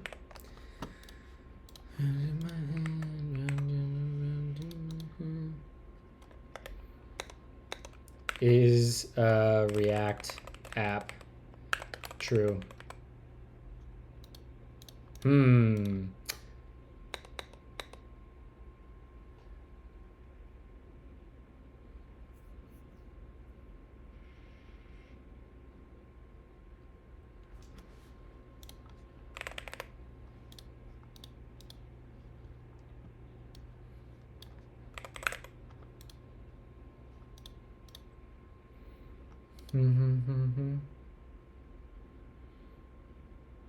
Maybe. Let me go try.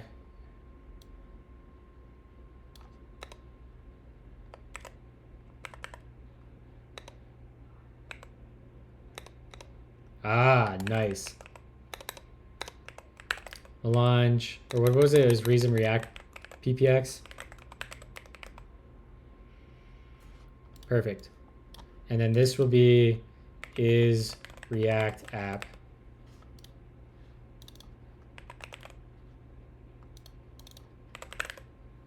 Nice. Nice, chat.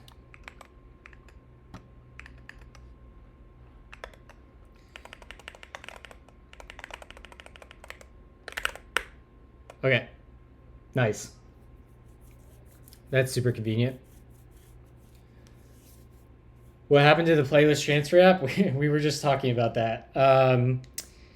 Well, I got really into Melange, and I gave a conference talk on Melange, and I'm giving that same conference talk again in 2 months in DC, and I wanted to build this command line app to help people get started with Melange, and now I think it's going to be a really good way to get people into OCaml and Reason in Melange, so that's kind of took my priority.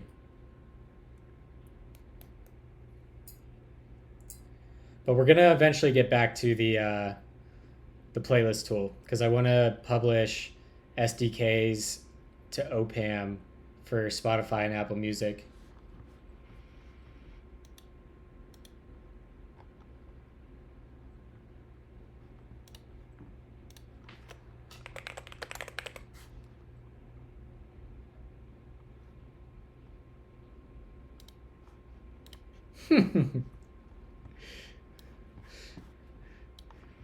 I thought this joke was fantastic.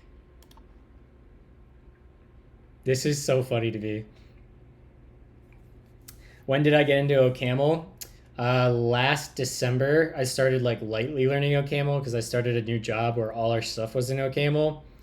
But I got hired as a front-end dev, doing primarily TypeScript and React. But I've been a full full stack dev my entire career. So if I wanted to contribute at work to like all our other services, necessitated learning OCaml. So sometime around March or April, I started waking up at like 6 a.m. in the morning and working on open source and learning OCaml. And that's when I started working on the playlist transfer tool. And then in September, TJ talked me into streaming, and that's how we got here. Yeah, I technically have been writing OCaml professionally since like I started really working with it more than greater than 50% of the time, like in June or July. So I've been doing OCaml for a hot minute now. But before that, I did TypeScript and Node and Golang for like 8 years. Okay.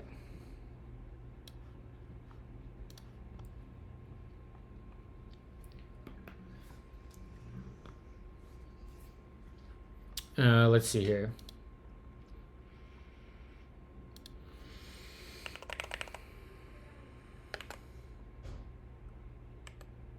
So we have to compile the Dune template,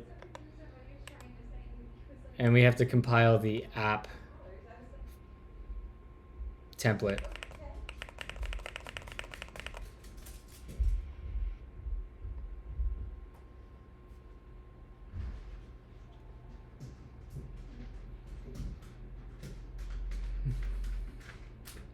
How do we want to model that? 8 years, bro. You're like 19, dude. I have 10. My first job, I started working full time in 2014, or I guess technically 2015.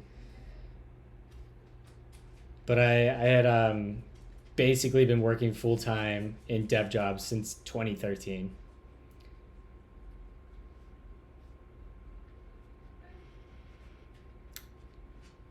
Because I had an internship that I was able to do during the semesters with State Farm.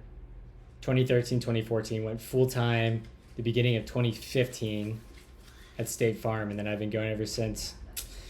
Yeah, I know I look 19, but I'm actually 30, and I'm getting ready to turn 31 in like a month. I should probably stand for a while. We've been sitting for a while, chat. We're going hard today.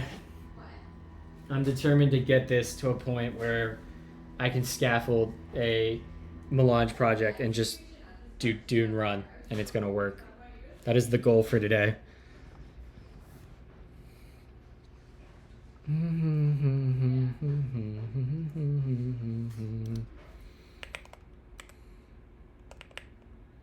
Okay. We need to go to scaffold again. Let's go there, close this. And we have this, that's good, compile app.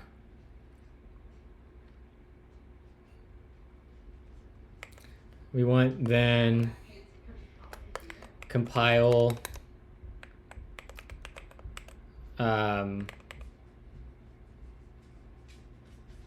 compile app Dune file. Yeah, that's what we want.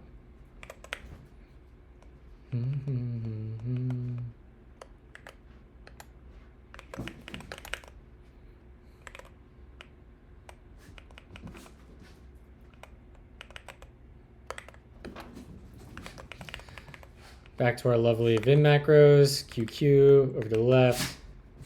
Oops.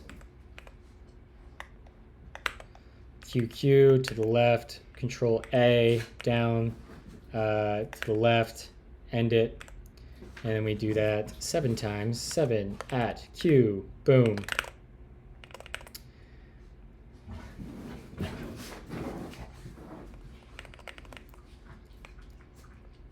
So let's jump down to module. Oh yeah, we need to, in here, write app Dune file.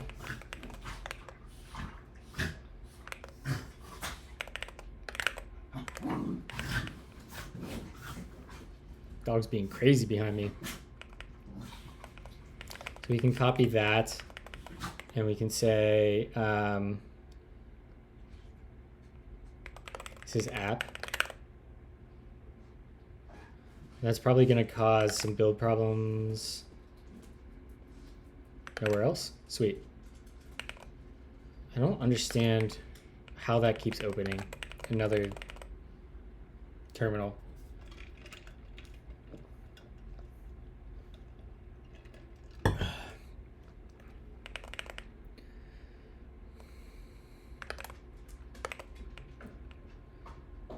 So if we want to come in and add our compile dependencies now, compile, oh, this is going to be so annoying. Yoink, yoink.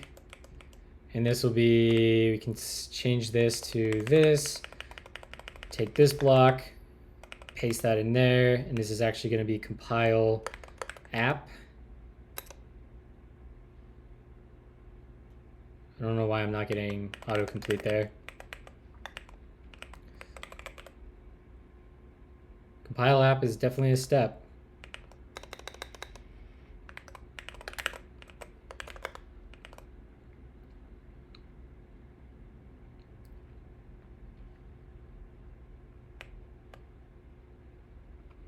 Oh, casing. Is this a Spotify playlist? Actually it is. Let me go grab it. It should just be my liked songs. Wow, 666 liked songs. It's not ominous. Can I not share my liked songs?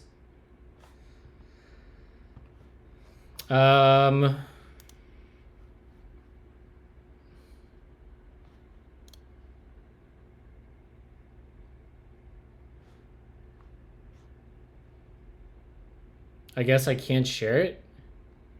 Are you serious? I can't That's some bullshit.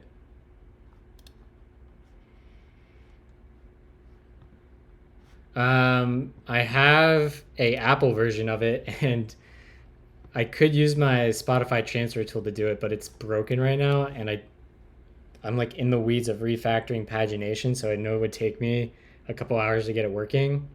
But if you come back in like a week or two, I can get this transferred to Spotify. But I can share this playlist, at least on Apple Music. Command A, add to playlist. Oh.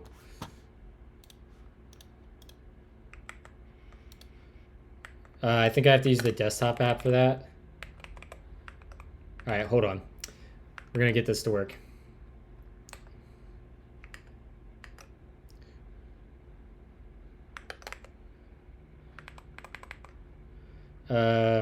Brew, install, cask, Spotify.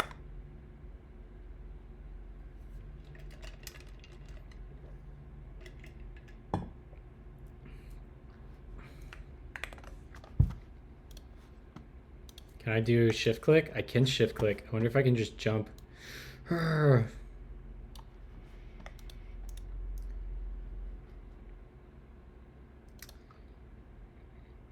There we go. That worked. Where did that playlist go? Functions describe the world. Am I crazy? Did that not actually go to a new playlist?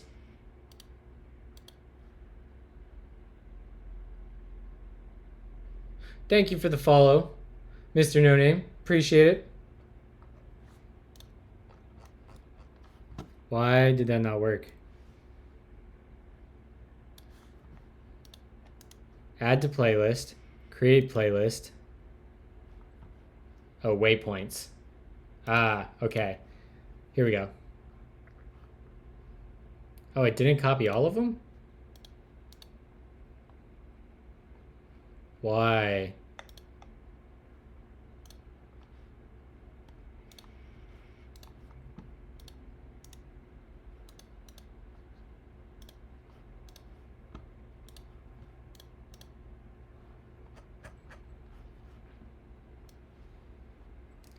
come down.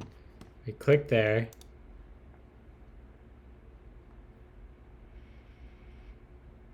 Create playlist. Add it to waypoints. It like adds like a random amount. All right, we'll just try the, I'm assuming Brew installed that. Let's try it from the,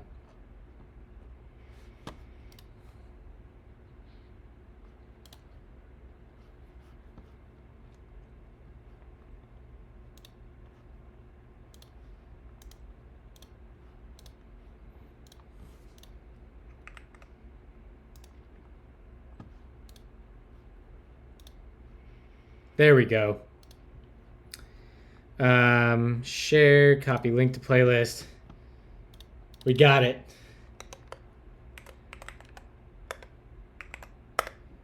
There you go, D'Andrew. It's totally fine.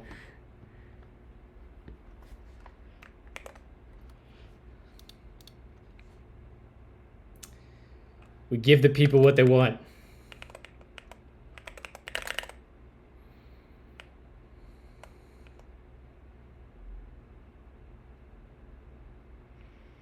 And this is going to be compile. Functions describe App. the world.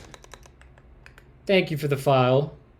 Or not even the follow. That was Antonio with the resubscription. The Prime sub. What up, Antonio?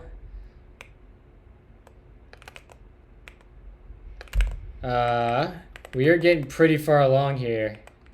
This is going to be sweet to show off. We need to compile our app file now. I guess we could just do our app Dune file next. I can't wait to rewrite this in native OCaml.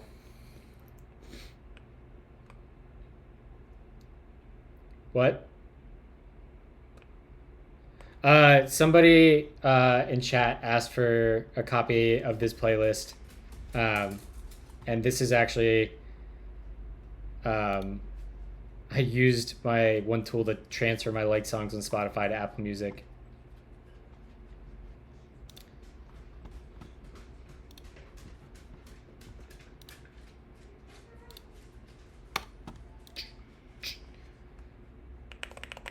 Let's see here. So this is going to be compiling our app Dune file. So down here we can just change this to app, and that should just work. And we can change root to app. Okay, that's just going to work. Let's move that above there, and then we can move. Order doesn't really matter here. The only place order really matters is this spot.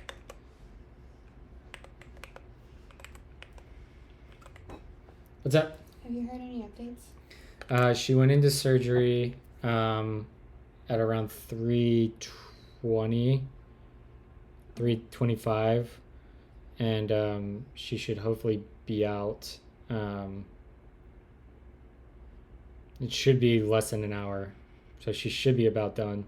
Okay. Did she say what the blockage percentage was? No, my dad's the one texting my sister and I now. I have no idea. Okay. All I know is that she got the surgeon who's like widely regarded as like the best heart surgeon in York. So. Sweet. Yeah. We'll see. Dog or girlfriend? This is girlfriend. I don't know. Antonio asked dog or girlfriend. What dog would be Come on asking you stream. questions Come right here. now? Come here. Why? Oh, you're asking about surgery? Actually, my mom. My mom's in surgery. She unexpectedly had some heart blockage and got rushed to the hospital yesterday and didn't tell my sister and I until today, right before she was going into surgery.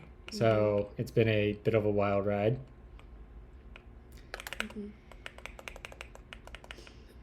So, yeah, keep everyone send good vibes. Keep your fingers crossed. So we go back up. I cannot wait to get rid of writing this all in React. Compile root Dune. This is going to go to compile app Dune.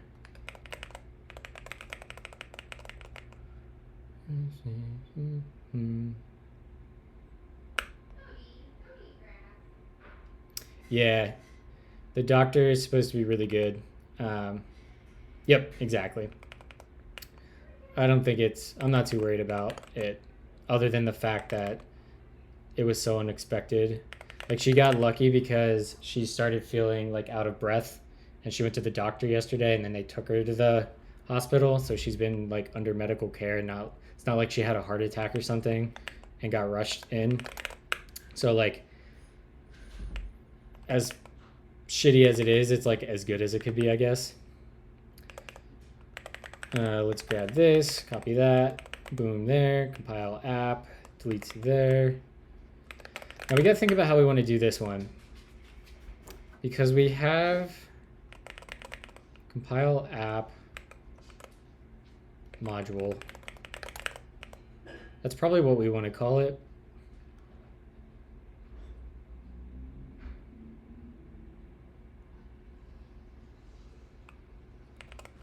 Yeah, let's do a %s on compile app. And we'll make that compile app module G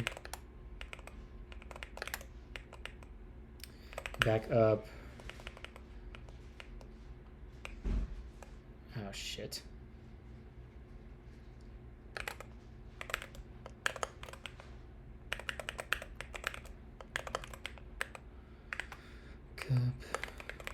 Compile app Dune file. Okay.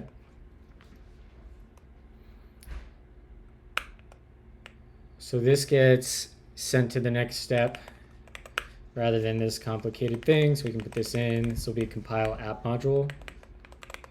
Compile app module. You can delete this block. And then app Dune file. We copy this. Yoink. Put that in there. This will be compile app module. And now we get that complicated block. That goes down here.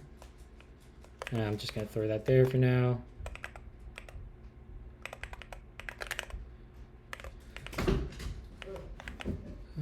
Woke the fuck up.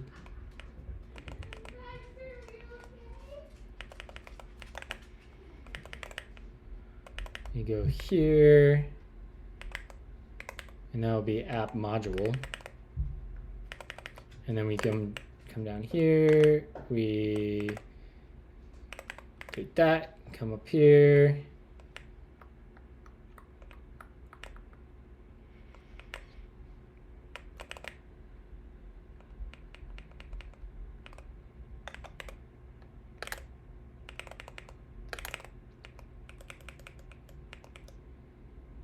That should be a legit module, shouldn't it?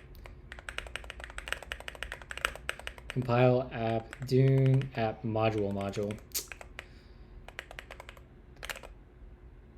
So then we need to go update our state, and we need a app module, and we need to go make this type. Let's just say this is a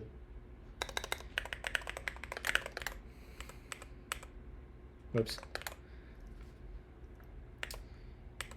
In core, we're gonna go in here. We should name this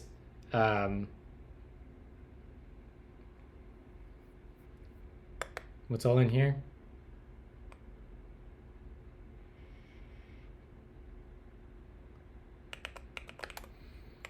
App module.ml,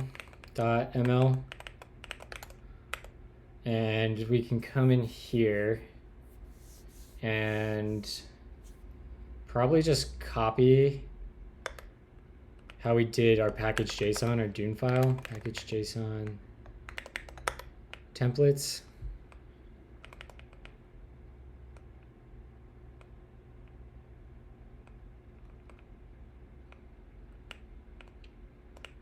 So we need to copy this stuff. Throw that in there, just comment this for now. And we need a type T. And this is just going to be configuration.t.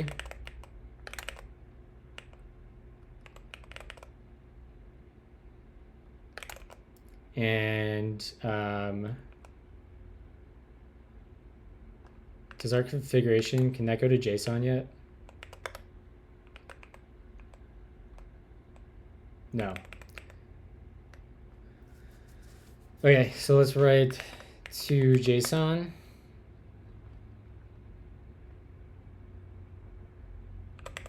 Type let to JSON equals, and we have our T, this will be our configuration, and we'll say let dict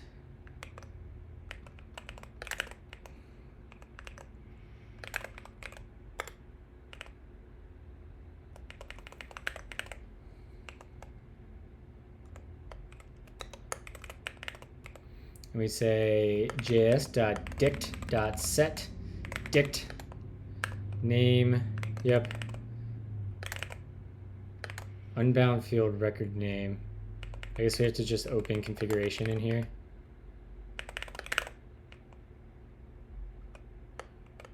And let in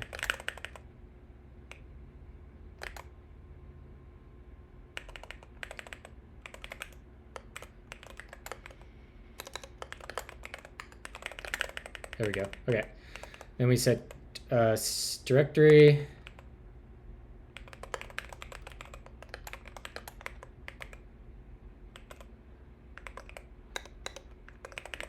And then we set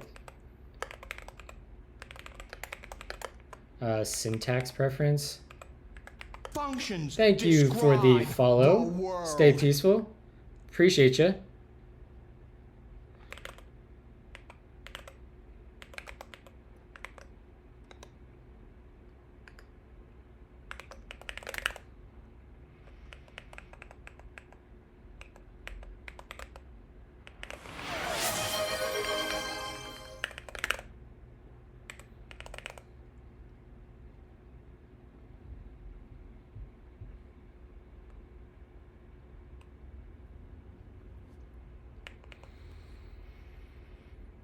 And then bundler.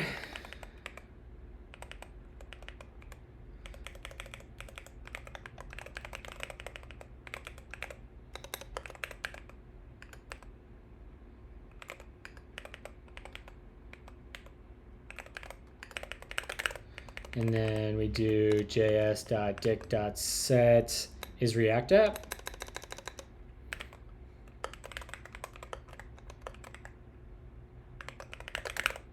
Nice.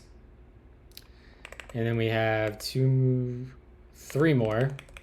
This will be initialize git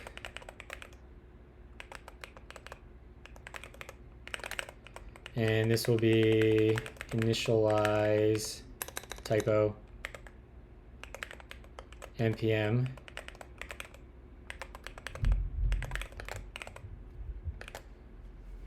and then initialize OCaml toolchain. I should really just write this over here, right? Like, we should take this and pop it over here.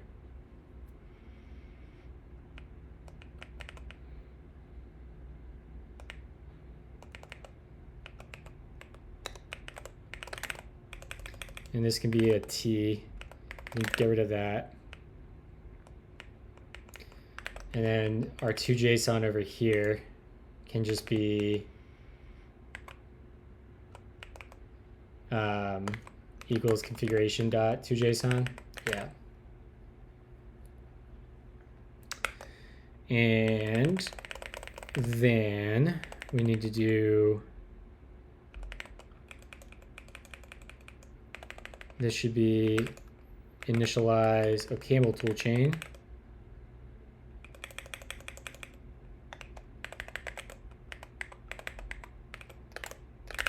Okay. And finally, we need our preference, right? Overwrite.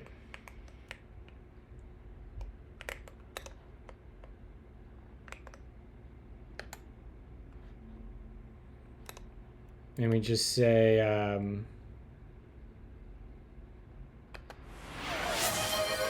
js.string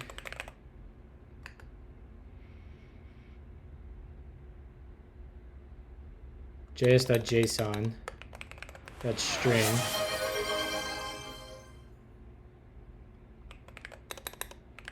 and we'll say should have an overwrite preference to string configuration.overwrite. Yeah, that should be fine.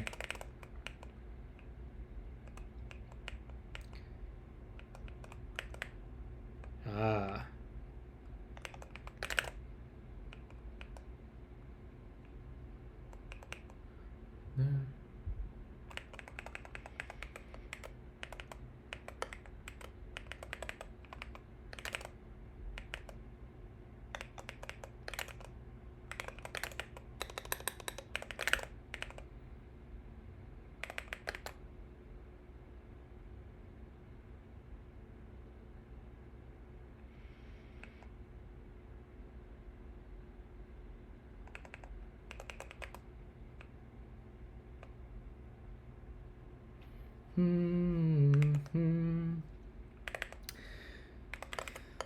So this needs to be option dot value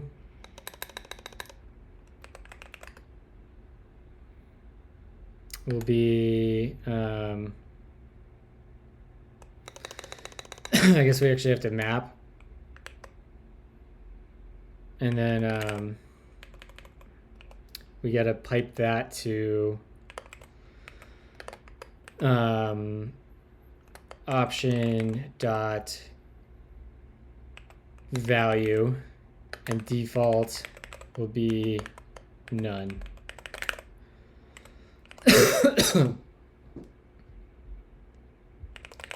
Porque this expression is type string, but an expression was expected of type. What's this take? It takes a string.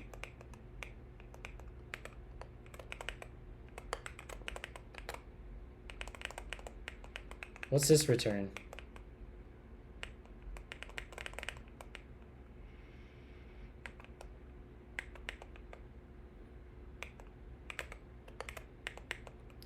Favorite one.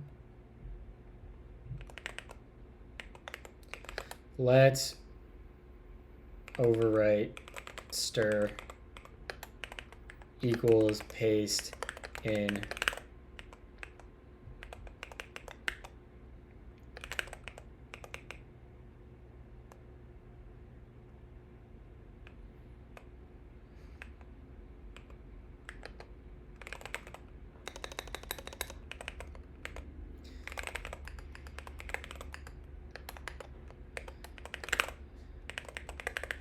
all right, there we go.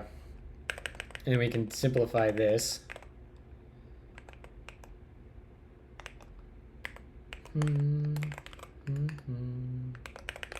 There we go. All right, so now we can turn our configuration objects into JSON. Lovely.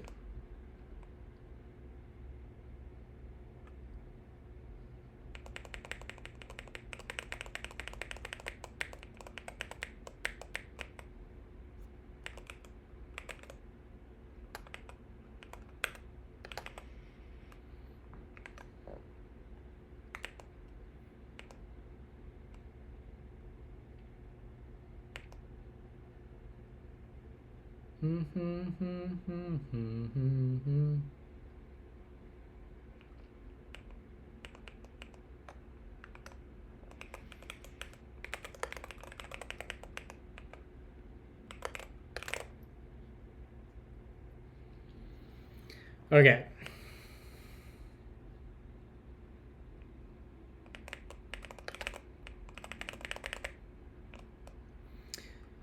back to this file. Let's open up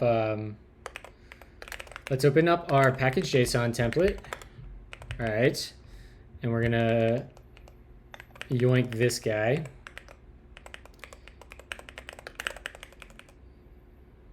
Template.make. This is going to be app.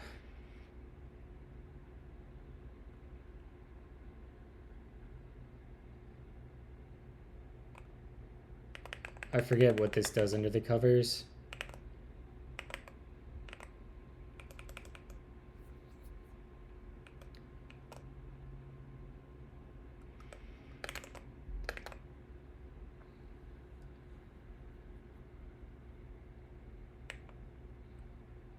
Project directory / and then this will go to source.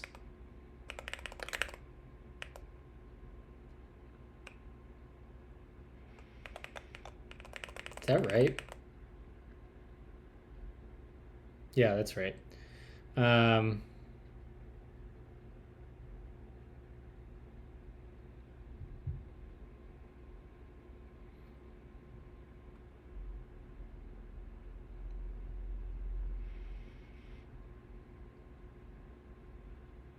Right. We're gonna have to pass in configuration.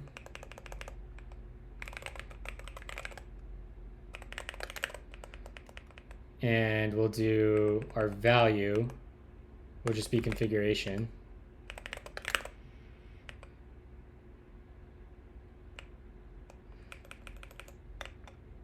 Right. We return the dict. We say JS. Yeah. Gotta return that dict. Okay, project directory, this will be configuration.project directory, but that's going to be directory.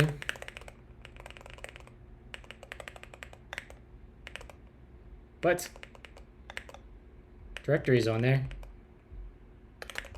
Unbound field directory. Lie.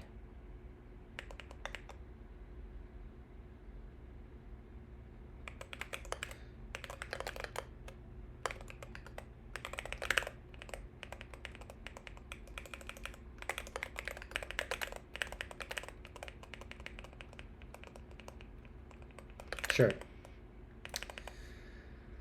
Okay, so we should be able to compile our app module now. If we go to engine, and that should just work.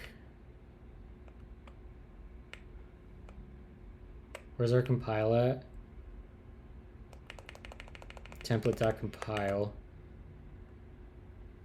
Just takes a template. So let's go to, oh wait, we need to fix the name.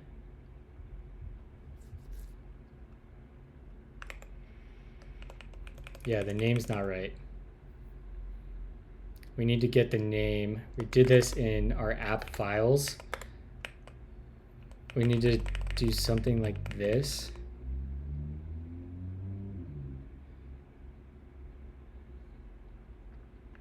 So we'll say let name equals match. I'm going to basically take this match statement and drop it in right here.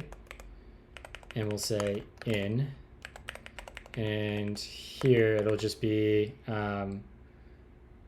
app.ml. And this will be app.re. Or it'll be app.re. And this will be app.re. And we actually have this interesting case where we can do this.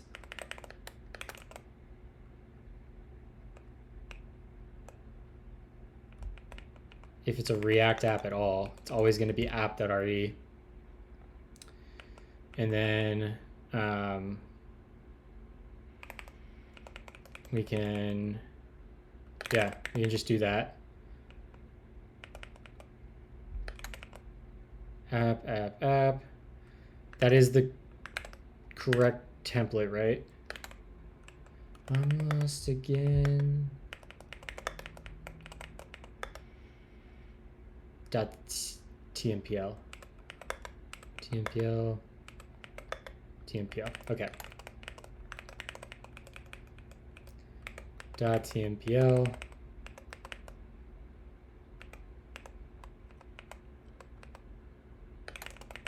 And we can delete that. All right. We go back to scaffold. This will be a template.t of a app module, which isn't added to our core yet, so it's not exported, which is fine. So we can go over here, core.ml, and this will be module app module equals app module, and that should be happy now. Yep.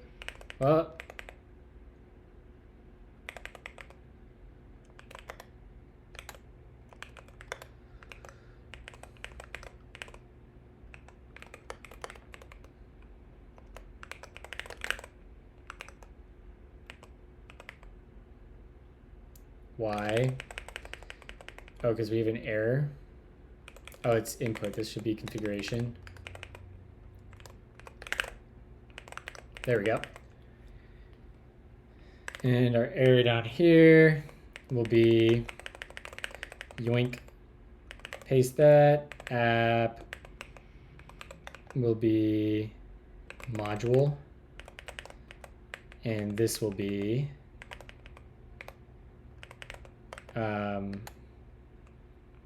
yeah.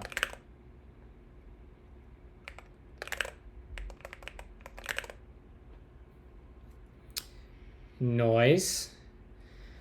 So now we should be able to compile those templates. We're getting so close, chat. We're so close to like having a fully scaffolded project that can run. What up, Priv?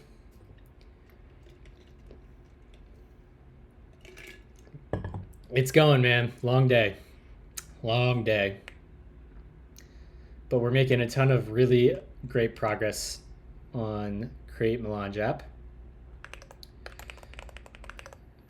So we want to go to compile app module, compile app module. And in here, we change this to be app module.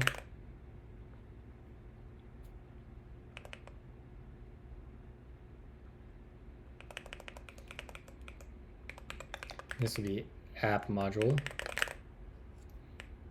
My root doom file. I think, yeah, that was a bug. That would have been a bug. App doom file.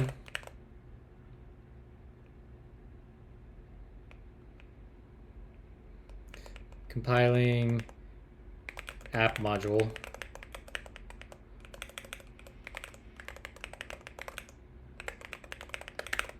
Oops.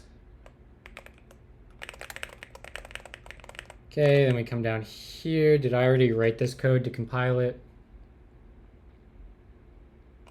Compile app module. Yeah. All right. Is that everything? Are we built? We are built. Are we feeling like a first try, chat? We just wrote a ton of code without running anything. Let's friggity find out. Let's give ourselves a clean start. We'll remove foobar, clear, create Melange app, foobar. We'll do OCaml, Vite. This will be a React app. We don't need to initialize Git. We don't need to npm install. We don't need to bug. I've seen this happen before. How did I fix it before? It's likely that I have my steps wrong here.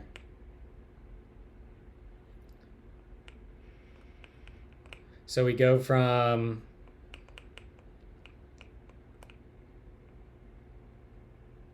we were working here. So we go to compile JSON, we compile Dune project, compile root Dune file, compile app Dune file to compile app module. When we hit the app module, we say, I know what I did.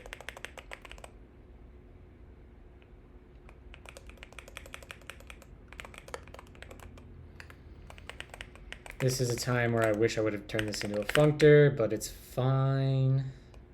Root Dune file, this is actually compile app Dune file.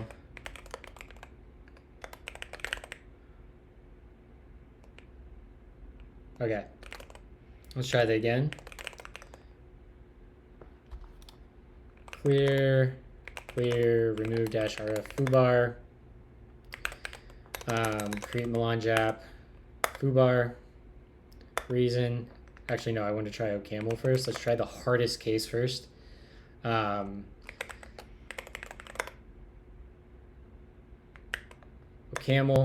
v, yes, no, no, sure, whatever. That all looks good. So we went.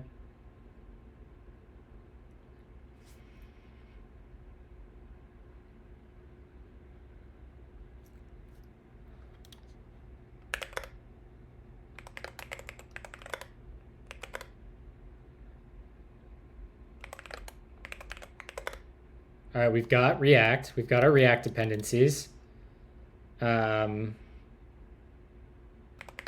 This is the moment of truth.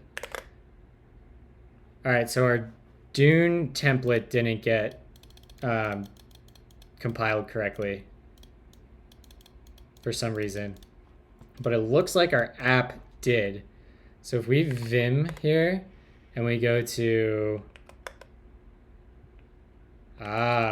that's lowercase, but that's okay. We can fix that. That is what we wanted to generate, though. Would you look at that, chat?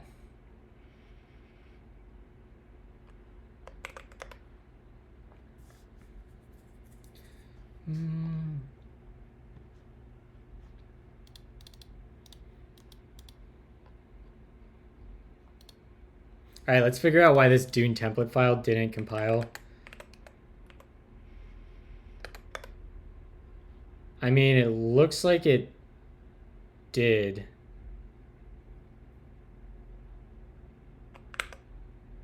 Or not really, actually. Hold on.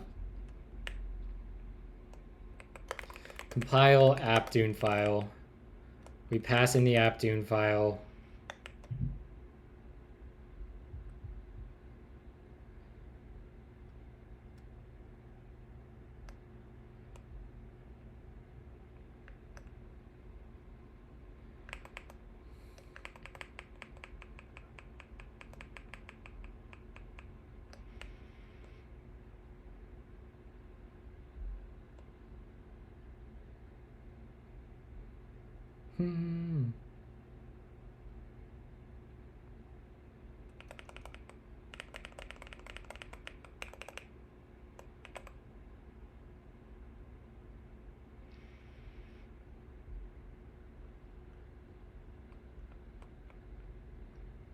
Right.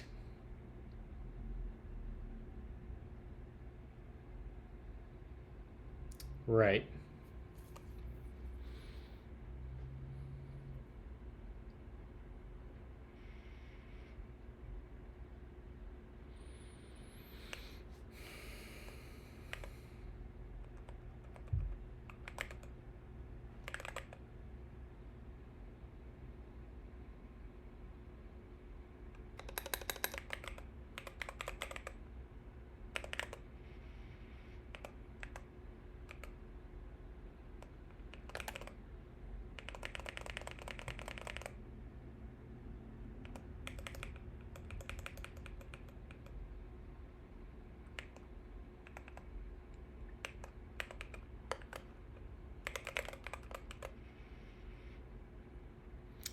Yo, GitHub actions scare me. Anything like CI/CD info related terrifies me. I hate working with that stuff. And this will be template directory.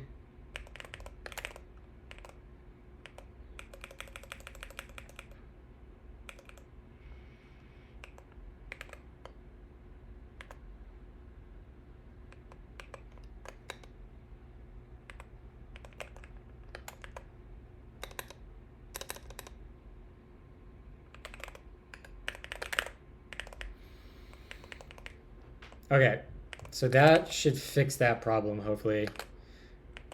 And we come here now and we say template directory, and root will be dot slash or dot, because it's going to be relative to the for me.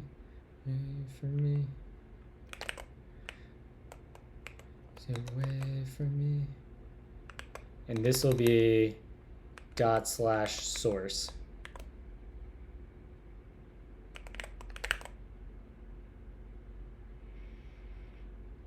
Okay, let's try that again. Let's see if that works. I think we are building. Yeah, we're building. Z CMA. Let's get rid of foobar. Clear that CMA foobar. OCaml, Vite. This will be a React app. We'll initialize Git. We'll run npm install. We don't want to initialize the OCaml toolchain because that takes a while. Okay.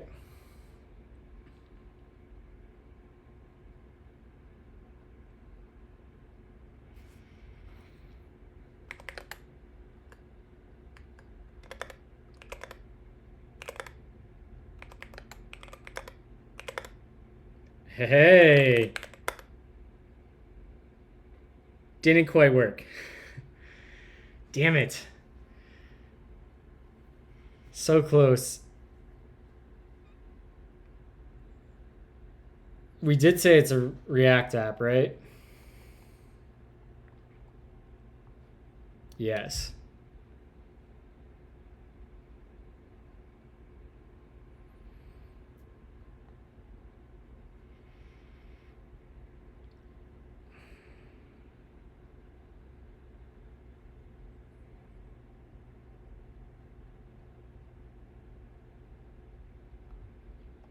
Well, one thing we could check is if we vin back into here and we look at our configuration, we can see, or not this one, our app. These all come through as true. Is React app. We got to fix that. So let's go fix that while I see it. Why did that do that? So we want to go to configuration, is React app. Configuration, that's a Boolean. That seems fine.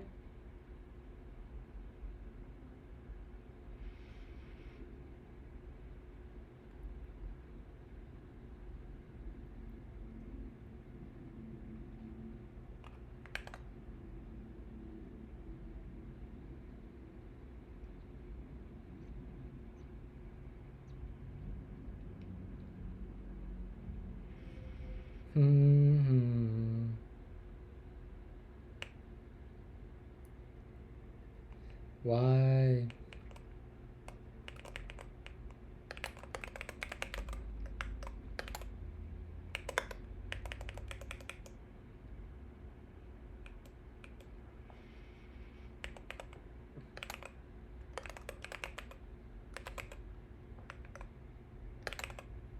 Bundler.toString.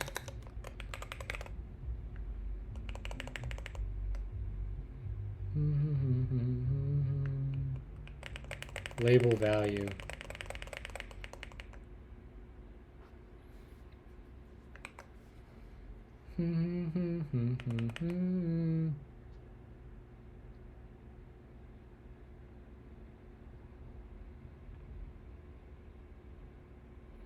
'Cause I killed me.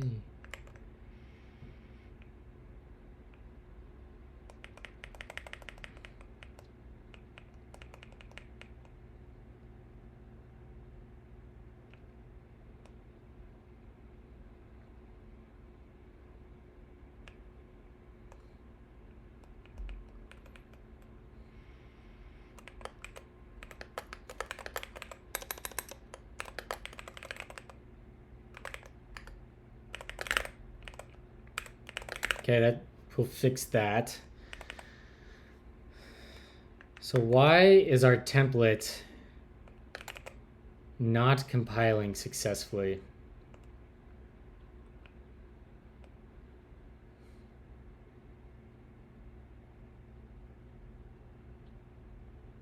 Why would that be happening?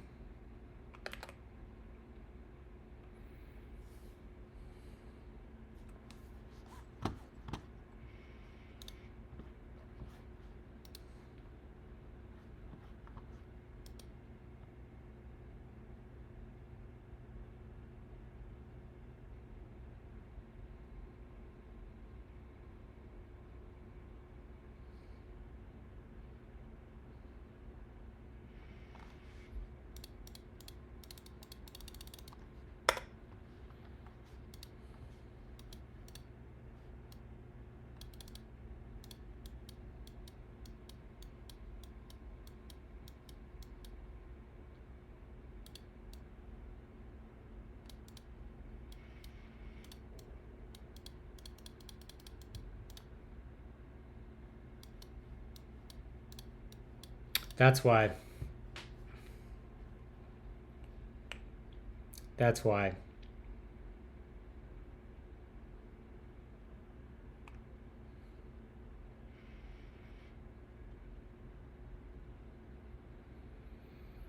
Okay, that makes a lot more sense.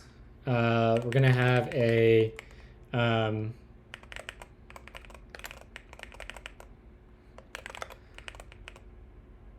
module.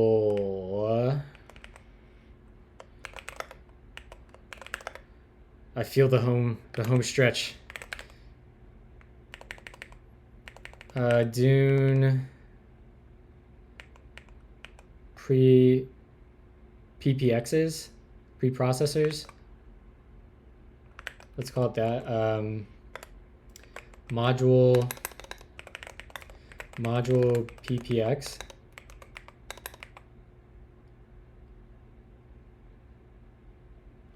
Equals struct end.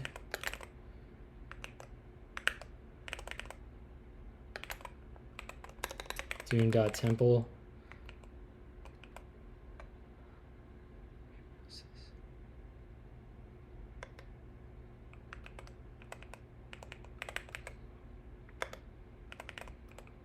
Type T is also just a name. Functions describe the world.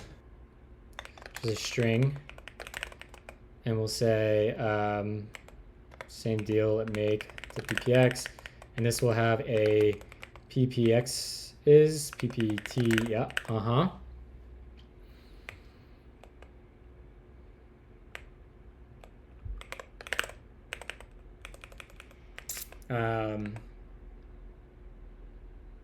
we'll say ppx's, which will be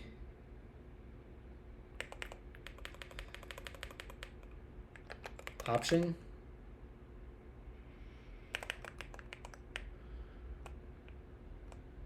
String map T.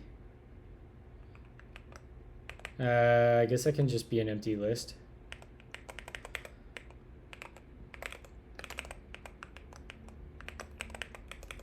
And we'll say that. Next round in Word, we'll say it will be a list, and then we can come over here, ppx's. And down here,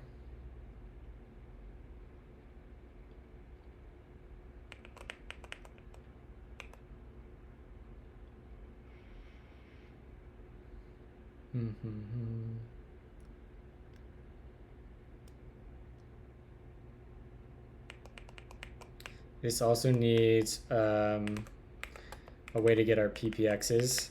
So we'll say ppx's. And this becomes ppx's.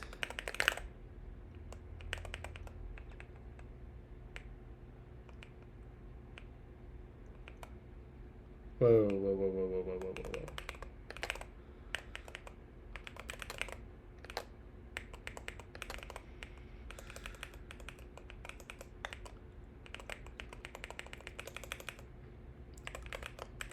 This will be an empty list.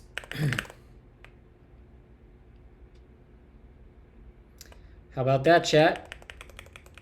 How about that? Cash me outside.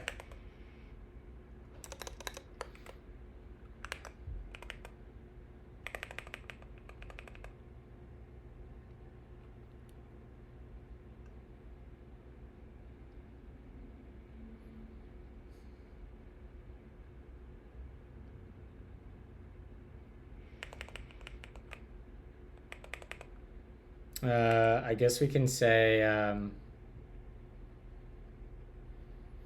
library name rather than project name.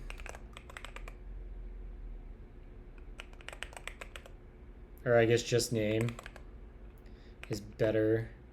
And we can get rid of the unit at the end and this should just be name. Get rid of that.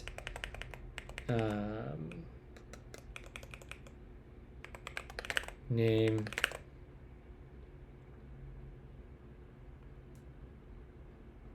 Yeah.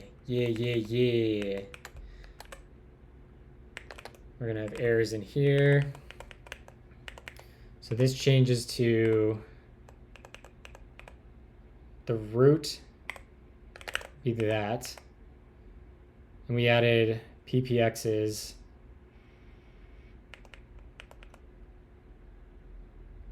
Actually, this just comes down here and we do that. And we delete that, and this will be app.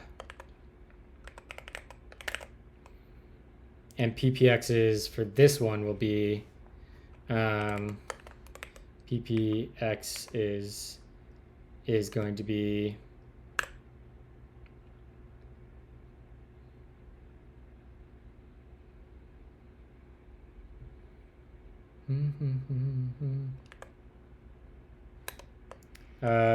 dune.dunefile.ppx.make, and it's going to take reason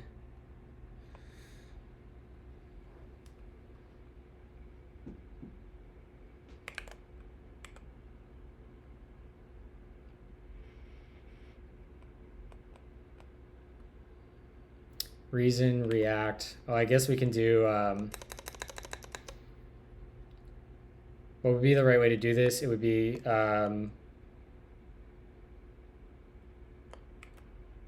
configuration dot is React app. That's close, but not quite right. This will be reason React ppx.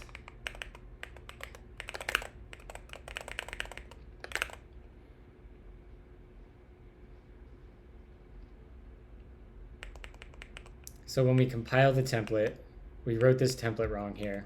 This isn't getting past our configuration.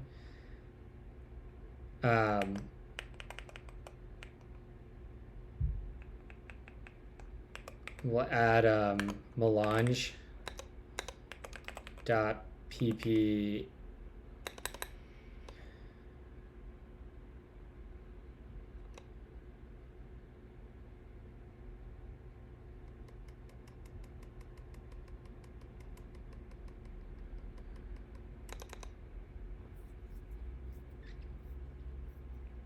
How do I want to do this?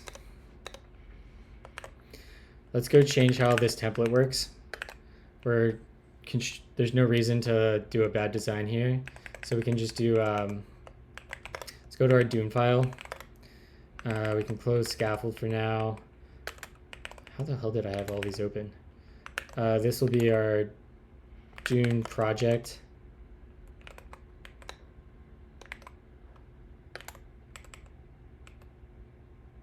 templates base Dune project.template. And then in here, we have PPS. And we want to basically get rid of this line or rewrite this line. And we will say PPS and then each PPX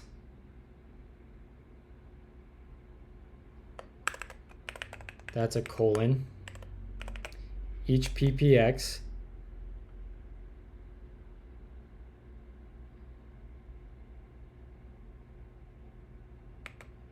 and it will just be this.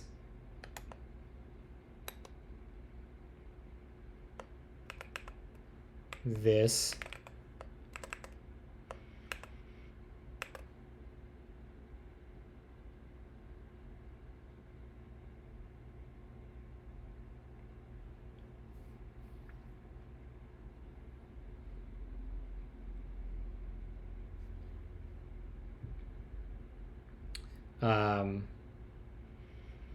Slash each.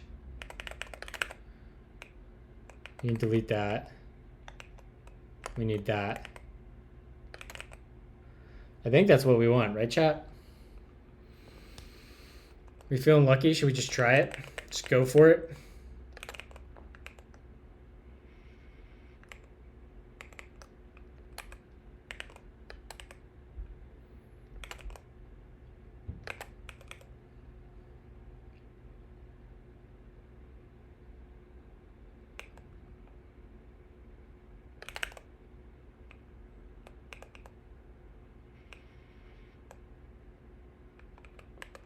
It would be Dune project Dune file.ppx.make, and it would be reason react ppx.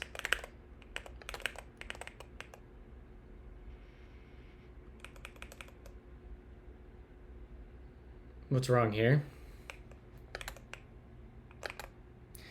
This expression has type string to Dune file.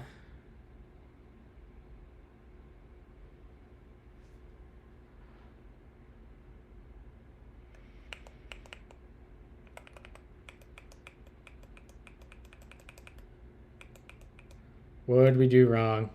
Anyone see it? I can't pick out the syntax error here. That's what we want. PPXs should be a list. PPXT list, yeah.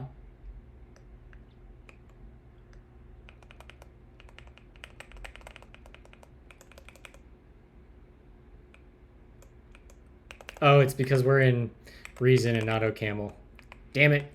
Every time.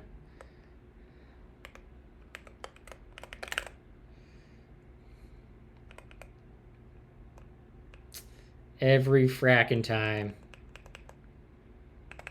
And we'll say also we want, let me find that, paste that, and that will be Melange PPX. Yeah. Melange PPX.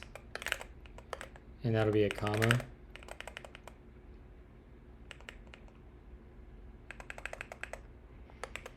That'll go there, boom. All right, now that should work. Knock on wood.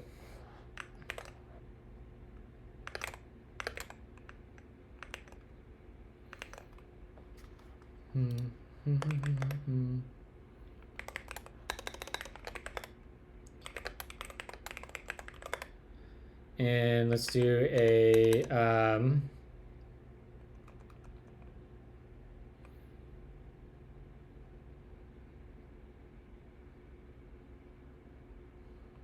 CMA foobar.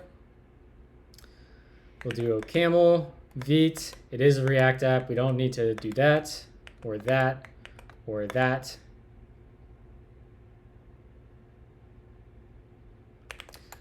Foobar, source, Dune.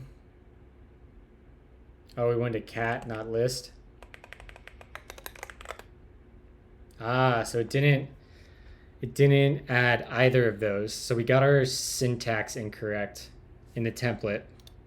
So let's go back to our template, and it will be in source, Dune template. Let's grab this, go to the playground quick.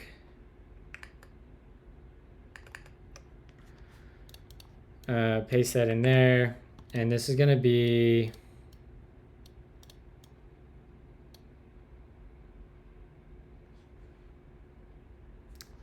I bet it's that. I bet we missed an S.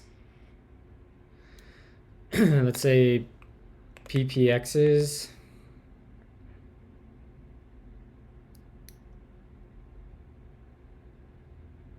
Key this. It'd be this dot name.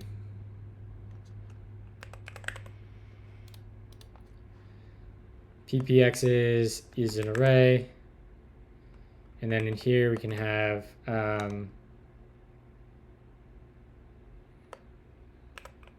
name is Melange PPX. Okay, that's what we wanted, right? So yoink that, paste that in. Hopefully that's a working template. Is it Melange dash or is it dot? Dot. That would have been a bug.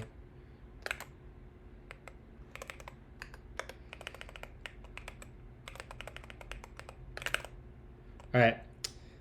And we're building. Back to Kitty. Clear. Remove foobar. CMA. Foobar. OCaml. Vite. This will be this. No, no, no. Damn it. Damn it. I wonder if we got the top level one too.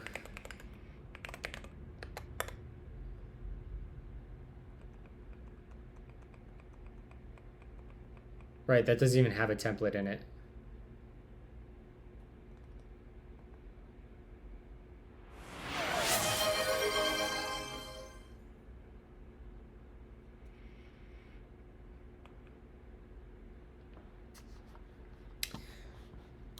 What up, well-typed witch? Mergineer, M-Ergineer. Hi, I see you're using Vim. What do you recommend for a person who is an experienced developer to start using Vim?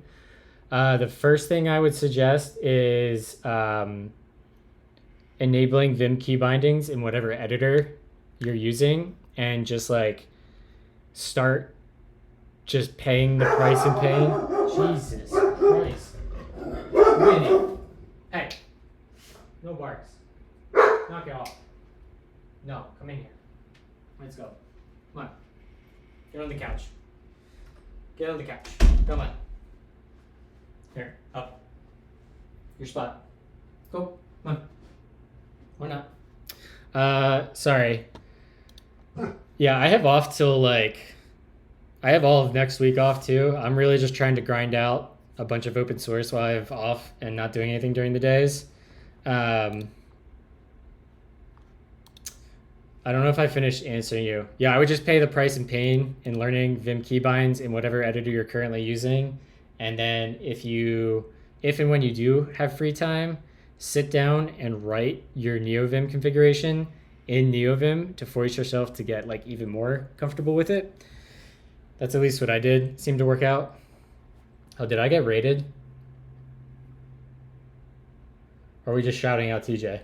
Oh, Kickstart. Yeah, definitely recommend looking at kickstart.mvim. It's very good. My dot files are also very heavily commented and were originally inspired by TJ's kickstart.mvim.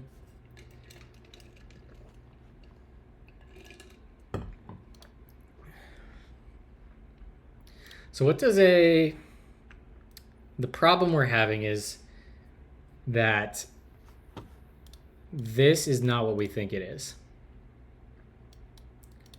I actually don't know what this is. So let's go look at Dune file.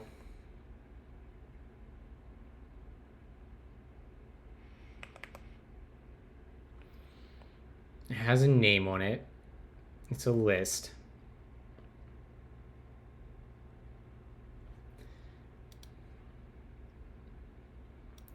How do I reference the item in that list? Yeah, no problem. If you have any questions, feel free to ask, or if you want to hop in our Discord. We've got a bunch of people that have switched to NeoVim and set up NeoVim recently. And yeah. What up, Le Zuz? After Le Zuz? Thank you for the follow, by the way. That is the way, Vincer. Just force yourself.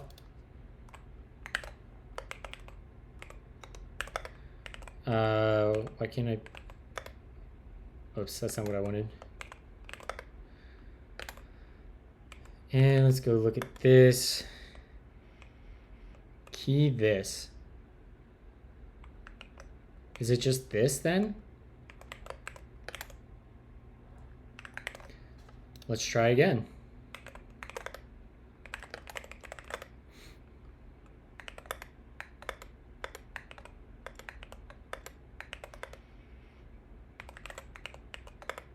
Damn it, we still didn't get it.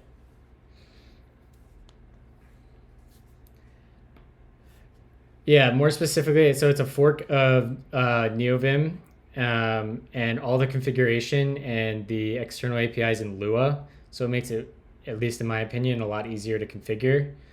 And there's a lot more resources. Yeah, I know, we're grinding. I'm trying to be like you, Leo.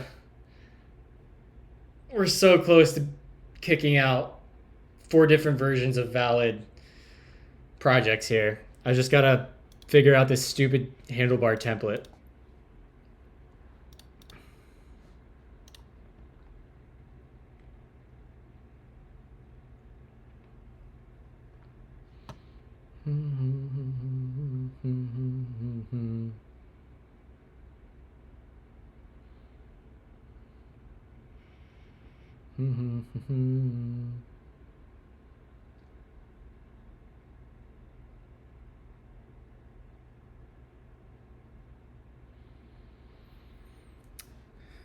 Let's see here.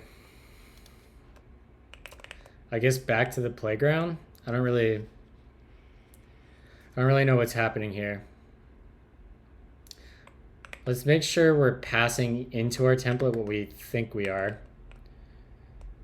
Oh, our 2 JSONs wrong. We never updated our 2 JSON to duh. js.dict.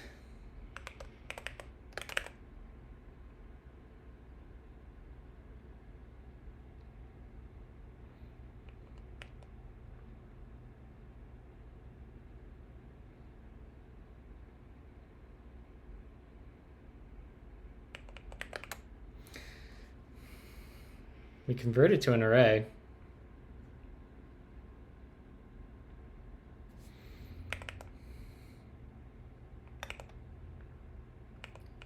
I guess we just need to...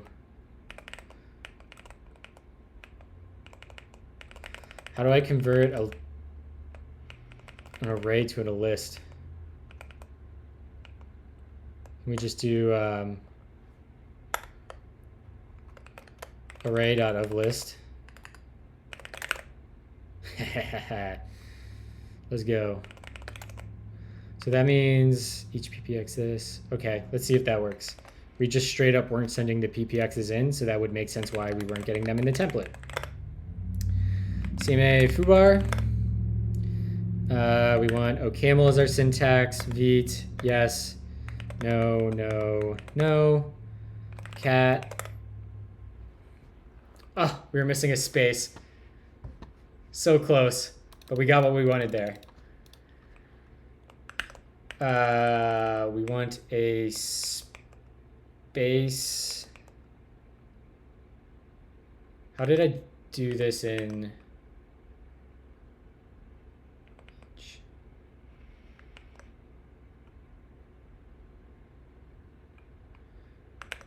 I had to consider the trailing comma in the package JSON, so there has to be a way to unless last. Look at that, beautiful. So let's nuke that, and we want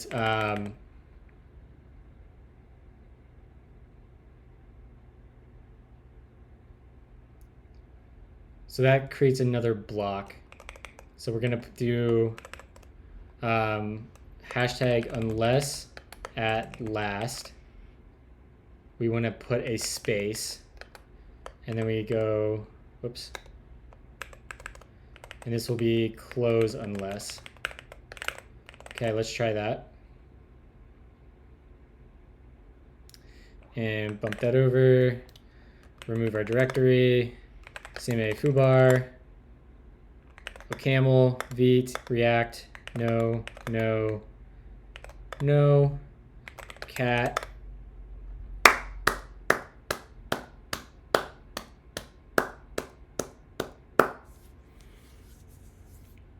All right, let's change.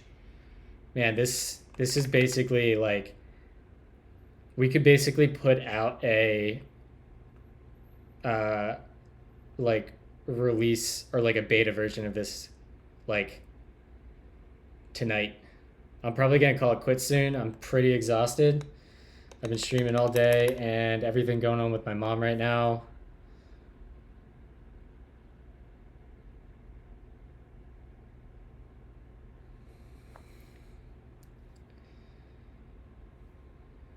So my mom was supposed to get out of surgery at like 3:45 and it's now 5:15 and my dad hasn't said anything.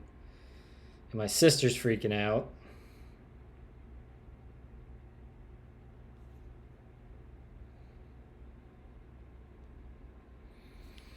Hey, chat. I might even just I might take a break and then keep streaming just to keep my mind off of that situation. But I want to try to get this actually the whole way through once, because I think we basically have it. I'm going to close out a kitty, and let's jump over to our next window, go to CMA. We can rename this to like CMA testing, and let's vim in here, foobar. Look at this, Dune project. We've got our React dependencies in there. So good. We have our name, foobar. If we look at our package JSON, we have all the right dependencies. If we go into source, this got filled out correctly. Look at that. That's our actual configuration that we used to build the app. I'm not saying that this is fracking cool, but this is kind of fracking cool. And we have a bunch of like, Leo, I tried to, I might actually appreciate your help. Maybe sometime like this weekend or next week. I'm trying to go through all of these template files and write really, really good documentation with the assumption that it's people coming from the TS/JS ecosystem and like just trying to add context and like explain why things are the way they are. Because my goal is really for this to be a good intro to people for learning OCaml and Reason. So I'm just trying to make it as friendly as possible. Okay, so that looks good there. That's good. We already validated this template file looks good. We don't have any bindings. That's fine. Okay. I mean, we should theoretically be able to run Dune build now.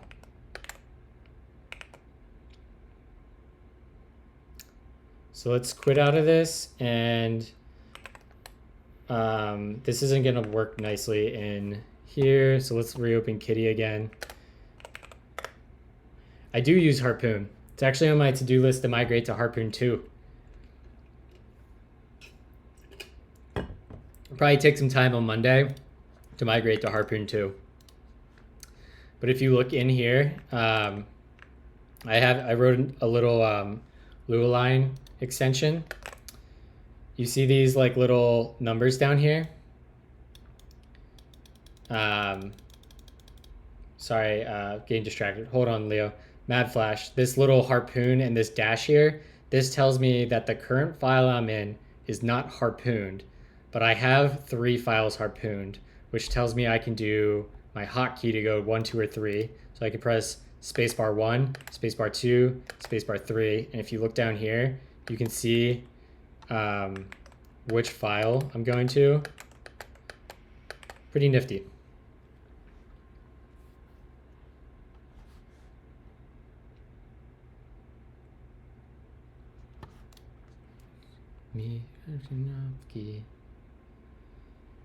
Harpoon all the way. Hell yeah. All right, let's run ZCMA rm-rf foobar, and we're going to try to do this the whole way through. We're going to do reasonml. We'll use Vite. It will be a React app. We want to initialize Git. We want to run npm install, and we want to install the OCaml toolchain. I guess I can get rid of this debug logging, but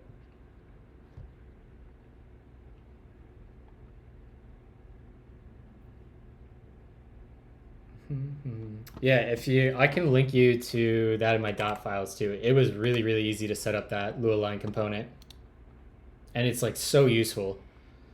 Nvim, Lua user, no plugins.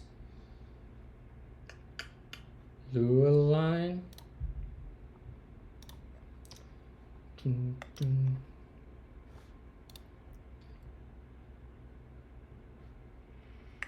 Yeah, right here. It's really easy to do.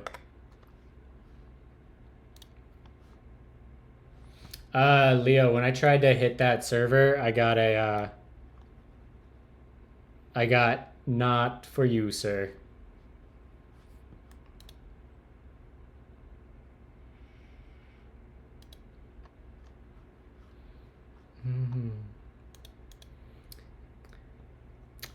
We got soap. They're doing it classic style, everyone. We got a soap API. This is like a historic artifact over here.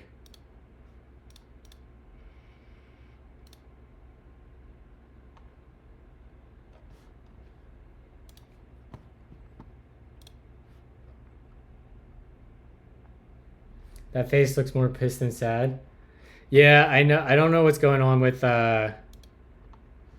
I don't know what's going on with it. I think it's ink. I'm not really sure. It's worse in Tmux. Like, it's really bad in Tmux. That face looks... I'm not pissed. I promise I'm not pissed. I'm just very... I'm kind of tired. Oh, I meant the emote? Oh, gotcha. Good.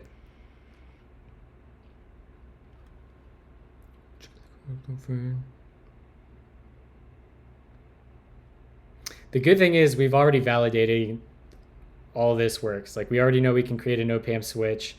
We know we can install dev dependencies. Oh, this isn't going to Dune build. Damn it. I forgot to enable that.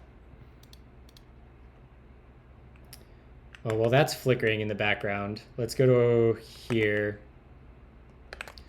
and install deps.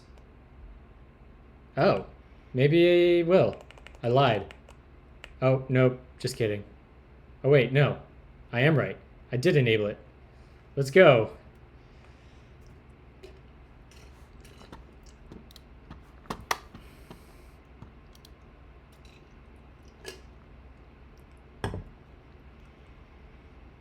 Bro, your background looks CG.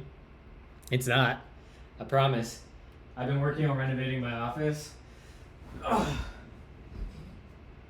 Dude, I could fall asleep right here. You coming up, Winnie? Coming up? Come on. It's okay. Come on. Get your spot. Ready? Up. Come on.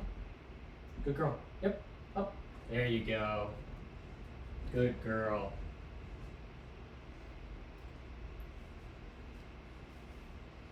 I might accidentally kill the music when I take my headphones off.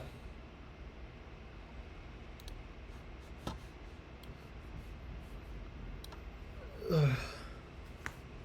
Yep, I knew it. I knew it, chat. Look at my greasy hair.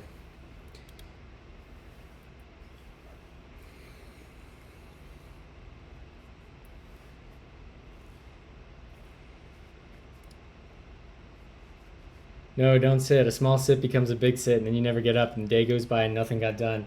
Listen, we did work today. We have written a lot of fracking code today.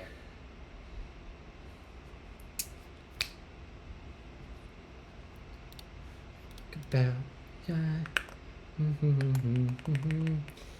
guys don't have to stoke my ego like that.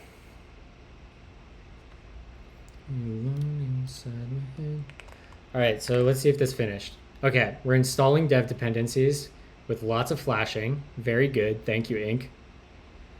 There's a static component in Ink that I think I can use to stop re-rendering of components.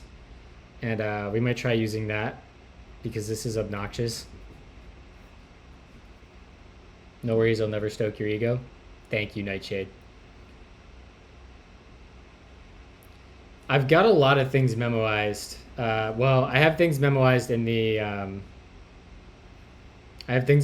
the wizard and not this step. So you're right. And like everyone, dude, I brought up my tweet on this earlier about I had a hot take like 2 months ago on React Memo, and I think it's a really good take. This one right here.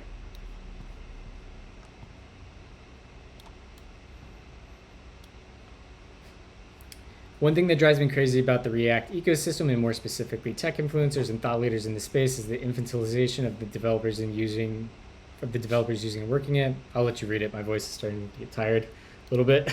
And I read this on stream earlier.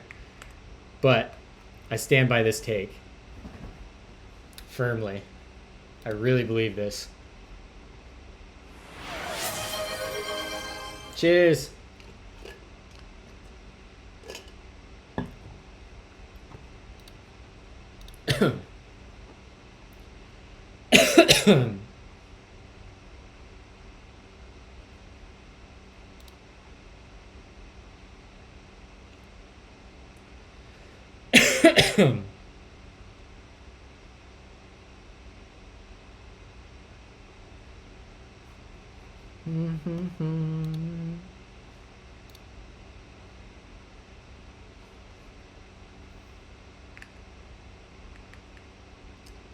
All right.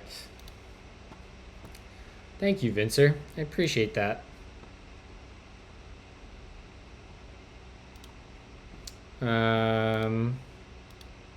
Oh no, we failed to build the project with Dune.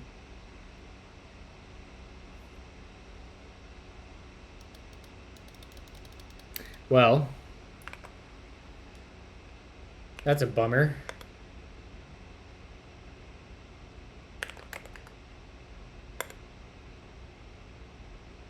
So let's go in here and see if we can just run Dune build ourselves and what kind of output we get. Dune build. Unknown constructor. Ah, I did my Dune project file incorrectly.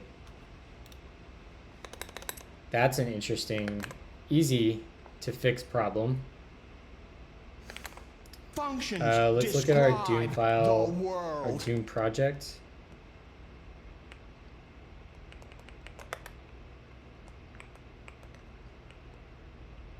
Can we not do pins like that?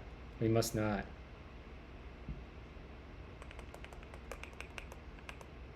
Yoink.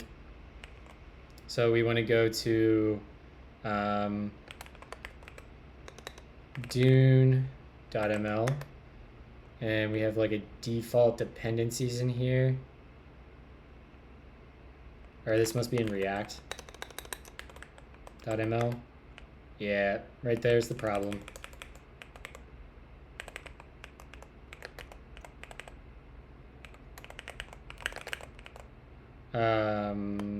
Split.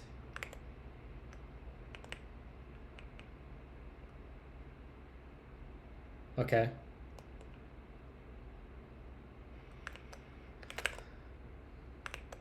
So if we vim, let's just try to fix this manually and run Dune build.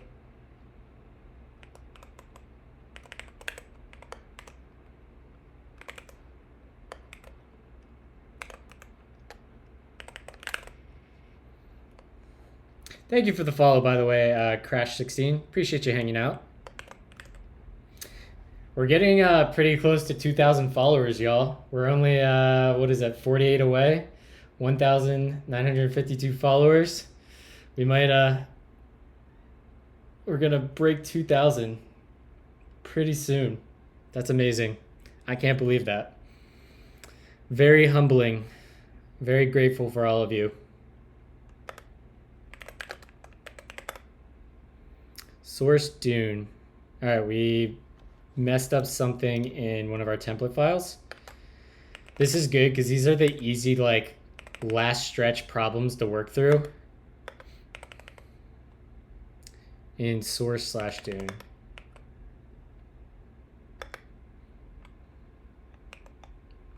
Yep, we missed that one right there. So we come back over to Kitty, vim in, go to source, go in here. That needs one more paren. That's good. Right quit out. Dune build. Okay.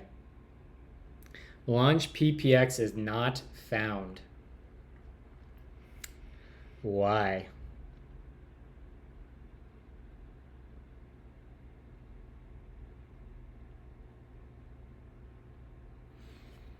Let's look at how we set this up in our Dune files.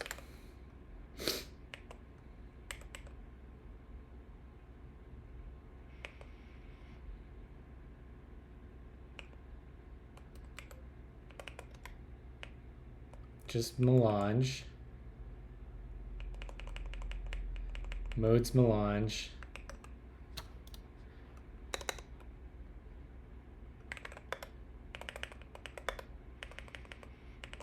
Melange emit. That seems fine. And we come into here, Dune. Modes Melange. Library. Oh, but I need Melange.js.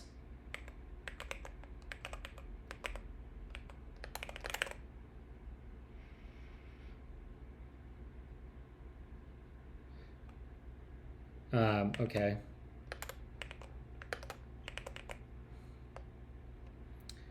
Let's right quit and try to Dune build again.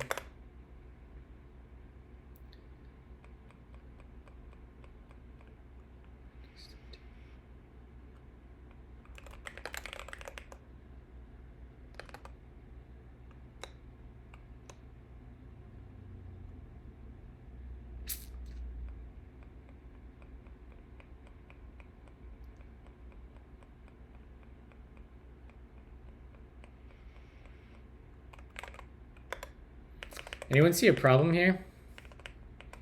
I'm kind of failing to pick out what the issue is.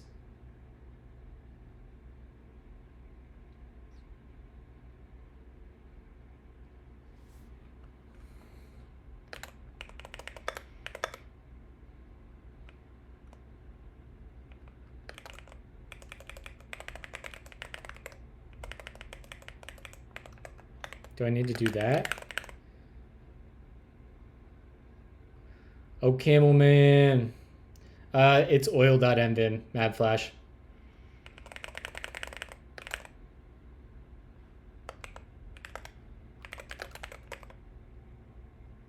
Melange is not found.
Oh, I forgot reason. Well, we definitely need reason react in libraries. So that's definitely a problem.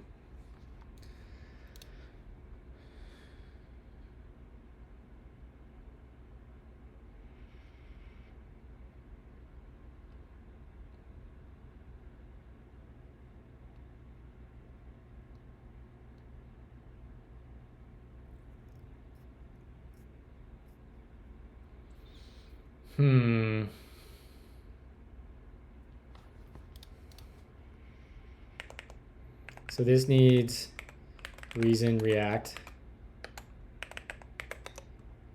I just want to get this working by hand, and then I'm probably going to call it quits.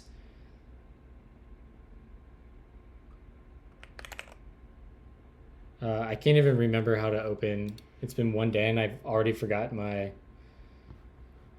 keybinds to open kitty stuff. Prepares to stream. Yeah, Leo, if you want to start streaming, I will gladly raid you, and we can keep this OCaml train going.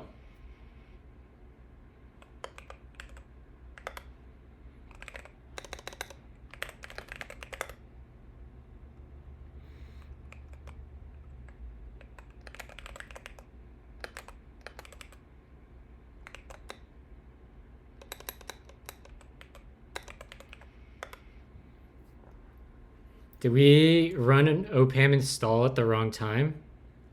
I wonder. Package conflict. Missing dependency R. What? What's in our OPAM file?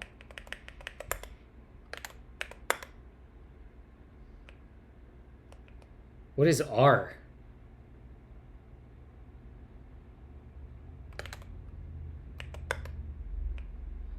Oh my god, there's just a random R in our template. Is that for real right now? Let's see here. It's going to be Dune.template, and we're going to look at this one.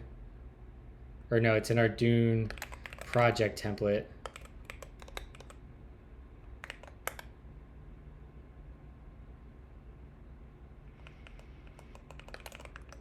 Okay, well that should be fine. Let's save, right quit out of there, do a Dune build, OPAM install.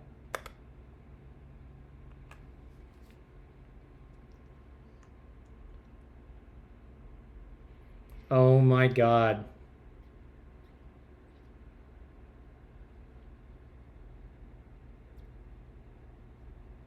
We've got things out of order.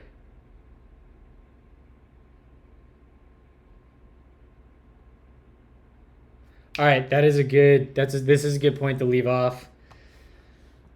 I've been streaming for 10 hours, probably my longest stream to date. We made a ton of progress though, and we are about there.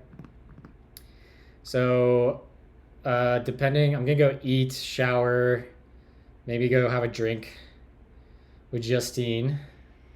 Just, you know, while I anxiously await this text message. But we're going to go raid Leo and keep the OCaml train going. I can't even talk. All right, y'all. Thank you so much for hanging out with me today. You have been amazing for helping me keep my mind off the whole mom in the hospital thing. I might be back tomorrow, depending on things. I don't know if I'll stream tomorrow. I might just take a break till Monday. Either way, I stream every Monday through Friday, 7 a.m. to 10 a.m. Eastern time, and I appreciate all of you more than you know.